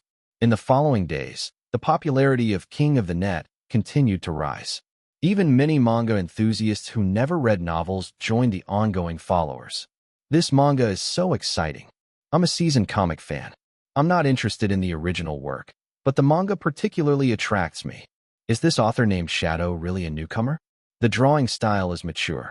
Doesn't seem like a new manga artist. I love this manga. The characters are so beautiful. The author gets it. How could nothing happen with a group of handsome guys playing tennis together? Indeed, King of the Net had become a sensation. The sudden yet deserved fame also fell onto Shadow, the alias of the author. Shadow's follower count went from the initial tens of thousands to over 3 million with continued increase, without even taking a breather. Meanwhile, Xianyu and Chu Kuang also started following Shadow. Initially, Chu Kuang and Xianyu followed each other and not anyone else, which led their fans to firmly believe they were close buddies. However, now that Shadow has joined, the circle has expanded to 3, and followers began to sense something off. What's going on with these 3? Is their circle so chaotic? Regardless of how the followers speculated, Lin Yuan was quite satisfied upon checking his prestige value and other data at this point. Name, Lin Yuan. Music, 390,000. Art, 10,000. Literature, 350,000. Music prestige was undoubtedly the highest, because Lin Yuan released songs consistently, including his original order, Kisses Everywhere. It is worth mentioning that when Kisses Everywhere was first released, it didn't cause a big sensation. However, as it was gradually adopted as background music by many video hosts, the song began to gain popularity in a unique way. At that time, Lin Yuan had just returned to Qin province from Qi province and had many things to attend to, so he didn't pay much attention. But whether Lin Yuan paid attention or not, the prestige brought by the popularity of the song was solid. Not to mention that Lin Yuan currently has an apprentice helping him earn prestige. Next was the literary prestige. The current prestige of 350,000 is still lower than the music. But to be honest, it's not very far behind. This was thanks to the influence of Chu Kuang's 2 long novels and 4 short stories. If Lin Yuan were to pause on releasing songs and start with Ghost Blowing Lamp, he felt that his literary prestige might even surpass his music prestige. As for painting, this category just started and had just broken 10,000, but The King of the Net manga was also just starting. Once the manga became popular, Lin Yuan felt the prestige it brought would be considerable. Prestige is a good thing. Although Lin Yuan's main task is to break 1 million in music and literature prestige, without involving painting, if the prestige of painting goes up, the system will definitely trigger corresponding tasks, a pattern which Lin Yuan had figured out through long-term observation. While Lin Yuan was working on the manga, the shooting of Flirting Scholar at the film set, which had been going on for quite some time, finally wrapped up. Unfortunately, Lin Yuan was in class that day and wasn't present. It was Gu Dong who informed Lin Yuan about this.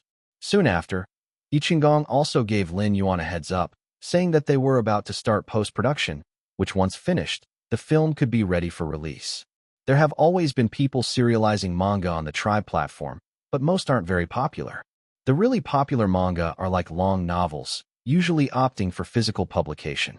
So, when King of the Net appeared and garnered some popularity in a short period of time, the Tribe platform noticed and even caused a stir in the data monitoring department. Wow, this manga is quite impressive. It's only been published for about a week, yet this manga called King of the Net already has very high readership. This is a work that can bring significant traffic. Is this Shadow a newcomer to the manga world? Well, this newcomer is quite capable. Quite a few new users registered just to come to our tribe to read King of the Net. Our tribe doesn't have a specific manga section. We should immediately liaise with the literature division. Chu Kuang is the collaborator of the literature division, and Chu Kuang's work has been adapted into a manga. They should help with promotion. The literature department of the tribe. Upon hearing this news, Han Jimei was taken aback, astounded. She had not expected that a high-demand manga would suddenly emerge within the tribe. Furthermore, this manga is somehow related to Chu Kuang. As for why the company assigned this task to Han Jimei, she knew it very well. The company does not have a manga department. But right now, when the tribe is at war with the blog, what both sides are fighting for is traffic. This manga named King of the Net can bring traffic. The tribe naturally wouldn't just ignore it. They ought to take some measures to maintain the current situation. Even for the sake of Chu Kuang, Han Jimei should do something. Replace one of the page ad slots on the literature department's homepage with the manga King of the Net. After a moment's thought, Han Jimei made her decision. Her assistant nervously asked, "This is an ad that's pushed to all tribe users. Are you sure you want to give it to a manga?" Han Jimei calmly replied, "The more popular this manga becomes, the greater our benefits." Besides, Han Jimei paused, not continuing to speak. Actually, the company has always had thoughts of venturing into the manga industry. Backed by the tribe platform, many things would be made easier. But the plan is not yet in place, so she didn't feel it appropriate to discuss it further. If it does happen, Han Jimei will likely take on the additional responsibilities for the manga department as well. The assistant understood. I'll attend to it right away. Han Jimei nodded, then couldn't refrain from dialing the number. This was the number Shadow left on the tribe. Hello. Lin Yuan didn't expect that his newly bought phone and newly registered number would receive a strange call. This number was what he had used to register the Shadow account. Han Jimei said with a smile. Hello. May I ask if this is Teacher Shadow? Lin Yuan responded quickly. Are you from the tribe? Last time Wei Long also directly contacted him. The people from the tribe side could see the user's phone number. Yes, I'm the Chief Operating Officer of Tribe Literature, Han Jimei. Is Wei Long not there? You know Wei Long? Han Jimei was suddenly taken aback. Lin Yuan said, I am Chu Kuang. Shadow is asleep. The tribe side might guess that Shadow and Chu Kuang are the same person, so before they start guessing wildly, Lin Yuan wants to first create the illusion that Shadow and Chu Kuang are good friends to provide them with false guidance. However, what Lin Yuan did not know, Han Jimei was already stunned. Shadow is asleep? You are Chu Kuang? He is asleep, so why are you answering his phone? I can't take it anymore. Strange images had already started to emerge in Han Jimei's mind. That's right. All of a sudden, Han Jimei remembered, recently, Chu Kuang's tribe account seems to interact frequently with Xianyu. They follow each other, and do not follow other celebrities on the tribe platform. It's clear their relationship is not simple. So what about Shadow? Han Jimei, covering her mouth, was afraid that she might scream and invite Chu Kuang's dissatisfaction. But she had made an incredible discovery. She seems to have stumbled upon a big secret. Chapter 217, 202, tragically turned into. In a certain sense, Han Jimei's assumptions were not wrong. After all, Chu Kuang, Shadow, and Xianyu were inseparable in daily life. They even shared toothbrushes. But that's not the main point. The key thing is, after this phone call that night, the King of the Net, manga received a push from the tribe. Ding. Basically, all tribe users received this push notification. Chu Kuang's novel King of the Net is being adapted into a hot manga. The style is explosively handsome. Everyone who has a smartphone experienced something similar. Not looking at your phone for a long time, then suddenly opening it, you would notice all the push notifications from various apps. Most people just glance at these notifications. If they're not interested, they will dismiss it. If they are interested, they will open it. The majority dismissed it, but there will always be some who open it. The type sent by the tribe is one of them. And compared to the tribe's user base, even if only 1% of users follow the push link and decide to open it, it creates a shocking heat. They pushed it. The manga is really good. Only saw the opening, but was already attracted. Update more. Loving the art style. Isn't this King of the Net? I've read the novel. I didn't expect the manga to be out too, and it's a very faithful adaptation. Unexpectedly, there's such an excellent manga serialization on the tribe. Jumping into this story, if you said that the original reader base of the King of the Net was mainly the fans of the novel, by this time, however, the manga had managed to draw in a crowd that was entirely non-original fan-based. Furthermore, among the manga readers, the number of people who haven't read the original has gradually surpassed the number of original fans. It's on fire, it's on fire, it's on fire. Witnessing King of the Net gain more and more popularity, Luo Wei got a bit excited. When Lin Yuan first approached her to be his manga assistant, she didn't wish to agree and even thought it was a joke. Even though Lin Yuan eventually beat her, causing her to fulfill her promise of becoming his manga assistant, Luo Wei was still not fully engaged. What she wanted more was to take this opportunity to learn traditional Chinese painting from Lin Yuan. Because there are too many people drawing manga in Blue Star and very few can make it big. Competition in any industry is fierce. In the manga industry, not only the skill of the mangaka is important, but also the story and storyboard. These are all tests for the mangaka. The original King of the Net was indeed wonderful, but the main reasons for the manga's success were the art style and storyboard. All of these were Lin Yuan's accomplishments. Otherwise, with so many splendid novels, why do so many novels adapted to manga fail to create a splash? Just like a bestseller novel being adapted into a drama, but the drama won't necessarily be successful, because the TV drama depends on the director and the scriptwriter's skills. Such secondary creative work Presenting the work in different forms indeed tests the creative ability of the secondary creators. Therefore, it was Chu Kuang who achieved King of the Net in novel format without question. However, the one who achieved the manga adaptation of King of the Net could only be Lin Yuan, who created it under the pseudonym of Shadow and Luo Wei. She was fortunate to participate in the King of the Net manga due to a bet, so of course she had reason to be excited. After all, she initially thought that she would be following Lin Yuan to create failed mangas for a few years, and she didn't hold any hope for Lin Yuan's manga to be popular. But then, it really did become popular. This was a whole other story. With the manga being a huge success, Luo Wei, as the main assistant to this manga, also had some merit. This would greatly benefit her future development in the art world, not to mention the chance to learn traditional Chinese painting from Lin Yuan.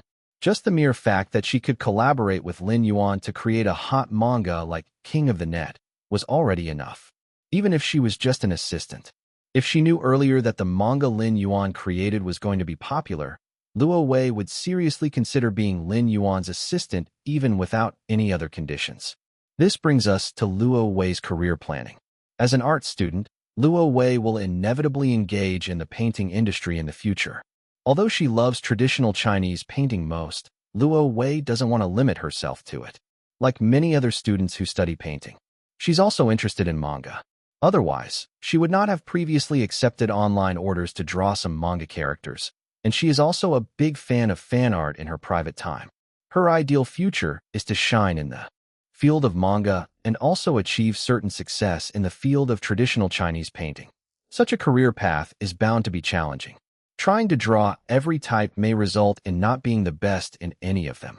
But now, having the experience of being an assistant to the King of the Net, her future development in the manga field at least has a clear guideline to follow. As for traditional Chinese painting, Lin Yuan also promised to teach her in the future. Thinking about Lin Yuan's master level 6 shrimps, Luo Wei was very much looking forward to Lin Yuan teaching her traditional Chinese painting. Speaking of which, Luo Wei suddenly realized that Lin Yuan's current state was her goal to strive for. He can flex his muscles in the manga circle and is also a hidden master of traditional Chinese painting. Suddenly, Luo Wei respected Lin Yuan even more. What Luo Wei admired most was that after the manga King of the Net became popular, she was the only one who got excited, while Lin Yuan remained calm. Luo Wei was not even sure if Lin Yuan did not care about if the manga was popular, or if he knew ahead that it would be popular. In any case, Lin Yuan was very calm, not behaving like someone whose manga just became popular. He just went into the studio as usual, calling Luo Wei to continue drawing the manga. Okay. In front of Lin Yuan, Luo Wei acted obediently. As for Lin Yuan, when he began to draw, he started pondering a matter.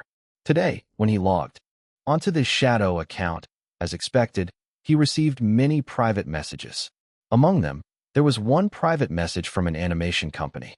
They wanted to buy the animation rights of King of the Net. Moreover, they not only contacted Shadow, but also contacted Chu Kuang's account. Obviously, the copyrights were with Chu Kuang, but they also wanted the manga characters of King of the Net. Both pseudonyms belonged to Lin Yuan, so he held the complete copyright.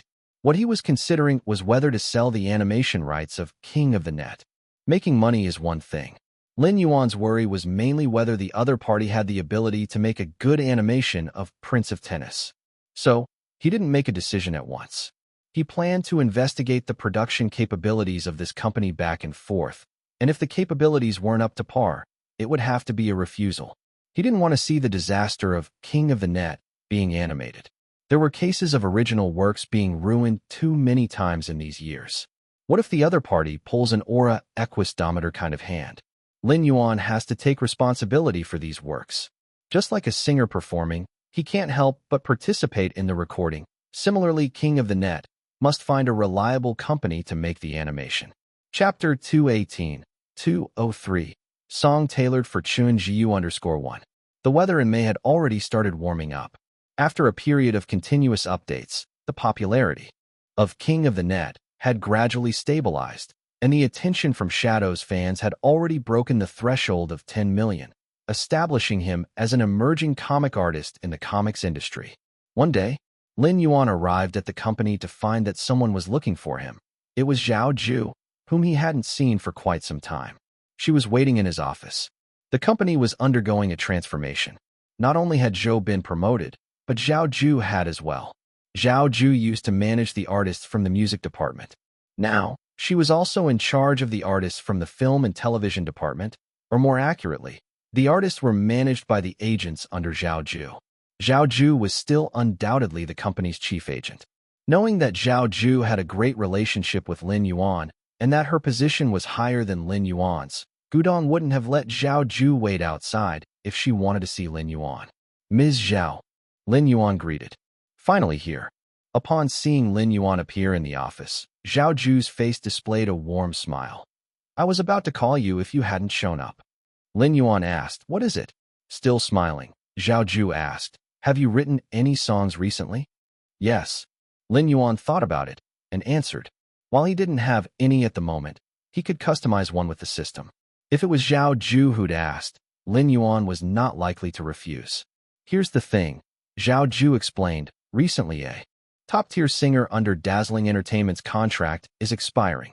He hasn't renewed his contract with his old company and is probably considering other options. Therefore, many companies are trying to sign him. I want to sign him too. Perhaps you're familiar with this singer. Who is it? Perennial runner-up, cough, Chen Jiyu. Zhao Ju said with a somewhat strange expression. Lin Yuan was stunned for a moment, then quickly remembered who it was. Indeed, Chen Jiyu was a singer under Dazzling Entertainment who Lin Yuan had outperformed a few times on the championship leaderboard. After he moved to Qi province, he hadn't had much interaction with Chen Jiyu. Ms. Zhao, you're planning to? Give him a song. Zhao Ju's gaze flickered slightly. Currently, when the media mentions Chen Jiyu, they like to use the label perennial runner-up to describe him. While this has almost become part of his persona, he would surely want to reach number one. Lin Yuan understood. You want me to help him reach number one? Zhao Ju smiled. That's right. Other than Maestro, I can't think of anyone else in the company who can help Chen Jiyu secure a stable number one position. Lin Yuan understood. Zhao Ju sighed. You know what the company's current situation is like. The competition on the championship leaderboard is getting fiercer, so the executives really want our company to have a presence on the leaderboard. If Chen Jiyu were to join our company and secure the number one spot, I think there's no better way than this. Oh, Lin Yuan replied. I'll send you the song later. This wasn't very challenging for Lin Yuan. Zhao Ju was surprised. Later? Do the songs you have currently fit him? Yes. That was what Lin Yuan answered, but in his heart, he was thinking of customizing a song specifically for Chen Jiyu. He had accumulated a wealth of customization experience in Qi province. The only regret was that he originally intended to give the next song to Senior Sun Yaohua. Since Senior Sun Yaohua had helped him a lot, Lin Yuan naturally wanted to return the favor. Since Chen Jiyu needs to be signed now, it seems that Senior Sun Yaohua will have to wait until next time. After Zhao Ju left, Lin Yuan switched on his computer and began to listen to Chen Jiyu's songs. He wasn't particularly familiar with Chen Jiyu. If he wanted to tailor a song for Chen Jiyu, he needed to understand Chen Jiyu's style first. Rhythm and blues, also known as the R&B style. It is a musical form that fuses elements of jazz, gospel, and blues. For instance, a song called Glory, with its fresh and powerful rhythm and its constantly repeating melodies, it repeatedly hits the listener's eardrums.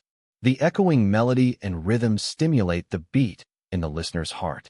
The chord progressions should be consistent. The vocals and instrumental parts should correspond. After the singer sings a few notes, the musical part or harmony should pick up where it left off, repeating those few notes as if it's a call and response, or even like an echo or self-questioning and answering effect. These are all characteristic of Chen Jiyu.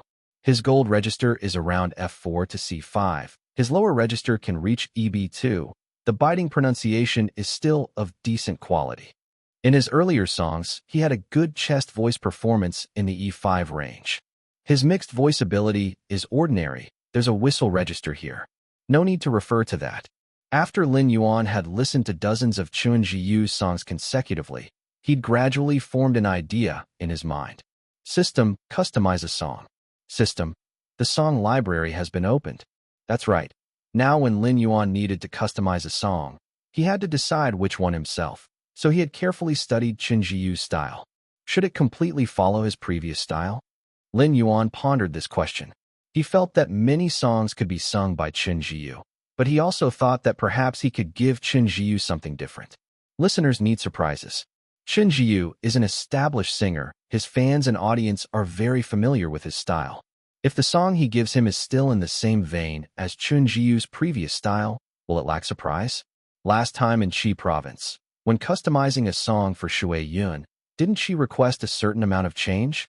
Perhaps all famed singers hope their works could show some variation while maintaining their unique features. Shui Yun mainly sings slow songs, so I gave her a fast song. For Chen Zhiyu, why not consider giving him a touch of rock music? Music is not rigid or uniform. While a single music style is authentic, hearing the same style over and over can get tiring and make people crave something different.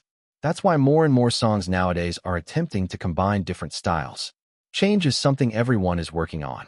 Moreover, according to Ms. Zhao, Chen Zhiyu doesn't want to be number 2 anymore. Neither does Lin Yuan. The first place earns the most money, so he must strive to be first. Furthermore, since the song library was opened after system transformation, it would be a shame if the song that he had painstakingly chosen from thousands of options didn't reach number 1. If seeking a change, as Lin Yuan was listening to the songs in the library and thinking about this, he found a clearer direction, rhythm and blues, with a touch of rock, something lighthearted. It's best to incorporate some elements of rap. Got it.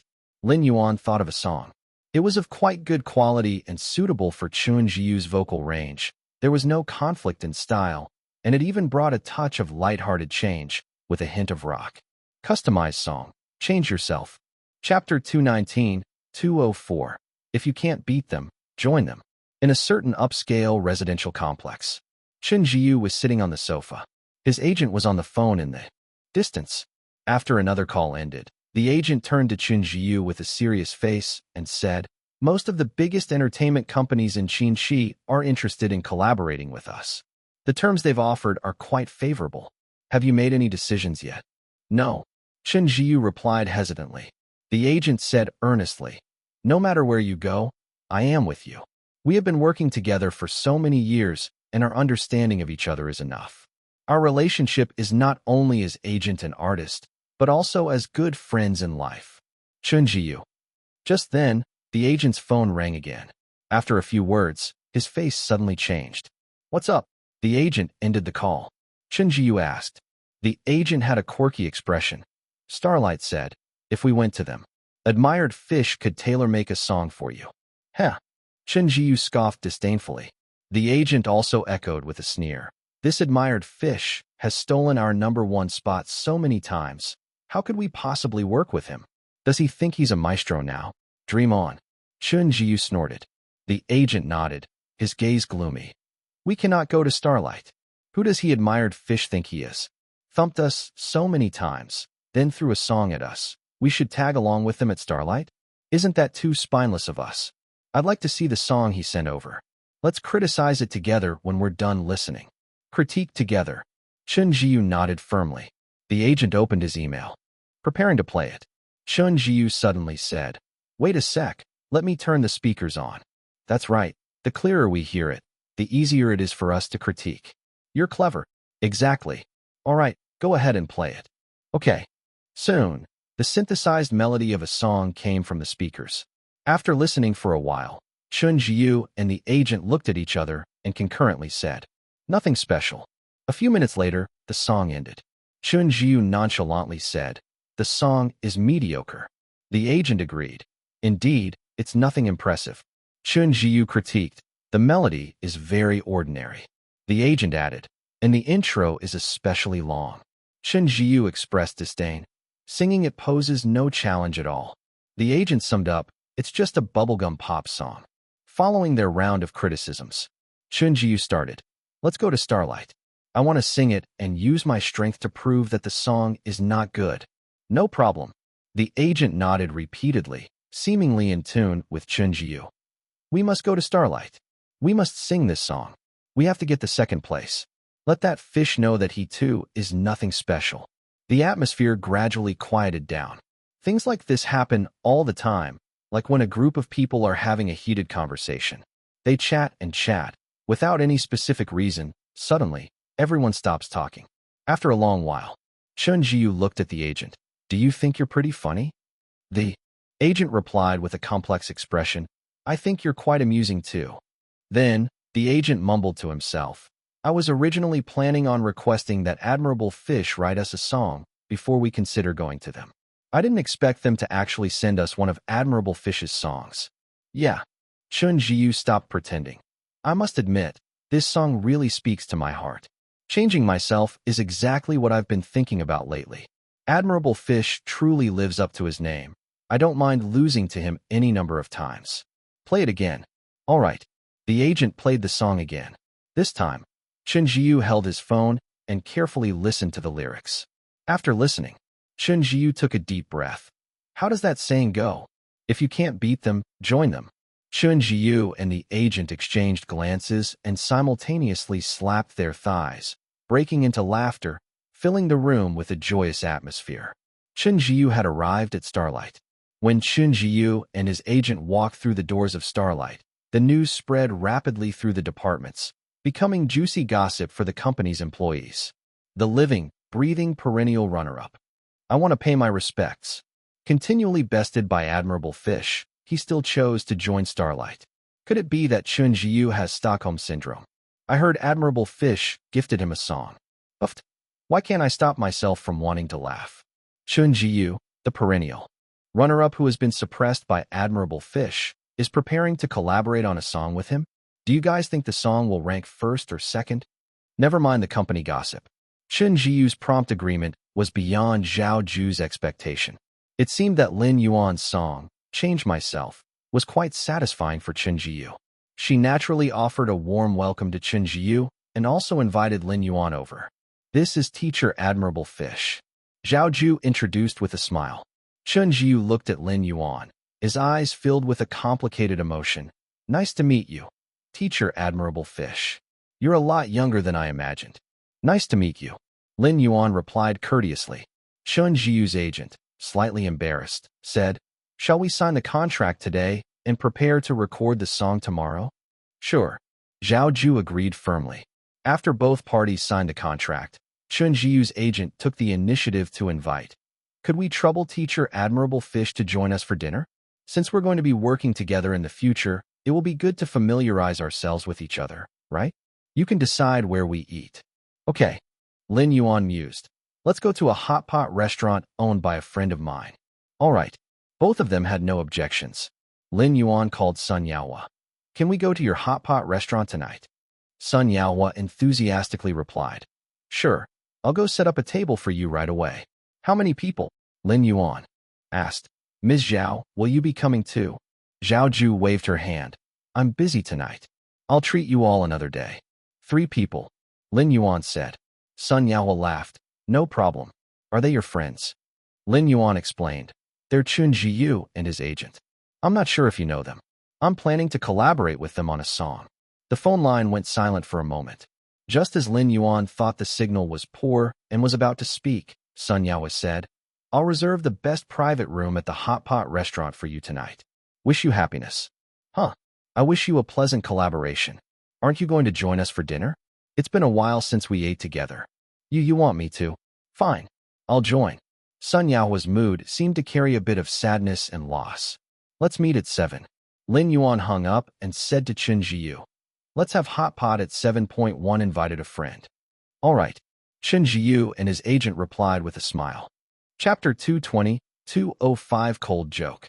At 7 o'clock that evening, Lin Yuan, Chun Jiu, and Chun Jiu's agent arrived at the hot pot restaurant run by Sun Yaohua. The name of the hot pot restaurant was Flame Hot Pot. The restaurant was crowded with people, indicating that its business was thriving, with Sun Yaohua personally greeting guests at the door. Hello, Chun Jiu. After greeting him, Chun Jiu started, seeming unsure. Have we met before? Sun Yaohua reminded him. Sun Yaohua, I'm the singer of Red Rose. Chun Jiu seemed dazed for a moment. He hadn't expected the hot pot restaurant owner that Teacher Admirable Fish had mentioned to be his fellow industry colleague. They were all from the same circle. Although Sun Yaohua was not very famous, He and Chen Jiu had met before at certain events. That's why Chen Jiu found Sun Yaohua familiar. On the other hand, Sun Yaohua was quite familiar with Chen Jiu. After all, Chen Jiu was a first-class singer. Who in the music circle does not know him? This is my agent, Lu Mao. Hello. Let's not stand on ceremony. Let's go in. We've prepared a private room, and we can't let our juniors starve. Sun Yaohua turned to Lin Yuan. Exchanging pleasantries, everyone entered the private room. Just as Chen Jiu was about to speak, the sound of a song reached his ears, a dream within a dream from which one cannot awake, red and trapped within the red thread. Now Chen Jiu's face changed. This song was oh too familiar to Chen Jiu. In the past, he once came in second when faced with this song. Seemingly concerned, Sun Yaohua asked, "What's wrong? Do you dislike this song, Brother Jiu? If so, I could have the waiter play your song." No. Smiling, Chen Jiu said, "This is a song by teacher Admirable Fish. How could I not like it?" "That's good. I thought you didn't like my rendition of this song," Sun Yaohua said somewhat awkwardly. Lu Mao blinked his eyes. The atmosphere seemed a bit off. Without giving it much thought, Lin Yuan said, "I'll go make a dipping sauce. Go straight out the door and turn left." "Do you want me to accompany you, Junior?" Sun Yaohua said. "I'll go myself. You guys start ordering." Lin Yuan got up and headed for the condiment area. Sun Yaohua didn't insist and had someone bring the menu over. "You two are guests. Please order first." "Very well, thank you." Chen Jiu began ordering. After he had finished ordering, Sun Yaohua glanced at the menu and laughed, saying, "Sorry, it seems we've sold out of the yellow throat, and I think we're also out of duck's blood." Sun Yaohua turned to the server. The server paused. "Do we have it or not?" Sun Yaohua seemed unhappy. "How should I know? Don't you know more about the kitchen situation than I do?" The server, after a moment of realization, responded, "I think we're out." Sun Yaohua nodded, then turned to Chen Jiu. "I'm sorry. It's fine." Chen Jiu gestured with his hand. "I'll also go make a sauce." "Me too." Lu Mao got up and said. Just as they left, Lin Yuan returned to the room and asked Sun Yaohua, "Have the dishes been ordered?" Sun Yaohua laughed and said, "Yes, I'll recount them. See if you want to add anything." "Sure."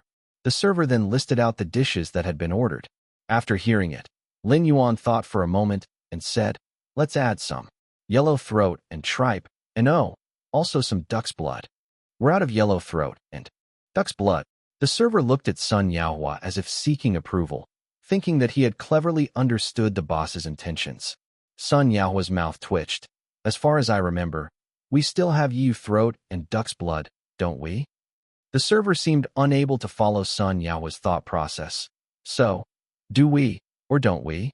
"We do." Sun Yaohua glared at the server. "Quickly bring out the dishes." All right. The server practically fled.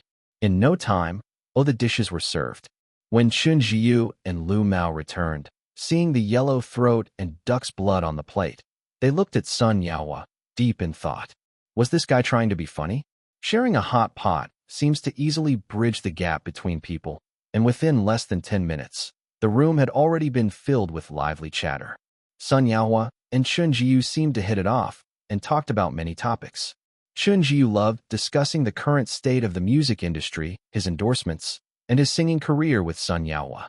Sun Yaohua loved to talk about the food and beverage industry, food, and his restaurant's business. "One of my songs was included in a college textbook. Before, my milk tea shop did pretty well. I opened 2 more branches recently. About that previous endorsement fee, the client was willing to pay quite a lot. I plan to open another tea restaurant soon, styled after the Qi continent. We first-class singers don't actually have it that easy. You guys have it much more relaxed. Hey, running a restaurant isn't easy either. I earn a lot, but the hardship is only known to me." "Huh, Brother Yaohua? Is this still Red Rose? Does your shop play songs on loop? How about changing to Life Like a Summer Flower? I also sang that one." "Oh, that's another song written by teacher Admirable Fish, of course. Brother Yaohua's songs are still a bit lacking. Actually, there are some other songs as well, but these 2 songs have both won the season's top spot. Brother Jiu, you have to work harder."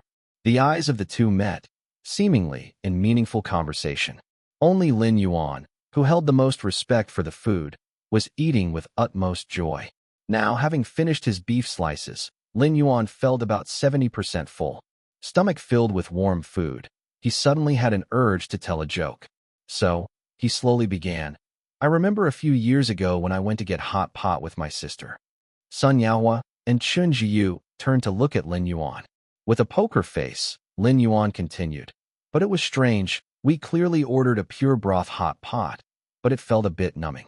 So my sister asked the owner, why is the pure soup hot pot numbing? Curious, Sun Yaohua asked, why? Lin Yuan said. The owner explained, I am sorry, the hot pot seems to be leaking electricity. The room went quiet for a few seconds. Sun Yaohua burst out laughing. Chun Jiyu and Lu Mao looked lost. They could actually find that bad a joke. Funny? Sun Yaohua's laughter escalated. Doubling over, he said, do you find teacher admirable fish humorous? Ha ha. Lu Mao also laughed and kicked Chun Jiyu's foot, whispering, so funny. It was only then that Chun Jiyu reacted, ha. I think teacher admirable fish is indeed very humorous. Lin Yuan. Even though he felt that his joke wasn't half bad, it surely couldn't warrant that much laughter. It seemed like the humor threshold of Chun Jiyu and Lu Mao was at the same level as Senior Yaohua. Finally, they finished their meal. On the way home, Lu Mao looked rather solemn. This Sun Yaohua is not simple. We need to be cautious in the future. Indeed, Chun Jiyu's expression got serious as he felt an inexplicable sense of crisis. We'll record the song tomorrow to avoid further trouble. Chapter 221, 206, Cleaning House. The next day, Chun Jiyu started officially recording. Generally, professional singers need to do a lot of sound check, besides their usual practice and thinking before an official recording. With everything ready, the official recording for professional singers begins. There is always one or more than one supervisor for the singer besides the sound engineer. Everyone's goal is to identify the shortcomings of the singer's performance and to grasp the emotions of the song. This process often takes a day. Chun Jiyu was among the quicker batch. He completed the recording of Change Myself in just one morning, and even that under the direct supervision of Lin Yuan. This shows he was in a good state and performed above standard. After recording, the remaining tasks were none of Lin Yuan's concern. Lin Yuan couldn't care less. He only got 30% of the download revenue. Who cares about the rest? Yes, Chun Jiyu is a top-tier singer, and the company has plans to win him over.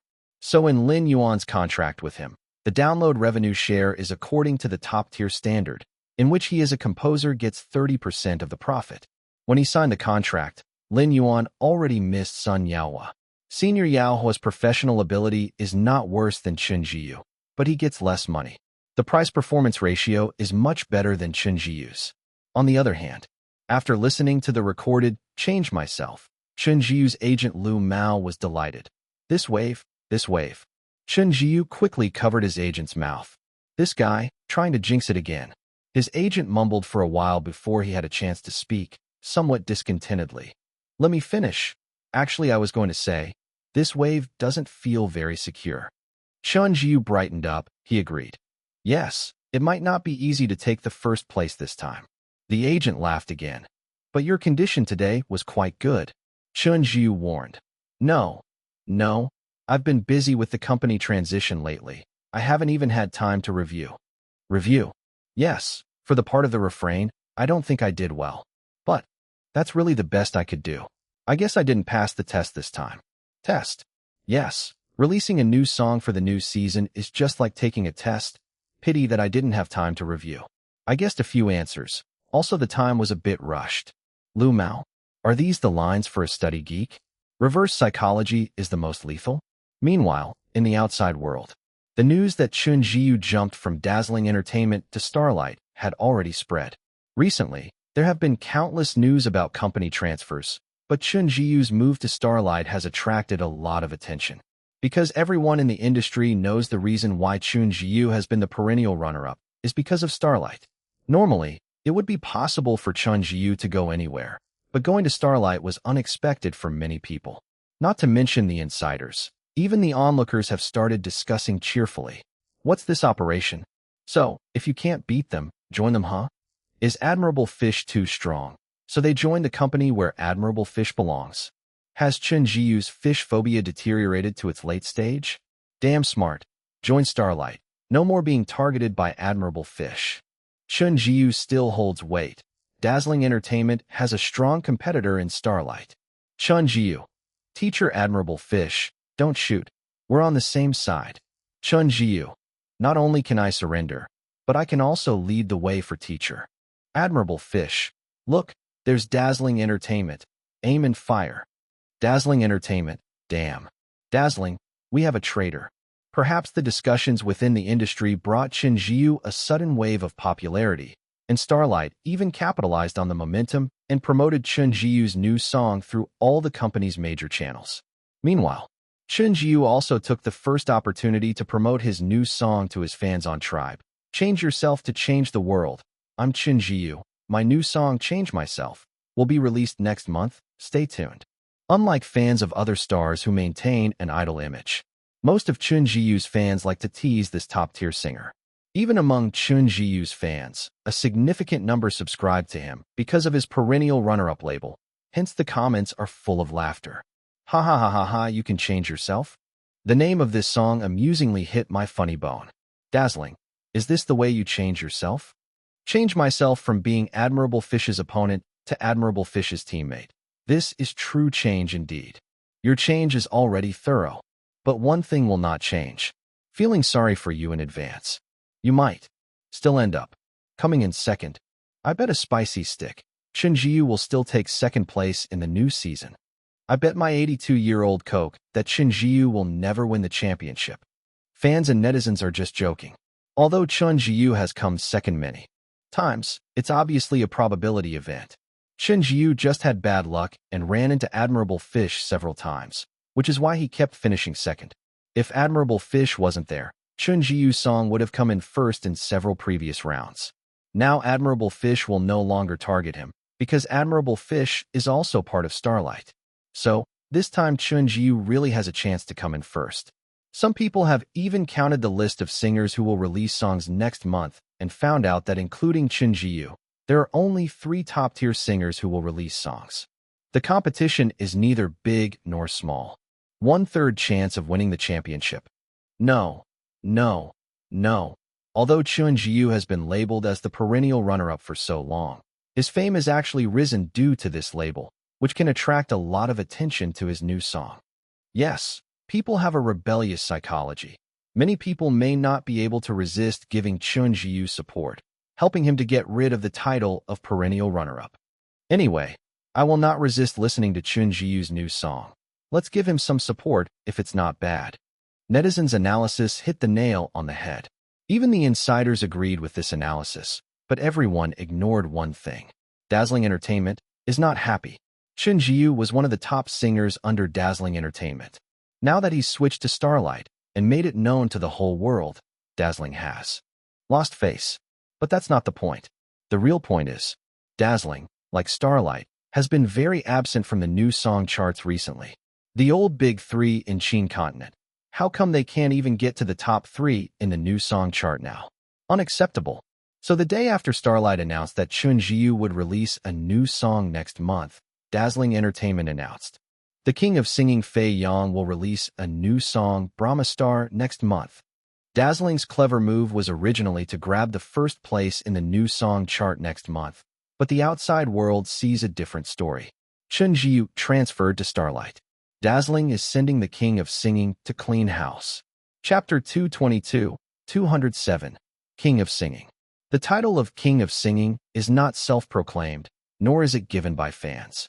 Every king of singing holds a significant status in the music industry. By constantly proving their talent through one classic hit after another, they can gain official recognition and receive the medal of the King of Singing. In the old Qin continent, the selection of the King of Singing was determined through the annual music festival, chosen by over 100 professionals in the industry. The same was for Old Qi continent. Now that the Qin and Qi have merged, the music festival is naturally co-hosted by both. However, before the merger, those who could win the King of Singing medal in their respective regions were undoubtedly singers who had great appeal in the music industry and were worthy of the title of King of Singing. If it were to be compared with Earth, The difficulty for a Blue Star singer to win the King of Singing would be equivalent to the difficulty for an actor to win the Best Actor award at the Earth's Oscars. Chen Jiyu is pretty famous. After all, he is a top-tier singer, with a humorous tag attached to him. His persona is rather exceptional, and he even gained fame outside the industry. But in front of the King of Singing, his achievements appeared quite insignificant.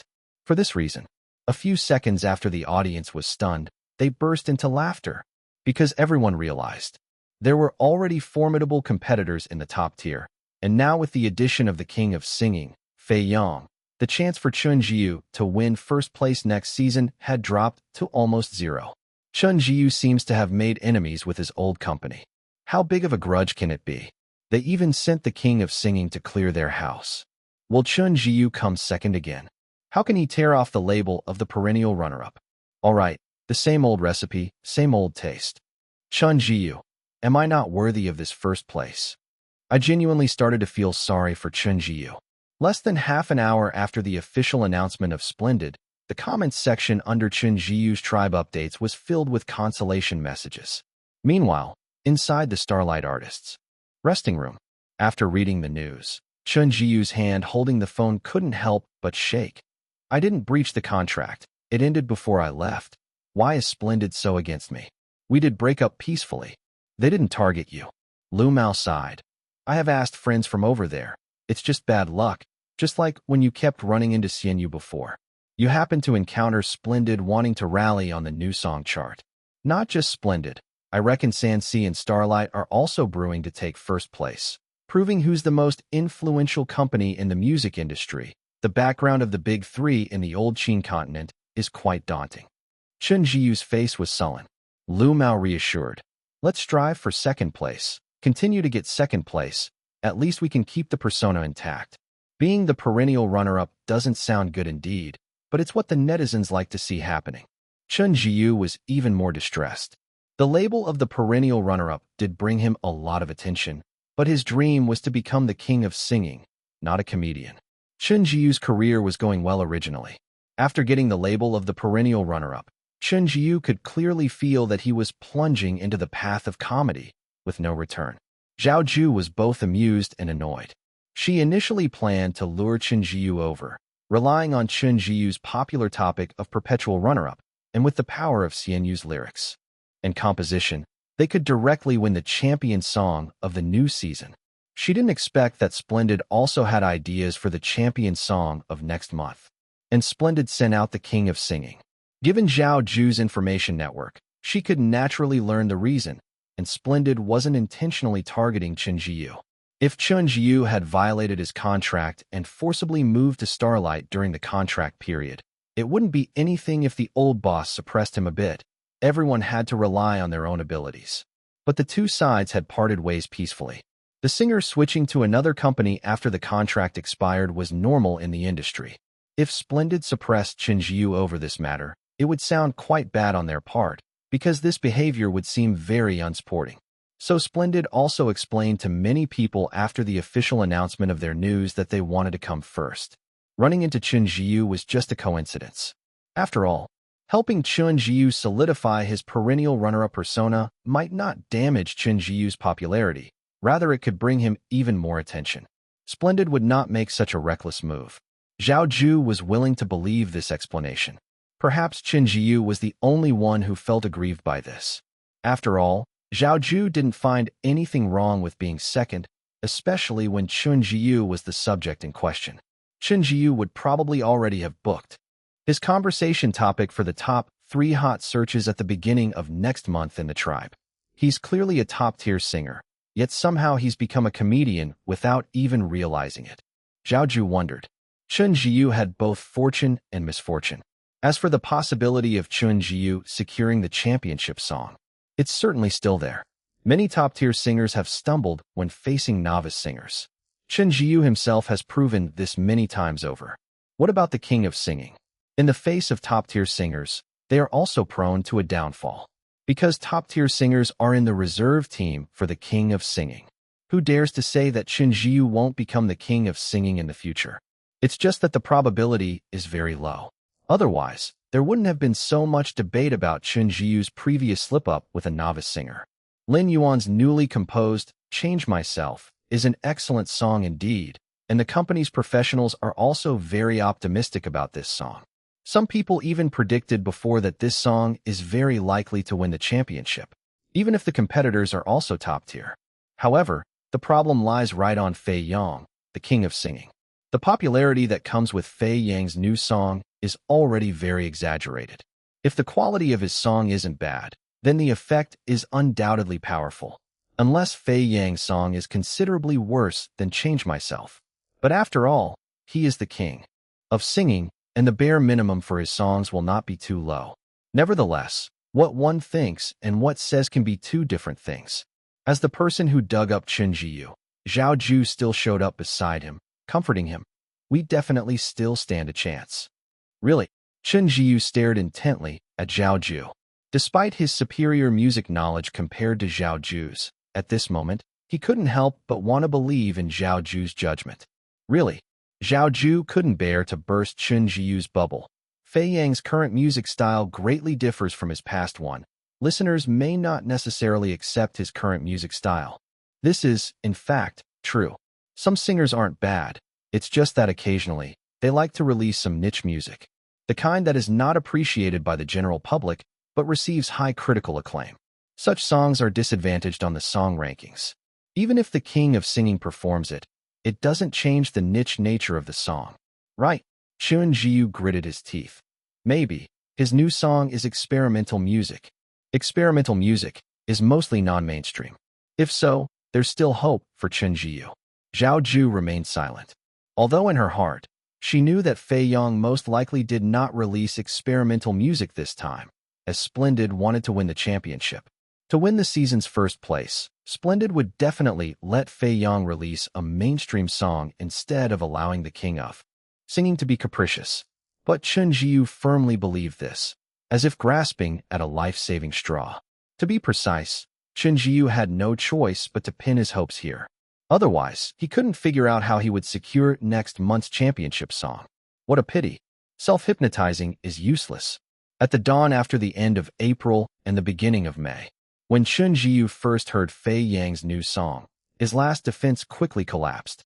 This is a full-fledged pop music song whose quality is absolutely not inferior to Change Myself. Chapter 223. 208 Change the World, Change Yourself. The song by Fei Yang is called Brahma Star. The title is somewhat puzzling, but the content is indeed mainstream, and the quality of the song is definitely excellent. The catchy melody, interspersed with several groups of stunning chords, and the chorus part has a very distinct memory point. At 15 minutes after midnight on the first day of May, Chen Zhiyu was desperate. Just in terms of quality, Brahma Star is undeniably good. The level presented in the composition, coupled with the performance of the king of singing, makes every aspect of this song no weaker than Change Yourself. Precisely speaking, it's neck and neck. Yes, Chen Zhiyu feels that his song and Fei Yang's Brahma Star are of equal quality. But Chen Zhiyu's popularity can't compare with Fei Yang's. Singers climbing the charts not only depend on the quality of the song, but also the singer's fame. If the quality of Change Yourself crushes Fei Yang, Chen Zhiyu's popularity may not match the king of singing, but he may have a chance to turn the tables. But if the quality of the two songs is similar, then the singer with higher popularity will certainly win. Before, Chen Zhiyu lost due to luck. This time, Chen Zhiyu feels that he will lose because of popularity. It's like two equally superior films, not considering promotion and other factors. The one featuring a movie superstar will have higher box office sales than the one without. And it's not just a small margin. Lu Mao appeared at Chen Zhiyu's residence and asked in a low voice, "What do you think?" Chen Zhiyu looked up at Lu Mao and said with a bitter smile, "The quality is similar, the popularity is too different." What about the others? Lu Mao was asking about the quality of the works of the other two first-line singers. After listening to them once, I'm probably second. Chen Zhiyu had developed a wealth of judgment experience, and his predictions could accurately predict the future. Unfortunately, predicting the future does not mean you can change it. At this moment, Chen Zhiyu's Change Yourself was also released. The comment section of the song received overwhelming praise. Some people even discovered with surprise that the lyrics and music of this song were actually by Xianyu. Wait a minute, the lyrics and music are Xianyu? Wow, it's a song composed by Xianyu. No wonder the new song by Chun Jiyu sounds better than his previous ones. Great.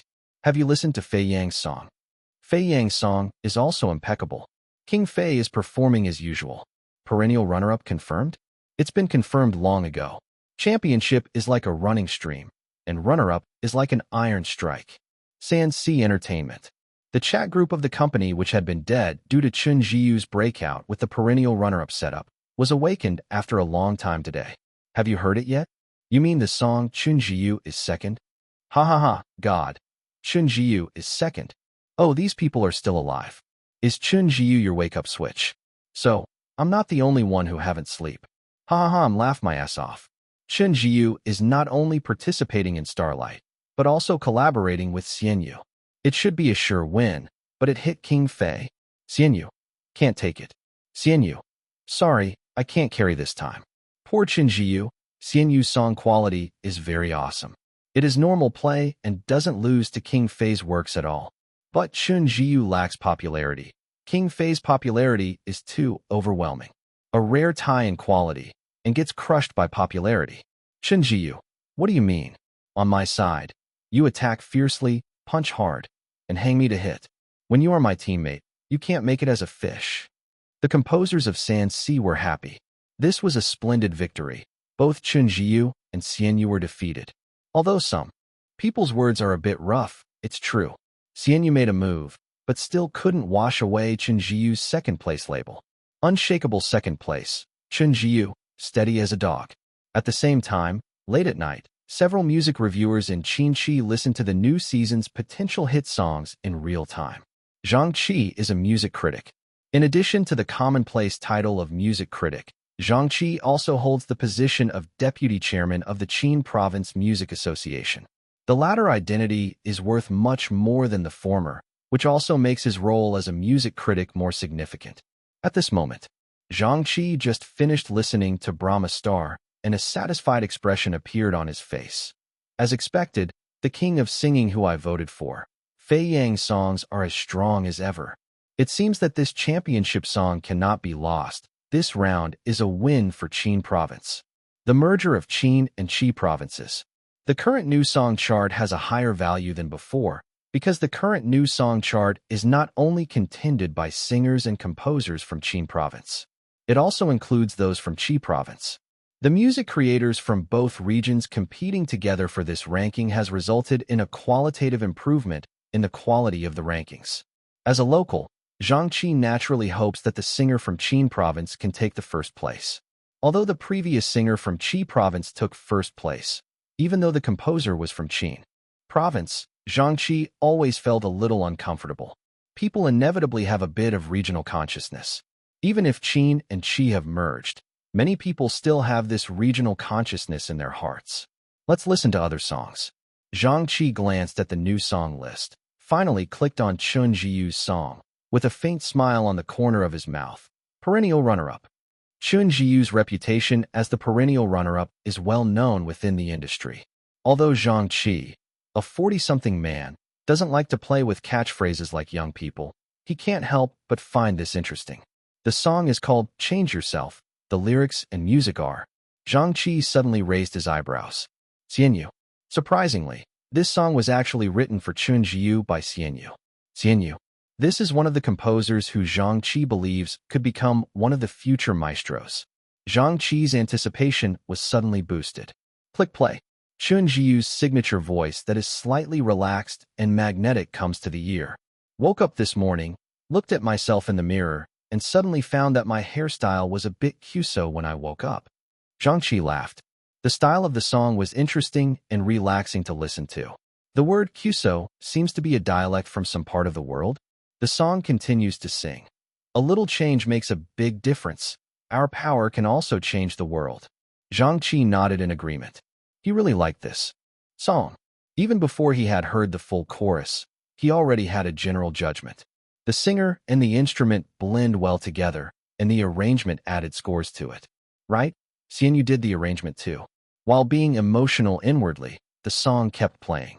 I've been quite upset recently. I've been very emotional.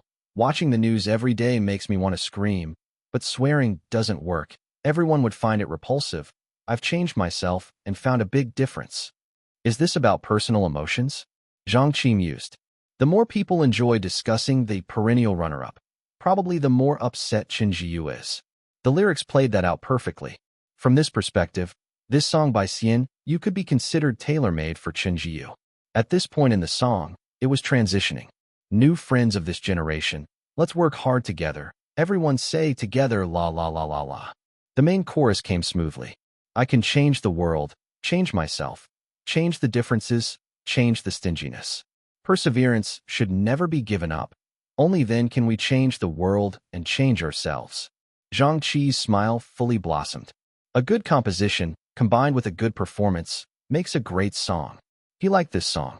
Although he was getting old, Zhang Qi had always kept a youthful state of mind. This relaxed and pleasing song is undoubtedly very much in line with Zhang Qi's aesthetics. At this moment, the second section of the main chorus started.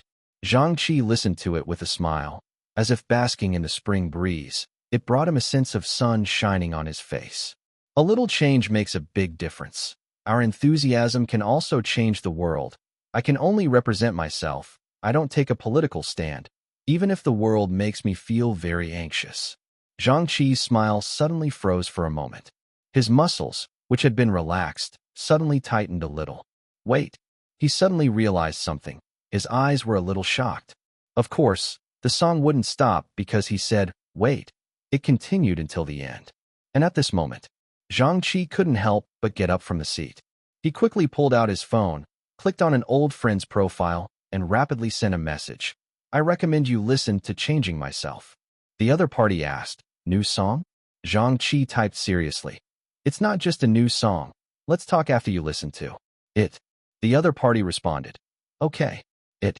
Zhang Qi took a deep breath, put on the headphones next to him, and played Changing Myself again. Listening to this song again with different feelings and thoughts, Zhang Qi's feelings were completely different. Indeed, he mused to himself. At this moment, his phone suddenly started to vibrate continuously. Zhang Qi picked up his phone and saw it was his old friend calling him. With a complex smile, he answered, listen to it? The other party was adamant. I want this song. Zhang Qi didn't seem surprised. Pretty good, isn't it? The other party was somewhat excited.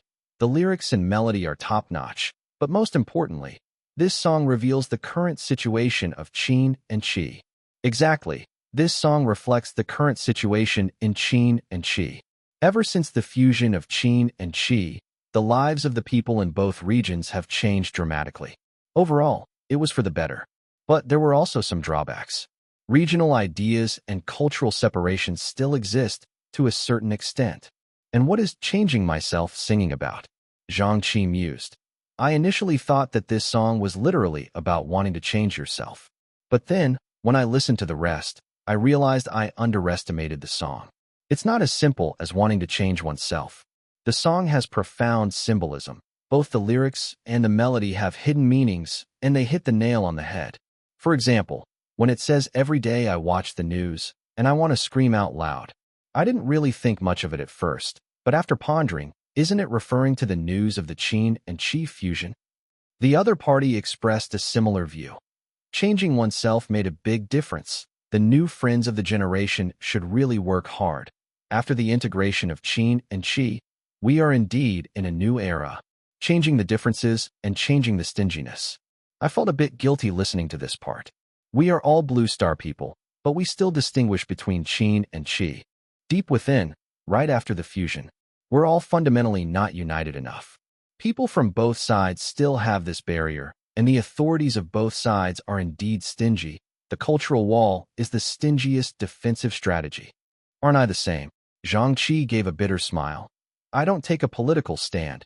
Even if the world makes me feel very anxious, I need to adjust myself. Is this myself literally the singer himself? It is about us, about everyone from both sides.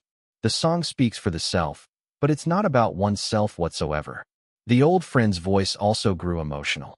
Everyone thought that with the fusion of qin and qi, everything will be fine, but who is willing to admit the existence of some contradictions between the two sides? I can clearly hear the sarcasm in this song. The lyrics and the melody are bold, but I love it. How so? I will promote this song. You handle the official matters, and I will handle the reviews. Such a song should not be considered as just another pop song. The lyrics and melody have clearly expressed their intentions. We should not turn a deaf ear to this. Indeed, it should be so. After hanging up the phone, Zhang Qi opened a document on his computer and couldn't help but excitedly type out this sentence. Who needs to change, the world or us as individuals? After the massive fusion of the blue star, what should everyone do? Listen to this song, and maybe you will understand. Chapter 224, 209, Good Luck to a New Generation of Friends _1. Publicity needs to be prepared. Music reviews require auditing. As noon approaches, the new song chart for May takes shape. King Fei predictably captures the championship throne. As if by fate, Chun Jiu is slotted into second place. The third and fourth places are both occupied by top-tier singers, but there is a notable gap from them to Chun Jiu in second place. King Fei is in the first tier. Chun Jiu is in the second tier. The rest are in the third tier. In other words, if not for the sudden rise of King Fei, Chun Jiu could have unquestionably taken first place, because he indeed defeated the other two top-tier singers on the chart. However, the reason why Chun Jiu took second place is not the focus of the public's attention. Only those in the industry would care about such things. The only thing the public knows is that Chun Jiu came in second again. As expected, as soon as the rankings were released, the topic, Chun Jiu, the perennial runner-up, quickly rose on the tribe's trending list. Its popularity was skyrocketing. It broke into the top 10 in the blink of an eye and continued to advance towards the top 3. Even those who were originally indifferent to this joke could not help but remain speechless this time. Second place again? I remember Chun Jiu lost to Zhao Yingge before. Then he lost to Sun Yaohua. And then he lost to Xiao Fan. So he technically came in second 3 consecutive times. In simpler terms, he lost 3 times to Xianyu. Each of those songs was written by Xianyu. An old saying goes that things shouldn't happen thrice. There is indeed no problem. Things didn't happen thrice, but Chun Jiu didn't lose to Xianyu again. This time he lost to the king of singing, Fei Yang. The funniest thing is, this time, Chun Jiu's song was written by Xianyu. What kind of luck is this? Too mystical. I burst into laughter when I heard the news. The runner-up, if only getting first place in the season was as easy as getting first place in trending. Wow, is the runner-up really the first in trending? Feel sorry for Chun Jiu. Chun Jiu, keep it up, protect the world's best runner-up. Hang in there, runner-up. Perhaps because Chun Jiu's perennial runner-up status has deeply resonated with people, many netizens have directly nicknamed Chun Jiu runner-up brother. The runner-up in perennial runner-up. As for trending, Chun Jiu did indeed reach number 1. At this time, even the trending ranking for Fei Yang's new song only made it to 13th. Not to mention the people in Qin province. Even netizens from Qi province couldn't help but laugh when they learned about Chun Jiu's record. Perennial runner-up? Has he been cursed? No wonder everyone calls him runner-up brother. In the dark, there is a will for number 2. The song title, Change Myself, is so fitting for the situation. Just like how a celebrity from a neighboring star can never make headlines, some news is just amusing in a mysteriously funny way. Add to this some bloggers intentionally stirring the pot for traffic. It's natural that many people are irresistibly attracted to this perennial runner-up joke. The number of followers on Chun Jiu's tribe profile is swelling at an astonishing rate. However, just as everyone was enjoying the joke, eminent music critic Zhang Qi suddenly published a music review. Did you truly understand Chun Jiu's Change Myself? Who is Zhang Qi? The vice president of the Qin Continent Music Association, a top music connoisseur in the Qin Continent music scene. Without boasting of his high reputation, he is at least considered a recognized industry mogul. His article naturally drew the attention of countless people as soon as it was published. However, everyone was puzzled. What did the title of this article mean? Did I not understand the song Change Myself? With this curiosity in mind, many people clicked into Zhang Qi's music review. The perennial runner-up sings about his determination to change himself in his new song, yet he has once again taken second place. Chen Jiyu has become a joke to everyone. I'm not here to criticize anything. As artists, we must be mentally prepared to entertain the public. Whether in their private lives or their work, such incidents will inevitably result in the public making jokes and teasing. But we must not let these jokes cause us to overlook the song itself. Is Change Myself truly just a singer's monologue? Or, as I asked in my title, do you truly believe that you understood the song, Change Myself?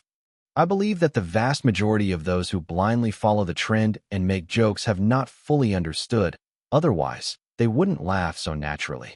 So who is this myself that needs to change? Is it Chen Jiyu, who joined Starlight, or the perennial runner-up, who collaborated with Xianyu? It is, and it isn't. This myself is all of us. The meaning of the song is actually hidden in every line of the lyrics. The so-called change in the world signifies the future that we/us are facing in the grand integration of Blue Star. The so-called change in oneself hopes that everyone will adapt to this new world and take charge. The so-called change in barrier is the songwriter's strong criticism of the cultural walls that still exist in the yet-to-be-unified continents. The so-called change in small-mindedness signifies our inherent territorial mindset. Xianyu is truly talented. Chen Jiyu is full of love.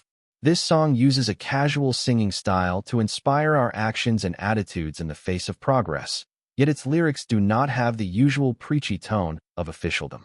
Change Myself highlights our existing uncertainties and provides a clearer direction for everyone. Those who truly can change the world are you who can continuously change yourself. Many were stunned after reading this lengthy review. To the vast majority, Change Myself was seen as a very pleasant, yet ordinary pop song. Who would have thought that behind its seemingly simple lyrics and melody, there would encompass such profound connotations? The netizens were dumbfounded. Following Zhang Qi, other music critics spoke out, their critiques almost identical to Zhang Qi's. We can't just look at the surface of the lyrics of this song. The underlying implications are profound. Xianyu's Change Myself uses the self to reflect on the changes in an era. Stop calling Chen Jiyu the perpetual runner-up. He should not be second. His singing is a declaration of love for the world. Is it too shallow to judge Change Myself as a pop song? Netizens are both blind and awake. But no matter what kind of person they are, they can use their own thinking to consider the rationality of these music evaluations. Many people, after reading the review, immediately replayed Change Myself. Perhaps it was a psychological effect. With the lyrics of Change Myself reflected beside it, they suddenly discovered, after listening to the song again, that what the music critics said was right. These lyrics may appear simple at first glance, but they are indeed alluding to something. There's a deeper level of interpretation. Oh my gosh, I have learned a lot. This song is awesome. Zhang Qi's interpretation is almost divine. I admit that I didn't understand this song for the first time. Thanks to the music critics reminder online, I have downloaded this song. The review made me like this song. Xianyu's talents are fully exhibited in this song. In the era of Qin-Chi merger, Change Myself is the most on-point song. I was shallow before. I never thought this way before. Now, following the thinking of the music critic, my goodness, this song is simply mind-blowing. Wow. The netizens in Qin and Qi provinces were totally blown away by the implied meaning of this song. At this point, the official promotion account of Zhong Continent, with the avatar of a blue star, forwarded this mind-boggling song, Change Myself, and attached a quote and lyrics. We change with the times, and the times also change because of us. Friends of the new generation, let's work hard together. Chapter 225. 2 Tenxian, use sincere hardship _1. Homeland. This signifies Blue Star as the common home for mankind. This is the main official account in the Zhong continent. No matter how high the cultural walls of each continent are, they dare not block this account. And today, this account unexpectedly reposted Change Myself, clearly affirming the content of this song. If Change Myself was only popular music, no matter how high its downloads, the Homeland account would not repost it. But this song is not that simple. So the official media personally endorsed it. This is an indication that has a more guiding significance than the articles of music. Critics. With the official media's recommendation, regardless of whether Change Myself is overinterpreted by music critics, it can only be the content interpreted by Zhang Qi. It is, and it is not. Because the official media have the purpose of political propaganda, they need this song to set the tone for the Qin-Shi merger, and even the future big merger of the Blue Star. Spreading this idea in the form of pop music is undoubtedly close to the public and easy for people to accept. At this moment, the main page advertisements of all the major music player platforms suddenly made an emergency adjustment. In a moment, all the player platform homepage's highly recommended songs were all replaced with Change Myself, sung by Chen Jiyu. Not only that, in both Qin and Qi, many official departments also issued the tasks from above. The task content is that everyone must download Change Myself and familiarize themselves with this song. Of course, the task itself is non-compulsory, but any person with a little intelligence would know what political correctness means. The Blue Star Big Merger is unstoppable. If you resist this song, what do you mean? Like the treatment of mainstream films, the current Change Myself is the mainstream song. It's not just a pop song anymore. In fact, everyone indeed doesn't resist this form of mainstream tunes, because a lot of people originally liked the song Change Myself. The catchy melody is very brainwashing. The relaxed and happy performance is very simple. The clear and striking rhythm is also very catchy. Whoosh, whoosh, whoosh. Whether it's music reviews or the official blog of Homeland, they were all instantly reposted by countless people to their own tribes, blogs, and friend circles, and so on. As if riding a rocket. On the new song chart, the downloads of Change Myself suddenly soared. In almost the blink of an eye, it broke through the million mark. After the merger of Qin-Shi, the song's download limit has been raised countless times, not to mention the endorsement of the mainstream. The current download volume of Fei Yang's Brahma Star is 930,000. With the Qin-Shi merger and the King of Singing's involvement, the first-day download volume of this song has shocked many people. After all, today is not over yet. But before King Fei's championship throne could get warm, he got to experience the treatment Chen Jiu received previously, being pushed directly to second place. As for Change Myself, 1 million is not the limit. It's still rising, and still rising. Not until the download volume settled at 5.6 million did its data finally seem to slow down a bit. At this moment, no one can predict how many downloads Change Myself will finally have. Many professionals in the industry, along with thousands of ordinary listeners, are stunned at this moment. All this. Homeland is endorsing it. With the official media setting the tune, this song will probably be selected for textbook promotion in the future. Isn't that exaggerating? Not at all. With Zhang Qi's endorsement and the official tune setting, Change Myself is no longer an ordinary pop song. I think Zhang Qi's interpretation is not incorrect. The implication in the song is really profound. The music reviews scared me. From a musical perspective, Change Myself is excellent but not top-notch. But in terms of the significance of the song, it's remarkable. Times create heroes. Chen Jiu caught the times. I heard that Xian Yu is called Maestro Jr. in Starlight. Today I have to admit, he is indeed a Maestro Jr. Fei Yang messed up, but it's not King Fei's fault. This song by Admirable Fish is too extraordinary. No way. Admirable Fish has overthrown the King of Singing with just a single thread. Admirable Fish dares to take on the big names with a rookie singer. This time taking on the King of Singing with just a thread.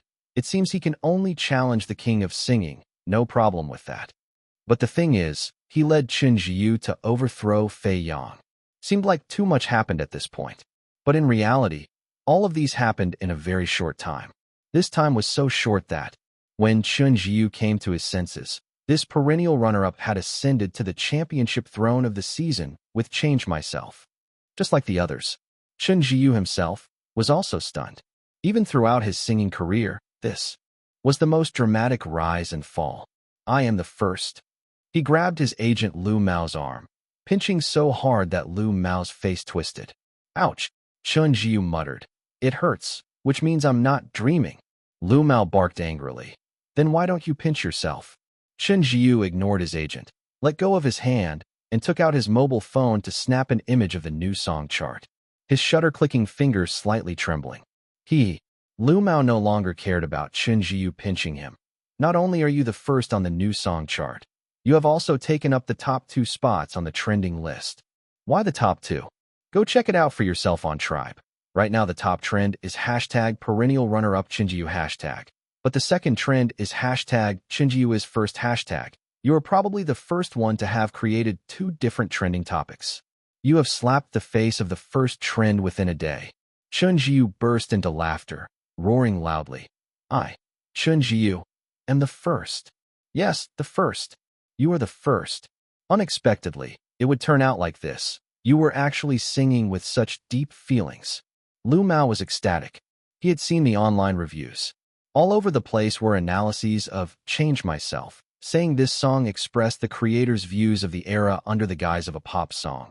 Some even said that Chen Jiyu's cheerful singing conveyed his yearning for the new era. What deep feelings!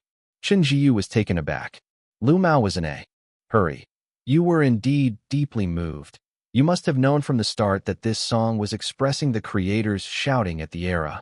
You understood the underlying meaning of Teacher Admirable Fish's song beforehand. So, you were singing with this emotion for the era.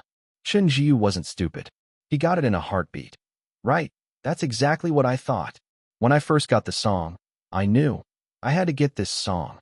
This was true, Chen Jiyu said with conviction. Because this song is so excellent. It represents the era. It represents an attitude.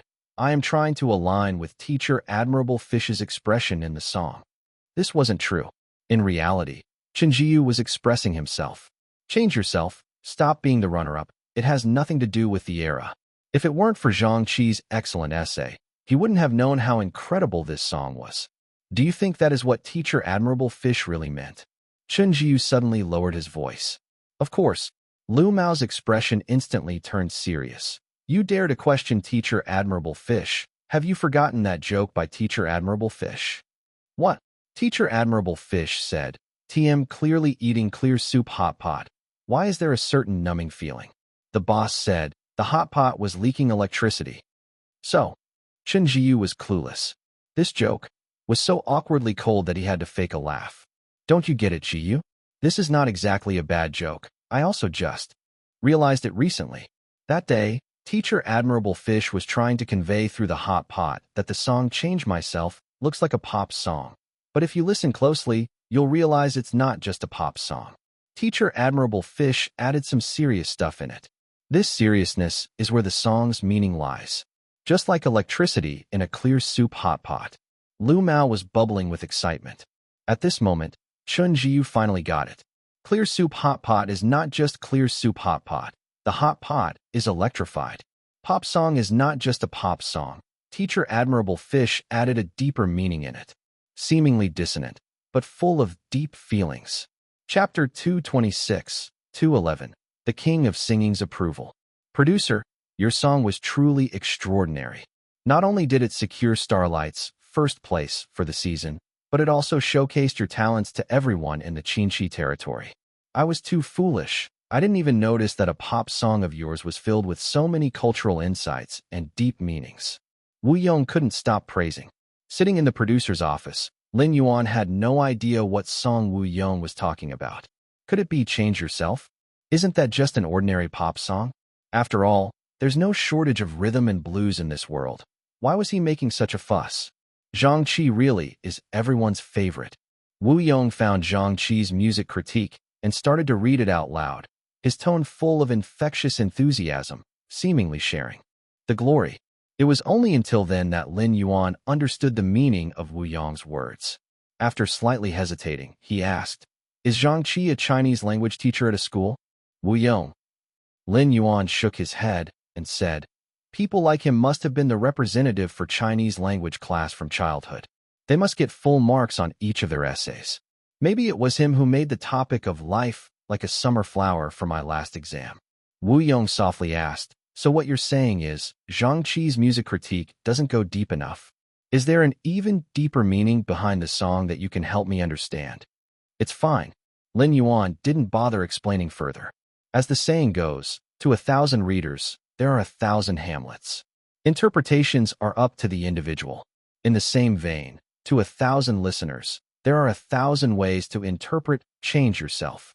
Listen with your own understanding, feel with your heart. It's totally acceptable. Lin Yuan was in a good mood because Change Yourself had blown up in downloads.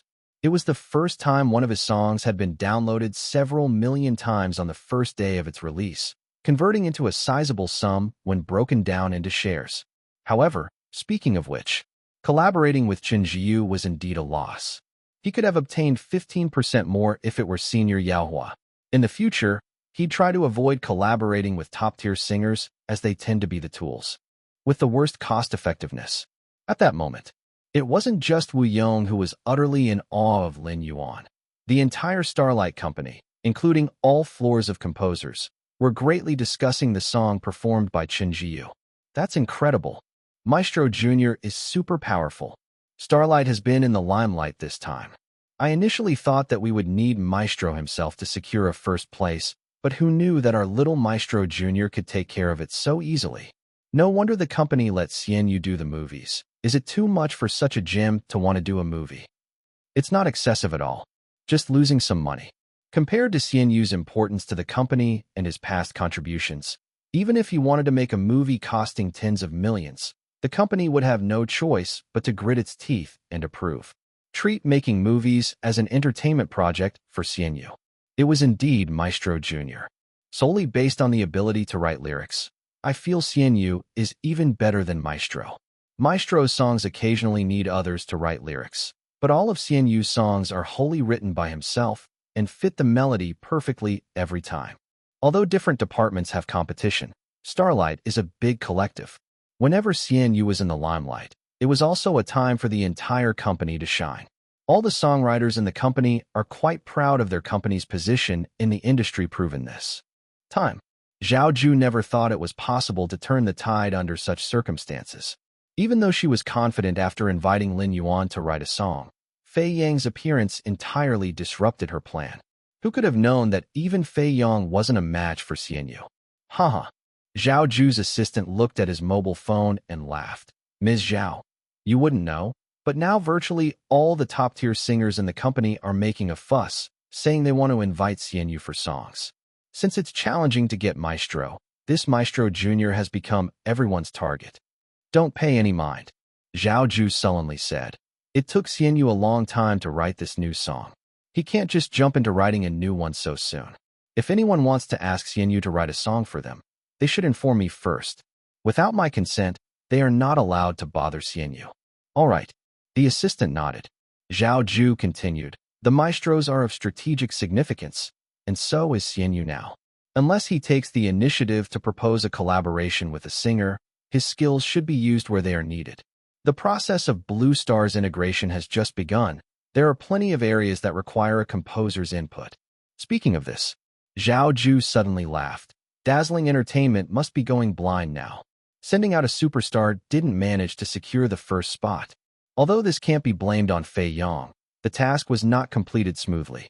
Our old competitor must be quite upset. Assistant, Zhao Ju's judgment was correct. Dazzling Entertainment was already dumbfounded. The situation had reversed within a day, giving no reaction time. Not only was the chief manager of the company cursing and swearing, even Fei Yang himself was stunned. This is not your fault, Fei Yang's manager reassured him. Fei Yang shook his head with a bitter smile. I don't need the decoration of ranking first. Who said that the king of singing must always come first? I'm just wondering if there's a chance to cooperate with Xian Yu. He would probably become one of the maestros in the future. It is difficult through normal channels. The manager hesitated for a while before saying, unless there is an official promotional project for cooperation, considering Xian Yu's abilities and his performance this time, the higher-ups will notice him. Perhaps we can strive for that opportunity then. Fei Yang nodded. He suddenly said, Starlight has several old friends, all striving to be the king of singing. They are probably more eager than me to collaborate with Xian Yu. Besides the maestros, Xian Yu is their best choice. That won't be easy. His manager chuckled. The honor of the king of singing is basically monopolized by the existing kings. For a big-name singer to claim the title, the popularity of one or two songs is obviously not enough. Xian couldn't possibly single-handedly make a new king of singing. There is a music festival held every year. A new king of singing is crowned every year. Logically, with the annual music festival, Blue Star should have plenty of kings of singing. However, this isn't the case. King of singing isn't a status. It's an honor that can repeatedly be given. What happens more often is, the honor of the king of singing ends up being taken by a singer who's already been named king of singing. That's why it's such a prestigious title. Once a singer becomes a king of singing, he can still compete for it the next year. So, if a singer desires the title, he has to surpass the current kings of singing. That's exceedingly difficult. It's as if a decent actor on Earth wants to compete for the Best Actor award with titans like Tony Leung and Zhou Ruanfa. The one who previously won an award can win it again next year. To seize the award, a non-award-winning actor must surpass the other nominated actors. Fei Yang nodded. Regardless, this time, he would remember Xian Yu very clearly. He had a hunch that Xian Yu would be a significant character in the music scene.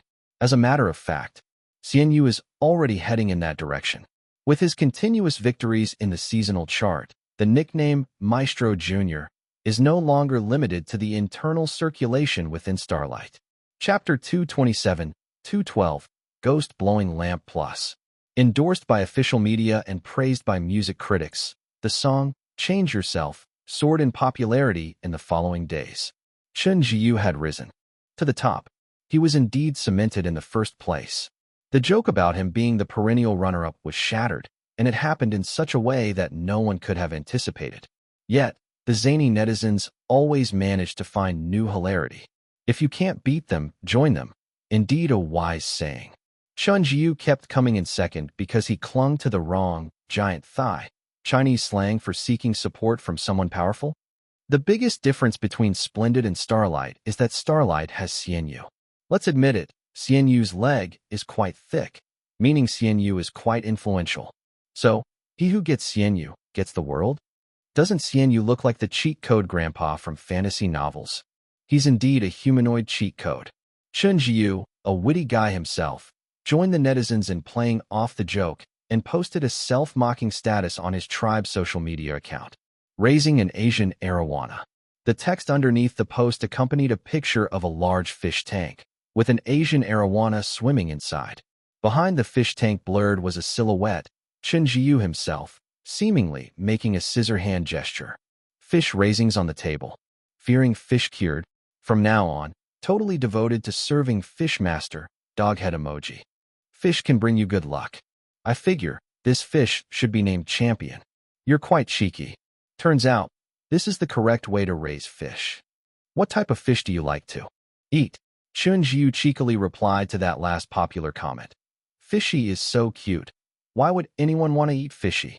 No longer burdened with the perennial runner-up tag, Chen Jiyu had completely let himself loose, unabashedly expressing his feelings for Xian Yu. Netizens laughed their heads off. He even joined Xian Yu's tribe account and liked all his posts. But to Chen Jiyu's chagrin, Xian Yu had yet to follow him back. Xian Yu was only following two people, Chu Kuang and Shadow.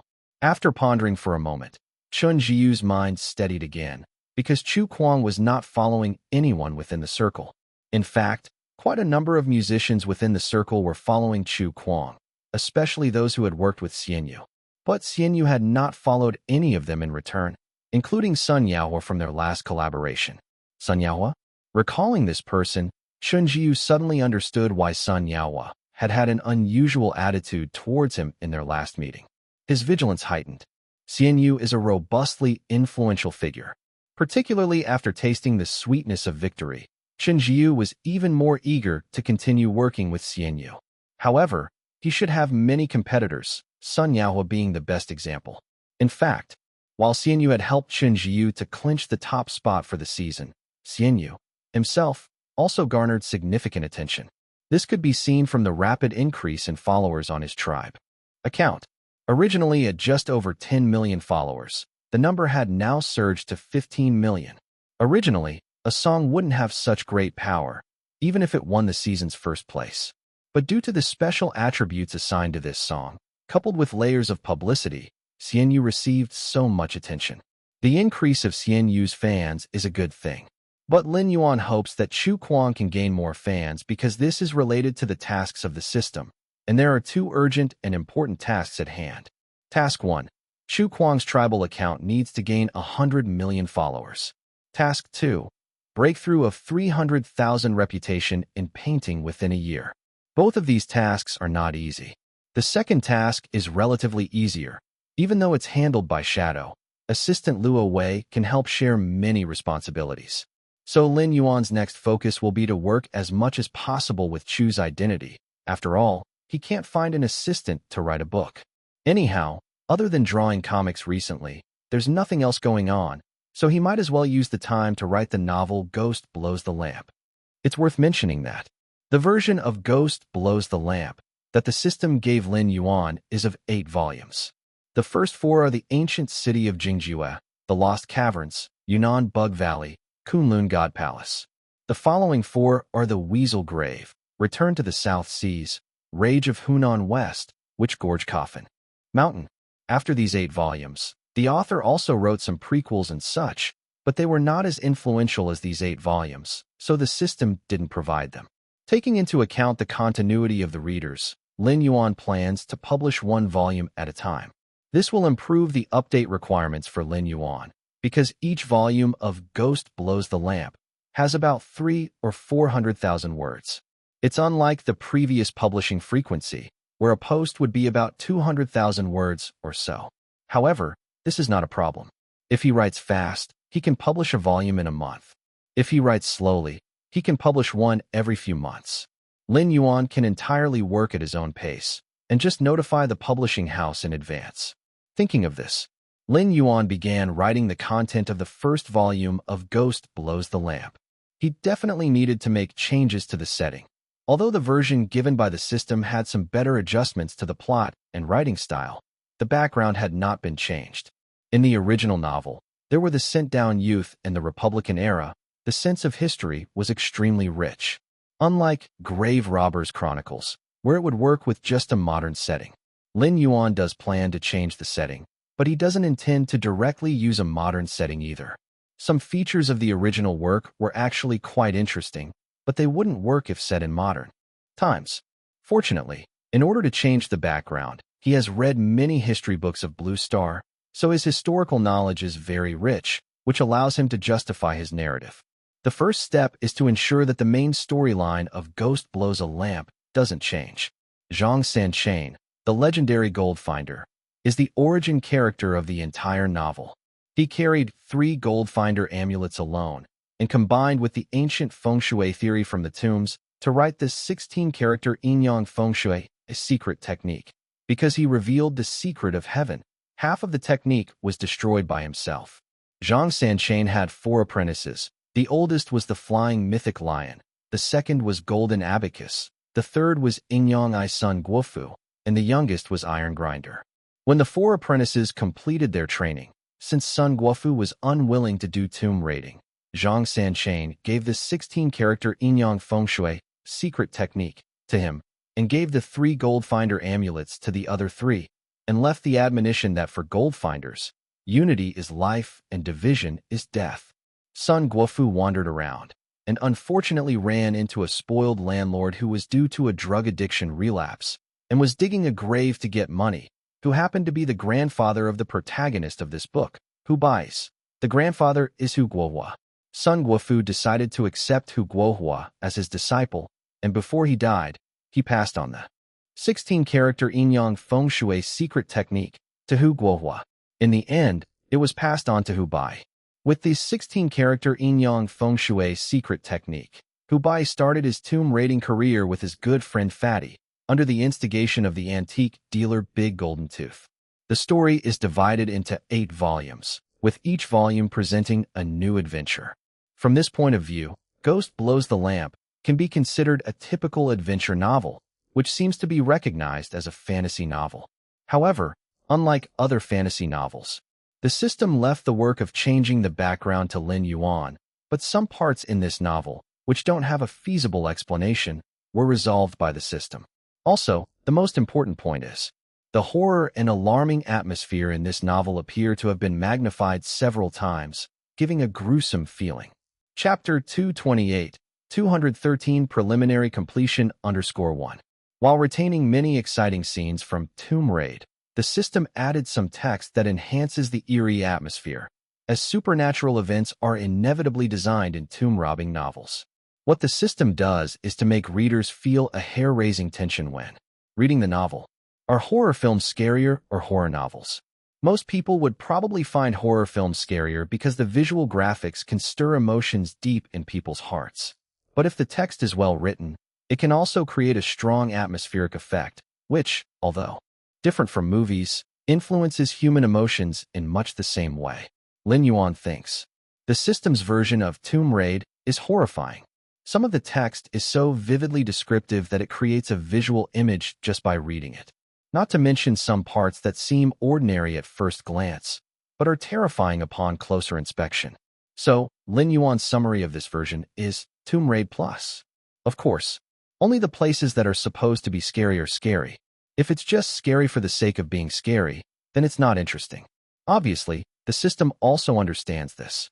So in this version of Tomb Raid, when it comes to depicting scenes like tomb traps, it doesn't focus on describing the so-called horror, but emphasizes two characteristics: ingenious, thrilling. The ingenuity lies in the design of the traps and tombs. The technical level displayed in them is always amazingly clever. The thrill comes from the danger of these traps, because one wrong move could lead to total ruin.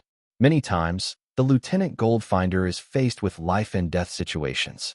Maybe it's because the main character of the original Tomb Raid, Hubai, is so powerful and always gives the impression of being calm and cunning that the system has ramped up the difficulty level, making Hubai also face some frustrating dangers. As the system had said before, the adaptation of the novel is actually modeled after great authors. Lin Yuan now admires the author who was chosen by the system because with this adaptive capability, the author has elevated all aspects of Tomb Raid to a new level. Lin Yuan has sporadic memories. When he read Tomb Raid in his previous life, he didn't feel it was so horrifying and mysterious, but just found it novel and slightly thrilling. So by the time he arrived at the later volumes, he was somewhat fatigued. But in this life, in this version of Tomb Raid, each volume is self-explanatory. The atmosphere it creates is unique and intriguing, which makes it irresistible. This leads to the sensation of cold sweat pouring down when Lin Yuan is writing.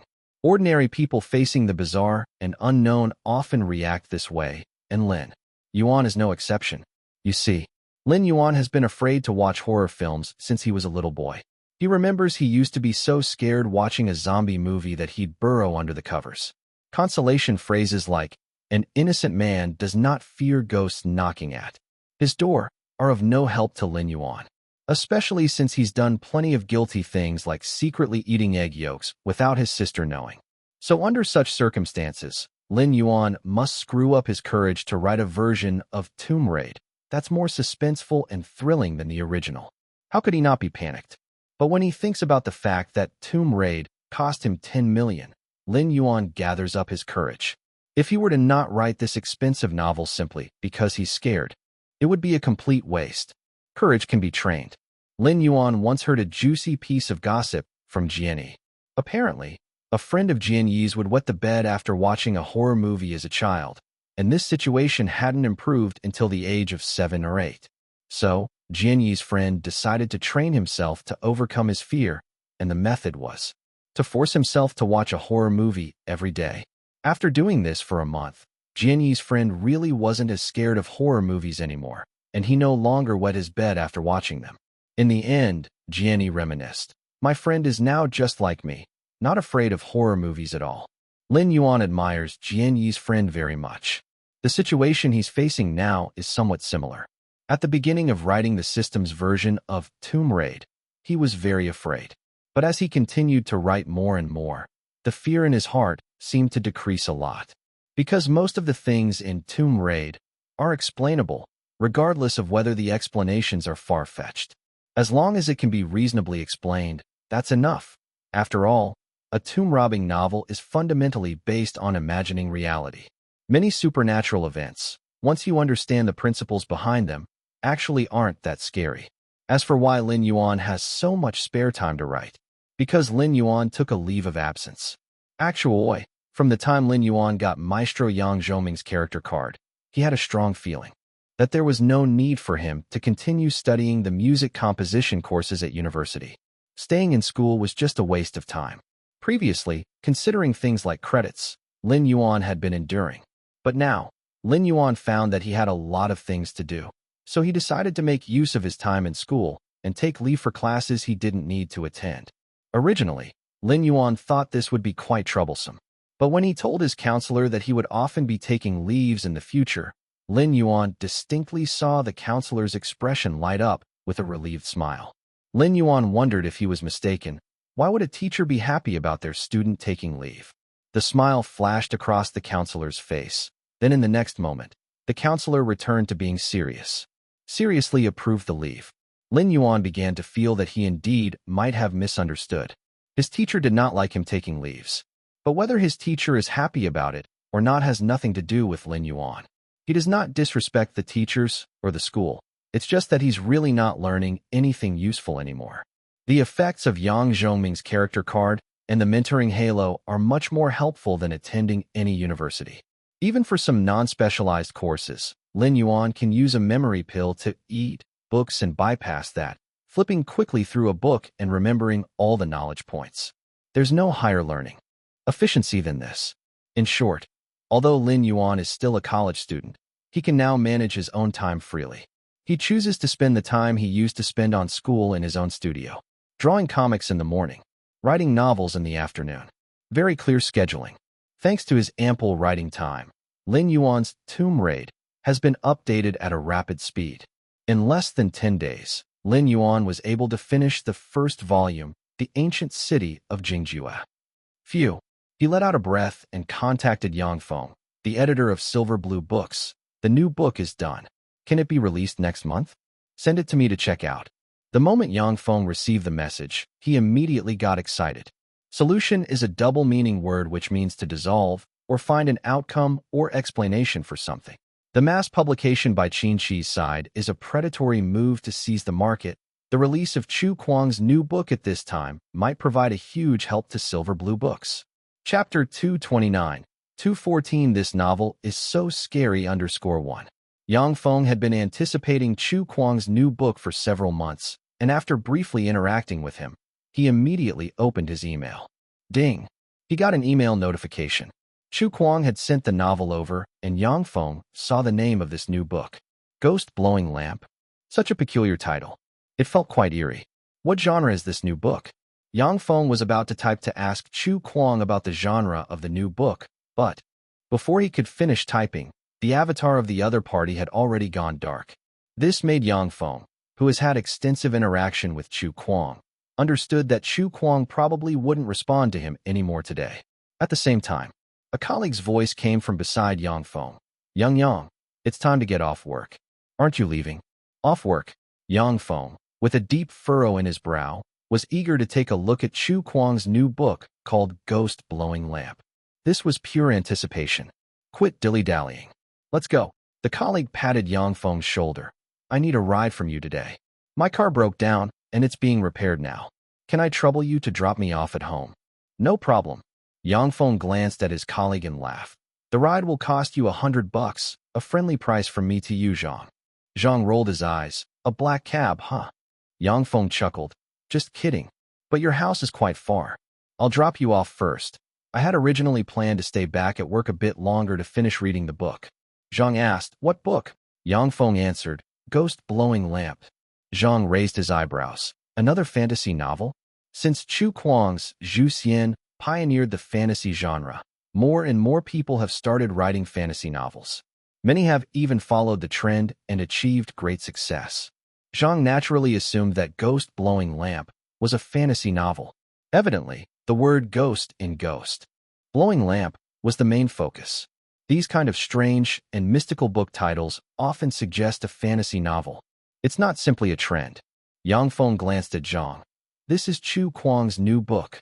While others were writing fantasy to follow the trend, Chu Kuang was an exception. Yang Feng also assumed Ghost Blowing Lamp was a fantasy novel. Zhang was stunned for a moment, and then he started to laugh, surprised and delighted. It's Chu Kuang's new book? Nice. Let's give it a listen. Most people in the editorial department were big fans of Chu Kuang's work, and Zhang was no exception. Fine. We'll listen to it together while driving. Yang Feng didn't refuse. By listening, he meant audiobooks. Since editors usually have to drive to and from work and can't read books or use their mobile phones, they would occasionally listen to books. Silver Blue Books had developed an audiobook app, which was quite intelligent and could adjust emotions based on the context, ensuring it sounded very natural. While it wasn't as good as a broadcast, it was definitely better than dry reading. With that, both of them got into the car. At the same time, they began using the voice-automated audiobook feature. Tomb robbing is not tourism or poetic artistry, but a technology, a destructive technology. When ancient nobles built tombs, they invariably tried to prevent their tombs from being robbed. Therefore, they devised all manner of traps and concealed weapons such as giant rocks, quicksand, poisoned arrows, poisoned insects, pitfalls, and so on. The car had started. However, Yang Feng and Zhang couldn't help but exchange glances. Why was the book talking about tomb robbing at the beginning? Wasn't it a fantasy novel? The two were somewhat puzzled, but also a bit curious, so they continued to listen. My grandfather's name was Hu Guohua. The Hu family was a well-known landlord in the region. At their most glorious, they owned over 40 connected houses in 3 alleys in the city, and among them, some even held government positions and were businessmen. Hearing this, Yang Feng and Zhang more or less understood. Turns out Ghost Blowing Lamp was not a fantasy novel after all. The text was depicted in a realistic manner and was filled with a sense of era, and the story was narrated in the first person. First-person narrative? How dare someone use a first-person narrative these days? Yang Feng suddenly felt a tremendous headache. Chu Kuang was still the same Chu Kuang. He never plays according to the rules. You must know that the first-person narrative is disliked by many readers, many of whom won't even bother reading your content. If they see a first-person narrative, they drop the book without hesitation. But he just went ahead and did it. Old Zhang hesitated. This doesn't seem like a fantasy novel. There are no special abilities. Instead, it's full of a sense of era. And it seems that the story is about grave robbing. Keep listening, said Yang Feng, a sour expression on his face.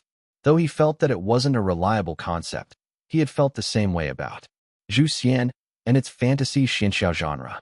Given his past experience with Zhu Xian, Yang Feng was wary of passing early judgment this time. Old Zhang just nodded, not saying a word. Listening, the two became somewhat engrossed. To appease his uncle, Hu Guohua, after returning home, found a paperman craftsman from the village. The one who makes those paper effigies burned during funerals. This craftsman was very skillful. He followed the specifications and made a white paper woman for Hu Guohua, then painted eyebrows, eyes, nose, clothes, and hair with watercolor. From a distance, it looked like a living person. Hiss. Old Zhang felt a bit uncomfortable. Yang Feng also felt some goosebumps. He always thought these paper people were a bit creepy. Still, they were both interested in how the story would develop. And so, in the silence, only the voice kept going. A few days later, when the uncle came to visit his niece-in-law, the door curtain of the inner room lifted, and out came a woman. She was fair with a broad face and wide rear, small feet. Hu Guohua's heart thundered. Oh Lord, isn't this the paper woman I had made? How did she come alive? Yang Feng and Old Zhang jumped in surprise. It wouldn't really be called frightening, but they felt a sensation of unease.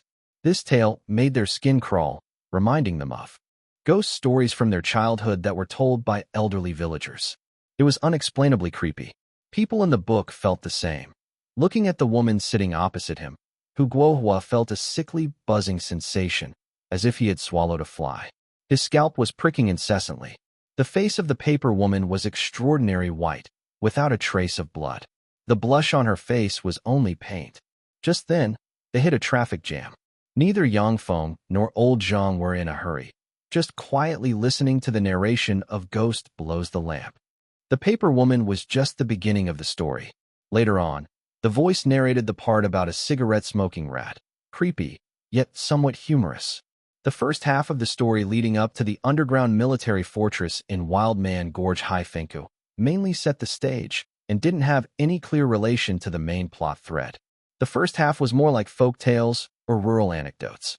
Then, in the latter half, it shifted to the archaeological team entering the desert in search of the ancient city of Jingjue. This part portrayed distinct geographical and cultural elements. Desert of the western regions, Peacock River, Double Holy Mountain, the 36 countries, beauty of Lulan, Dunhuang murals, and so on were all depicted. The traffic jam lasted a long time. By the time it cleared, the story had already reached a thrilling part. Things like Zongzi, Upside Downs, Evil Forces, Lieutenant Goldfinder, and so on were all explained in detail. At the same time, the remodeled, mysterious, and horrifying elements of the story also surfaced. The level of horror greatly surpassed that of the initial paper woman, such that when they stopped at the lane outside old Zhang's house, he felt a chill on his back. "Yang, what's wrong? Could you walk me? Aren't we at your house already? Look at how dark this lane is. Doesn't it resemble a tomb's passage? I remember there being stray cats at the intersection. I'll switch on the high beams for you." At this moment, Yang Feng was also feeling goosebumps. Just as he was driving, a scary part of the story had come on, and he almost spaced out. It was old Zhang's reminder that allowed him to brake in time. That works. Old Zhang hesitantly got off the car, mumbling reminders to Yang Feng to drive carefully on his way back. He couldn't resist to say, "Would you send me that novel? I know the rules, I won't leak it." Yang Feng couldn't help but ask, "You still want to read it after being so scared?" Old Zhang sighed faintly. This book by Chu Kuang has created a new genre. It's not only terrifying, but also well written. All right. Yang Feng had to admit old Zhang was right. This, Ghost Blows the Lamp, isn't some Xinxia novel. It's an extremely thrill-inducing, horrifying, and fresh grave-robbing novel. The first-person narrative? It doesn't seem to be a problem. In the face of an exciting story, the writing method of the novel isn't the focus. What Yang Feng is more concerned about now is, would Ghost Blows the Lamp scare the kids? Chapter 230, 215, Supreme Proclamation Carrot. After dropping off Zhang, Yang Feng, considering his own safety, dared not listen to Ghost Blows Out the Light on his way back. Fortunately, the previous voice reading was in intelligent mode. If it were a professional anchor, coupled with a bit of emotionally charged music and a slightly gloomy cadence, wouldn't this story scare the hell out of people? That night, when Yang Feng returned home, he had a dream. He dreamed that he and Zhang were tomb robbing. They put a candle in the corner of the wall, but before the coffin was opened, the candle suddenly went out. Man lights the candle, Ghost blows it out. Yang Feng didn't know what happened next because he was awakened by the fear in his heart. The next day, Yang Feng arrived at the office looking lethargic, as if he hadn't slept well the night before. "What's wrong?" a colleague asked with concern. Yang Feng replied, "I don't know how to review Chu Kuang's new book." Chu Kuang has finished his new book. All the editors simultaneously looked at Yang Feng. The editing team at Silverblue Books are half fans of Chu Kuang. Zhu Xian is reputed to be an epic that half the industry is eagerly following. Someone prompted, "What genre is it?" By then, Zhang had also arrived at the office. Hearing everyone discussing, he laughed and said, "If everyone is that curious, why doesn't Yang Feng send the book for everyone to see what they think?" That works. Yang Feng straightforwardly, just like last time, sent Ghost Blows Out the Light to everyone's emails. The novel needed to be kept confidential before publication, but naturally, there was no problem with the company's editors. After everyone received Ghost Blows Out the Light, they immediately started reading. Just a few minutes in, someone said in astonishment, "First-person perspective? Is this a horror novel?" Strictly speaking, it's a paranormal novel. Does tomb robbing count as paranormal? From an industry perspective, this is clearly a realistic novel. I thought it was a martial arts fantasy from the title. Can this work? Everyone's comments were relatively tactful. In fact, just from reading the opening and the first-person perspective of the novel, everyone had absolutely no expectations for the content of the story. If this wasn't Chu Kuang's book, they would have already rejected this manuscript. First-person perspective? Who still writes in first person these days? Don't they know that readers today will abandon a book as soon as they see it's written in first person? And the long-winded introduction, which was all about the protagonist's grandfather's affairs. And it mentioned tomb robbing. What's there to tell about tomb robbing? No such genre has ever existed before. Zhang, chuckling, said, "Just keep reading." Yesterday, when he and Yang Feng were listening to the opening of Ghost Blows Out the Light, they were both puzzled, even thinking that Chu Kuang was writing nonsense. But after listening further, their opinion had completely changed. At this point, the editors in the editorial department were going through the same change of mind. When they read that a paper man burnt for the deceased suddenly came alive and spoke the truth to marry Hu Guohua, they all shivered. The atmosphere in the room instantly chilled. And when they read that the paper man told Hu Guohua to go to the graveyard in the middle of the night to dig up buried gold and silver, with Hu Guohua doing so out of greed, only to have his heart and liver eaten by the paper man, everyone's breath hitched.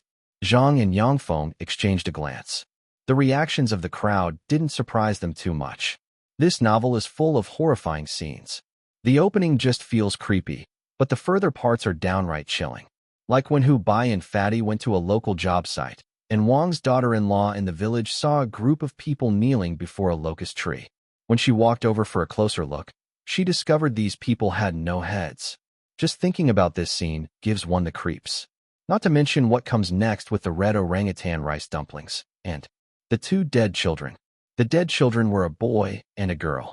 The novel explains that when the children were alive, they were injected with mercury from the top of their head, and then coated with mercury powder on the outside of their body, just like making a specimen. After thousands of years, their bodies would not decay, but they would appear greenish and vaguely black. Chu Kuang's text aptly describes the details of the blood vessels, the hole through which mercury is injected, and so on. It was when they heard this part that Yang Feng nearly crashed the car.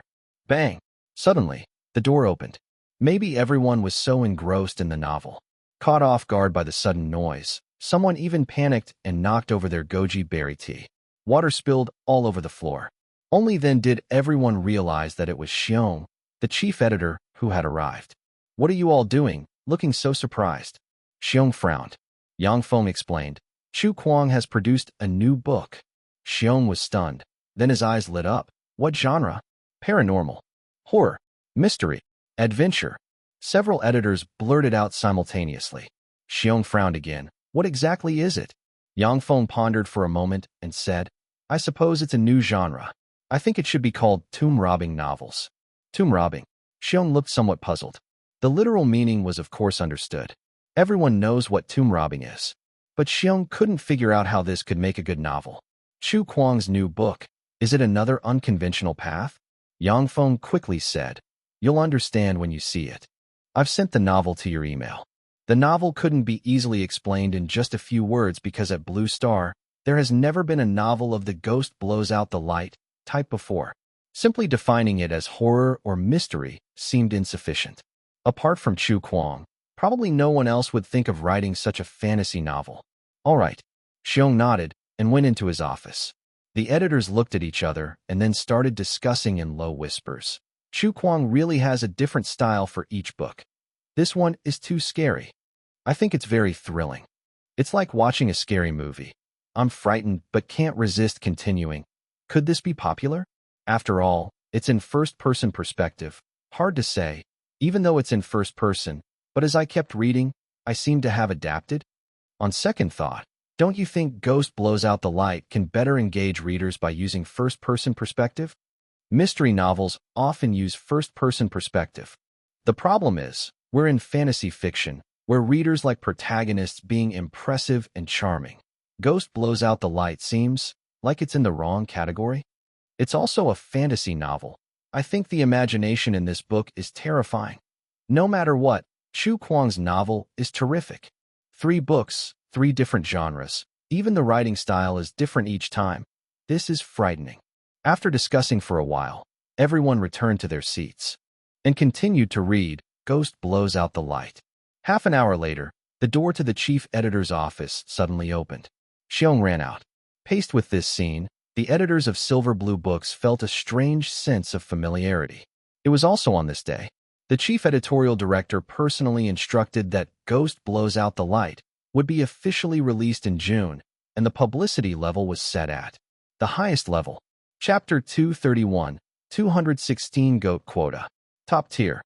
Upon receiving a call from Yang Feng, Lin Yuan learned that Ghost Blows Out the Light had been decided to be published, and the promotion of the novel was of the top-tier scale, a treatment only top-class authors within the publishing house could receive. Yes, Yang Feng explained. Even with the success of your previous 2 novels, this treatment is considered quite impressive. But the reason the company offered top-tier promotion is ours hoping that you could make it onto a certain list. What list? Here's the thing. Since the merger of Qin and Qi provinces, the circles of novelists naturally merged. You were previously selected as the 10th novelist on the short story ranking by the Literature and Art Gazette, right? That's one of the changes that came about as a result of the merger. Our fantasy genre has similar selections too. Oh, Lin Yuan remained non-committal. Yang Feng laughed while explaining, Literature and Art Gazette held the selection of short stories, whereas the selection of fantasy novels is more important. So the entity responsible for the selections is the Literature and Art Association, which was established after the merger of Qin and Qi provinces. They plan to conduct 2 professional evaluations. The first one is to select the Gold Award GOAT of fantasy genre. The second criterion is to crown the supreme god of fantasy genre. Every industry should be setting similar standards for the future, just like the music industry that has golden composers and so-called maestros. Are there any benefits? Lin Yuan was not interested in these empty reputations. In the music industry, golden composers could receive contracts with higher share percentages from their companies, whereas the maestro status was even more incredible. This was what Lin Yuan truly valued. Of course there are. Yang Feng answered immediately. If you could become the Gold Award GOAT, your contract with our company will inevitably rise to the next level. The specifics can be discussed later. Of course, I know that Mr. Chu Kuang doesn't care much about these things. He just wants Silver Blue to make a gesture.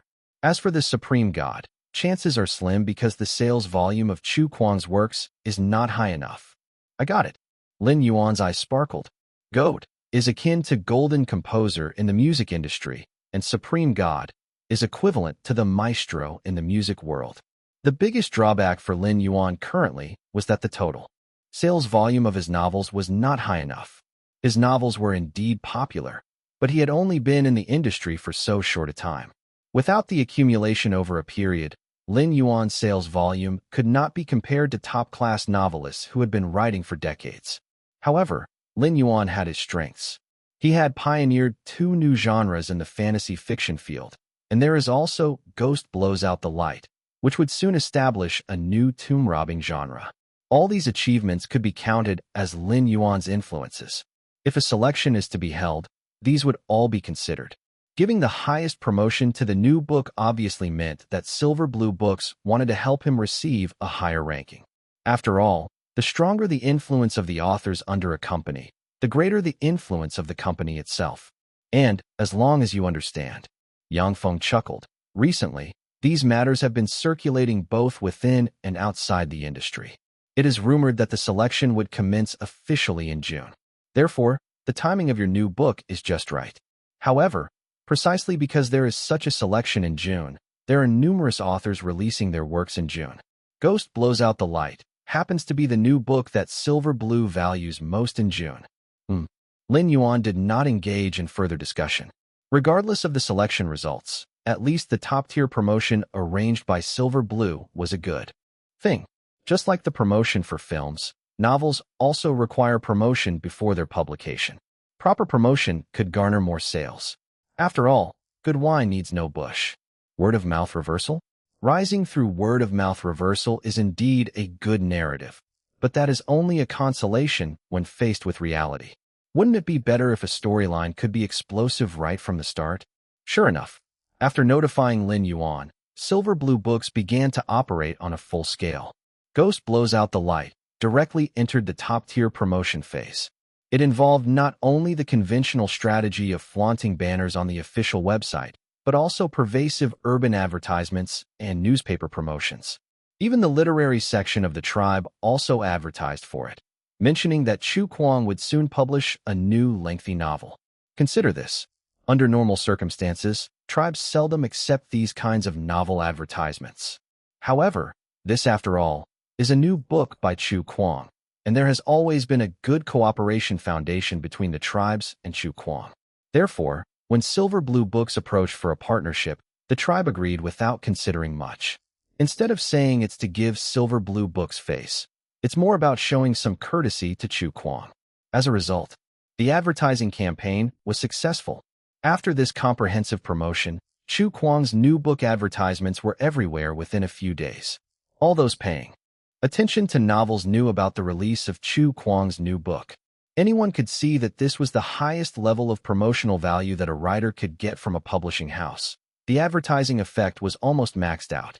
Apart from this, the promotional slogans that Silver Blue Books used for Chu Kuang's new book were extremely ambitious, no less audacious than those of Chu Kuang's last book. Chu Kuang's new book will launch on June 1st. Ghost blows out the light. Will set the agenda.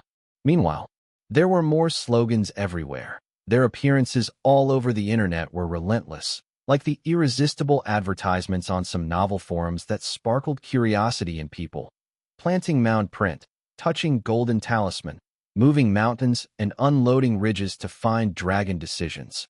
People lit candles, ghosts blew out the light, exploring gradients and dipping dippers to seek star peaks. Mercury streaks, nurturing brilliance, numerous trips to Dragon Tower treasure pavilions, burying deep coffins, bronze bottles. Don't approach if the 8 characters are not hard.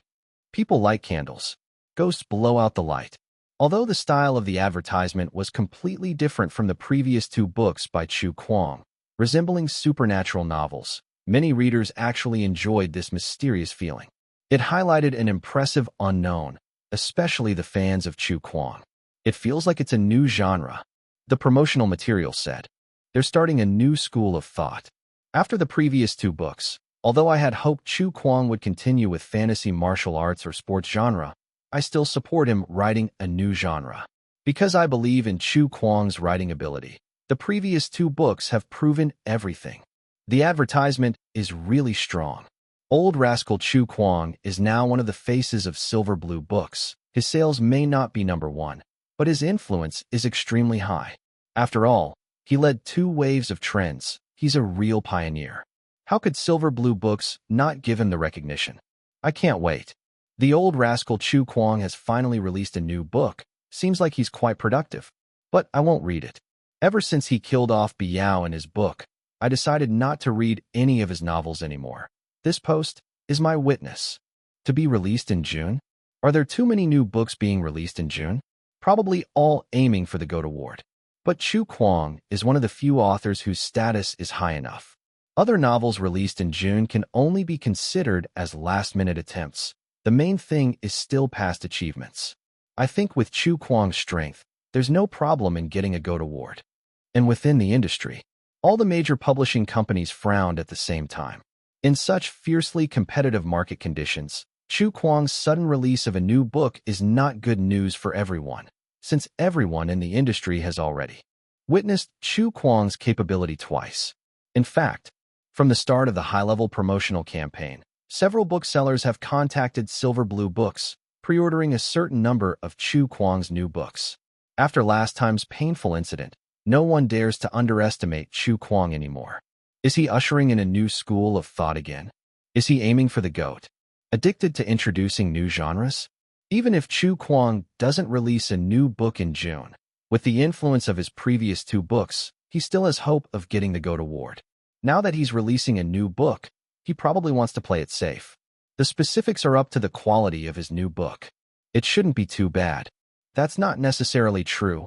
While advertising scale represents an author's brand, regardless of the quality of the famous author's new book, the publisher will give them recognition based on their past achievements. Whether the content of the new book is masterful is another matter. What I'm curious about is whether he's really created a new genre. While the industry is discussing, Chu Kuang's name is well known, but now that Qin and Qi have merged, not everyone knows who Chu Kuang is, because half of the market now consists of readers from Qi province. Yes, although some readers from Qi province have read Chu Kuang's Zhu Xian after the merger, the number is not significant and the readers from the 2 sides have not completely integrated yet. They still have limited knowledge of the authors from the other side. So many people have raised questions. Is Chu Kuang really that good? This Chu Kuang seems pretty tough. His new book advertisements are on the bus I frequently take.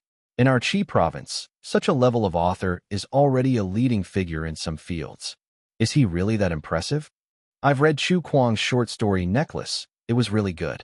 I didn't expect that he would also write long fantasy novels, and this happens to be the genre I like.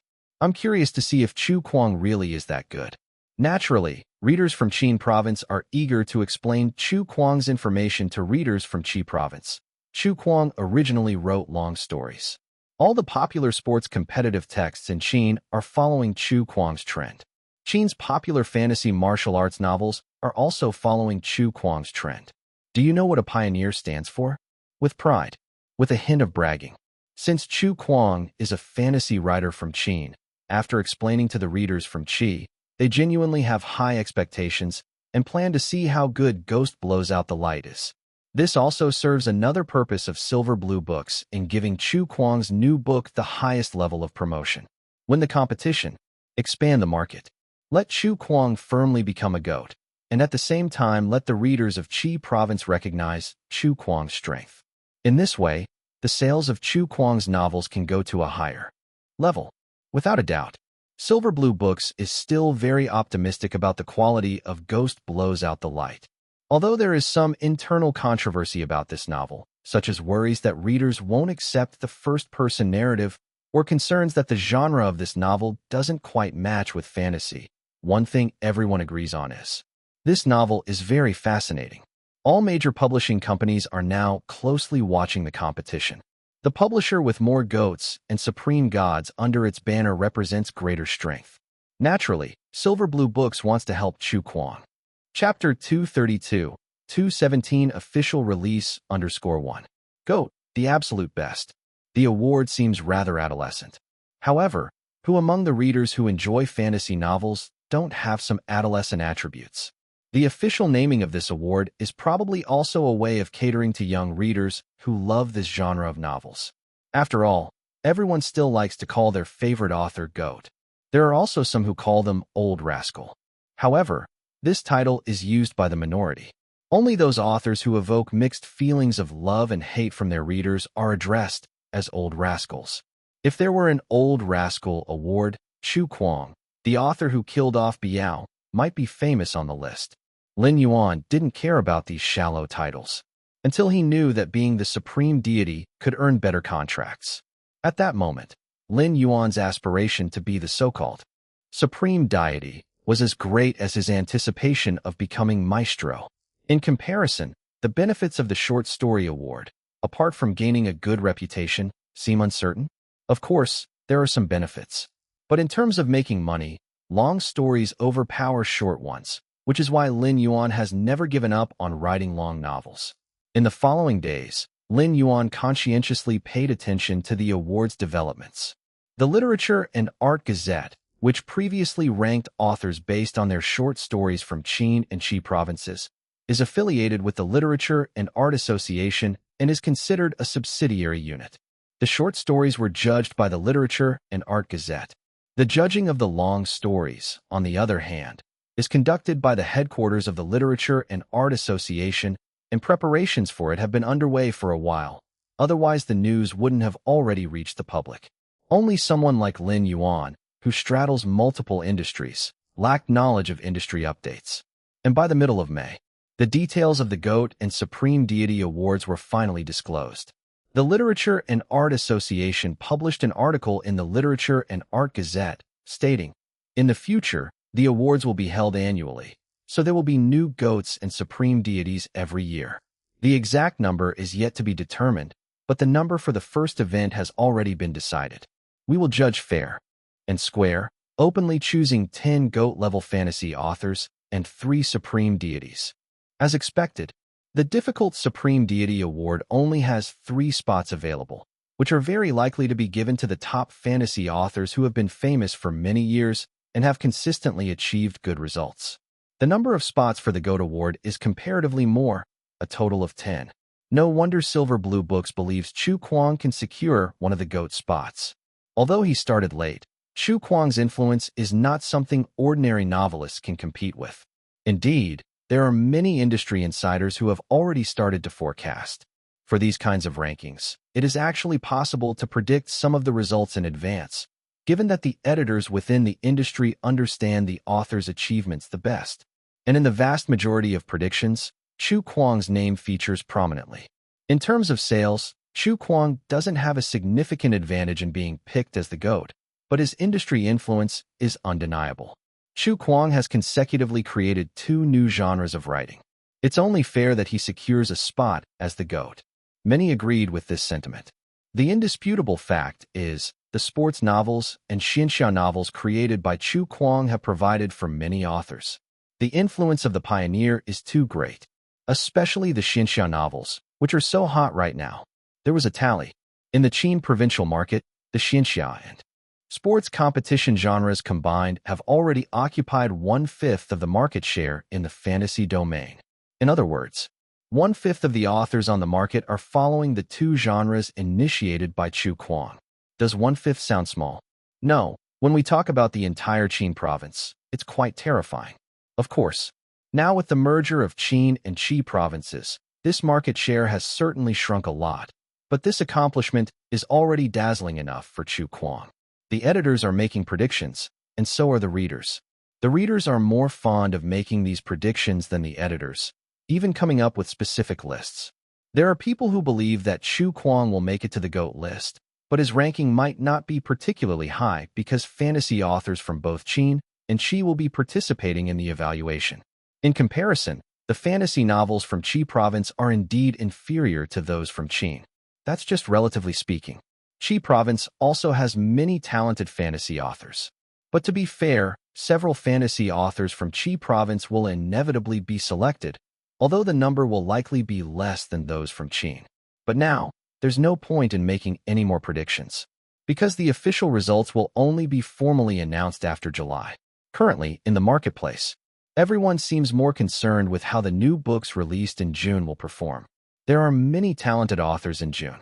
Among these, 3 works catch the most attention. The authors are Chu Kuang, Devilchild, and Mr. C.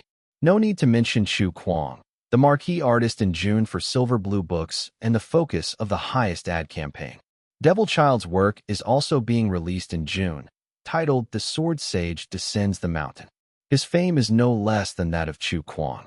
As the June marquee author heavily backed by Dingxing Publishing, it also has the highest promotional efforts, with the goal of fixing a spot in the GOAT selection. As for Mr. C, he's the banner author for Sky Publishing in Qi Province, with a book titled My Other World is Primitive Society. Needless to say, it also gets the highest promotion. Only the subject matter chosen is traditional otherworld adventure. Devilchild has the suspicion of imitating Chu Kuang.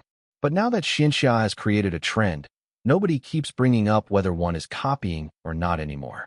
When a lot of people are writing on the same subject, it forms a genre. It might be a stretch to say that every xianxia novel on Earth is influenced by Floating Dream. When they first came out, everyone would compare them to Floating Dream, but later on, this stopped.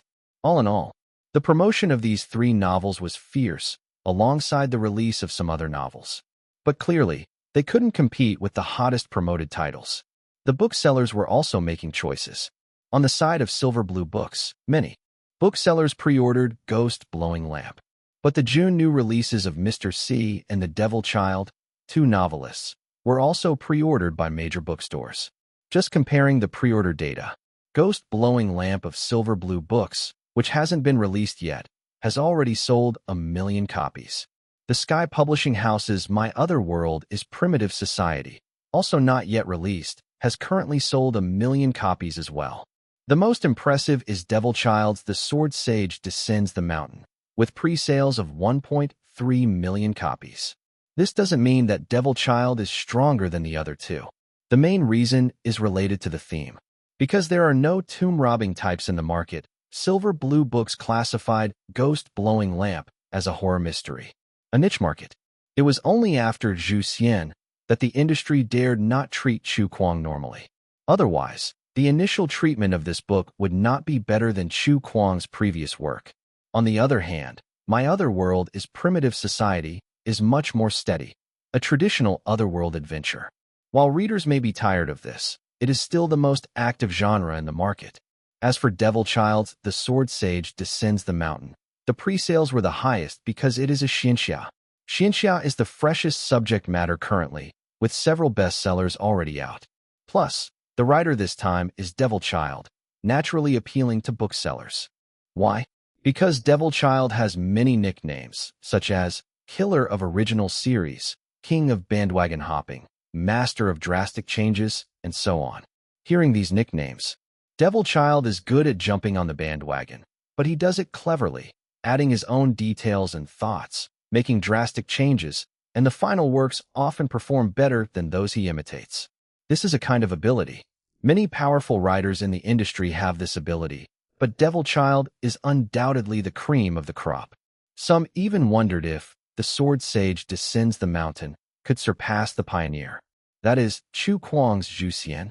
Lin Yuan cared about the title Race of the Goat, but he didn't care about the competition for the new book in June. Although the competition for the new book affected his top-tier promotion. This is natural. If there is only one best-selling author starting a new book at the same time, everyone's attention will naturally be focused on this best-selling author. But if several best-selling authors start a book at the same time, their attention will inevitably be dispersed. Booksellers also need to make judgments. Bookstores sell books. Basically, they are the main push works. If the performance of the works they choose to push is not good, it will affect their income. Of course, they can adjust according to the situation. For example, if the book they push does not perform well, they can completely switch to promoting another book. That sells well. But it depends on whether they signed any other contracts when they pre-ordered the novel. If they signed other contracts, such as author signing events, they can't easily change their main push works. Actually, some big booksellers also hope that Chu Kuang can cooperate with the bookstore to have a signing event for Ghost Blowing Lamp, which is a good method to stimulate sales. Chu Kuang's fans might buy Ghost Blowing Lamp for Chu Kuang's signature, even if they don't necessarily like this book. However, after receiving a call from Yangfeng, Lin Yuan refused. Although he really wanted to make this money, once he held a signing and selling event, his fall would not be far away. This is the downside of having too many pen names. Lin Yuan decided to continue being a quiet matryoshka doll. On the contrary, Devil Child and Mr. C have signed additional contracts with different booksellers, preparing to hold signature selling events, aiming to achieve higher sales in June. However, Lin Yuan also has his own way of promoting. He promoted the news of Ghost Blowing Lamp, releasing a new book in June through Chu Kuang's account. Then, he used Shadow and Xian Yu's accounts to forward and recommend. The three accounts are interconnected, sharing the same heart, emphasizing unity in progression and retreat. It's also due to the bundling of the three accounts that fans get extra excited whenever they see these three accounts collaborating. It always feels like a self-circling CP, and the collaboration always locks CP with a heavy taste. Today's threesome has started. Triangle Love. A battlefield of love. Before it was just Chu Kuang and Xian Yu, but now there's an additional Shadow. It seems like Chu Kuang is the core, while Xian Yu and Shadow are competing for favor. You guys are so dirty, blushing. As everyone knows, when Chu Kuang posts an update, Xian Yu and Shadow must share. 1111. The three-person CP is as steady as a dog. Netizens love to tease the bromance circle formed by Chu Kuang, Xian Yu, and Shadow. Various spoofs abound, so every time they collaborate, it's like a sucker punch to the netizens' wicked sense of humor. Lin Yuan was not sure if this bundling promotion was good for sales. Anyway, once he finished this, he didn't continue to pay attention to it. At this point, May had quietly ended. June. A large number of new books have been placed on the shelves of major bookstores. Chu Kuang's third long novel, Ghost Blowing Lamp, was officially released. Chapter 233, 218, Shocked Reader 1. The subject matter is critical to a novel, so why do most novelists always opt for popular themes in their works? Because readers prefer those themes, they seek out books within those categories. Choosing a popular theme increases the chances of the novel being selected by readers. Even some well-reputed best-selling authors don't dare to easily choose some niche themes for their creations. This is because they are not sure whether their readers will continue to support them after they write a book with an unpopular theme. Yet, there are always some authors who defy convention. Chu Kuang is one such author. He seems to be inherently averse to writing on popular subjects. His debut novel in the field of the fantasy long-fiction genre was called King of the Net, revolving around competitive sports, an incredibly niche theme. His second novel, Zhu Xian, falls into a genre of fantasy novels that hardly anybody else was touching. It's an even more dubious proposition than competitive sports. Despite this, these two unlikely themed novels turned out to be remarkably successful, even setting trends in the market. Therefore, when Chu Kuang's third novel was placed in the horror and mystery category, many industry insiders weren't surprised at all. It's clear that, if it weren't for the success of Zhu Xian, the industry would definitely have been pessimistic about Chu Kuang's new book, and there would have been a 100% chance somebody would have said, Chu Kuang's new book will certainly flop. This is because horror and suspense are also niche genres in the realm of fantasy novels. But Chu Kuang had already twice outperformed everyone's expectations. So when Silver Blue Books started promoting his new book, no one dared to question the quality of Chu Kuang's new book, although deep down they might have had some reservations. Editors within the industry are not fools. Whenever it comes to anything involving Chu Kuang, judging based on conventional wisdom usually ends up being humiliating. It would be better to keep quiet and wait for the results. Book merchants are not fools either. Even though Ghost Blowing Lamp seemed to be headed for a flop, all the major booksellers were still respectful, pre-ordering a decent quantity of stock from Silver Blue Books. There was no choice really. After all, Ghost Blowing Lamp was Chu Kuang's new novel. With his first two novels as a base, the pen name Chu Kuang has come to largely overshadow the importance of genre and subject. However, this is just the opinion of some people in Qin province. A lot of readers in the Qi province do not agree with it. Like Mai Tong is a native of Qi province. After the merger of Qin and Qi provinces, as a lover of fantasy novels, Mai Tong naturally read many of the great fantasy novels from Qin province. Because there are so many excellent works from Qin province, all brilliant, Mai Tong was captivated and couldn't stop reading. Therefore, Mai Tong hadn't yet had time to get to Chu Kuang's novels. However, many readers from Qin province praised Chu Kuang a lot on the internet, making it seem as if Chu Kuang was really something special. So Mai Tong was planning on reading some of Chu Kuang's work. Just then, Mai Tong came across the promotion for Chu Kuang's new book from Silver Blue Books. What better way to understand an author than through their newest work? That's why, after learning that Chu Kuang was releasing a new book, Mai Tong didn't buy any of Chu Kuang's past works, but looked forward to his new book. Mai Tong wanted to see just how great this Chu Kuang from Qin province really was. But before the book named Ghost Blowing Lamp was officially released, just seeing the theme of the novel mentioned in the promotion, Mai Tong was already starting to feel disappointed. It's a horror and mystery book? Isn't Chu Kuang a famous author from Qin province? Why would he choose to write such a niche theme? Is this typical of best-selling authors in Qin province? To be honest, Mai Tong wasn't interested in this theme at all. But maybe the Qin province web users were just too effusive in their praise of Chu Kuang. Even though Mai Tong had zero interest in the theme of Chu Kuang's new book, he still bought a copy of Ghost Blowing Lamp on its official release date, the 1st of June. He wasn't interested in the book, but in the person. The praise for Chu Kuang coming from Qin province's readers online was too high. So much so that Mai Tong was curious about what makes this person so special. However, as soon as he flipped open Ghost Blowing Lamp, Mai Tong's face fell. First-person narrative? The great Chu Kuang's writing is just this mediocre? Mai Tong has always believed that the first-person narrative is the most unconvincing method of storytelling. He once tried to force himself to read a novel written in the first person, but he couldn't make it past a few chapters before giving up. Since then, he hadn't read a single novel written in the first person. The market response also proved that first-person writing was unpopular. 99% of popular books are created in the third person, with a godlike perspective. Barely looking at these points, Mai Tong already wanted to write off Ghost Blowing Lamp. However, he had spent money on this book. Mai Tong held back his instinctive resistance with a grimace and continued reading. And the setup and plotline of the novel slowly unfolds before Mai Tong's eyes. Opening the mound, gold finding, shifting the mountain, unloading the ridge. These are the 4 major tomb raiding schools. Man lights the candle, the ghost blows the lamp. Before opening a coffin inside an ancient tomb, you must first light a candle in the southeast corner. If the candle goes out, you must quickly exit and cannot take a single thing. This is said to be a contract between the living and the dead set by the founder, adhered to for 1,000 years, never to be broken. At the crow of the rooster or the snuffing of the candle, refrain from touching the gold. When searching for the dragon, observe the pattern of the mountains. Each turn is a challenge.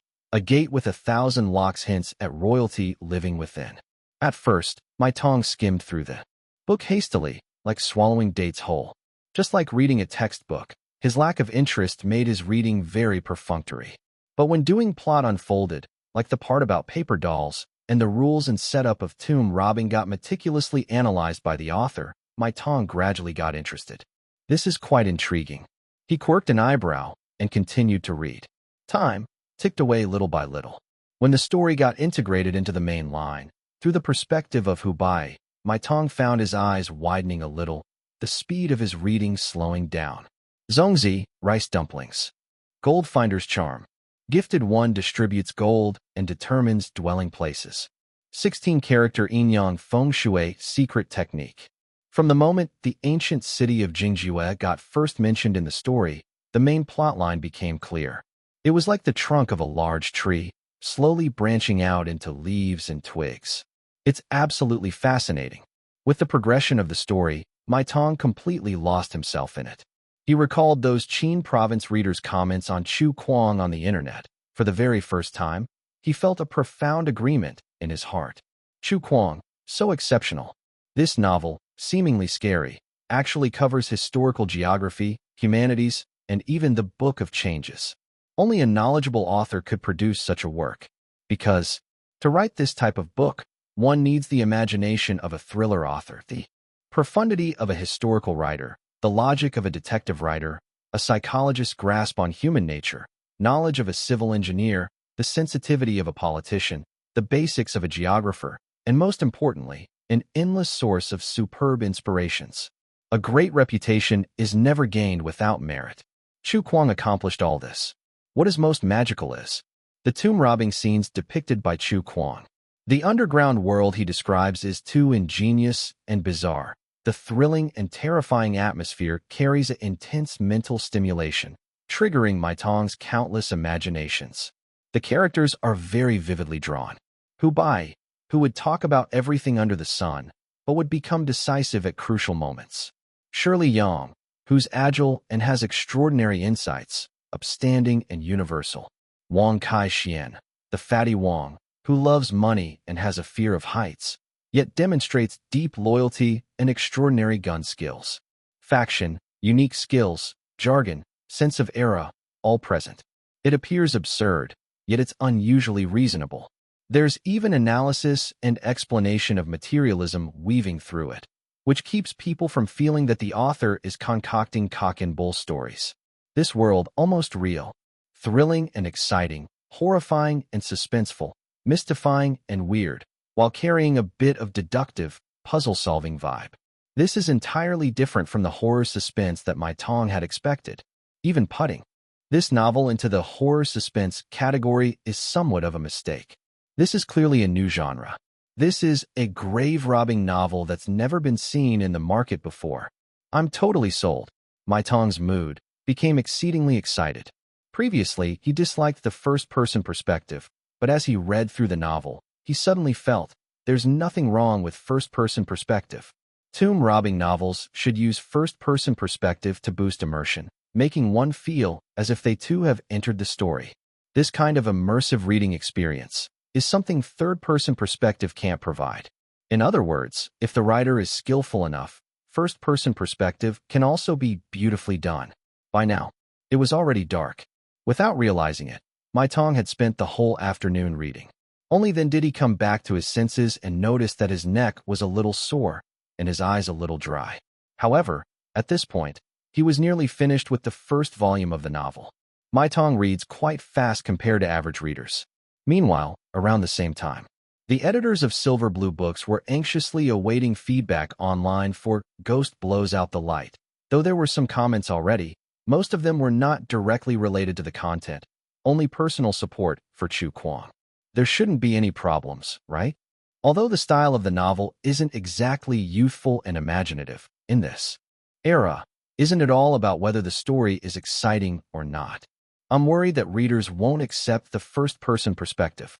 Yes, everyone struggled with the first-person perspective, but everything requires an adjustment period. Don't you think after reading for a while, you start to forget about the first-person issue? Yes, I became engrossed later on.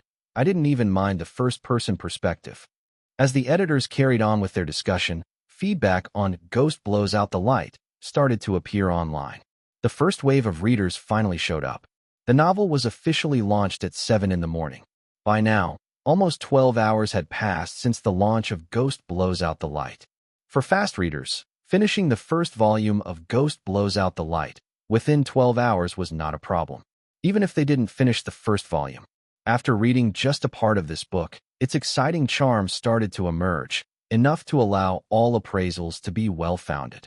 The editors who had been eagerly watching the official website finally began to see the readers' reviews.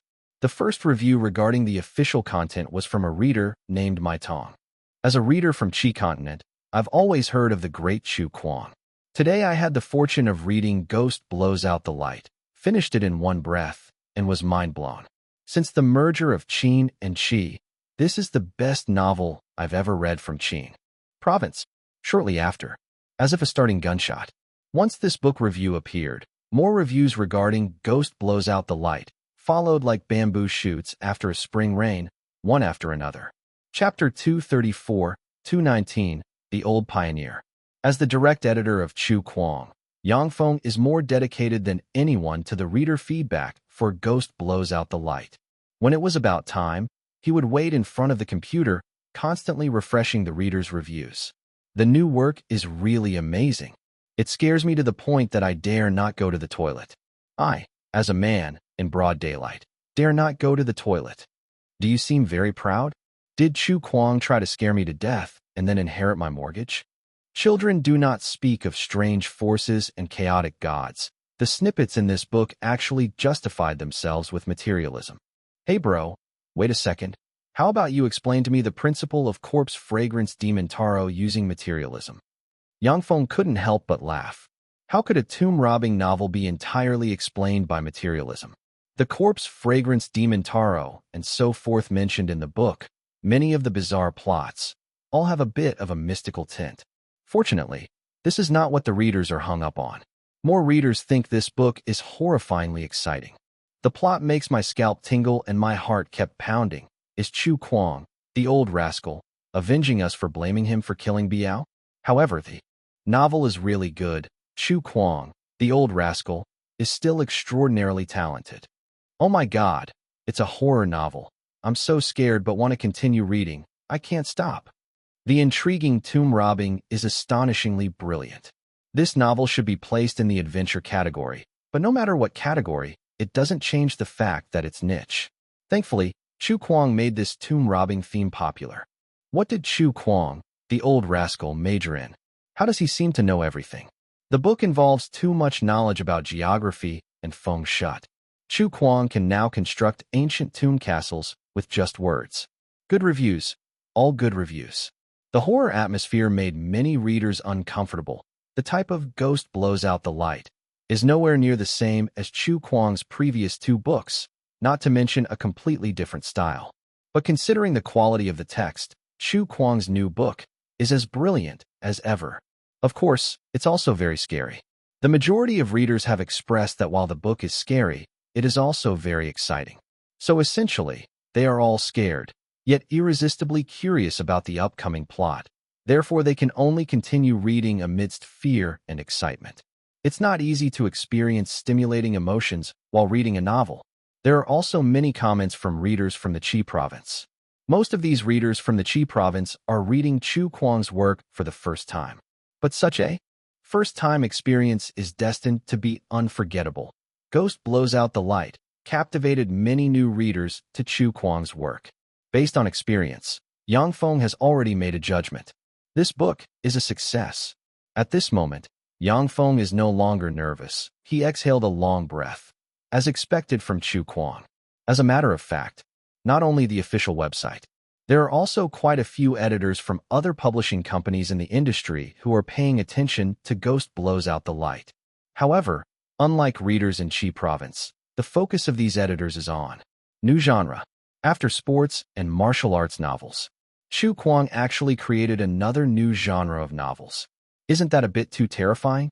Who ever heard of an author creating a new genre with each book they write? Is Chu Kuang's creation framework leading everyone by an era?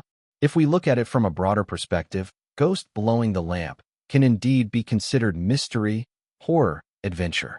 Anything goes, as they are all somewhat related. But if we divide it more finely, considering the content, this novel is a unique tomb-robbing novel. Can this be considered a tomb-robbing genre? I think it's close. To be called a XX genre, it must first become popular. At present, Ghost Blows Out the Light is the only novel on the market that writes about the tomb-robbing theme, so this theme cannot yet support the word genre. But every editor is cunning.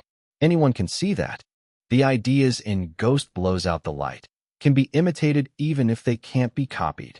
The main characters go on an adventure in the tomb, and in the process of turning danger into safety, the author shows the horror and mystery of the tomb.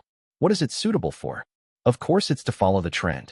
Some quick-acting editors already have plans for authors who are good at adventure and horror mystery to follow the trend of Ghost Blowing the Lamp. Even without the reminder from the editors, authors have been eyeing Chu Kuang's new book for a long time.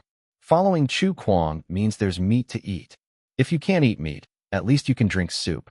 Several people who have followed Chu Kuang's trend previously have tasted the sweetness.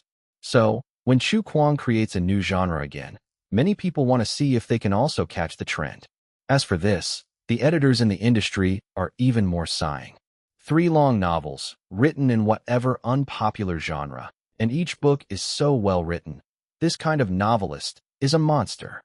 Silver Blue Books is so lucky to have an old pioneer like Chu Kuang.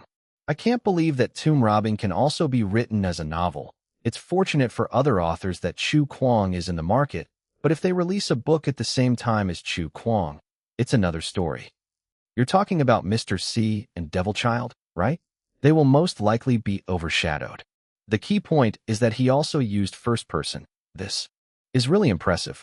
Nowadays, not to mention readers, which of us editors doesn't frown and reject manuscripts when we see first person? So there is only one Chu Kuang. Chu Kuang is as willful as ever, but his capital is too strong. Chapter 235, 220 Chu Kuang is a scumbag _1. Let's put aside the topic of fans and their fawning online communities for a bit. Lin Yuan is more concerned about the progress of his missions. Speaking of missions, before Lin Yuan realized it, he had accumulated 4 system missions. Each mission had its own level of difficulty. Mission 1. Reach a reputation of over 1 million each in both literature and music. Mission 2. Receive 3 disciples under the pseudonym Xian Yu and successfully finish their training. Mission 3. Increase drawing reputation to over 300,000 within a year. Mission 4. Break 100 million fans for Chu Kuang's tribe. The first mission was the toughest and most crucial, but as it was a long-term mission, Lin Yuan would check the progress every now and again. As long as he steadily published books and songs, he considered this mission ongoing. The second mission had no time limit yet, but he intended to work on it soon. Shuiliang was his only successful disciple so far, meaning progress was only 1/3 completed. The third mission was drawing related, one of the tasks that Lin Yuan was currently working on, and making the King of the Net comic was his method of completing this task. As for the fourth mission, to break 100 million fans for Chu Kuang's tribe. The progress bar for this mission was steadily increasing following the release of Tales Behind the Tomb. Prior to the release of Tales Behind the Tomb, Chu Kuang's tribe followers were just slightly over 30 million. In the days after the release, Chu Kuang's tribe followers predictably skyrocketed. 32 million, 35 million, 37 million, 38 million. It seemed like it was just an inch away from 40 million, but the growth rate of Chu Kuang's followers began to slow down. That was understandable. Although Tales Behind the Tomb was incredibly popular, it was understandable considering how recently the book was released, with only the first volume out so far. Once the subsequent volumes were released, the number of followers was bound to increase significantly. But Lin Yuan was still feeling antsy, especially after refreshing the webpage multiple times and still not seeing Chu Kuang's followers breach the 40 million mark. His obsessive-compulsive disorder was acting up. Lin Yuan had a mild case of OCD. Maybe everyone has a mild case of OCD.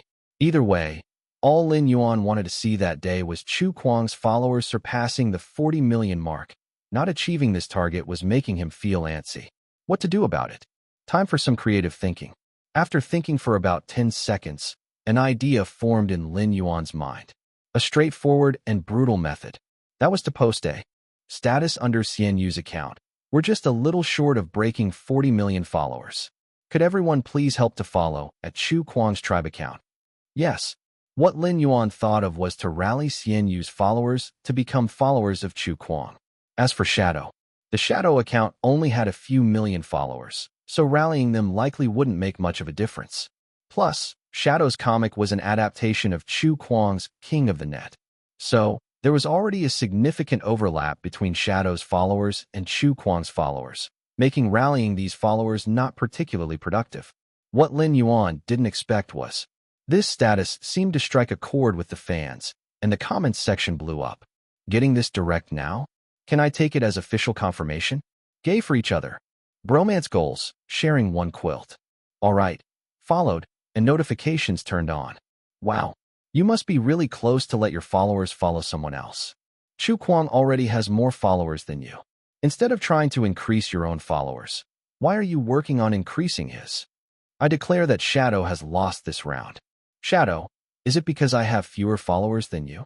The comments were diverse, but the result was good. On the same day Xian Yu posted the status, Chu Kuang's followers increased again, successfully surpassing the 40 million mark and settling around 41 million. The conversion rate isn't bad at all. In fact, on Chu Kuang's Weibo, many followers started to just accept Xian Yu. He treats you so well. It's the first time I've seen someone increase their friends' followers in such a simple and direct way. Chu Kuang, Xian Yu, these names rhyme quite well. They've got that chemistry. Real bromance buddies. What's your relationship with him behind the scenes? A big shot in the novel world, a big shot in the music composition world. It's a match made in heaven. Too bad. Despite Xian Yu helping Chu Kuang to increase followers, Chu Kuang did not respond. He remained as aloof as ever. Only Lin Yuan would silently thank himself in his heart. Anyway, seeing Chu Kuang's followers surpass 40 million gave Lin Yuan an extreme sense of satisfaction. However, this incident also made Lin Yuan more worried that he might slip up someday. If you always walk by the river, how can you not get your shoes wet? What if someday he accidentally logs into the wrong account and posts a status on Shadow's account saying, "Please support my new song"? Wouldn't that be awkward? With this concern in mind, Lin Yuan called Luo Wei over. You mean to say that I should manage the Shadow Tribe account? Luo Wei looked at Lin Yuan in astonishment, not understanding why he wanted to do this. Yes, that was Lin Yuan's idea, to entrust the management of Shadow's account, so as to avoid any problems. It's not impossible. Luo Wei's eyes flicked towards Lin Yuan, looking mysterious. Lowering her voice, she said, "Then you can tell me, what's your relationship with Chu Kuang?" Lin Yuan felt a little bit awkward. "It's pretty good." Luo Wei stared at Lin Yuan. "Just pretty good?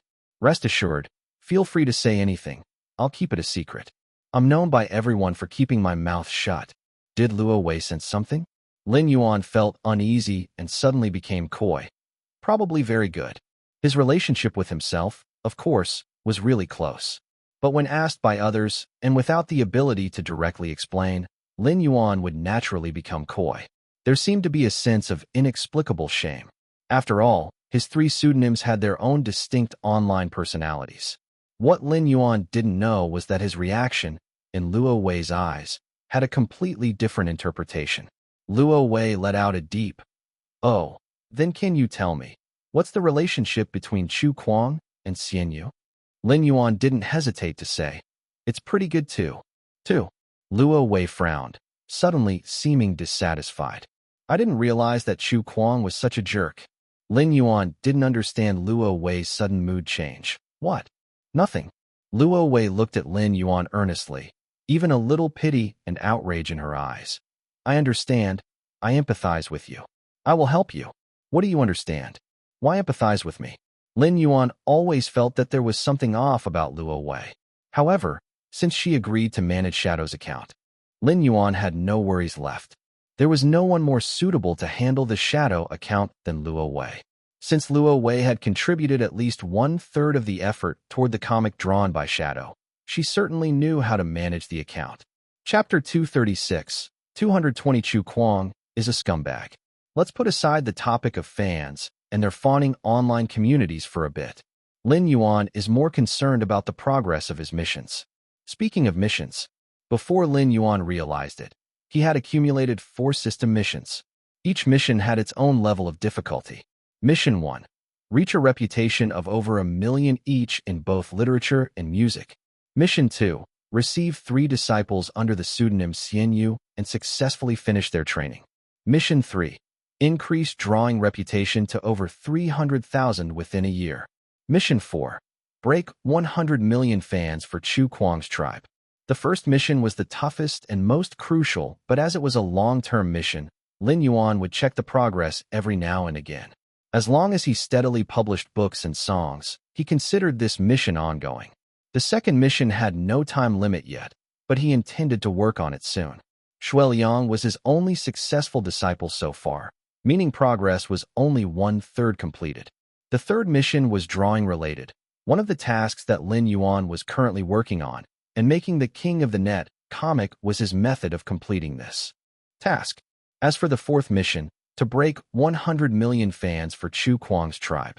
The progress bar for this mission was steadily increasing following the release of Tales Behind the Tomb. Prior to the release of Tales Behind the Tomb, Chu Kuang's tribe followers were just slightly over 30 million. In the days after the release, Chu Kuang's tribe followers predictably skyrocketed. 32 million, 35 million, 37 million, 38 million. It seemed like it was just an inch away from 40 million, but the growth rate of Chu Kuang's followers began to slow down. That was understandable. Although Tales Behind the Tomb was incredibly popular, it was understandable considering how recently the book was released, with only the first volume out so far. Once the subsequent volumes were released, the number of followers was bound to increase significantly. But Lin Yuan was still feeling antsy, especially after refreshing the webpage multiple times and still not seeing Chu Kuang's followers breach the 40 million mark. His obsessive-compulsive disorder was acting up. Lin Yuan had a mild case of OCD. Maybe everyone has a mild case of OCD. Either way, all Lin Yuan wanted to see that day was Chu Kuang's followers surpassing the 40 million mark. Not achieving this target was making him feel antsy. What to do about it? Time for some creative thinking. After thinking for about 10 seconds, an idea formed in Lin Yuan's mind. A straightforward and brutal method. That was to post a status under Xian Yu's account. We're just a little short of breaking 40 million followers. Could everyone please help to follow at Chu Kuang's tribe account? Yes. What Lin Yuan thought of was to rally Xian Yu's followers to become followers of Chu Kuang. As for Shadow, the Shadow account only had a few million followers, so rallying them likely wouldn't make much of a difference. Plus, Shadow's comic was an adaptation of Chu Kuang's King of the Net. So, there was already a significant overlap between Shadow's followers and Chu Kuang's followers, making rallying these followers not particularly productive. What Lin Yuan didn't expect was, this status seemed to strike a chord with the fans, and the comments section blew up. Getting this direct now? Can I take it as official confirmation? Gay for each other.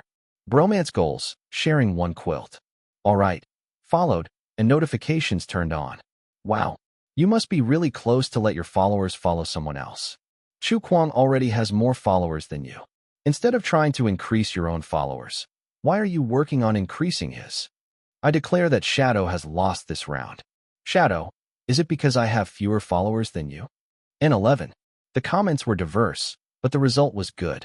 On the same day Xian Yu posted the status, Chu Kuang's followers increased again, successfully surpassing the 40 million mark and settling around 41 million. The conversion rate isn't bad at all. In fact, on Chu Kuang's Weibo, many followers started to just accept Xian Yu.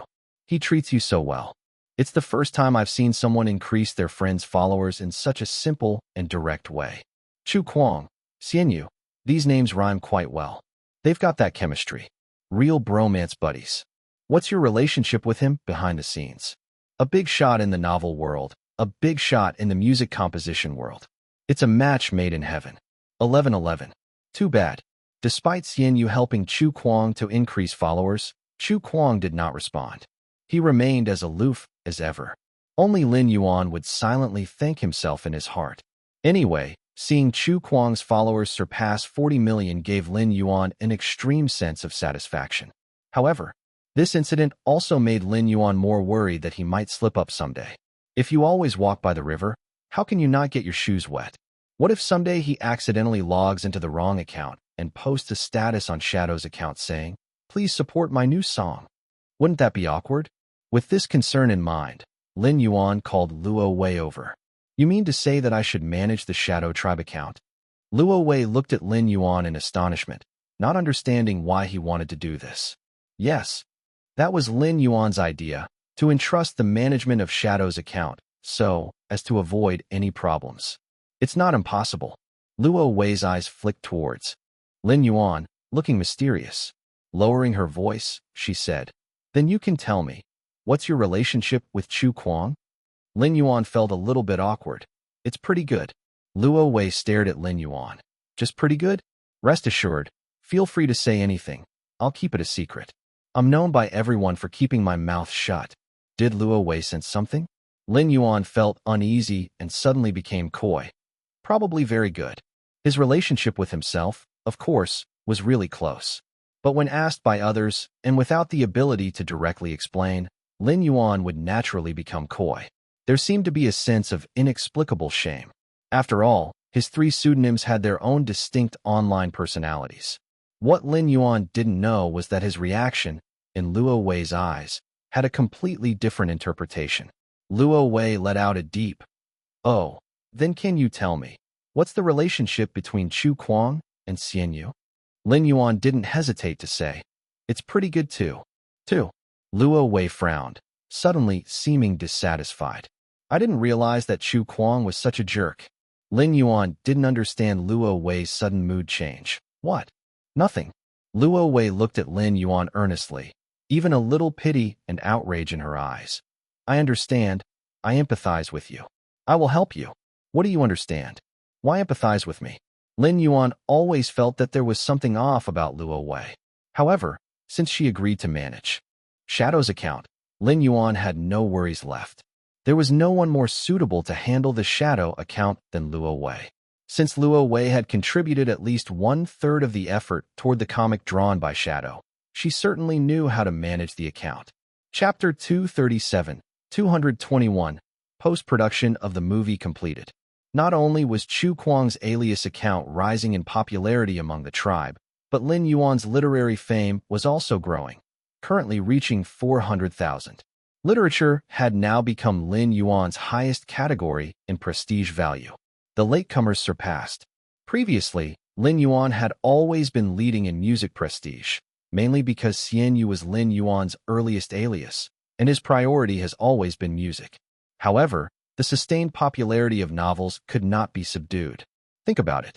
Releasing a song might only be popular for a short time, but publishing a long fantasy novel could be serialized for half a year to a year or even longer. This kind of popularity could persist until after the novel is fully published, which is why Chu Kuang's tribe account has the most fans. At this time, Luo Wei, who was officially managing the Shadow account, saw the comments in the back end. She excitedly said to Lin Yuan, "Did you see that a company wants to turn King of the Net into an animation?" "I saw," Lin Yuan said, "but I don't know how strong this company is." "This company?" Luo Wei was taken aback, then laughed. "It seems you didn't read the back-end information. There are already 4 production companies interested in buying the anime rights to our King of the Net, including the well-known Divine Wings Tech in the industry." Divine Wings Tech. Lin Yuan was not very familiar with these. Luo Wei explained. Divine Wings is considered a top-notch animation production company in Qinchi. The popular new anime Alchemist at the beginning of the year was produced by their company. You may not be very familiar with it because you don't follow anime shows, but I think if it is this company, it's worth considering. Why don't you contact Chu Kwang to hear his opinion? Luo Wei is an art student, basically a bit of a house girl. House girls love anime, games, and things with a second dimension attribute, so she also has a decent understanding of animation production companies. Can we collaborate? Absolutely. Upon seeing the worried look on Lin Yuan's face, Luo Wei chuckled and added, "You might want to look at the classic animations produced by this company. They are all of good quality. Let me recommend a few for you." Apart from the new shows this year, earlier works, such as the Magical Girl series, are also very classic. I'll take a look later. Lin Yuan needed to do some investigating. Luo Wei nodded. Then who holds the rights, you or Chu Kwang? Lin Yuan casually replied, "No difference." Luo Wei was surprised, then let out a peculiar smile. Lin Yuan found Luo Wei's smile strange, anyway. He interrupted Luo Wei's musing. "Go paint." "Okay." Luo Wei was full of enthusiasm. Little did Lin Yuan know, Luo Wei's passion was fueled by a small goal in her heart. She hoped to make Shadow's reputation surpass Xian Yu's. As for the reason, of course, it's to make Chu Kwang realize the value of Shadow. Although this is difficult, with the help of anime adaptations and the serialization of King of the Net, it's not entirely impossible. Since Lin Yuan and Luo Wei have been working together, the serialization of King of the Net has been going at a fast pace. Even the fans agreed that Shadow's updates were the most conscientious bunch among the comic artists. This is because Lin Yuan and Luo Wei truly formed a two-person team for the task. The creation of comics is different from novels. It's challenging for two people to write a novel together, but it's doable for comics. All Lin Yuan needed to do was to provide the storyboard, and the rest would be taken care of by Lin Yuan and Luo Wei together. After all, Lin Yuan and Luo Wei's drawing styles are the same, which is a basic requisite for top-tier fan artists.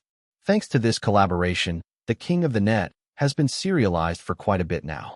In the following days, the sales volume of Ghost Blowing Lamp remained very satisfactory. Many readers who had finished the first volume were already looking forward to the second volume. This was because of the suspense ending of Ghost Blowing Lamp. The conclusion of the first volume was that Hu Bai contracted a strange disease and his body had strange red spots. It was rumored to be a curse that could be deadly. In order to solve this curse, Hu Bai and his companions needed to find the legendary Phoenix Dust Pearl. Clearly, the search for the Phoenix Dust Pearl would be the plot of the second volume. They still needed to rob graves. This was the absolute main line of Ghost Blowing Lamp. After reading the first volume, readers were already somewhat addicted. However, there were a few suspense elements left in the first volume, so the readers were naturally very excited about the second volume and wanted to see the continuation of the story. At this point, no one was cursing Chu Kwang as the old rascal for cutting chapters anymore, because everyone clearly saw that the first volume of Ghost Blowing Lamp was a complete story. The part about the ancient city of Jingjue was well constructed. About 340,000 words of content had left the readers ecstatic. Naturally, Lin Yuan also began the second volume of Ghost Blowing Lamp. Under normal circumstances, there was no way Lin Yuan had this much energy, having to draw comics and write novels. Luckily, Lin Yuan now had energy potions. After using them, Lin Yuan felt limitless vitality. As for the price of the energy potion, although it was expensive, Lin Yuan is also doing all of this to make money. Investment would lead to returns. Then in mid-June, when Lin Yuan was busy, director Yi Qinggong suddenly contacted Lin Yuan and brought him good news. The post-production of the movie Flirting Scholar was completed. Upon hearing this, Lin Yuan immediately felt upbeat and rushed to the company the next day to meet Yi Qinggong and review the finished product. Well, what can you do? Although the actors had changed, Flirting Scholar still had that familiar flavor. Anyway, from Lin Yuan's perspective, this movie was reasonably faithful to the original, and the comedic points were basically all represented. However, Lin Yuan's viewing process did not have too many emotional fluctuations. He was too familiar with the script. Executive Yi Qinggong, on the other hand, as the film director who was also familiar with the script, watched with great delight and laughed throughout the entire film. After the film, Yi Chenggong calmed his emotions before turning back to Lin Yuan and said, "The film has been submitted for review. I don't think there should be any problems with the content. Next, we need to consider the premiere. Would Mr. Lin go and discuss it with the film department?" "Sure." Lin Yuan nodded. He had read countless film books and understood the market, so he knew that to premiere a film, one had to obtain the permission of the theater chain first. It would be difficult for Lin Yuan to do this alone. It required Blue Star's intervention. This wasn't difficult. Since Blue Star agreed to invest in the production of Flirting Scholar, it would definitely not ignore the movie's screenings. They were certainly going to help secure it. Lin Yuan himself did not have Blue Star's widespread connection with major theaters. What belonged to the theater belonged to the theater. What belonged to the company belonged to the company. For Blue Star's films to premiere, it must negotiate with the theaters. It might need to schedule a viewing for theaters to evaluate the film's quality, which is what the theater's scheduling consideration is based on. Certainly Blue Star's own weight would be also considered. Imagine, if Lin Yuan were to fight alone without the backing of a large company, how difficult would it be to discuss the film's scheduling issue with the theater based on just one film with an investment of less than 10 million? It would be as difficult as ascending to the heavens. Let's not even talk about whether they would favor Flirting Scholar. Even if they genuinely love this film, the theater would surely make excessive demands for outright purchase or similar plans. An insignificant individual just wouldn't be able to negotiate on equal terms in front of the theater. Thinking of this, Lin Yuan called Zhou, and securing the theater would mostly rely on Zhou's help. Lin Yuan remembers that Zhou was highly appreciative of the Flirting Scholar script. Chapter 238, 222, Online Blockbuster. Movie. Preparing for the premiere? Everyone is at the company. After receiving Lin Yuan's call, they all met in the film department. In the face of an expectant Lin Yuan, Zhou felt a headache coming on. He contemplated his words while saying, "Your movie can most certainly be premiered." But Lin Yuan felt like there must be some kind of catch. Just as Lin Yuan anticipated. Or Zhou, as predicted, coughed and said, "But our company is currently busy preparing for the premiere of Thunderstorm, and July is the summer season. The competition in the film market is fierce." Lin Yuan frowned. He, of course, knew about the Thunderstorm project. It was the company's first film project, so it was given high priority. Unlike Earth, the film industry on Blue Star was undoubtedly more developed. The various special effects technologies could easily overpower Hollywood on Earth. This meant a drastic increase in the speed of such film productions. With such superior film technology support, the completion speed of movies like Thunderstorm may not be much slower than some small-budget movies.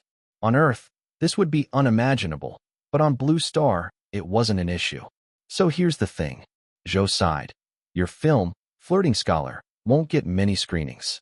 The market is full of blockbusters at the same time. Even our previous agreement stated that we didn't have a surplus budget to promote your movie.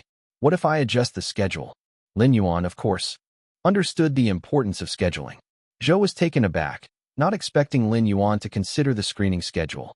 Summer season was a mere excuse from Zhou. He really couldn't secure many screenings for Flirting Scholar. For a film with an investment of less than 10 million, none of its actors could carry the box office. The director is inexperienced, and the scriptwriter is a songwriter. Moreover, the plot is quite unpredictable. You should know, screening decisions are not only based on the film quality, but also the effort put in by the production company. Take Thunderstorm, for example.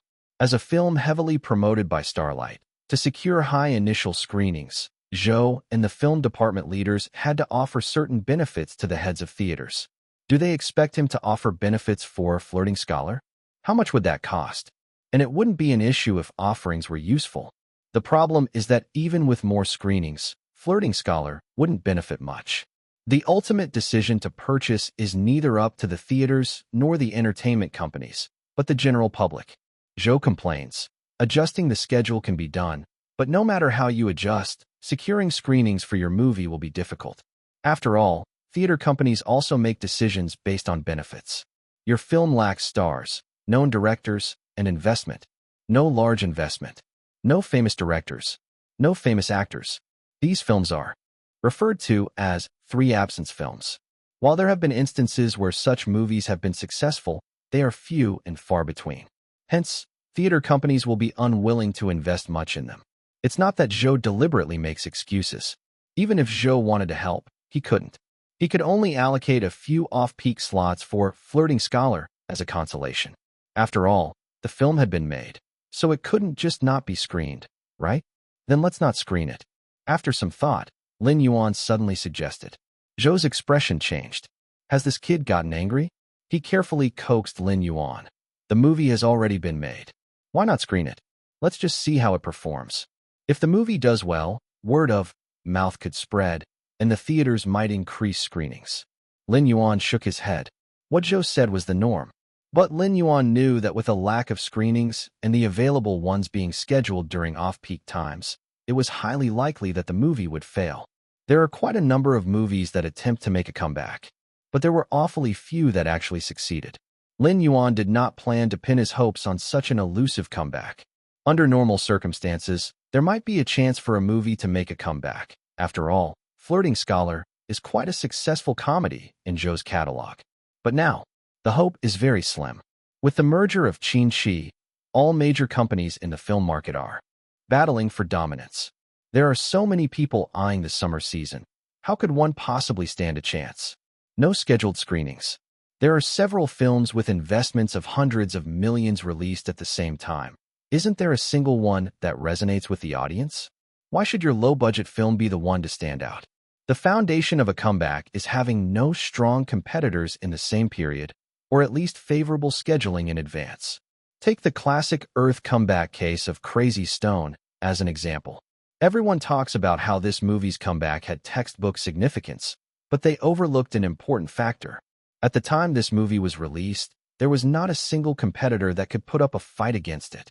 Keep in mind, the audience also knows their calculations. If they spend the same amount of money, should they go watch a blockbuster with impressive special effects, enjoying a visual feast, or pay for a low-budget film? The answer is quite clear. So, Lin Yuan dared not risk betting on the lack of blockbusters during July's summer season. Especially after hearing Zhou's analysis, Lin Yuan more clearly understood how perilous this summer season could be. He had completely overlooked this before. This is also due to Lin Yuan's book knowledge, but without certain practical experience. Luckily, after Zhou mentioned the issue of screenings, Lin Yuan came to his senses. That was a close call. Competing with those big investors for box office revenues during the summer season was a foolish decision on his part. He thought for a moment and had a new plan, proposed his idea to Zhou. We can skip the theater and go direct to streaming. Go direct to streaming. Only then did Zhou understood Lin Yuan's meaning, his expression showing some surprise. You mean online cinema? By online cinema, he meant online movies. Online movies don't need to go to the theater. The review standard is also lower, and many low-budget films can profit from being online. Of course, for major film companies, profiting from online cinema is quite modest. If the operation of a theater movie is good, the income will be in the hundreds of millions. Then online cinema can only make tens of millions at best. Zhou thought Lin Yuan was just overconfident like many fresh-out-of-school newcomers, believing his film to be the best. But to his surprise, Lin Yuan was willing to take a step back and choose online cinema as the channel for Flirting Scholar to premiere. Carefully considering, it was not a bad choice. However, before Zhou could agree, Lin Yuan immediately added, "Since we're not going to the theaters, the company can't help me out much on this one." Zhou gave an embarrassed smile. The threshold for online cinema is very low. Even without the company's intervention, Flirting Scholar can still be premiered. As far as theater movies are concerned, a film with an investment of less than 10 million has almost no presence. But in the context of online cinema, the investment in Flirting Scholar, although not considered huge, is not seen as small either. So, Lin Yuan revealed his secondary motive for choosing online cinema. I hope the company will sell me Flirting Scholar. I'm willing to personally pay 10 million to buy the rights to the film. Zhou, the company invested time, manpower, and finances to make your movie, and after it's finished, you're telling me you're going to buy it for personal use? It was the first time Zhou had seen someone so brazenly take advantage of a company. The company invested 9 million in the production of Flirting Scholar. Lin Yuan's 10 million offer might seem like a small profit for the company. But considering the costs of manpower, material resources, and time, the company isn't making any profit at all. That's because the production team was hired by the company, and they were charging the company's internal prices. If Lin Yuan wanted to shoot this movie himself earlier on, the same quality couldn't be achieved for less than 15 million. But then again, the company initially planned to write off this investment, but was unexpectedly willing to take the film off their hands and foot the bill himself. In a roundabout way, the company did make a small profit. So, did the company benefit or lose out? It probably depends on how the company sees it. Anyway, after a few seconds of confusion, Zhou felt a bit bemused. I agree. In the end, Zhou made the call to agree. As one of the top executives in the company, he does have the power to decide on projects under 10 million. Chapter 239, 223. Mr. Lin is a good person, 100/1_1. Lin Yuan revealed a standard smile. He initially wanted to purchase the rights for Flirting Scholar at the original price. Considering the company had also invested so much, he finally paid to million. A 1 million profit for the company. It was not out of generosity that Lin Yuan did this, but he couldn't let the company work for him for free. Isn't it objectionable for someone to sell a product they've worked hard on for months, without considering any profit margin? He felt justified. Actually, his sudden decision to broadcast Flirting Scholar online was not just due to a lack of confidence in the film's summer box office comeback. Lin Yuan had a deeper purpose. He wanted notoriety. Lin Yuan had realized the reasons why Flirting Scholar couldn't secure screenings. It was being treated as a 3-0 film. If the first movie is doomed to be undervalued, then why stubbornly focus on holding it to cinemas? What if it flops? Lin Yuan still wanted to continue making movies with the company's investment. If his first movie turns out to be a failure, on what grounds can he encourage the company to continue investing in him? This isn't logical. So, going with an online movie premiere is a wise choice. The bar for online movies is quite low. Because the threshold for online movies is sufficiently low, Flirting Scholar can garner more attention. If the movie were to be screened in theaters, everyone would be focused on the big shots. Who would buy a ticket for a 3-0 movie? So, just use Flirting Scholar to gain fame, then take on theaters when the opportunity arises. If this movie becomes successful online, at least Lin Yuan will have some credentials, and people will at least acknowledge him as a screenwriter. Not just Lin Yuan. If this movie proves successful, the initial crew and actors will no longer be nameless people behind the scenes. If and when Lin Yuan decides to film a new movie, the company would definitely support him. It's not the company's fault, nor can it be blamed on the theaters. They are just subject to reality. However, when Yi Chenggong found out that Flirting Scholar would not be screened in theaters, he was inevitably disappointed. Every director has a dream of having their film on the big screen. The last movie Yi Chenggong made was a low-budget independent film and had no opportunity to hit theaters. This time, he thought that Flirting Scholar would make it to the big screens because of Mr. Lin's backing. Yet, in the end, the plans fell through. Are you familiar with the ways online movie collaborations work? Lin Yuan asked Yi Chenggong. The latter had had experiences with online collaborations in his previous film. Yi Chenggong spoke. I'm slightly aware.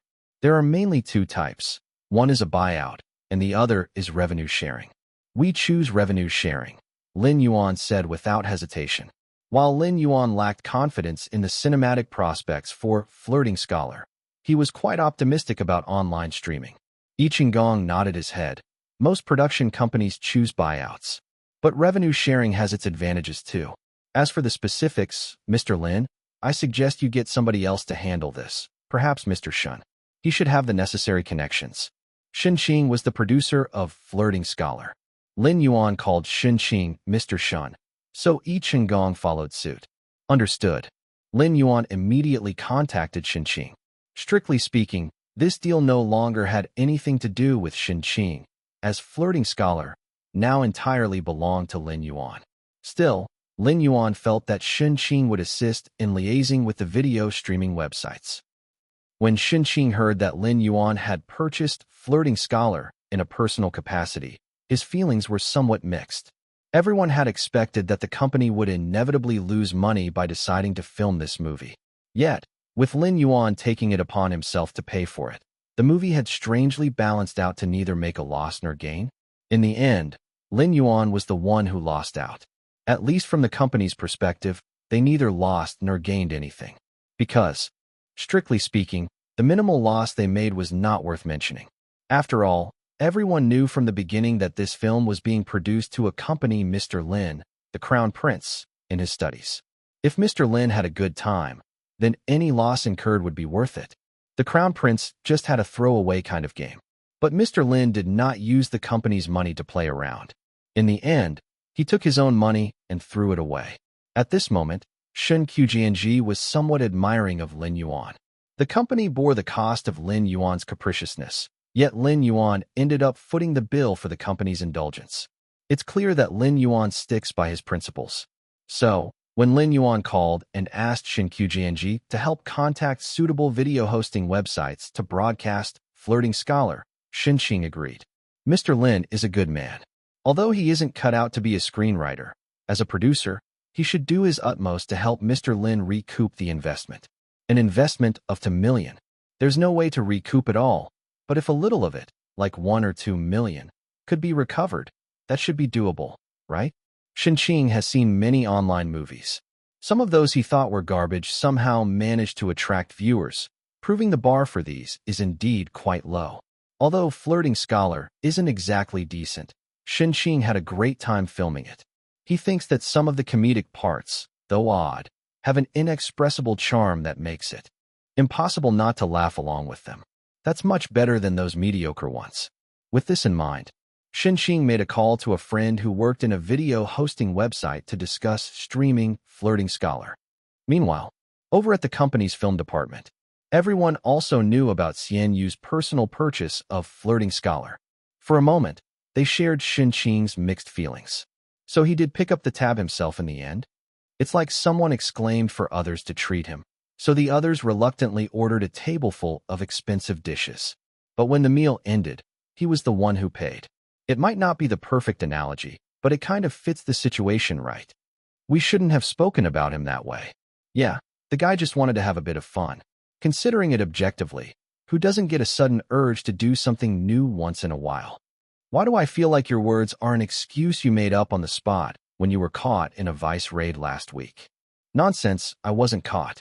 A few may have been displeased by Lin Yuan's willfulness. So, when Lin Yuan picked up the tab for the movie himself, there was a slight shift in the public sentiment within the film department. Everyone thought Lin Yuan was considerate. He must have known that his movie would lose money, which is why he bought the rights to Flirting Scholar. He didn't want the company to bear a loss. Good kid. Even Zhou couldn't help but sigh.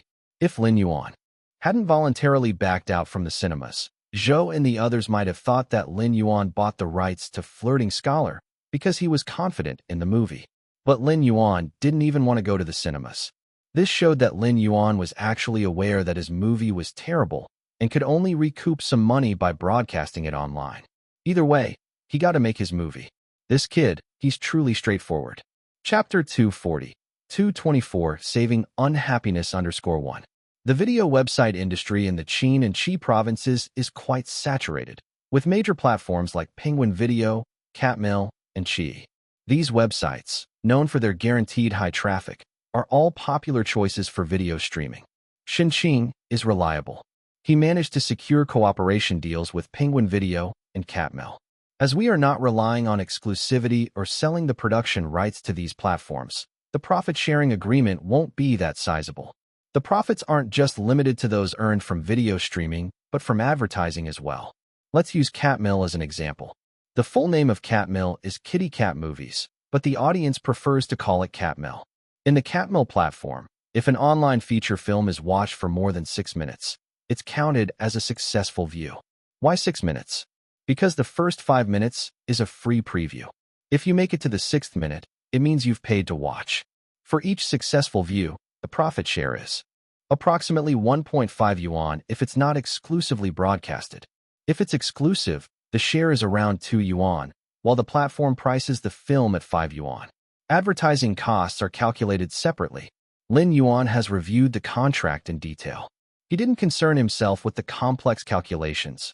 All he knew was that for each 5 yuan payment made by a viewer to watch Flirting Scholar, he would earn 1.8 yuan.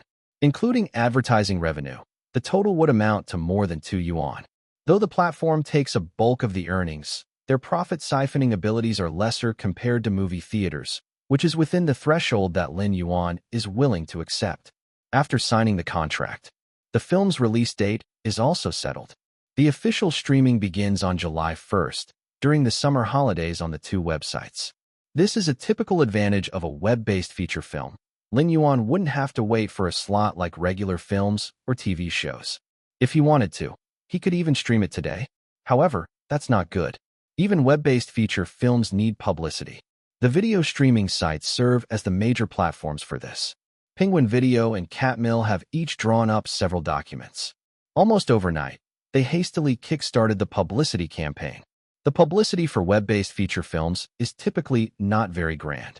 Catmill's proposed publicity document read, investment of tens of millions in the biggest online movie, Flirting Scholar.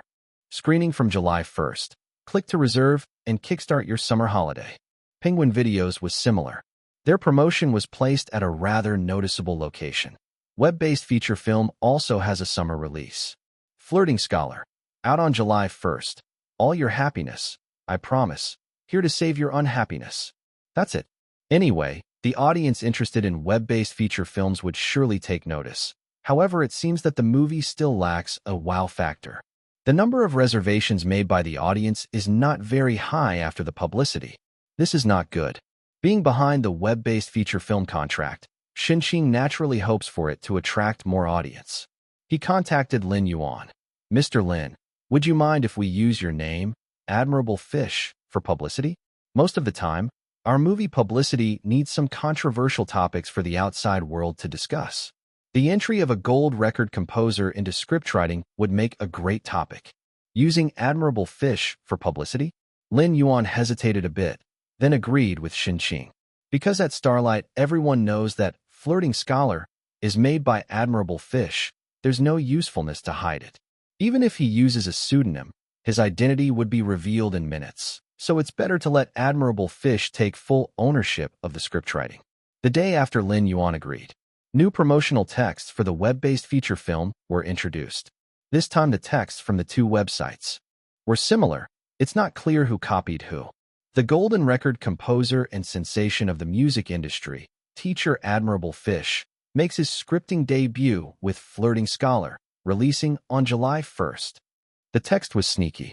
The words Admirable Fish in the publicity text were enlarged and bolded to make sure they're not missed by the viewers. There are also some small letters underneath the text, listing all the famous songs Admirable Fish had previously composed, attempting to use the popularity of those songs to boost the film. Apart from this, the movie's poster was also changed. The original poster was a group photo of the male and female leads along with some supporting characters, nothing eye-catching. Now it has changed to pictures of the lead actors, one on each side. No need to focus on the leading male character. He looked like he was in a play. The lead actress was different. A fiery figure, pretty facial features, with a sneak peek of her long white legs. Anyhow, very enticing, leaving plenty to the imagination. It's got hardly anything to do with the movie's content. The actress is Yu Shilu, the only one of any fame in Flirting Scholar. Even though she's a typical vase in the entertainment industry, at least she's got some fame. This poster uses her beauty and figure as bait, giving off a we know what's up vibe. The photographer should consider adding more chicken legs. It can be seen that the website indeed has given the movie a bit more attention. Initially, the two video websites weren't very enthusiastic about Flirting Scholar, because at the beginning, Xinqing did not mention that Admirable Fish was the scriptwriter. The situation is pretty ironic. Admirable Fish's foray into filmmaking is ridiculous in the company's eyes, yet this absurdity fits perfectly into the key to movie promotion, the importance of controversial topics. No wonder some movies choose to attract attention with distasteful, boundary-pushing rumors and controversial promotions. In this day and age, whether it's praise or criticism, any attention is better than being obscure. Apart from that, after Admirable Fish's name came out, the reservation numbers for Flirting Scholar did increase quite a lot, proving that Admirable Fish indeed has some fame. Of course, the cover girl Yu Shilu, who looks stunning after the photoshopping, also deserves some credit. Lin Yuan has also logged into his admirable fish account to support them by posting a picture from Flirting Scholar. 9 squares, 9 pictures. People with OCD will definitely be satisfied.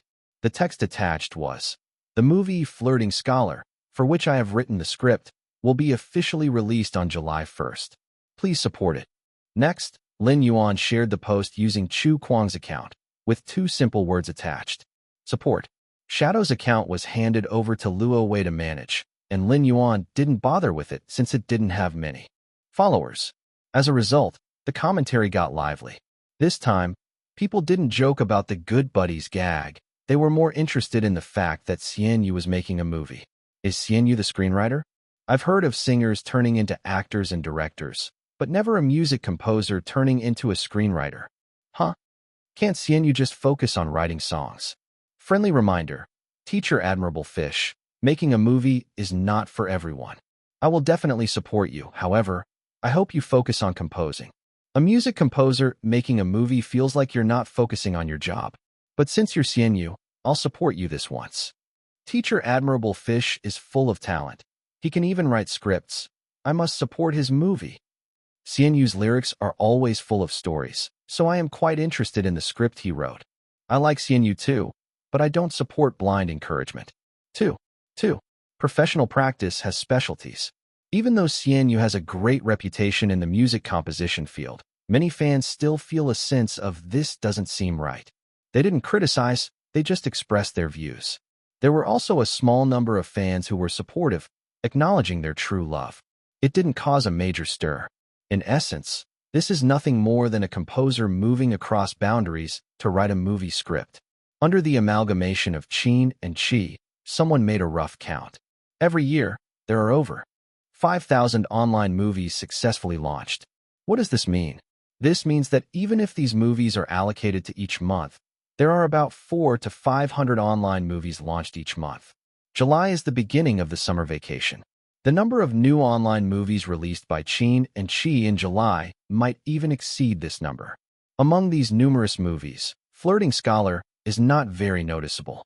It's just that the combination of Qin and Qi has a large audience, which gives these small-budget movies a chance to survive. If it weren't for Xian Yu's fame, no one would even discuss this movie.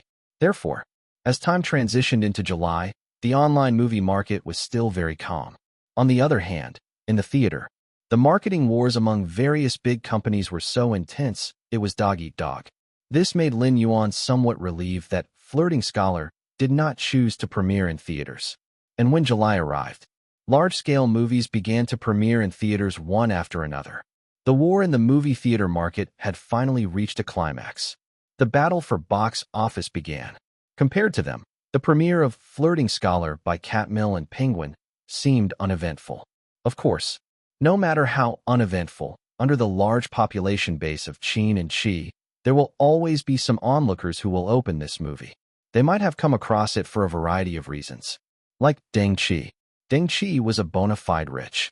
Second generation. Driving sports cars, living in luxury houses, changing girlfriends monthly, he lived a luxurious life that many envied. But such a person, he had mild depression. The reason was complicated. Perhaps because his parents got divorced? Even though his parents gave him more and more money each month in an apparent competition, he was still not happy. Anyway, due to this depression, Deng Qi would often lock himself in the multi-storied mansion, watching movies alone. He watched comedies a lot, because his psychologist said that watching comedies can help soothe his mood when he's bored. On the 1st of July, much like any other day, Deng Qi opened the video website and started looking for movies that interested him. Then he noticed Flirting Scholar. The tagline for this movie reads like this: saving the unhappy. For some reason, Deng Qi suddenly felt somewhat irritated. Because Deng Qi had watched many comedies, but he was still unhappy. These comedies, branding themselves as hilarious, had fooled him again and again. He wouldn't believe them anymore. Even though his psychologist explained that, he simply had a high threshold for humor. People with depression, more or less, tend to be emotional. Of course, Deng Qi had no intention of opening this movie. But when he was about to scroll past, he accidentally hit the play button and the movie started playing. Chapter 241, 225. No flowers, no wine, tilling fields 1. The promotional content is wildly exaggerated, and the cover features a hot girl flashing her long sexy legs to catch the wolf's attention. Deng Qi thought that flirting scholar perfectly fits his concept of a crappy movie, so he wasn't interested in watching it. But then, he opened the movie and didn't close it right away. How does the old saying go? Since he's already here, even if it's a terrible date he initiated, he has to see it through. Watching a movie he opened himself, a few glimpses shouldn't blind him, right? And while Deng Qi was contemplating, the plot had already started. The protagonist of this movie is Tang Bohu, exceptionally skilled in both poetry and painting, with an enormous fortune, and also regarded as the most talented of the 4 great scholars of the Jiangnan region. Deng Qi knew that Su City in Qin continent was called Suzhou in ancient times, and the area south of Qin continent was known as Jiangnan. But that's not the main point. The main point is the beginning of this movie. Behold, Tang Bohu elegantly pulls out a brush. Deng Qi thought the protagonist was about to start creating, writing calligraphy, or painting something. But this dude started using the brush to grill chicken wings. So the ink in the brush was not ink, but soy sauce? What's going on in the scriptwriter's head? It's kind of funny though. Following that, Zhu Zhishan made his entrance. The movie introduced Zhu Zhishan's identity through a rough dialogue. He's one of the 4 great scholars of Jiangnan, and a good friend of Tang Bohu. But that's still not the main point. The point is this: Zhu Zhishan, he doesn't look like a scholarly person at all, even less reliable than Tang Bohu using a brush as a skewer for chicken wings. He's actually a hopeless gambler, who often loses everything, and then asks Tang Bohu to paint for him to sell and make money. Although the dialogues are simple and crude, there are quite a few comedic subtleties inserted within. Next, Tang Bohu is finally about to paint.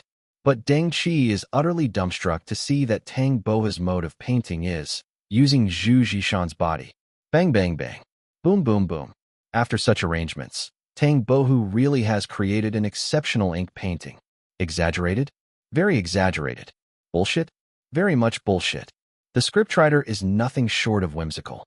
Yet, for some reason, Deng Qi found it even more entertaining, although he didn't laugh. As someone with a high humor threshold, Deng Qi declaring a movie as entertaining is already a high rating. At this point, Deng Qi wasn't in a rush to quit anymore. This movie had successfully aroused his interest. Meanwhile, Deng Qi noticed a barrage of rolling comments on top of the movie. Compared to Deng Qi, who has a high humor threshold, these comments were far too lively. Holy shit, I'm dying of laughter. Ha ha ha. This guy's penis painted out the bug inside the beak of an eagle. Are you an eagle? Or the bug in its mouth? Anyway, I won't hook. Deng Qi didn't block the barrage of comments. Although his laughter threshold is high, seeing these funny comments from the netizens makes him feel good. Maybe because happiness is contagious? The plot continued. As it turns out, Tang Bohu had 8 wives.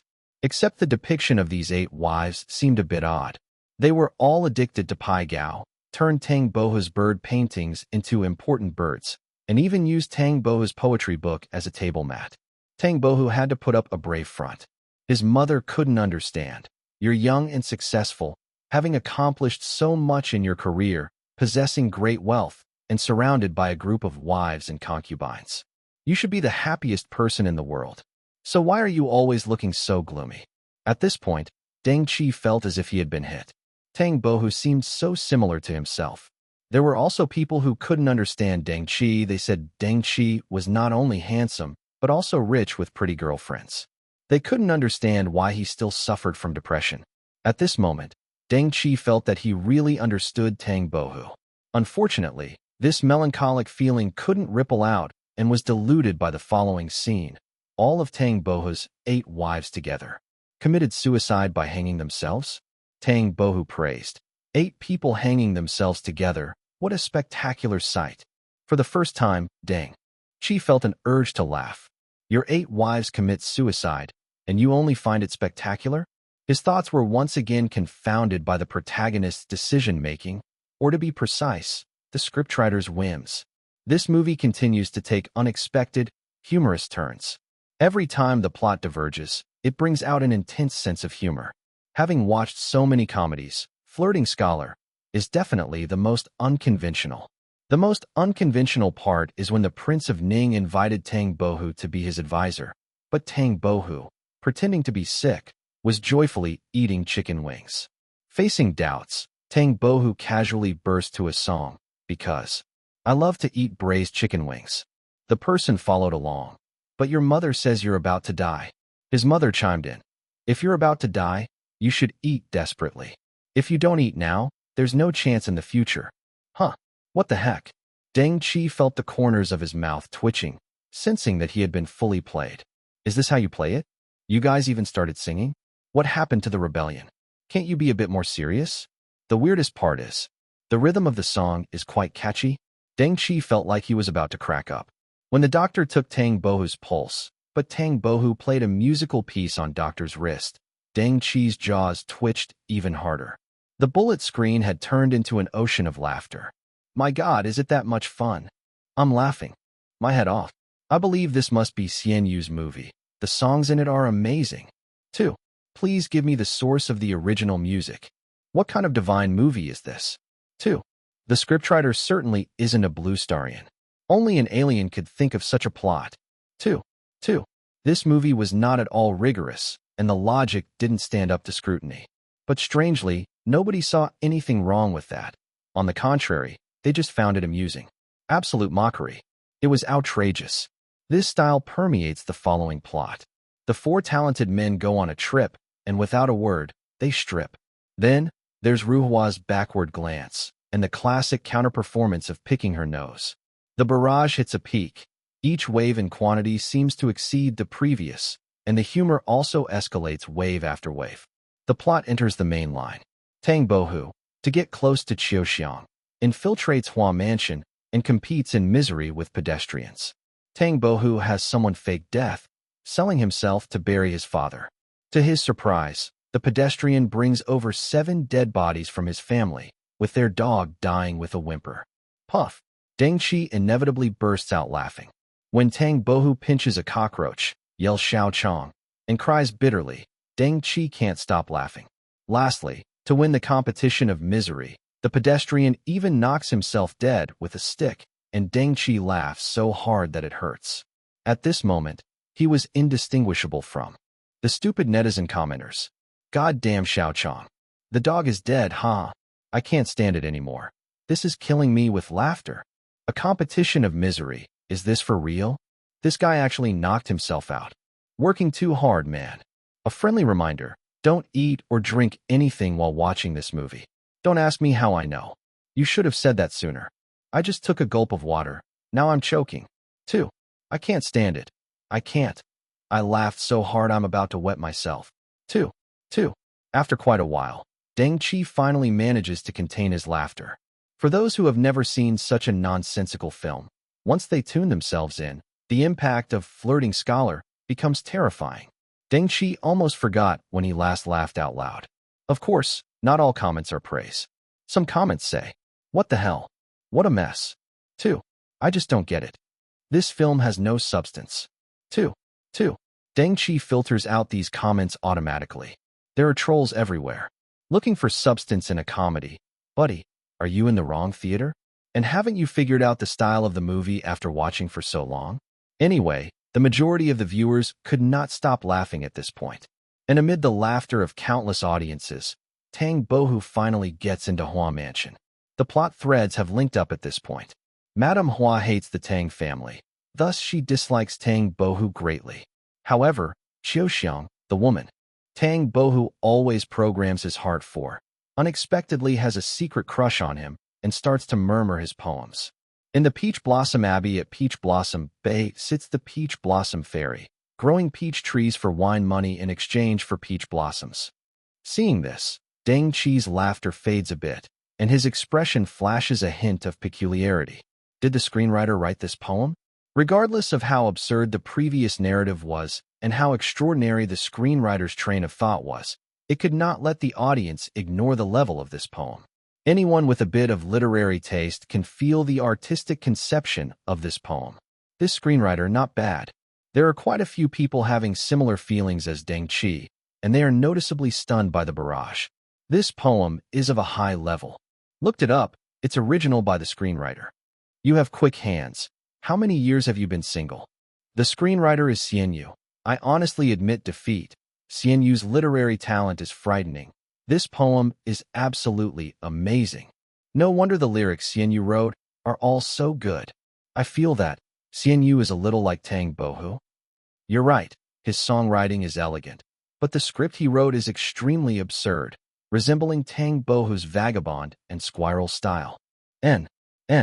The audience is more or less shocked.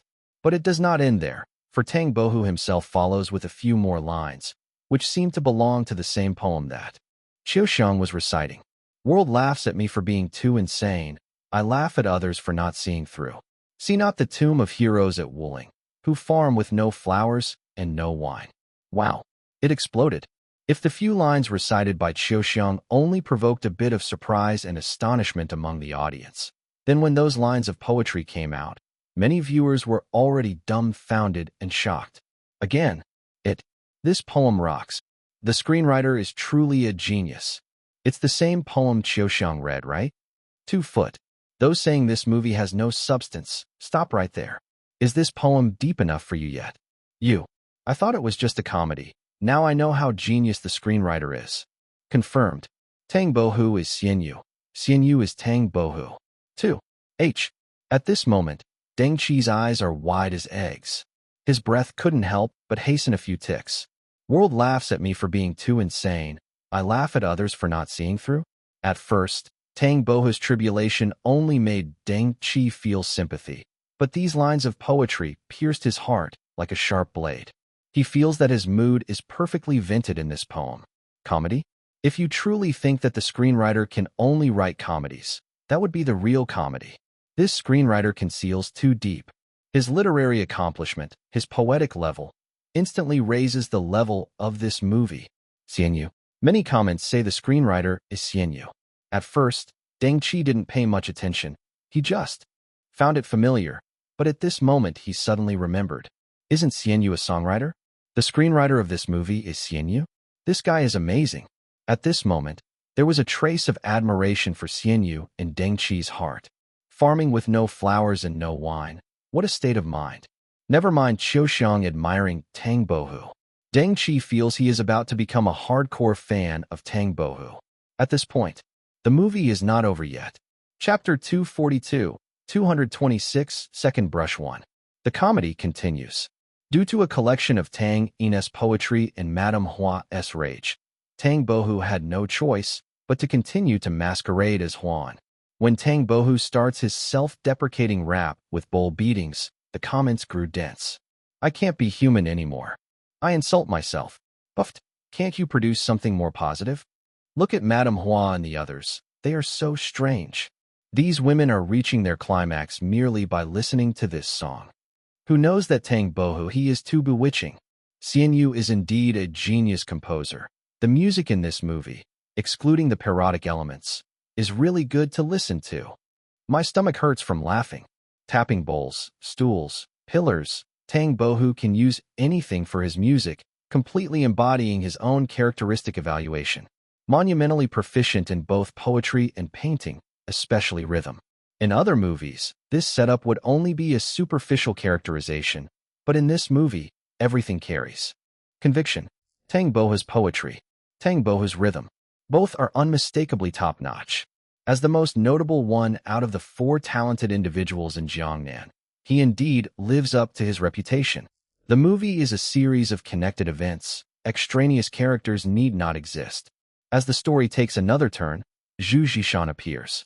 He impersonates Tang Bohu, resulting in him being caught and taken to Hua Mansion, precisely during the instance that the rebellious Prince of Ning was looking for trouble with Chancellor Hua.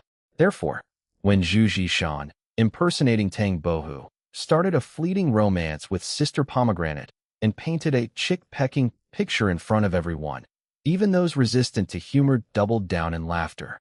This is a classic scene from Flirting Scholar. The reason it became a classic is because this segment is indeed iconic. The Phoenix's Pride painting is impressive. The real Bohu should come on stage, ha ha ha. Brother Zhishan, hurry up and find your Sister Pomegranate. Buffed, Sister Pomegranate. Who can handle this? Beauty beyond comparison, Sister Pomegranate. Deng Qi also started to clutch his stomach in pain. Yes, from laughter. It appears that every second of this movie conjures up new comedic elements, making it hard to suppress one's laughter. What? Depression? At least in this moment, Deng Qi completely forgot about it. He clutched his stomach, almost bursting into tears from laughter. In fact, as the movie plot progresses to this point, one memorable scene follows another. At this moment, the Prince of Ning's envoy put forward this verse. A town with 2 villages under 3 teachers, yet without knowledge of the 4 books, the 5 classics and the 6 principles, dare to teach 7, 8, or 9 sons, indeed daring. As soon as this verse was presented, not just Chancellor Hua, but the audience were also flummoxed. Undoubtedly, this verse is difficult. Under the anticipation of the audience, the real Tang Bohu emerged and instantly replied. 10 impoverished houses managed to scrape together 8 taels, 7 maces, 6 fun, 5 how. For Li, yet still vacillate, forever in underclass. Wrong. The envoy sneered. Deng Qi furrowed his brow. Tang Bohu's verse, while amusing, was indeed irregular and asymmetrical, but this is a movie, perhaps there's no need to quibble. Just joking, Tang Bohu casually retorted. Among the 10 temples, 9 monks devote themselves to 8 scriptures, strictly adhering to 7 precepts, 6 paths, and 5 principles, yet lament that no 4, 3, 2 disciples are left in utter helplessness. Deng Qi's eyes lit up. This response is indeed brilliant. Though that's not the only brilliant part. As if to provide Tang Bohu's literary talent with more credibility, the following verses delivered by him were continuously impactful. While the dragon in the painting doesn't roar and the tiger doesn't growl, it's laughable that a little book boy could. On the chessboard, the chariot has no wheels and the horse no reins, yet they exclaim checkmate, beware. Oriole by oriole, swallow by swallow, green by green, red by red, harmony everywhere. Rain after rain, wind after wind, flower after flower, leaf after leaf, year by year, dusk after dawn. With 10 hearts pondering about you, the country, and the society animals. 8 eyes focusing on the flowers, the moon, and Xiaoxiang. You? Just kidding. An inch of my body gratefully speaks. Thanks heaven, earth, and to the king. Cracking jokes, yet effortlessly poetic. The rhymes might not be neat, but it was just a joke. Not to say that they're unparalleled, but at the very least, these couplets bear great value. Not just for comedy, but they also give one a feeling of refreshment and satisfaction. The style of this movie never stays serious for more than 3 seconds. After the audience feels refreshed, laughs follow. A scene where a staff member suddenly collapses and coughs up blood. Is this the legendary coughing up 3 liters of blood? These couplets are lit. Why can't I come up with such couplets? First it's poetry, now it's couplets. Xianyu. I'm down on my knees in admiration. Mom asked me why I'm watching this movie on my knees. This movie is practically a one-man show by Xianyu. He shows off his music, poetry, couplets. I can only say Xianyu is awesome. I'm crying from being shown off. Xianyu should write more poetry in the future. Sorry, I'm too uncultured. I'm just laughing. Me too. I laughed myself hoarse. What's that? I can laugh myself into pig squeals. From laughter, to surprise, to being stunned, the barrage of comments at this moment is dense. Even the audience who usually don't interact are shocked by these famous scenes. No audience can remain calm. Not that this movie wins over every audience, but at this point, those who didn't like it have already left, and those who are watching have truly been attracted by this movie. Just then, a comment floated out of the corner which gave many a jolt. Let me tell you a ghost story. Look at the progress bar. Deng Qi just happened to see this comment, and then he felt his depression begin. Hold on, progress bar. The movie is about to end. Apart from Deng Qi, other audience members also noticed that the progress bar could not hold up, and for a while, numerous comments encouraging the progress bar sprang up. Pleasantly surprised. The movie is energetic all the way, and many viewers don't want the film to end. But there are no endless feasts in the world. With the Prince of Ning defeated, after Tang Bohu and the evil scholar had an exciting fight, he finally ended up with the beauty. Of course, the comedy in the process did not weaken with the end of the movie. Many interesting gags kept appearing, like "Give me back my" blows, like Madame Hua and the evil scholar battling it out, and then swapping clothes. Like Tang Bohu completed a painting called Spring Trees and Autumn Frost in a very short time and nonsensically said something about the weather being wet. Again, during the Qiuxiang appreciation, Tang Bohu recites poetry. As a result, Sister Pomegranate urgently needs a loo, and she steps forward. The appearance of these jokes almost made Deng Qi forget about the progress bar. Therefore, when the movie ended with the scene of Qiuxiang pulling Tang Bohu to play a round of cards, Deng Qi suddenly felt a hint of regret. Is it over? Really over? Hello, this is the time when our web film's superiority should be brought into play. Deng Qi didn't hesitate to replay the movie. The university's unique on-demand feature is that you spend $5 to watch it once, and you want to watch it again? That will cost more money. This is like a movie theater. Watch a movie once and spend the money once. It's not because you have watched it once, and then the second time is free. However, Deng Qi definitely doesn't care about this money. The first time he watched this movie for fun, the second time he can appreciate it again. Replay. As a result, Deng Qi saw that many of the bullet screen comments at the beginning of the movie were the same as his own, coming across in rows. Second sweep. Same second sweep. Look back again. Ha ha. Second sweep. Second sweep this. Movie laughs to death. Beast just came out of the movie and already doing a second sweep? It's so damn good, I can't resist watching it again. Originally in a bad mood. After watching this movie, all troubles are gone. At this time, the incoming audience, seeing so many second sweeps comments, are wondering if they walked into the wrong theater. A new movie just came out. Where did so many second sweeps come from? Where are they? Hired a Navy? Can you bring me together?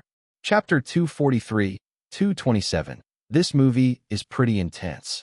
Of course, the instances of second-time viewers are few. After most people watch a movie, they won't revisit it anytime soon. The memory of just having watched a movie is too vivid. Rewatching it would inevitably lose a bit of that freshness. It's better to wait a while until you've forgotten some of the movie's content. Rewatching it then is much more enjoyable. Thus, as the first batch of audience finished viewing, the comments section for Cat Mills, Flirting Scholar, was bustling. I'm gonna die laughing at this movie. I just saw a barrage of comments. Someone said they laughed like a goose. Another said they laughed like a pig. And I laugh like a chicken. Cluck, cluck, cluck, cluck, cluck. From now on, roaches shouldn't be called roaches, but Xiao Chong instead. This naming is so damn clever, considering the roach's survival ability. It totally deserves such a title. The comedic timing in this film is so dense, it could trigger claustrophobia. The misery competition part had me laughing till my muscles cramped. The movie's design is so clever, aside from being funny. The ending where Tang Bohu stabs someone to death without a gun was a bit suave. For the first time in my life, I give an internet movie a perfect score. I used to watch internet movies just for fun, but this whole movie is fun. The comedy in this movie is very innovative. I don't know what to say. It's both baffling and hilarious. My mom watched it with me, and we both couldn't stop laughing. Audiences have a certain disregard for network blockbusters. They don't really treat it seriously. Even if they occasionally watch these movies, it's just for amusement. They don't have high expectations. However, Flirting Scholar delivers a pleasant surprise to numerous viewers. It's a classic comedy movie. Catmull's website has a rating function, with the highest score being 10. And currently, the score for Flirting Scholar has reached an astonishing 9.4. Of course, this is also due to the low number of reviewers. A movie score will inevitably be lowered as more people comment. And there are some who specifically target high-scoring movies, then give them the minimum score under the pretense of balancing it out, to highlight their grasp of the big picture. But for now, there aren't people who enjoy balancing it out after watching this movie. Most people have simply enjoyed it. Therefore, in CNU's Tribe comment section, a small bombshell was dropped. Just became a fan. Came here to bow down to the Great One. Just finished watching Flirting Scholar, the finest comedy film I've seen in years. This is a new fan who only became CNU's fan after watching the movie. And there are more than one such new fan. Also became a fan after watching the movie. The scriptwriter turns out to be a composer, such a genius. With my many years of movie-watching experience, no matter what kind of movie I watch, this movie is definitely going to be a hit. If this movie doesn't become a hit, there's no justice in the world. It's good enough even for a theatrical release. Spent $5 to watch such a classic movie. Geez, feels like I got a great bargain. I must follow the scriptwriter goat. Kneel down to the great one. I was busy today and didn't have time to go to the theater. A bit regretful. So I just found a network blockbuster to watch. But who would have thought I'd get to watch such an excellent movie? I'd support this movie even if it was in the theaters. Apart from new fans, old fans were also especially excited. Who dares to say Xian Yu becoming a screenwriter isn't his main job? After watching the movie, I don't know what to say. How does Xian Yu's brain operate? His music composition is already amazing, but his screenwriting is just as superb. This movie is undoubtedly phenomenal. I initially just gave it a casual watch, since I pride myself as Xian Yu's fan, but I didn't expect to be pleasantly surprised. Xian Yu should make more movies in the future. We're behind you. I was wrong. I shouldn't have doubted Xian Yu. When I started watching the movie, I even told my friend online that this movie is definitely going to flop, but now my face feels pulverized. Just watch for 5 minutes, and then impulsively jumped into it. This is the most worthwhile $5 I've spent this year. You're telling me this is a network blockbuster? Its ceiling has been upped by whole levels because of this movie. Humorous, innovative, surprising, delightful.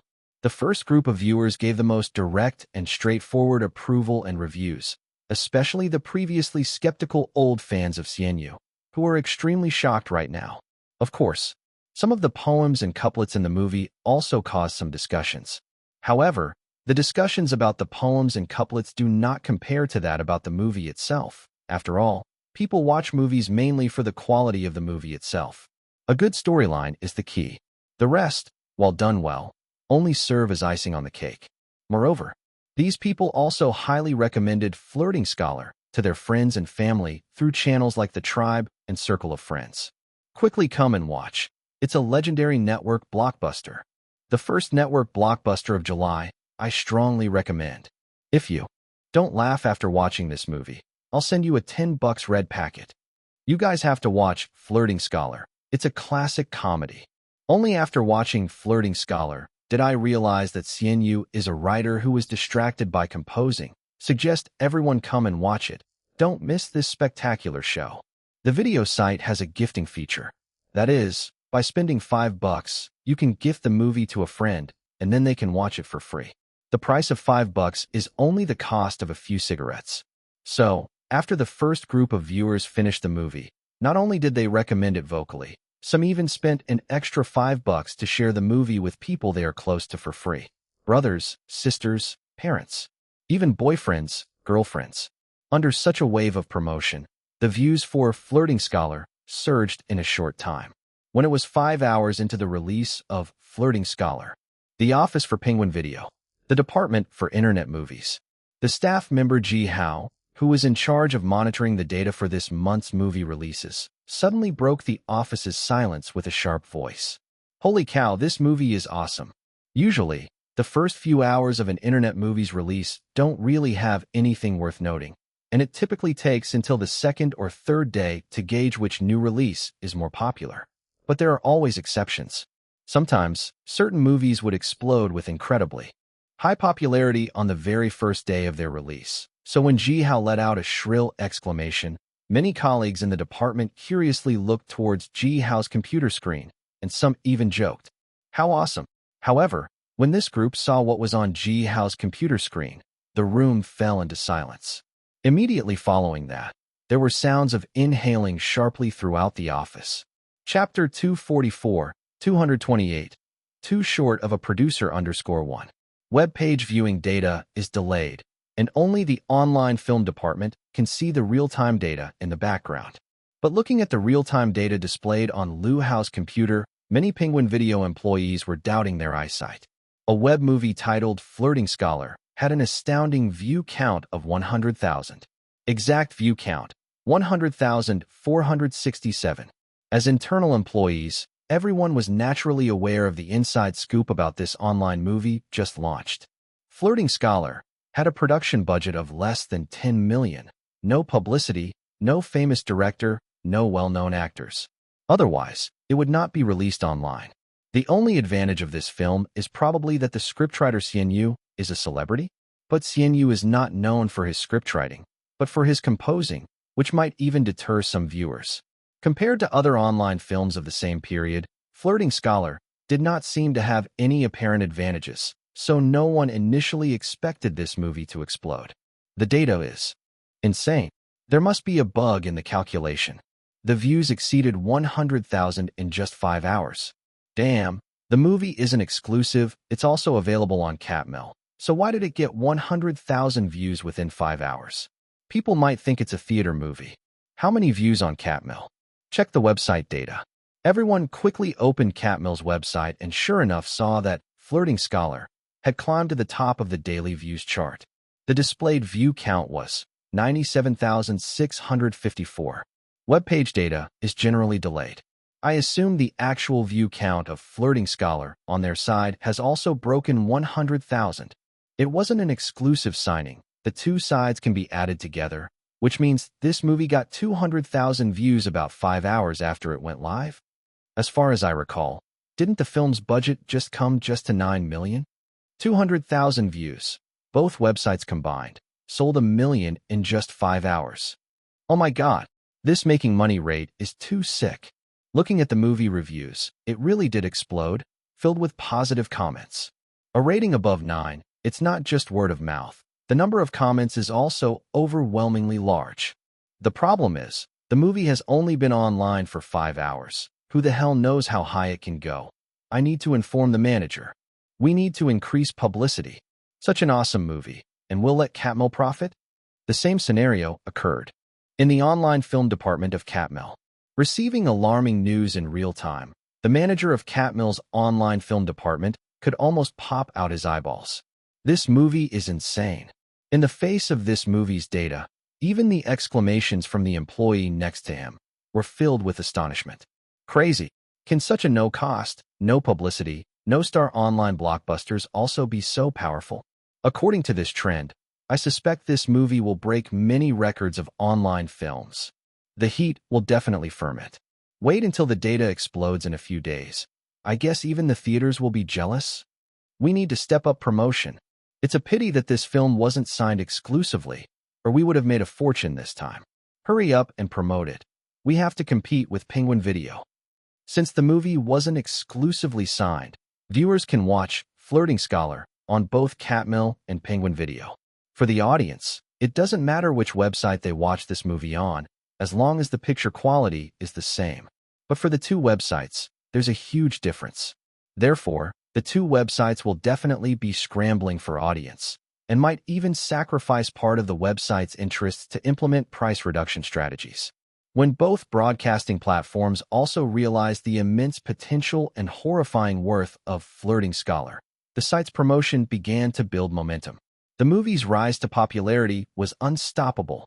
At this time, Shenqing had just finished working for the morning. As he arrived at the company cafeteria, while eating, he took out his phone to check the performance of Flirting Scholar after its launch. Not that Shenqing didn't care about the movie. As an industry insider, Shenqing knew very well that not much could be discerned just after an online film was launched. However, when Shenqing took out his phone, he received a major information push from Penguin Video. Hilarious comedy movie Flirting Scholar, now live. Shenqing was slightly stunned. Why would Penguin Video give Flirting Scholar such heavy promotion? Aren't these kinds of recommendations reserved for the most popular videos? Before Shenqing could recover, another information stream push appeared above his phone. The year's most surprising blockbuster, Flirting Scholar, is now live. Stay and laugh a while. Catmail guarantees. Shenqing was a little bit stunned. Why are they both promoting Flirting Scholar? It felt as if Penguin Video and Catmail were competing in a drum-beating contest for viewers. He instinctively clicked on Catmail's push. Then he saw Flirting Scholar was placed in the most conspicuous recommendation on the website. Even without clicking the push, anyone who entered the website could see the movie advertisement at first sight. This, seemingly realizing something, Shenqing's heartbeat sped up slightly. When he clicked into the movie category, His expression almost froze, and he even forgot to chew on the food in his mouth. Daily Movie Leaderboard first place. Flirting Scholar. Rating 9.4. View count 113,453. Gulp. A mouthful of rice was forcibly swallowed by Xinqing. He closed the video website and used Tribe to search for Flirting Scholar. Then, confronted with numerous netizen discussions on Tribe, he fell silent. Juxtaposed with this time, a surprised voice came from the side. Producer Shun, you're here. Have you seen the activity online, damn? We blew up. Our movie blew up. Ha ha ha ha, Lin is invincible. The person speaking was the assistant director of Flirting Scholar, one of the key person in the movie's creative team. Blew up. Xinqing felt his head spinning a bit. Had the world gone a little mad? This somewhat abnormal movie Lin had made, it had exploded. The website's data wouldn't lie. Tribe's discussion volume wouldn't lie. The assistant director sat next to Xinqing in excitement, didn't even rush to order food, and enthusiastically said, Lin is so awesome. I knew this movie would be hot. Xinqing looked at the assistant director. How could this guy be so shameless? How could he have known after the fact? Tell it like it is. Of the entire production team, other than that quirky director, Yi Qinggong, who else believed that Flirting Scholar could explode? No, wait. Xinqing suddenly had a bitter smile. Yi Qinggong's judgment was right. He was the one with the most accurate vision. Flirting Scholar. He was the one who was wrong. So the quirky person wasn't Yi Qinggong, but he, the producer. Quirky producer. Chapter 245. Now he really becomes the crown prince.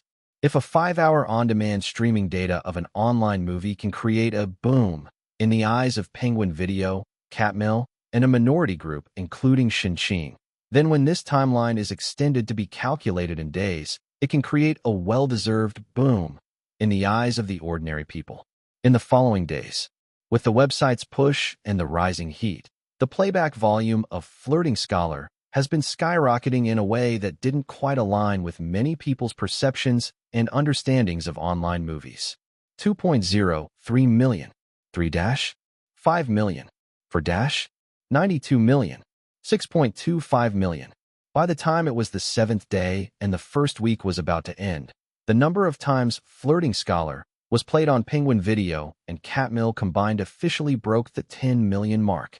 Less than 7 days. Online movie. 10 million streams. These keywords combined together are quite dazzling. It's enough to make anyone who knows the industry slightly startle. After all, this isn't the Celestial Dynasty video site that usually calculates in billions. This is Blue Star. The 10 million views on Blue Star are all genuine, and there are no inflated figures. For each view, viewers would spend $5, giving us 10 million plays. In other words, without discussing taxes, sharing, expenses, and advertising splits, this online movie has earned a real 50 million just based on the number of on-demand views in less than a week, causing the other video sites to grit their teeth in envy as they watched Catmill and Penguin Video rake in the profits. As a matter of fact, when such a monster appears in the online movie market, its impact is no longer confined to the online movies itself. As the discussion heat of Flirting Scholar increases, more and more people in CNU's movie industry begin to pay attention. At this time, compared to the bustling online movie circle, Zhou, who has been working at Starlight, wasn't very cheerful because the box office performance of the company's highly anticipated first movie, Thunderstorm, wasn't looking good. It's not quite accurate to say that the movie was a flop, but it did leave something to be desired. Perhaps for this reason, Zhou was called into the chairman's office. Entering the chairman's office, Zhou's expression is somewhat downcast, but he still musters up his spirit and says, Chairman, you need not worry too much. According to our current box office trend, it won't be difficult for Thunderstorm to recoup its cost. A box office smash is a success, but if we can recoup our costs, then Thunderstorm would still be deemed passable. After all, our company's first large-scale movie has gained a lot of experience without losing money, which is also a kind of yield. At least, that's how Zhou consoled himself. Li Songhua seems to pay no mind to Zhou's words, and he goes on. Today, a friend of mine suddenly called to congratulate me, saying that our company's movie was done excellently, and the return on investment is conservatively estimated at more than 10 times. Exaggerated. Upon hearing this, Zhou frowns and says, "How could your friend be so sarcastic? After all, Thunderstorm is our first foray into the film market, and we will surely be more adept at it in the future." Yes. Li Songhua's eyes narrow into a dangerous curve, staring at Zhou in a daze. I thought he was being sarcastic at first, but then I realized he was telling the truth. The investment return of our movie is indeed over 10 times. Even when you compare this to the entire industry, we are a standout. Huh. Zhou is a bit stunned. Although he doesn't know what Li Songhua means by his words, he can clearly feel a chill in the air, signifying that the chairman's mood is very bad right now. Feeling a bit cold, Zhou says quietly, "Could the chairman please clarify? I don't quite understand." "Don't understand?" Li Songhua's eyelids twitch violently, his voice suppressed and low. "Don't you have any idea about the movie you sold yourself? I find you more generous than me, pampering our little maestro without limit." Lin Yuan. Zhou's heart skipped a beat, and then he defended himself. "You also agreed with Lin Yuan making a movie. I also reported to you that. The movie was sold to him, and you also implicitly agreed. Besides, that movie won't make much money. What's the issue with selling it to him? It was destined to lose." "Can't make much money? Destined to lose?" Li Songhua suddenly picked up a document from the table and tossed it to Zhou impatiently. "Then you tell me what this is? You tell me his movie won't make much money? It'll lose? What about your Thunderstorm? Isn't it earning a lot?" 6. Zhou was taken aback. He flipped through the file. His eyes went wide. The document clearly outlined the viewing data, revenue, and various professional-grade analyses of the film Flirting Scholar, and one particular figure almost made Zhou scream. 50 million. In a week? If it weren't for the fact that Li Songhua had thrown this across, Zhou would certainly have doubted this data, but considering Li Songhua's present attitude, he wouldn't question the authenticity of this document. It wasn't Zhou's fault for overlooking this. Regardless of how well the internet film circles were doing, usually they made few millions, and he was completely focused on Thunderstorm, the major project the company was preparing, and he didn't care about such low-scale projects. But right now, looking at the clear records in the document about the exaggerated achievements of the film Flirting Scholar after it was released online, Zhou was completely blown away. So, this movie is a hit. Li Songhua held his forehead in frustration. This news surprised not only Zhou but also him. Only after Flirting Scholar's popularity had been fermenting for a full week did he realize that a monster heat film had been released online, and it was produced by his own company, but the film didn't belong to the company. What the hell was going on? Zhou felt like crying. No wonder the chairman said he had spoiled Lin Yuan too much. Did he sell such a profitable movie like Flirting Scholar to Lin Yuan for just 10 million? Am I getting old? This movie is a hit. Wait, I am still carrying this burden. Zhou suddenly plucked up the courage to argue with Li Songhua. There's your part in this too, Chairman. I had reported everything to you during this whole process. This problem can't be blamed on me alone. Are you sure? Li Songhua's eyes threatened. Zhou opened his mouth and finally sighed, his words filled with textbook-level workplace wisdom. Without informing the chairman, I sold 13 Scholar on my own. The chairman was very fond of this film. It was just me, old Zhou, who was confused. That's right. Li Songhua nodded in satisfaction and coughed. Last time, you advised me not to invest in Xian Yu's movie making. And what did I tell you? We should fully support our child's desire to make a movie. I knew it was something special as soon as I read the script, and anyone with discerning eyes would know it was bound to be a hit. Yes. Zhou nodded. Like pounding garlic. Li Songhua coughed again.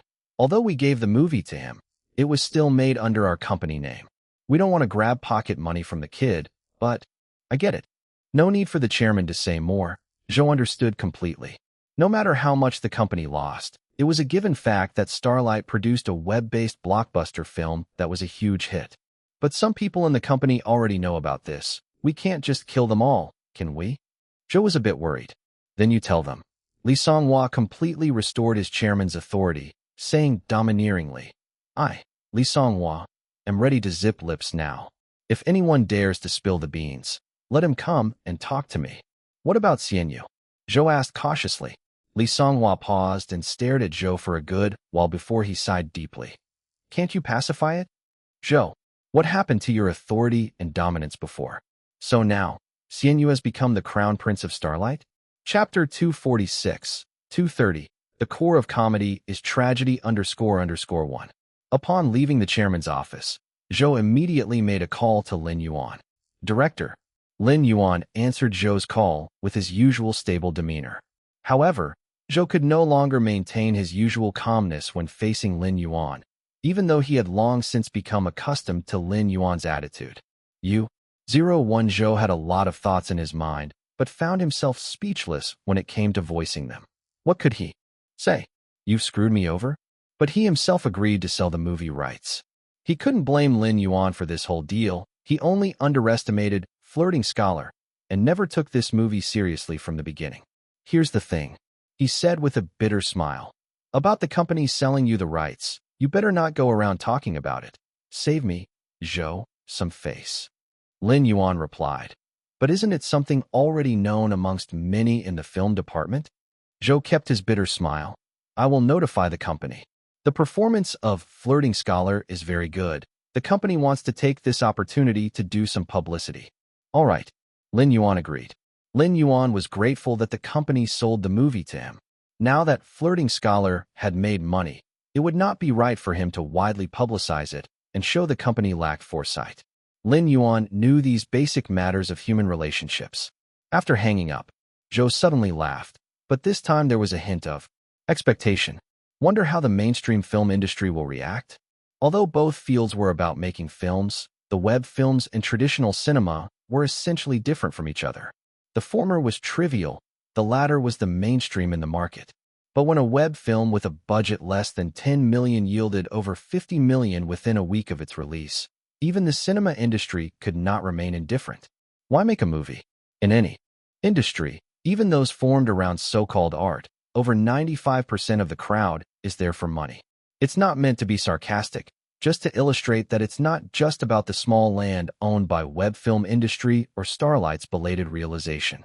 With the release of the first week's box office results and the brewing heat of the movie, the terrifying money-making capability of Flirting Scholar began to emerge.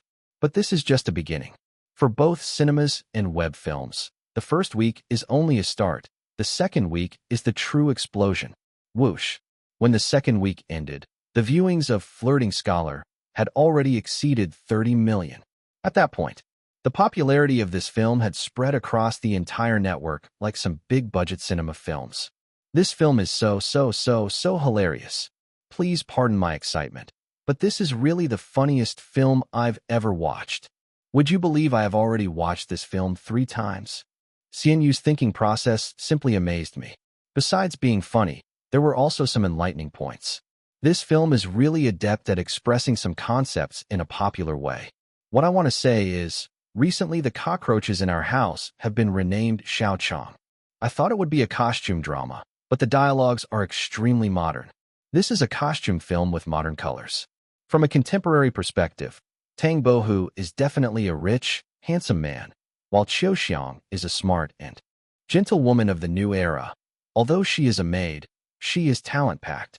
I always thought the female lead Yu Shilu was just a pretty face, but after watching Flirting Scholar, I think she is still a pretty face, but a useful one. Without a doubt, the movie was a massive hit, with the total count of on-demand viewership on both platforms reaching 30 million in the second week. The total profits of Flirting Scholar have reached a terrifying 1.5 billion. Yes, terrifying. Not to mention, there has never been a web film with such popularity in the history of web films. Even amongst cinema films, a film with a budget of 9 million garnering such results could be considered unimaginably successful.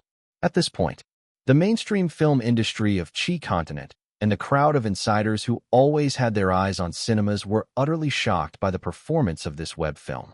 It made 50 million in the first week of release. Oh my God, is this the same online film I remember? Only a budget of 9 million? That return on investment really is a little terrifying. Which company's film is this? It's so fierce. It seems to be filmed by Starlight. Starlight had high hopes for Thunderstorm, but the performance was mediocre, yet an online film is skyrocketing in popularity. A mere online film is making more than cinema. This is a miracle of leveraging small investments for huge returns. But this miracle did not occur in the cinema. It bloomed from the online film industry. After the merger of Qin and Qi, there are many movie rating websites, including online films. The most authoritative movie rating site of Qi is called Starlight Network. On Starlight Network, a professional film critic has already posted a lengthy review of Flirting Scholar. The title of this review is called, "This is a Revolution About Comedy." A few days ago, a friend recommended me to watch Flirting Scholar. I was quite surprised, because this is the first time someone has seriously recommended an online film to me. It's not that I look down on online films, but we have to admit that the quality of online films is uneven. Limited by the budget, there often aren't many exceptional films.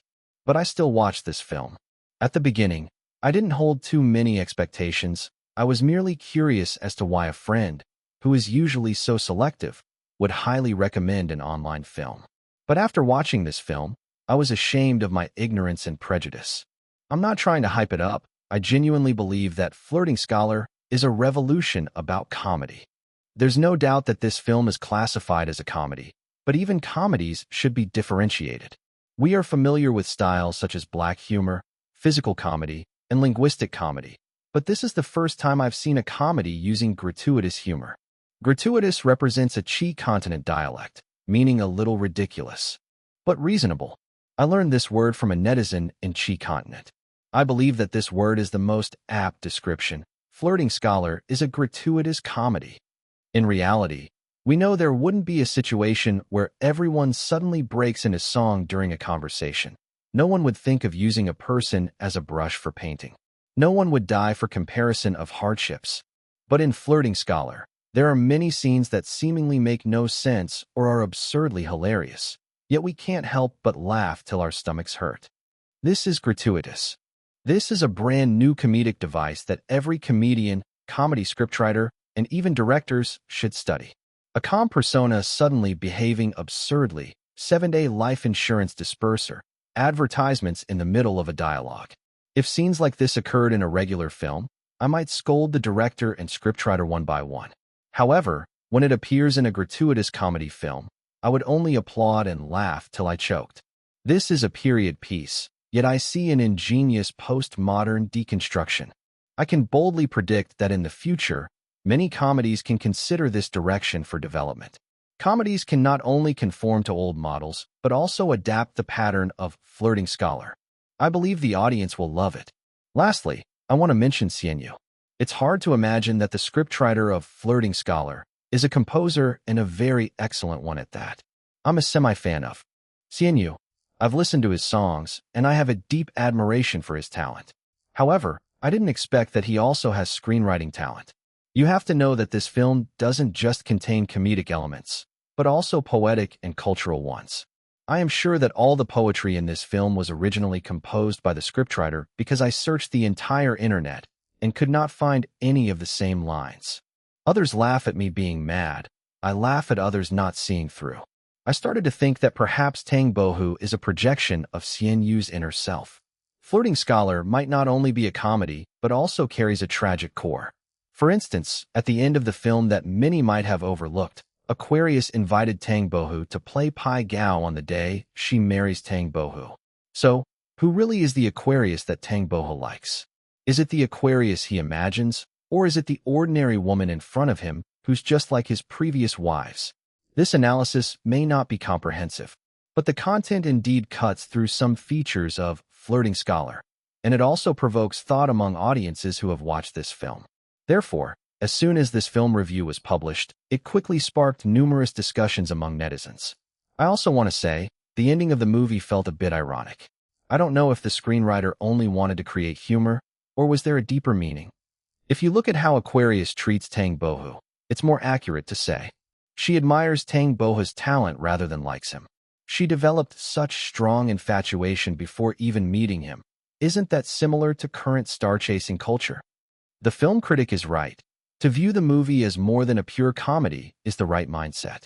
The scene where they compare hardships is funny, but if you think about it, doesn't that segment remind you of a talent show scenario? The contestants try to sell their hardships to gain sympathy from the audience. but it seems like they are not here to showcase their talent, but to show how strong they are. Tang Boho couldn't stand being at home, so he messed around with the 4 scholars of Jiangnan outside. So, logically these friends should be Tang Boho's true friends, right? But then a plotline immediately overturns this view. Zhu Zhishan asked Tang Bohu for a painting to pay off his debt. Think about it carefully. The martial arts scholar painted a picture of Sister Pomegranate. All the house servants said it looked good, then after saying that they threw up. It's simultaneously funny and sad. Damn, hearing what you said, I even started to question whether I've watched this movie. What does thinly thinking is horrifying mean? I'm sorry, I was too busy laughing.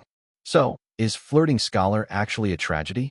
We all received 9 years of compulsory education, but why are you so outstanding that you were able to find so much detail in a comedy?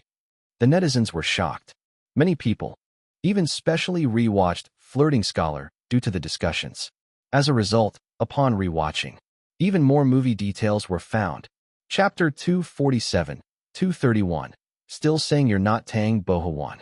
The one who found the most details is a person named Deng Qi. Yes, it's that wealthy young man with depression who strongly resonates with the world laughs at my madness, and I sneer at their blindness. After the first watching of the movie, Deng Qi immediately watched it for a second time as he liked it very much. After the second time, however, Deng Qi unexpectedly noticed some details that many people would probably overlook. For example, at the beginning of the movie, it is in front of Tang Manor. A group of elegantly dressed intellectuals are gathered outside the gate of Tang Manor, having been waiting there for 3 hours. Initially, it seems they are waiting for something. However, all the rubbish thrown out clothes get snatched up, while the couplets outside the gate of Tang Manor read, 5 willows shine by the house of the famous, and 3 old trees stand in front of scholars. In the mortal world, one's ambition to reach the sky is yet unfulfilled, whereas in heaven, a jade edifice is already established. Both Queen of the Night and Chang'e are afraid of the cold, showing off in the frost in the middle of the moon. The horizontal scroll reads, to become an immortal. 2. Tang Boa's picture of the phoenix presiding over the assembly of birds is missing a sparrow head, being played as a mahjong tile. The couplet beside it says, the deep courtyard has scarce dust, and his writings are refined. Prosperous wealth comes from hard work and being diligent in farming. A self-written quatrain of Tang Bohu also appears briefly in the movie. It is a painting titled Dream in the Polonia Shade, and the poem beside it reads, a 10-mile Polonia shade covers the purple moss, the elegantly idle scholar enjoys drunken sleep. The pursuit of fame and wealth is already given up in this life, and clear dreams should not reach the old hackberry tree. The couplets on the columns of the ancestral shrine in Tang Manor read, ancient literature is the hereditary path of humanity. Filial piety brings joy to human relationships under one roof. The couplet on the post when Xiaoxiang is worshipping Buddha read, arriving here, one recognizes a clear body of law. Engage with the green lion of wisdom, the white elephant of 3 flavors. Bordering here are the faithful bones of the scaled ridge, observing the peach blossoms in the jade blood, looking up to the red bird in the waves of the tower. In Xiaoxiang's room, the pair of couplets reads, on a sunny day, the carved trusses are adorned with clouds floating over the Yao Terrace. Green mountains lie at the doorstep with white clouds passing through the courtyard. In the Hua Mansion guest room, a couplet reads, clouds hang and cranes wander above, groups of wild geese play in the ocean, winter flowering plum and summertime algae, the scent of harvested wheat welcomes autumn. A couplet in the Hua Mansion study says, of all things, one should enjoy doing good. 100 flowers compete against the fragrance of reading. The meaning of the couplet is obvious. It advocates doing good deeds and advocating reading more. Also in Hua Mansion, there is a couplet saying, in society, one must be cautious. In holding an office, one only needs to be polite and modest. Deng Qi doesn't have a deep understanding of the couplets, but his strong literary attainment makes him sure that the level of these couplets is very high. So when Deng Qi identified these details, he was astounded. What shocked him even more was that in this movie, there were some frames featuring verses. The morning rain in Weiqing dampens the light dust, The guest houses are decked with fresh willows. Try another cup of wine, my friend. There is no old friend in the Western Pass. 1,000 mountains, no birds in flight. 10,000 paths, no footprints left. A lonely boat, an aged straw hat. One man fishing alone in the cold river snow. Knowledge is gained through diligence. Behind the glowworm window, a myriad of books. Having enough use for 3 winters, who would laugh at the emptiness inside? A poem of 4 verses comes out with ease. Whom are you comparing to in your own mind? A whitehead is also ready to wear a flower bud. The bright moon is hard to illuminate the wine. A day of leisure is boundless fortune. 1,000 years of fun is viewed as a fool's laugh. Filled with mundane strife all day. Ask me why, I don't know at all. The unforeseeable weather brings much wind and rain. Human affairs are hard to measure, full of intrigues. When heaven's timing and human affairs are not aligned, don't let the spring light be committed to flowing water. That's insane. The verses are too brilliant. You should know that Deng Qi majored in literature in college, so his ability to appreciate poetry is quite high. So when he noticed these film shots that probably caught nobody's attention, he was completely shocked. He could more or less be certain that these were all the works of Xian Yu, because only Xian Yu, who wrote "The World Laughs at My Madness," could have such caliber. To thoroughly collect these details, Deng Qi watched Flirting Scholar 5 times. After 5 screenings, Deng Qi's admiration for Xian Yu had reached its peak. Deng Qi decided that he must let everyone know about the brilliance of Xian Yu. And so, he posted an article via his tribe account and collected all the couplets and poems from the movie. Unfortunately, Deng Qi is not a star, nor is he a famous film critic. He published the article, but not many people noticed it. But Deng Qi was not deterred by this. It is the digital age, and it's not difficult to attract attention. Deng Qi promptly contacted several tribe influencers with millions of followers. There were even a few influencers with tens of millions of followers. And he had these influencers share his article. You ask why? It's simply because Deng Qi is a super wealthy young man, bored with sports cars and watches already. He just needed to give out some pocket money, and the influencers would obediently share his post. This is called financial ability. Even some influencers who initially didn't want to share. But he was giving out too much. Moreover, the couplets and verses mentioned in the article truly were quite excellent. So, many influencers quickly reposted Deng Qi's article. As a result, countless internet users who had seen the movie were shocked. Damn, I thought the seemingly hilarious yet satirical plots in the movie were already awesome, but I never imagined something more terrifying. Are the couplets and verses all written by Xian Yu? They must be Xian Yu's work. Only Xian Yu could have such talent. Should I start addressing him as Xian Yu Ting Bohu? 1,000 mountains, no birds in flight. 10,000 paths, no footprints left. A boat, an aged man in a straw rain cape alone, fishing in the cold river snow. Unmoved. What a great line. An old man fishing alone in the cold river and snow. I never knew Xian Yu was so profound. Try another cup of wine, my friend. There is no old friend in the Western Pass. What kind of divine verse is this? The blogger is amazing, discovering all of this. These details, what a treasure trove. The director is such an idiot. Why didn't he focus the shots more on these verses? I thought, others laugh at me as a madman, was impressive, but when I saw the poems in it, I realized that Xian Yu is way more impressive than I could ever imagine. Don't just stare at the poems. The couplets contained within are also incredibly strong. I thought the couplets in the movie were already strong enough. Turns out, there are hidden gems in some of the most insignificant scenes in the movie. I used to introduce Flirting Scholar to people as a comedy with no depth. I'm sorry, the one with no depth was me. This is a screenwriter? No, this is a poet. It's no wonder that netizens were shocked. Indeed, these couplets and poems were mind-blowing. In the original version, these couplets and poems were borrowed from the works of the ancients, such as Lin Yuan, Wang Wei, and so on. However, Blue Star didn't have great figures like Lin Yuan and Wang Wei. So, having these poems appear in the movie scenes was simply terrifying. Some of the audience members who have a high level of literary accomplishment even developed goosebumps when they read these lines. Needless to say, share it without hesitation. Blue Star is a genuine artistic world where connoisseurs are aplenty. With this, as more and more people shared it, some of the big names in the literary world also noticed the article. They had no choice but to notice. Many netizens had already posted the couplet and poems from the movie under their online comment section. Everyone knew how impressive these things were, so they wanted to see how the literary world would evaluate them. To their surprise, many people in the literary world were also taken aback. Persuade you to drink more wine. There's no old friends to bid goodbye when you depart west from Lin Yuan.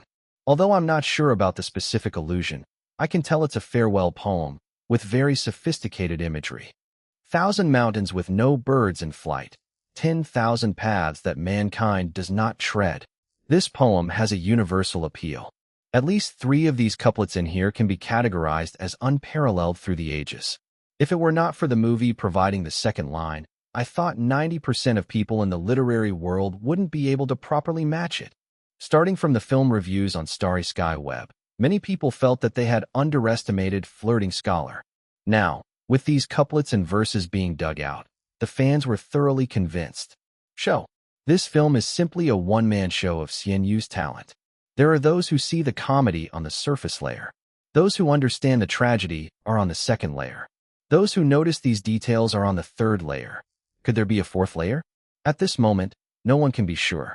Indeed, that saying was true. While I thought Xian Yu was on the first layer, he was actually in the stratosphere. Whoosh. Because of this article, Deng Qi's popularity skyrocketed to over 1 million in just a short period of time. Of course, this had something to do with Deng Qi constantly showcasing various sports cars, watches, and different beautiful women in his past posts. Deng Qi was just a start. There's no need to mention Xian Yu's official tribe account. Due to the popularity of Flirting Scholar, Xian Yu's tribe account already had 15 million followers.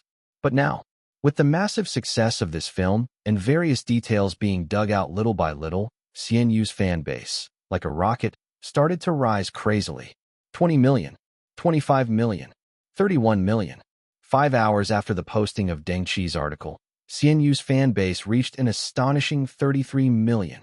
The comments section of his posts had blown up, with comments reaching 800,000. I've come to pay a visit to the master.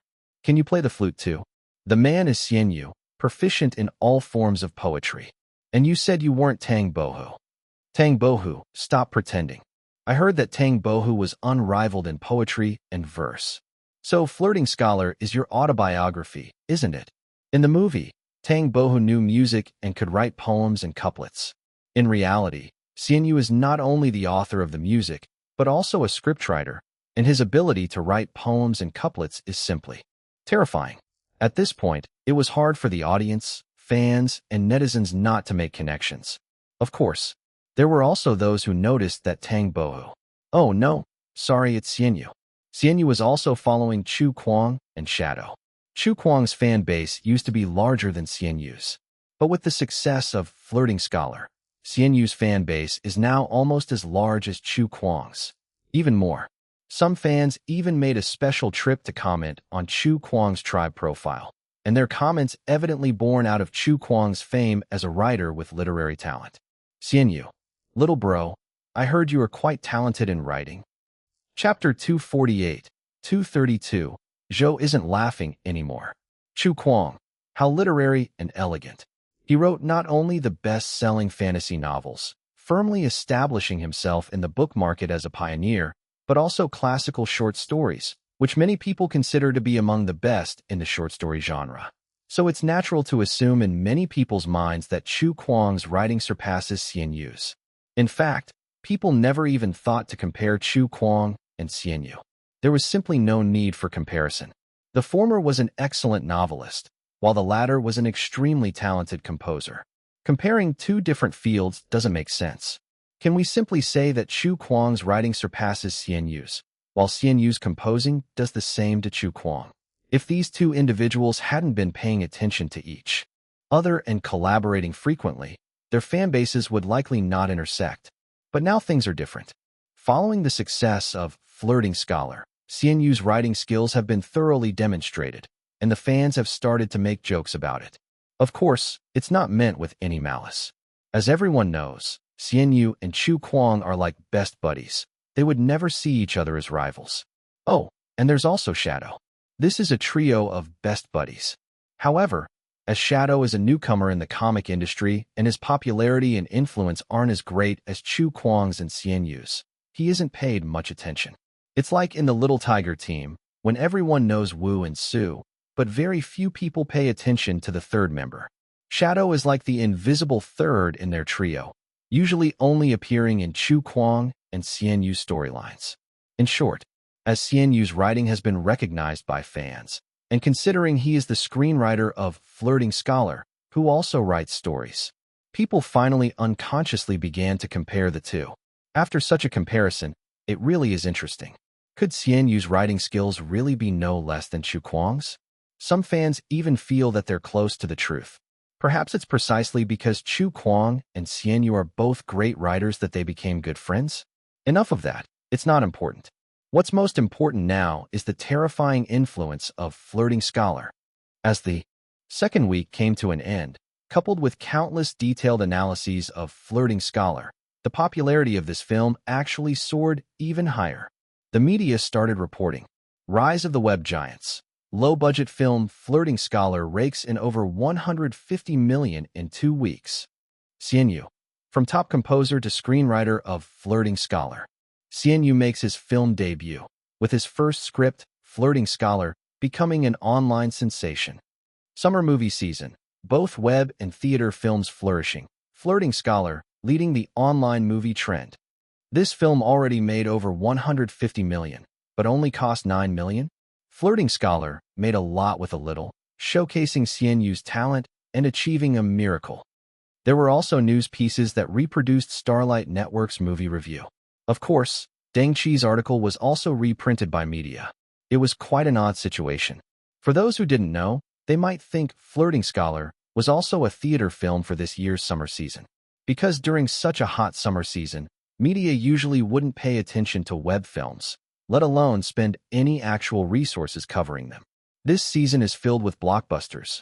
What is there to talk about a film with a few million budget? But Flirting Scholar was impossible to ignore. There was even a media outlet that humorously depicted this summer's film season with a 4-panel comic. This media outlet was called Funny News, and they liked to hint at the news with comics. In the first panel, on a magnificent race track, a few dominant and flashy race cars were stepping hard on the gas, revving up to go. On the outer lane, a bicycle was also eagerly stepping on its pedals. The names of various summer blockbusters, including Starlight's Thunderstorm, were fixed on the top of the cars. The bicycle, meanwhile, bore the large characters Flirting Scholar. In the second panel, the race cars took off, as did the bicycle. In the third panel, some cars pulled ahead, while others lagged behind, including Starlight's Thunderstorm. Next to Thunderstorm was the bicycle. Above the bicycle was a line, "I'll wait for you at the front." Obviously, it was speaking to its ally Thunderstorm. In the fourth panel, the bicycle stayed level with the leading race cars, while beads of sweat were clearly visible on the bodies of the cars.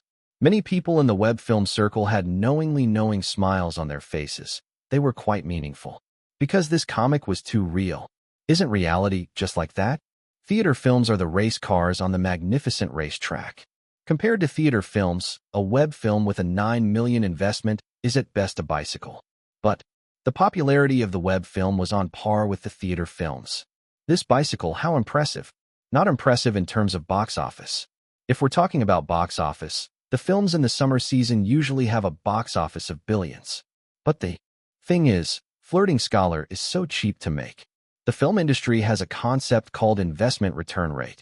Suppose your film costs $200 million, then your box office needs to reach $6 or $7 billion for the production side to break even. The budget for a web giant was $9 million, and they've already made $150 million. That means Flirting Scholar has already earned over $70 million for the production side. After all, the profit-sharing model of web giants and theaters is not the same. Web giants can retain half of the earnings, whereas theaters usually only give the production side about 1/3. This competition is not about total box office, but about earning power. Compared to the schadenfreude of the web giants, the mainstream film circle is a bit crushed. Driving a race car, but caught up by a bicycle. How could they not be devastated? Is your bicycle made by Phoenix? As a web film, can you please act more like a web film? See that designer? Just look. Starlight really got lucky. Originally, Thunderstorm had mediocre box office results, and everyone started to overlook Starlight. Who could have known that Starlight would shine brightly in the seemingly insignificant corner of the web films? Yes, the July summer film season was indeed Starlight's first battle. Clearly, this first battle was just average for Starlight. But what can you say when Starlight also released Flirting Scholar? To say that Starlight was lucky? Of course, if it was shown through web films, it means Starlight didn't really care about Flirting Scholar. However, it turns out that the film Starlight didn't care about saved Starlight's first battle. Outsiders didn't know that Flirting Scholar had been sold by Starlight to Lin Yuan. Everyone thought Starlight was secretly happy now, but little did they know, there was a pall over Starlight's film department. People know their own business. Actually, the success of Flirting Scholar had nothing to do with Starlight. Even Zhou did not laugh. No matter how he thought about it, it was Xian Yu's fault. Chapter 249, 233 All staff are tools_1. The Starlight Film Division seemed to be in a bit of collective self-denial, tinged with an unspoken sense of shame. After all, everyone had openly criticized Lin Yuan's movie in one way or another. Who could have imagined? In the end, we were all outdone by a novice. I still don't understand why Flirting Scholar was so successful. I watched the movie, but my kid loved it so much. Maybe we're just too old and out of touch. Perhaps we should just let Admirable Fish run the studios and focus on online productions. I just feel bad for director Zhou. His decision to sell the movie is now backfiring. I heard he was heavily criticized in today's high-level meeting. I heard it too. It was a bloodbath. It's not a big problem. The company has begun damage control. Look how they are celebrating on the official Weibo. They weren't lying about that. Zhou was indeed reprimanded. The members of the film crew were also questioning their judgment. After all, it was a serious mishap. Specifically, a collective case of missing the mark. But Starlight was equally proficient at deceiving themselves. On the company's social media account, they have been sharing all sorts of reviews and data about Flirting Scholar. Basically, it was brazen boasting. They just stopped short of saying, "Did you see this movie? Cool, right? We, Starlight, made it." Then the unsuspecting audiences shouted praises like 666. Indeed, those in the industry felt sour like they'd eaten unripe grapes. Looking at it this way, the company still managed to gain quite a bit. As for Lin Yuan, lately, he spent every day huddled with his calculator, tallying up how much he had earned. He had anticipated Flirting Scholar to be a hit, but the revenue this movie churned was truly staggering. Tens of millions in profit. And given the current trend, Flirting Scholar would continue to attract viewers and continue to earn. Writing novels, releasing new songs, teaching painting. None of these could compare to the speedy earnings of making a movie. Making a movie was pure joy. Online movies did as well as theatrical releases. Although, Lin Yuan wanted to correct a widespread misconception. The production cost of Flirting Scholar was not less than 9 million yuan. The system props he used for the actors were exchanged for real money, and they were very expensive. But as the old saying goes, there must be input for there to be output. If the actors hadn't used any props and messed up their performances, Flirting Scholar would not have turned out so well. The only regret was that Admirable Fish had gained too many followers. If those followers could be transferred to Chu Kuang, that would have been perfect. Lin Yuan even considered using Chu Kuang's account to announce that the script for Flirting Scholar was actually written by Chu Kuang. The thought came and went quickly. In the end, Lin Yuan decided against it. That would be too risky. After all, the company knew Admirable Fish was him, and everyone knew that he was always on set during filming. As for the poems in the movie, they were actually from the system-provided script of Flirting Scholar. The script was so detailed that it included such elements. Luckily, this was not a problem. After all, if you can write song lyrics well, you must also have a good literary foundation. Who could deny the formidable literary skills of Fong Wenshan and other songwriters? Given this premise, it's understandable that Lin Yuan, under the pen name Admirable Fish, could write remarkable ancient-style poems. This was highly reasonable and logical. In the future, Admirable Fish could just focus on songwriting and scriptwriting. When a movie becomes a hit, not only one person reaps the rewards. True, the scriptwriter. Admirable Fish made quite a splash.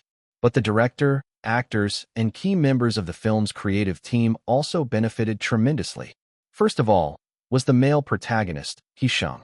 As the undisputed leading man of Flirting Scholar, He Sheng instantly shot to fame 2 weeks after the movie was released.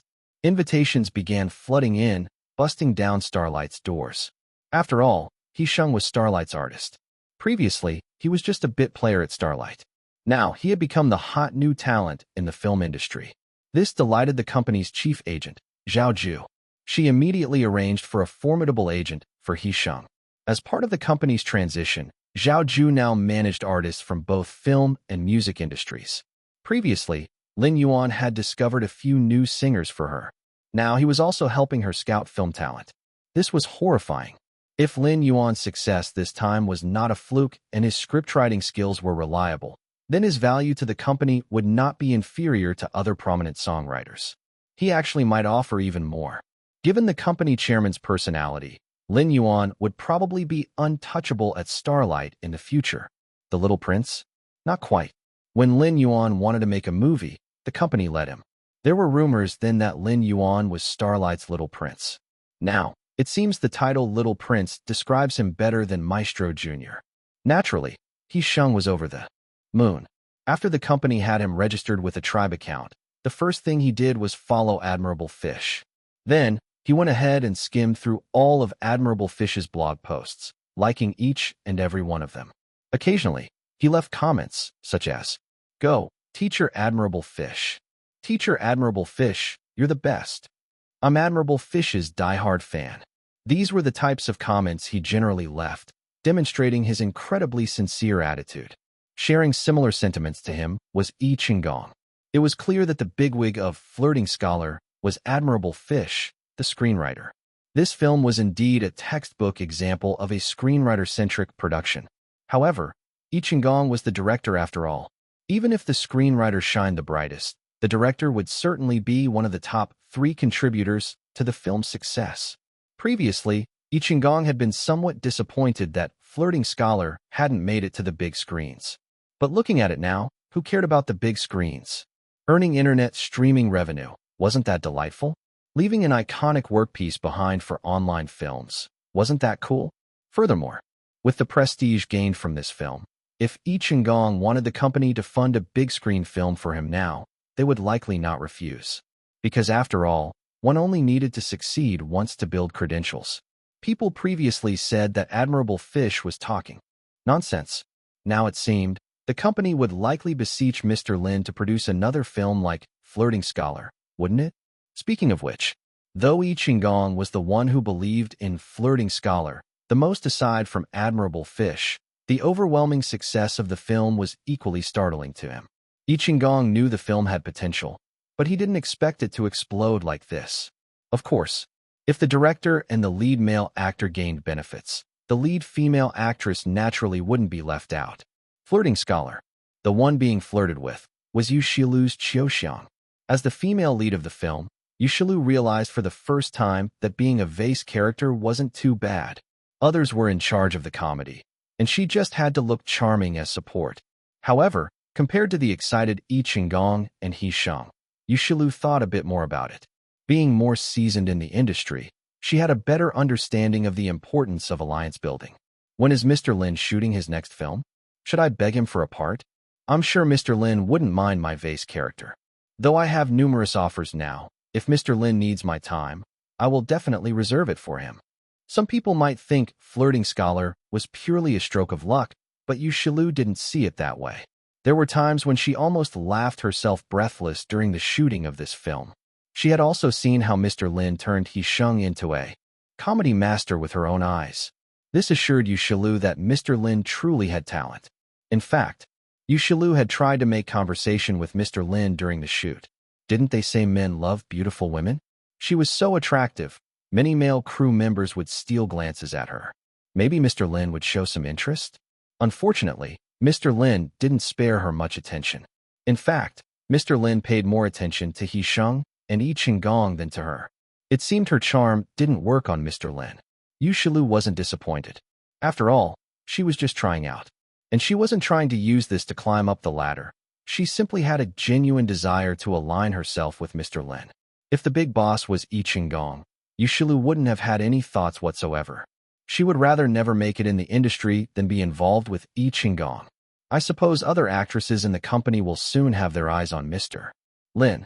But whether or not Mr. Lin chooses me as the female lead, I must maintain a good relationship with him. In the entertainment circle these days, which female actor doesn't have some tricks up their sleeves? Similar cunning was shared by He Shang, Yi Qinggong, and many others involved in the film. But others' responses were somewhat slower than Yu Shilu's. But no one would forget who made Flirting Scholar a success. In fact, following the film's success, almost everyone was thinking about how to quickly align themselves with Mr. Lin in their own ways. Following, liking, and commenting on his tribe posts were just basic interactions. The film's producer, Shen Qing, was the only one feeling a bit awkward lately. Many people around him began to congratulate Shen Qing, praising how good Flirting Scholar was. Being the main producer, he naturally reaped many benefits. But the more he was congratulated, the more awkward Shen Qing felt. Could he tell everyone that he actually had no hope for Flirting Scholar at all? Okay, he didn't dare to say it. Shen Qing still had a sense of propriety. What he feels most relieved about now is his work attitude. He didn't neglect his duties just because he didn't think highly of this film. When Mr. Lin asked him for help with the web film negotiations, he duly complied. From this perspective, though he didn't earn Mr. Lin's favor, at least Mr. Lin wouldn't detest him, would he? But estimating, Mr. Lin wouldn't go for his cooperation next time. After all, for this film crew, including himself and the director, they were tools to execute Mr. Lin's vision. Yes, tools. If Mr. Lin had greater ambitions in the future, he wouldn't be satisfied with such a crew of tools. Chapter 250-234, Return on Investment 1. Do you write scripts too? Sister Lin Xian looked at Lin Yuan, and the more she looked, the more surprised she became. Of course, Lin Yuan's family knew about his movie's success. Since the Lin family now lived in a villa, they had a home theater set up. When they renovated, so Lin Xian, her sister, and their mother naturally watched the movie together. Just good luck. Lin Yuan answered nonchalantly. It was now the third week since the online release of Flirting Scholar. From the third week on, the viewership of Flirting Scholar inevitably began to decrease. As a result, the two websites hosting the movie have started to implement new strategies, such as limited time discount on demand, or buy one get one free activities, etc. Of course, the costs are covered by the websites. Either way, the two websites made quite a lot from this movie, so it was only natural to invest some money into promotions. The advantage of this was that it could increase the total viewership of the film. The effects were immediate. With the promotional discounts offered by the two websites, the viewership of Flirting Scholar quickly surged back up. By the end of the fourth week, that is, the end of July, this miraculous web blockbuster had garnered more than 40 million views. Based on this trend, the final viewership of the film is bound to surpass 50 million. The movie industry pays attention to the return on investment. The return on investment for Flirting Scholar is roughly estimated to be over 10 times. This is a record high for a web film. Even for films screened in theaters, such a return rate is of the top tier.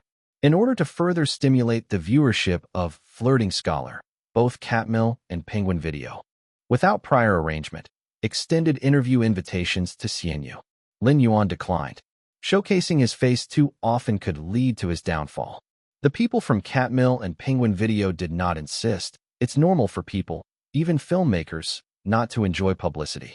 To promote the film, they could invite the actors, as well as the director and producers, setting aside the video streaming platforms.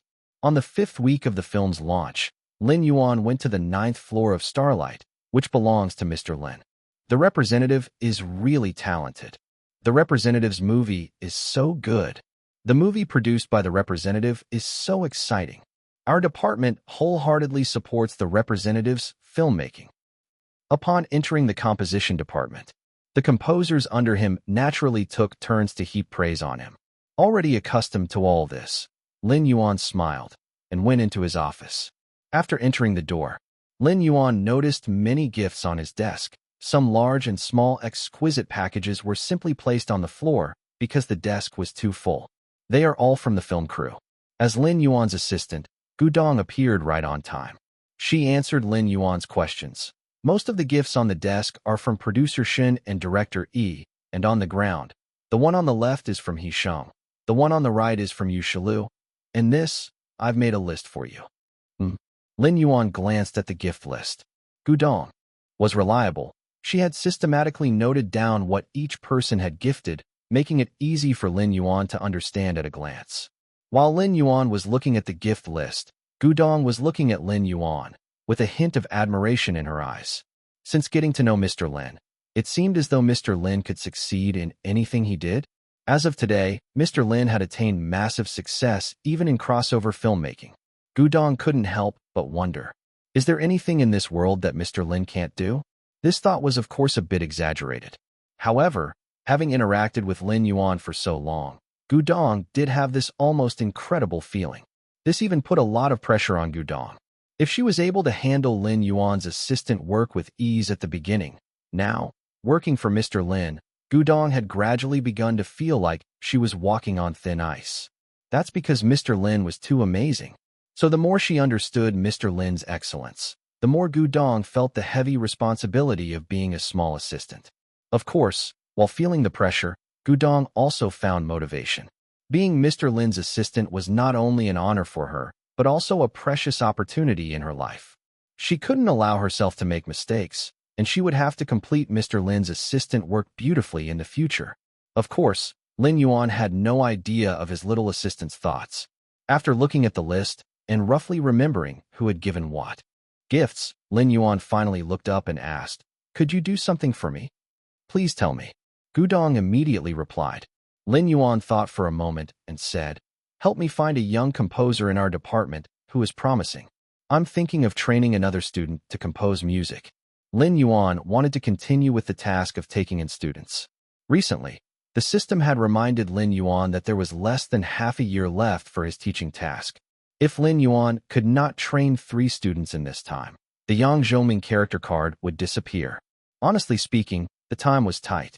Lin Yuan hated the idea of losing the Yang Zhoming character card, so he must hurry up with the task now, and there was no issue with him accepting some special methods for it. Okay, Gu Dong nodded. The success of Shuiliang proved that Mr. Lin was really good at teaching students.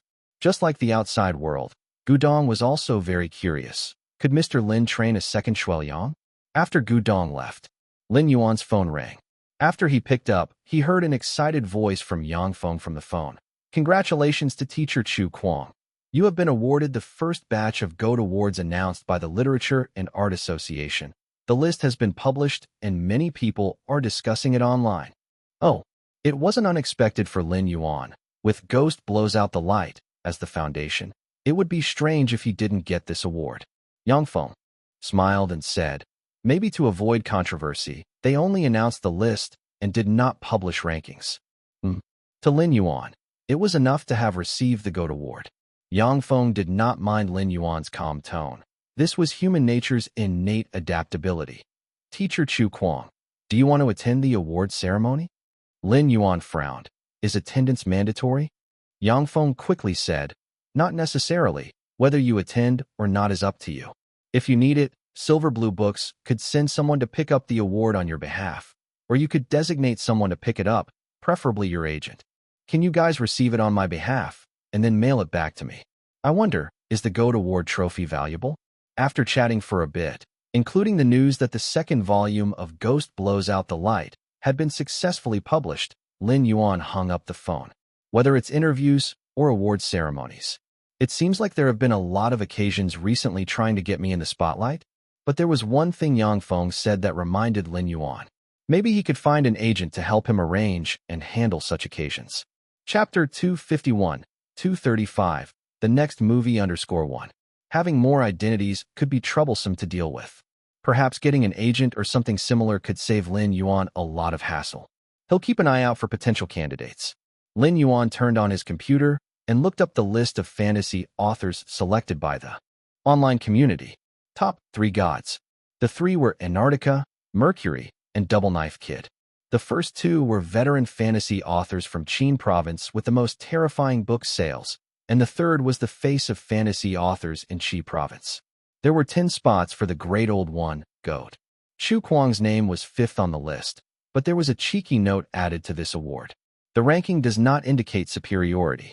In the list of GOATs, Lin Yuan also saw the name of the author, Devil Child, whose new book was released at the same time as his Ghost Blows Out the Light. The author was placed 10th in the GOAT award. He then accessed the tribe. As expected, Lin Yuan saw a lot of people online discussing the award winners. What? Is this ranking really not in order? Such a blur. It's the first time I've seen the officials with such a strong will to survive. Literature and Arts Association. Whether or not there's ranking, you decide. Don't make it hard for the officials. This ranking is actually quite fair, considering each author's novel sales, impact, and quality. It's indeed quite fair. The number of people from Qin province clearly has the advantage. The next top god will certainly come from these 10 great old ones, right? Logging into Chu Kuang's tribe account, Lin Yuan saw many comments congratulating him on receiving the GOAT award. Worthily awarded. I really love Ghost Blows Out the Light. Keep it up, great Chu Kuang. GOAT doesn't sound as good as Old Rascal, right? Chu Kuang the Old Rascal? Exactly. What GOAT? Killing Biao is a crime. Chu Kuang. Even if I am a rascal, I am a rascal who steals hearts, stealing the hearts of my young readers. You guys wait and see, one day when the editor can't restrain the old rascal. Chu Kuang. He'll kill off Yang Xueli, then you'll be crying. Will he really? If Chu Kuang dares to kill off Yang Xueli, I'll send him a local specialty. Yang Xueli is Shirley Yang. Because the time period has changed, this character is no longer a Chinese American and it was not convenient to use an English name. So this female character in Ghost Blows Out the Light is called Yang Xueli. Bold and considerate, this character is popular among readers and is considered the leading lady in Ghost Blows Out the Light. As a matter of fact, over these few days, the second volume of Ghost Blows Out the Light, The Lost Caverns, was released, and the response was just as good as the first volume. However, Lin Yuan has been focusing on movies recently, so he didn't pay much attention to it and just submitted his work as usual. Perhaps because Chu Kuang's update speed was terrifyingly fast, there were few readers in his comment section urging him to update more. The only surprise for Lin Yuan was Shadow had actually tagged him, congratulating him on getting the GOAT award. Was this some sort of supernatural event? Shadow was actually alive. Lin Yuan was surprised for a moment before he remembered that Luo Wei had been managing the account Shadow. Luo Wei didn't know that Shadow, Chu Kuang, and Xian Yu were all his pseudonyms, so it was fine for her to congratulate Chu Kuang on Shadow's account.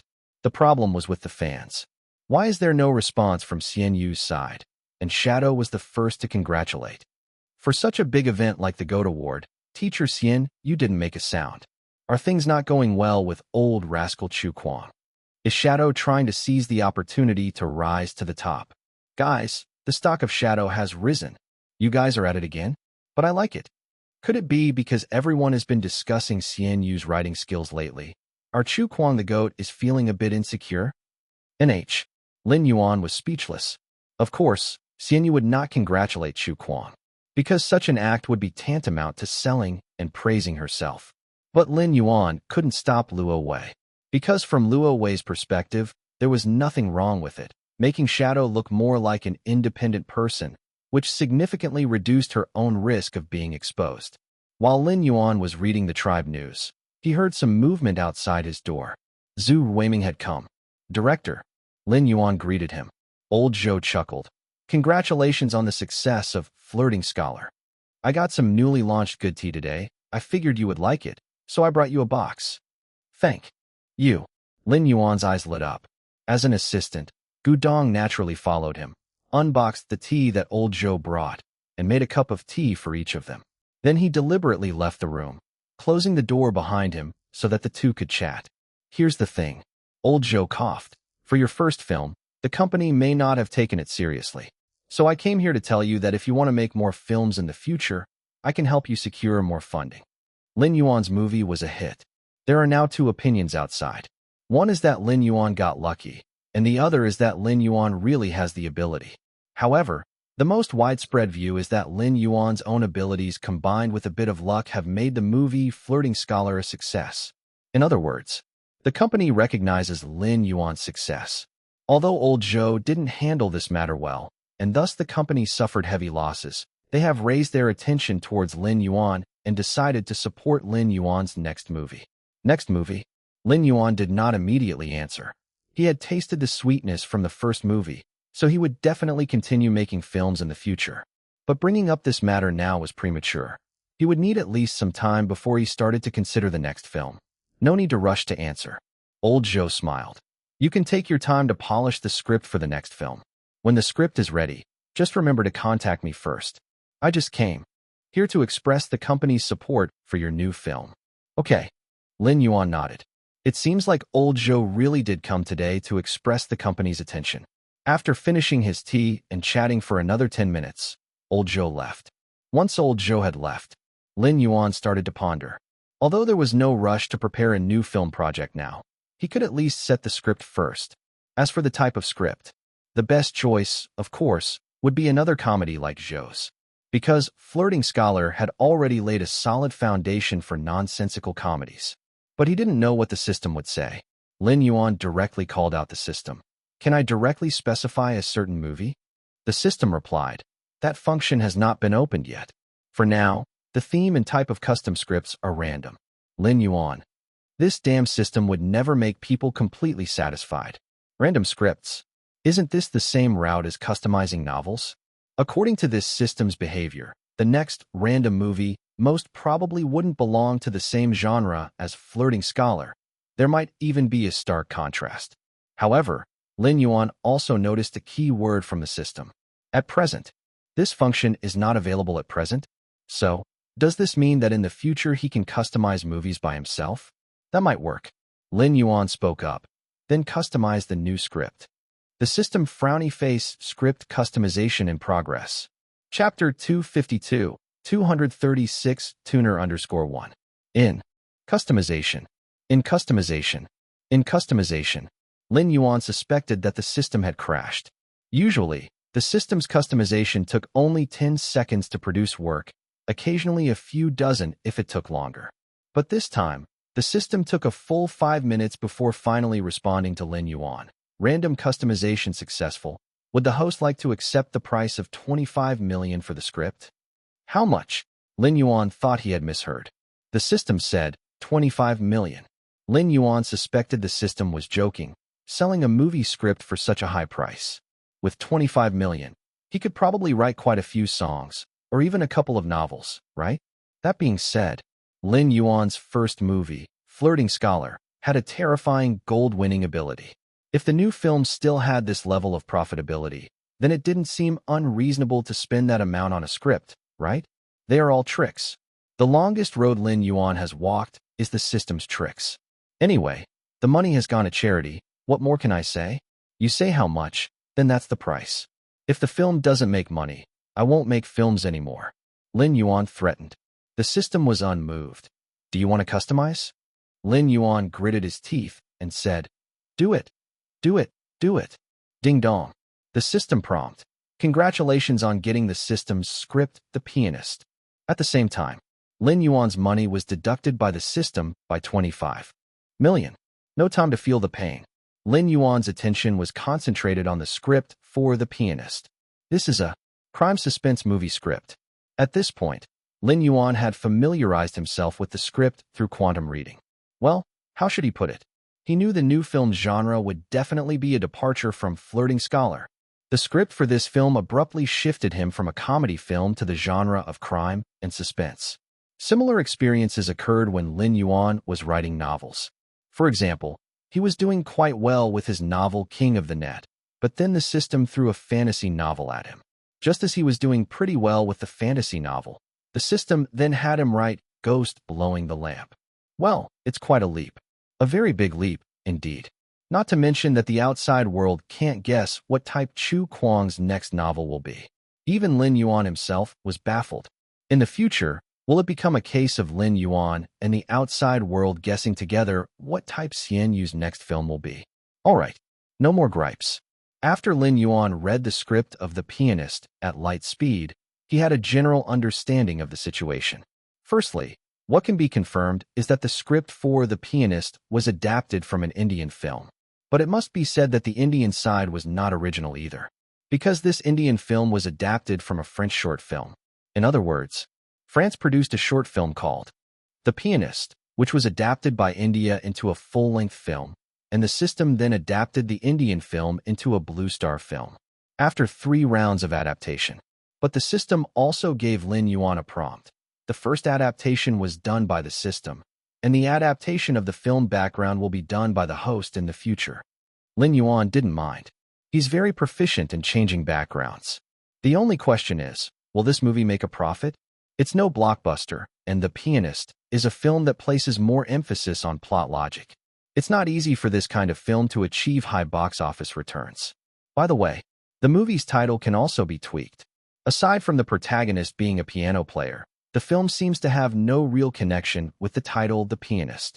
Although the original title of the film was indeed The Pianist, and the protagonist's profession in the original French film was indeed a piano tuner.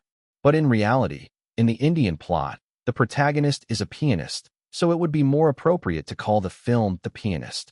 Also, the Indian side translated the movie title as Blind Melody or Invisible Melody.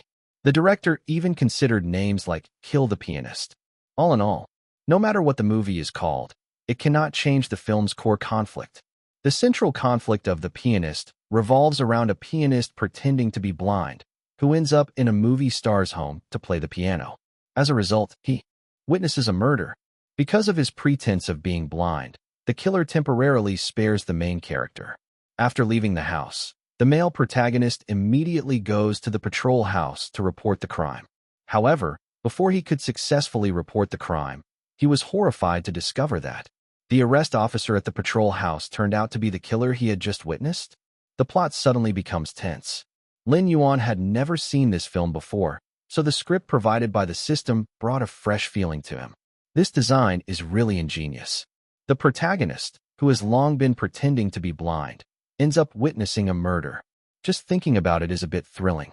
Apart from the script, the system also provided Lin Yuan with the original film for reference. After watching the film, Lin Yuan compared it with the script provided by the system and found that the system slightly adjusted the film's pace. For example, in the film, many scenes about how the male lead met his girlfriend and their interactions were largely cut out. The film enters conflict more quickly now. Beyond that, there's another interesting aspect in this film. The protagonist plays several original songs, and the sheet music for these piano pieces were also provided to Lin Yuan by the system. Wait a minute. This couldn't be the reason why the system wanted him to film The Pianist, could it? If you say that Zhou-style comedy has nothing to do with Lin Yuan's identity as a composer, then The Pianist really needs the existence of a composer, just like the large number of poems and songs in Flirting Scholar. The songs needed in The Pianist are of very high quality. Right. Perhaps they managed a more that he never got the chance to release can also be released through this film. This is what movies are all about. Movies can encompass all kinds of art, forming an absolute visual and auditory impact. Thinking about this, Lin Yuan suddenly felt that the script for The Pianist was quite good. Whether it's the cost of the film or the quality of the script, it seems to be a pretty good project. But when it comes to actors, originally, Lin Yuan was inclined to use familiar actors from Flirting Scholar, such as He Sheng. But now, it seems that the male lead can't be used. The female lead can be considered for a role, like the male protagonist's lover. What was the name of that actress? Anyway, it's not expensive. The director doesn't matter. He can continue to use Yi Qinggong. The reason is simple. Because Lin Yuan's films are definitely core scripted, and the director is just a tool for Lin Yuan to achieve his goal. The film is already detailed in Lin Yuan's script on how it should be shot. Chapter 253, 237, dialed the wrong number _1. It was now August. Like all movies, the viewership's demand for Flirting Scholar started to dwindle in the following days. After surpassing the major threshold of 50 million plays, every subsequent increase seemed incredibly difficult. The potential audience for the movie has become saturated in the short term. Lin Yuan was confident that Flirting Scholar still had the potential and space to grow in the future, but that would take a longer time. Many works become more popular as time goes on. As the popularity of the film saturated, Lin Yuan's film-related prestige value reached 35,000. At the same time, screenwriter Lin Yuan also gained a small degree of fame in the mainstream film and television industry. The comedy genre he created, through the hot discussions of netizens, had been given the title absurd comedy. Even without being guided by Lin Yuan himself, absurd remained the most standard description for this type of comedy. Just like what the film critics said, there truly were many comedy talents in mainstream cinema starting to study the unique characteristics of Flirting Scholar. One thing was certain: under the research of many professionals, absurd comedy might become the new direction for many comedy developments. While Star Grandpa is hard to imitate, the characteristic of absurdity can be used and expanded upon in comedies. Of course, the impact brought by Flirting Scholar does not end there. One day, Lin Yuan was in his studio, drawing King of the Net with Luo Wei. Thanks to the speed of Lin Yuan and Luo Wei, half of this comic had already been completed, and its popularity was growing. Just looking at the following of the alias Shadow, it had already reached 15 million. Well, one indisputable point was that part of the reason for the high following of the pseudonym Shadow was due to the contributions of Xianyu and Chu Kuang. After all, the popularity of these three accounts was somewhat intertwined. After finishing today's comic, Lin Yuan handed it over to Luo Wei to upload. After a successful upload, Luo Wei suddenly laughed and said, "Doesn't teacher Chu Kuang seem to be good at solving couplets?" Lin Yuan paused for a moment. "Why do you ask that?" Luo Wei was also taken aback. "Don't you know?" Lin Yuan, out of curiosity. "Know what?" Seeing Lin Yuan's reaction, Luo Wei realized that he rarely goes online. So she simply explained to Lin Yuan, "There's a game that's really popular these days." It turns out that this had to do with Flirting Scholar, which was an effect brought about by the film. Because numerous couplets in the movie were dug out by netizens, a trendy wave of couplets spread through the internet. As a result, a game developer took advantage of this trend and specifically developed a game mini-program for solving couplets. This mini-game is called King of Couplets. This game became popular with netizens as soon as it was launched. Clearly, King of Couplets thus became a joke from the movie Flirting Scholar.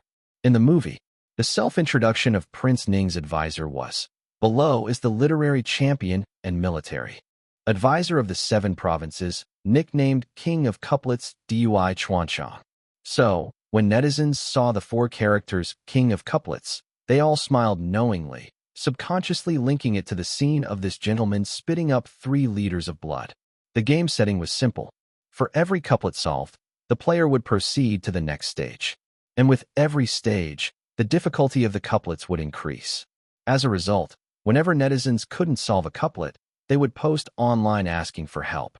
These help-seeking posts would often end up in the comment sections of some big shots in literary circles. These literary big shots, of course, had the intention of showing off their own literary talent, and would mostly flip through these posts from the netizens, giving the correct responses. As a very talented writer, Chu Kuang naturally had fans posting below asking for his help with the couplets. Not just Chu Kuang. Recently, many similar help-seeking posts have also appeared in Xianyu's comment section. However, neither Chu Kuang nor Xianyu seemed interested in handling these help-seeking posts. Therefore, Luo Wei abruptly brought up the matter of the couplets. She also showed Lin Yuan the comments in Shadow section. Within the comment section of Shadow, besides discussions about the comics, many netizens were stirring. Ask Chu Kuang to solve the couplets quick. Not just Chu Kuang, Shadow must know Xianyu too. Let Xianyu also have a try. The couplets in Flirting Scholar are too amazing. He is the real king of couplets. You guys are discussing the king of couplets, aren't you? What the hell? This game is too hard. I only managed to get to the 8th level. The 8th level is not bad. I got stuck at the 3rd. Now you can't even play games without some culture. Are you the legendary Dui Chuanchang? Some couplets can be found directly on the internet. These are classic ones that I have memorized a few of before. Yes, many big shots in the literary world are also playing this game, and they've published the answers in the tribe. Lin Yuan shook his head. Each knows his burden best. He isn't good at couplets. The couplets in the movie were supplied by the system's script. Luo Wei said enviously. If only we could match couplets too. The couplets in the game King of Couplets are getting harder. The professor from Sun City University matched 23 couplets in one go, and he instantly gained 6 million fans. Wait, how many? Lin Yuan looked surprised. Luo Wei said, 23 couplets. Lin Yuan shook his head. I mean the fan increase. Luo Wei laughed. 6 million? Quite exaggerated, right? But that professor can't match any more couplets now. The latter ones are way too hard. They are new ones created by literary people hired by the game developers. They can't be found in any books, so now everyone is brainstorming and matching them together. 1C. Lin Yuan felt a bit envious. He really wished Chu Kuang's account could gain more fans. Because Chu Kuang's account has a task to reach over 100 million fans. At the regular release rate of the book, there would naturally be an increase, but Lin Yuan felt it wasn't fast enough, and otherwise, he wouldn't have used Xian Yu's second account to urge fans to follow Chu Kuang last time. Unfortunately, couplets. He really couldn't. Luo Wei chatted with Lin Yuan for a while longer before leaving work. Every day, she would draw comics in the studio and go home after finishing. After Luo Wei left, Lin Yuan opened the tribe and took a look. As expected, whether Chu Kuang or Xian Yu's comment sections, there were many users seeking help with couplets, but Lin Yuan couldn't guess any of these either. Just then, Lin Yuan suddenly noticed many netizens sharing a couplet on the tribe. This couplet had an extremely high repost count. The hardest couplet in King of Couplets has appeared. The seawater falls morning after morning after morning. What godlike upper half couplet is this? So many mornings. Are you sure it's not randomly written? Can I reply with, the fox cries night after night after night? Why don't you reply? The game starts over and over and over. Why not just go with all troops attack again and again and again? Enough joking. Is there any expert who can match this? That professor from Sun City has no idea. The big shots from the Literature and Art Association also said that this couplet is hard. It's been 10 minutes since this couplet appeared, and still no one has matched it. Seems like the whole net is going to collapse. Lin Yuan scratched his head. Isn't this couplet straightforward? Didn't you guys pay attention during class? Wait a moment. Lin Yuan suddenly realized. This couplet is from Earth. Of course Blue Starians wouldn't have learned it. He was so lucky to run into a couplet that appeared on Earth. Even though Lin Yuan didn't have many memories of his past life, he could remember some poems and famous phrases. He just didn't expect an Earth couplet to appear on Blue Star. What is he waiting for? This is a great opportunity for Chu Kuang to gain fans. Lin Yuan quickly responded to the bottom couplet. The floating cloud disappears day after day after day. Chu Kuang's account has quite a few fans.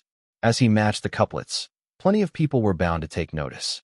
But what Lin Yuan didn't expect was, after he managed this couplet, the comments section actually read, Teacher Admirable Fish, are you sure this isn't a random couplet?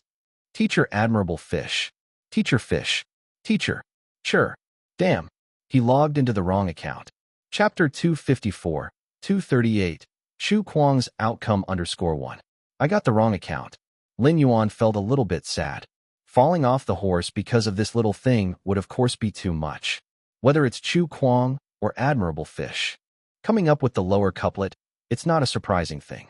After all, these two aliases both have a reputation for being talented now. But the problem is gaining followers. Because it's Admirable Fish who came up with the couplet. Wouldn't all the fans then go to Admirable Fish? What does Admirable Fish need so many fans for? There's no mission. While Lin Yuan was caught up in his sadness, the netizens had already started commenting. However, many people didn't know what was the deal with Admirable Fish's lower couplet. What the hell does this lower couplet mean? You can't tell it all from the surface. Did Teacher Admirable Fish screw up? The upper couplet clearly has some hidden meaning. Ha ha ha, I'm gonna die of laughter. The King of Kings is from the movie Flirting Scholar. It can be said without Admirable Fish there hasn't been this couplet's craze. As a result, isn't it funny that the couplet game got too hard it even stumped Admirable Fish himself? I feel like I could give it a shot. This can't be considered a mess up. The upper couplet clearly has a deeper meaning. Not to mention that Teacher Admirable Fish couldn't come up with it. Even the literary giants in the tribe currently can't come up with anything either. And in the midst of everyone's discussion, The official Weibo of Kings, even, Lin Yuan, posting a thumbs-up emoji and accompanying it with text.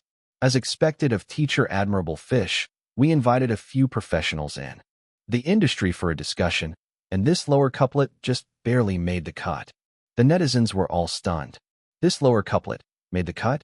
Immediately after, a teacher named Feng Changxing from the Literature and Art Association also, Admirable Fish, and praised.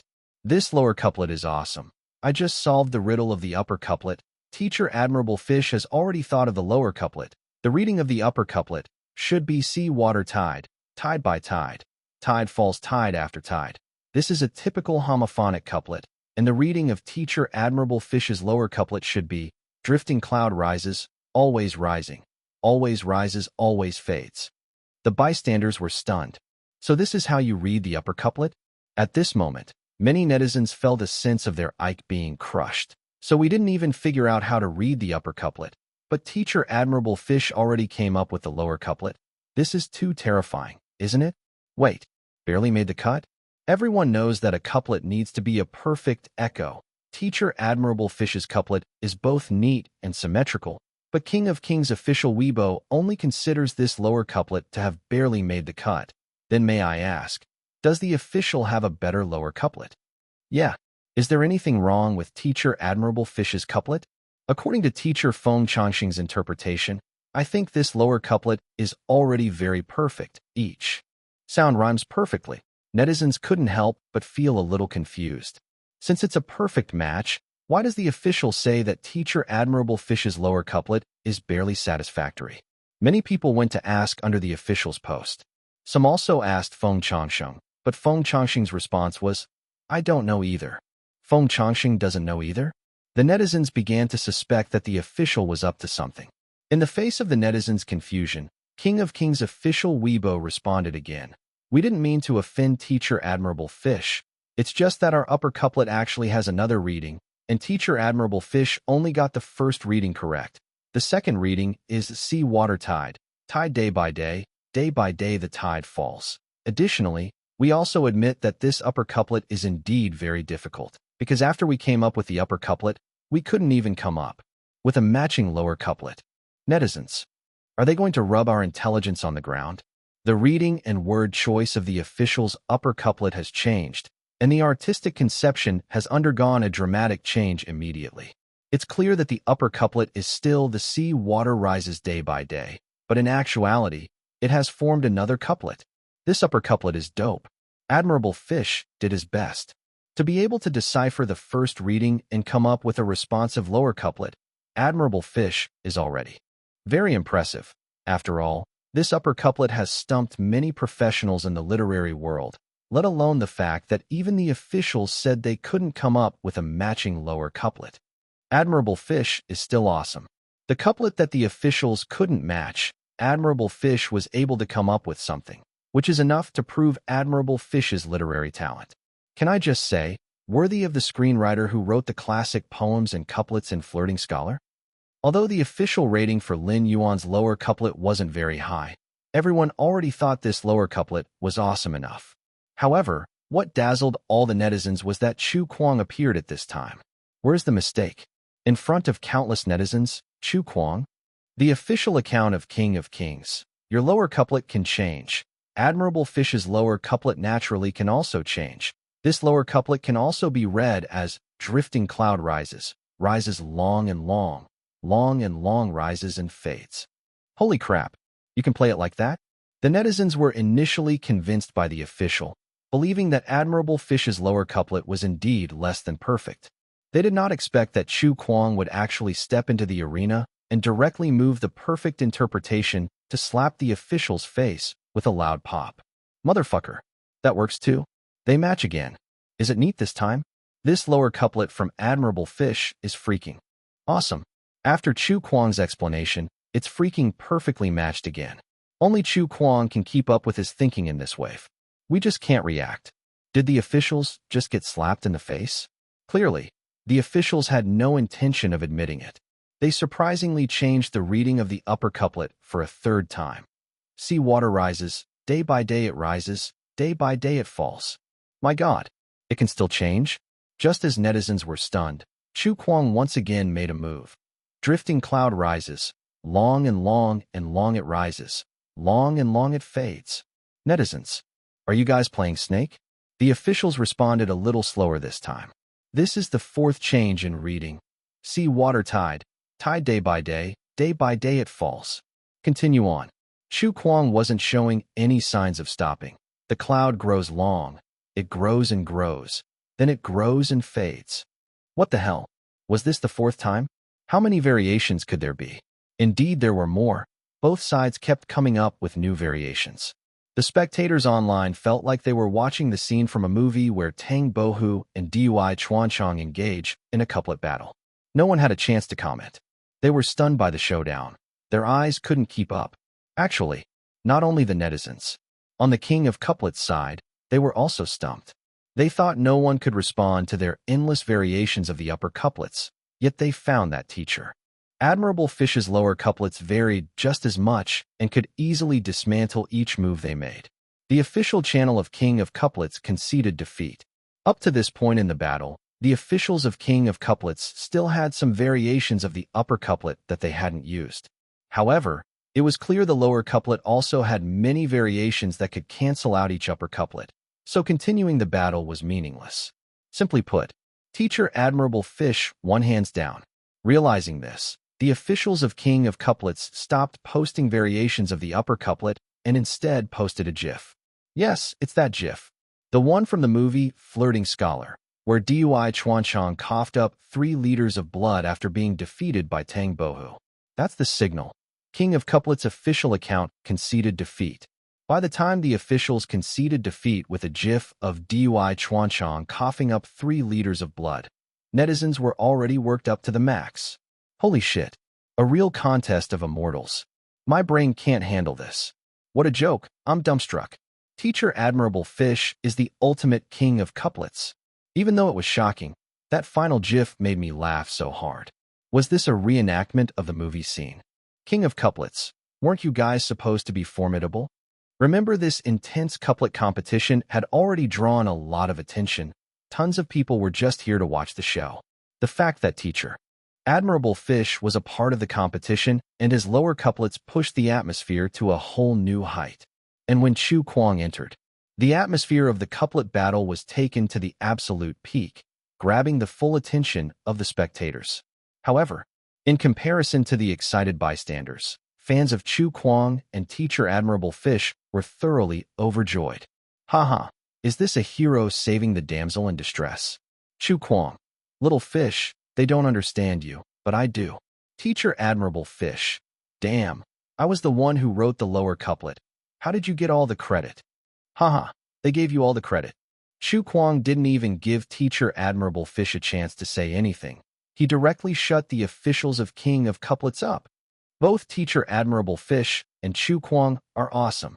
This round obviously goes to Teacher Admirable Fish, but Chu Kuang is probably one of the few people who can keep up with Teacher Admirable Fish. A normal person would never know he could have so many variations. Wait, what are you insinuating? You're all putting on a show. The officials were questioning Teacher Admirable Fish's dark horse lower couplet, and Chu Kuang came to his aid. Teacher Admirable Fish and Chu Kuang were made for each other. Should I call for the local registry office? Who knows if Chu Kuang and Teacher Admirable Fish are male or female? They never revealed their gender. Does gender matter? I think they are both male, a match made in heaven, like a double positive. For the hardcore fans who made fun of them daily, this couplet competition was extremely exhilarating. Even many renowned figures from the literary circle who witnessed the competition couldn't resist secretly following Chu Kuang and Teacher Admirable Fish. Even though Teacher Admirable Fish was outstanding with his perfect lower couplet, Chu Kuang was not bad either, because he was the only one who understood all the variations of Teacher Admirable Fish's lower couplets. This meant Chu Kuang's skills were frighteningly good as well. Phew. Inside the studio, Lin Yuan took a deep breath. Though there was a major mishap when he posted the lower couplet using Teacher Admirable Fish's account, he had a quick idea and managed to turn it into publicity for Chu Kuang's account. Yes, Lin Yuan deliberately remained silent as Teacher Admirable Fish and then replied using Chu Kuang's account. Doing so allowed Chu Kuang to gather all the remaining attention. Anyway, by being able to write the lower couplet, teacher Admirable Fish already gained a lot of attention. In fact, Chu Kuang coming forward also helped recognize teacher Admirable Fish's achievements. Because the quicker Chu Kuang analyzed the lower couplets, the more he demonstrated the sheer brilliance of teacher Admirable Fish's lower couplet. It's time to end this.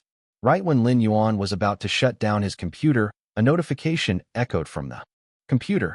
Lin Yuan froze for a moment, then looked down to find someone had mentioned him on Tribe. Wait, this account did more than just mention him. It also tagged Chu Kuang. The one who tagged both of them was Feng Changsheng, who had noticed the first variation of the couplet. Turns out, Feng Changsheng had made it to the final level of the King of Couplets game. And the couplet for the final level was, "Admire the plum blossom sweeping up the snow." I reached the final level of King of Couplets, but found I couldn't come up with a match for it. The officials really know their couplets, don't they? At Chu Kuang, teacher Admirable Fish, do you want to give it a try? Lin Yuan. Meow meow meow. Another couplet from Earth? Chapter 255, 239. Advancing together to 50 million won. If it were a couplet from Blue Star, Lin Yuan would definitely ask Xianyu and Chu Kuang to pretend they didn't see it. Although he'd hit the officials in the face, Lin Yuan had taken advantage of the Earth's predecessors. He knew he had to be sensible. But if you were to return the Earth's couplet, I would be energized. Showing off petty skills in front of an expert? Great Tianlong. Just kidding. Lin Yuan felt that this was a chance to make up for the mistakes. This time, he definitely could not let Xianyu get it right. Let Chu Kuang have a go. Lin Yuan didn't rush to operate, but first looked at the reaction of the netizens. Not surprisingly, many people's first reaction to this couplet was simple, compared to the ever-changing couplet that everyone had just discussed. At first glance, this couplet was really too simple. It's too simple. I can come up with the answer. Pointing out the world and defining the country, how about this? It sounds ordinary, but it has some meaning. Mainly, it's really not difficult. Any expert could come up with a response. Could there be a hidden mystery? Most likely, otherwise it wouldn't be the final round. The netizens were discussing. Before Chu Kuang could reply, Feng Changxing posted a status update. The couplet I responded to was, "Stepping stone leaves its mark." I thought it was a problem with the game's smart algorithm, but I asked a professor friend in the game's development team, and he said there was a problem with my response. The netizens were stunned. Viewing plum blossoms alone, sweeping hoarfrost, leaving only the hollow footprints. It seems to have no problem. Alone corresponds to only. View corresponds to see. Plum blossoms corresponds to slipper prints. Hoarfrost corresponds to step. Could it be because it is not beautiful enough in its response? They developed the same doubts as Feng Changsheng. Some netizens tagged the official account and played a joke from the movie Flirting Scholar. Is it dead? Come over and check if there's a mistake in this couplet. The officials saw the momentum and got more excited, immediately tagging Feng Changsheng with 4 words, "Huge mistake." They were just bleeding internally before, now they've recovered. Lin Yuan laughed. He felt it was time to let Chu Kuang make his move.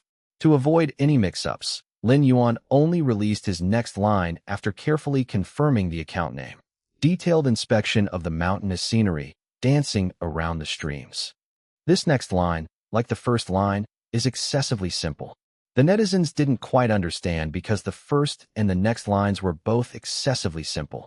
Because it was overly simple, people felt, maybe things were not as simple as they seem. As for the fans of Xianyu and Chu Kuang, they were enthusiastic as usual. Chu Kuang is on this time.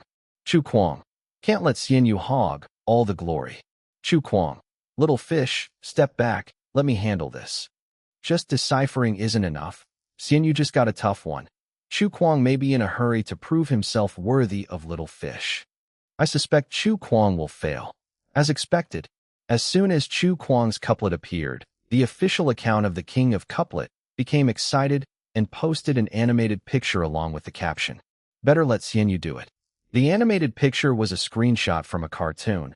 A bald hunter caught a big dumb bear in a trap. Facing the big dumb bear raging in the trap, the hunter smirked, insinuating that Chu Kuang is a big dumb bear. Chu Kuang's fans were not happy. What's the problem? It's perfectly all right. Isn't this a good couplet? And the wording is pretty too. Exactly. The officials had just been slapped in the face, and they're jumping around again. The officials definitely wouldn't dare to face public wrath. Chu Kuang's fans weren't few, they quickly explained. Our first line is viewing plum blossoms alone, sweeping away the hoarfrost. The homophones for these characters are do, re, mi, fa sol la, si, the first 7 sounds in the musical scale. What the hell? These officials are damn cunning. All of Chu Kuang's fans were taken aback. Isn't that right? Isn't viewing plum blossoms alone, sweeping away the hoarfrost, the homonym of the first 7 musical notes? No wonder it looks so simple. There's a hidden threat lurking. I understand. Feng Changxing joined in on the interaction. After all, he was the one who brought up this issue. I couldn't decode the mystery of the first line, but I couldn't come up with anything right now. I'll let Teacher Admirable Fish try. Obviously, the meaning of Feng Changxing's words is that Chu Kuang indeed fell into the officials' couplet trap. It seems that they can only look at Xianyu now. But Xianyu obviously had an advantage. Since the officials had given the answer, Xianyu just needed to match that answer. The difficulty undoubtedly got significantly reduced. Under these circumstances, many people believe Xianyu will get it right. Teacher Admirable Fish, time to make a move. Avenge Chu Kuang. Look, the officials are bullying your Chu Kuang. Can you put up with this? Xianyu quickly fire back. These netizens really know how to play. But Chu Kuang's fans really hope that Xianyu can help Chu Kuang save face. After all, Chu Kuang had just spoken up for Xianyu. Unfortunately, Chu Kuang's next line was problematic. Even if Xianyu retaliates for Chu Kuang has indeed lost some face. However, just when everyone thought that Xianyu would come up with the next line, Xianyu unexpectedly tagged the official account, clearly indicating for big words. What's wrong with that? Everyone still remembered that when the official account said that Xianyu's couplet was not perfect, that was how Chu Kuang retorted. Instantly, the comment section exploded. Ha ha ha. What's wrong with that, really? You can even solve this? Don't impose your interpretation. Stop. I'm fucking moved a bit. Xianyu is really going all out for Chu Kuang. An exact same response. Chu Kuang and Xianyu, totally having each other's back. Though Xianyu's couplet was indeed flawless, but Chu Kuang's couplet is flawed. Of course not, because after Xianyu retorted to the official account, he gave a hint. Could you guys please read Chu Kuang's next line a few more times? Read several more times? Many people did that almost instinctively. Examining the mountains, the dance of the creek. Examining the mountains, the dance of the creek. Where's the mystery? Damn. Suddenly, someone got it. What do you mean by examining the mountains, the dance of the creek? This fucking seems like 1, 2, 3, 4, 5, 6, 7. People's minds had just stuck in a rut before. Read it more times, and the tune will come out. Feng Changxing suddenly exclaims.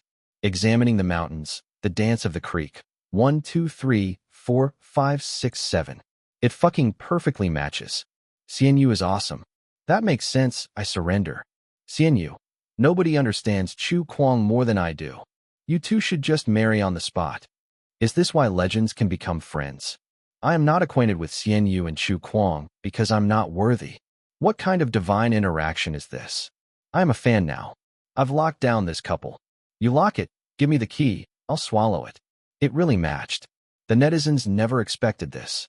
Despite experiencing countless surprises tonight, when Xianyu perfectly decoded Chu Kuang's next line in the same way, the shock of the netizens was indescribable. These two, interpreting each other, left everyone with faces full of wow. Alright then.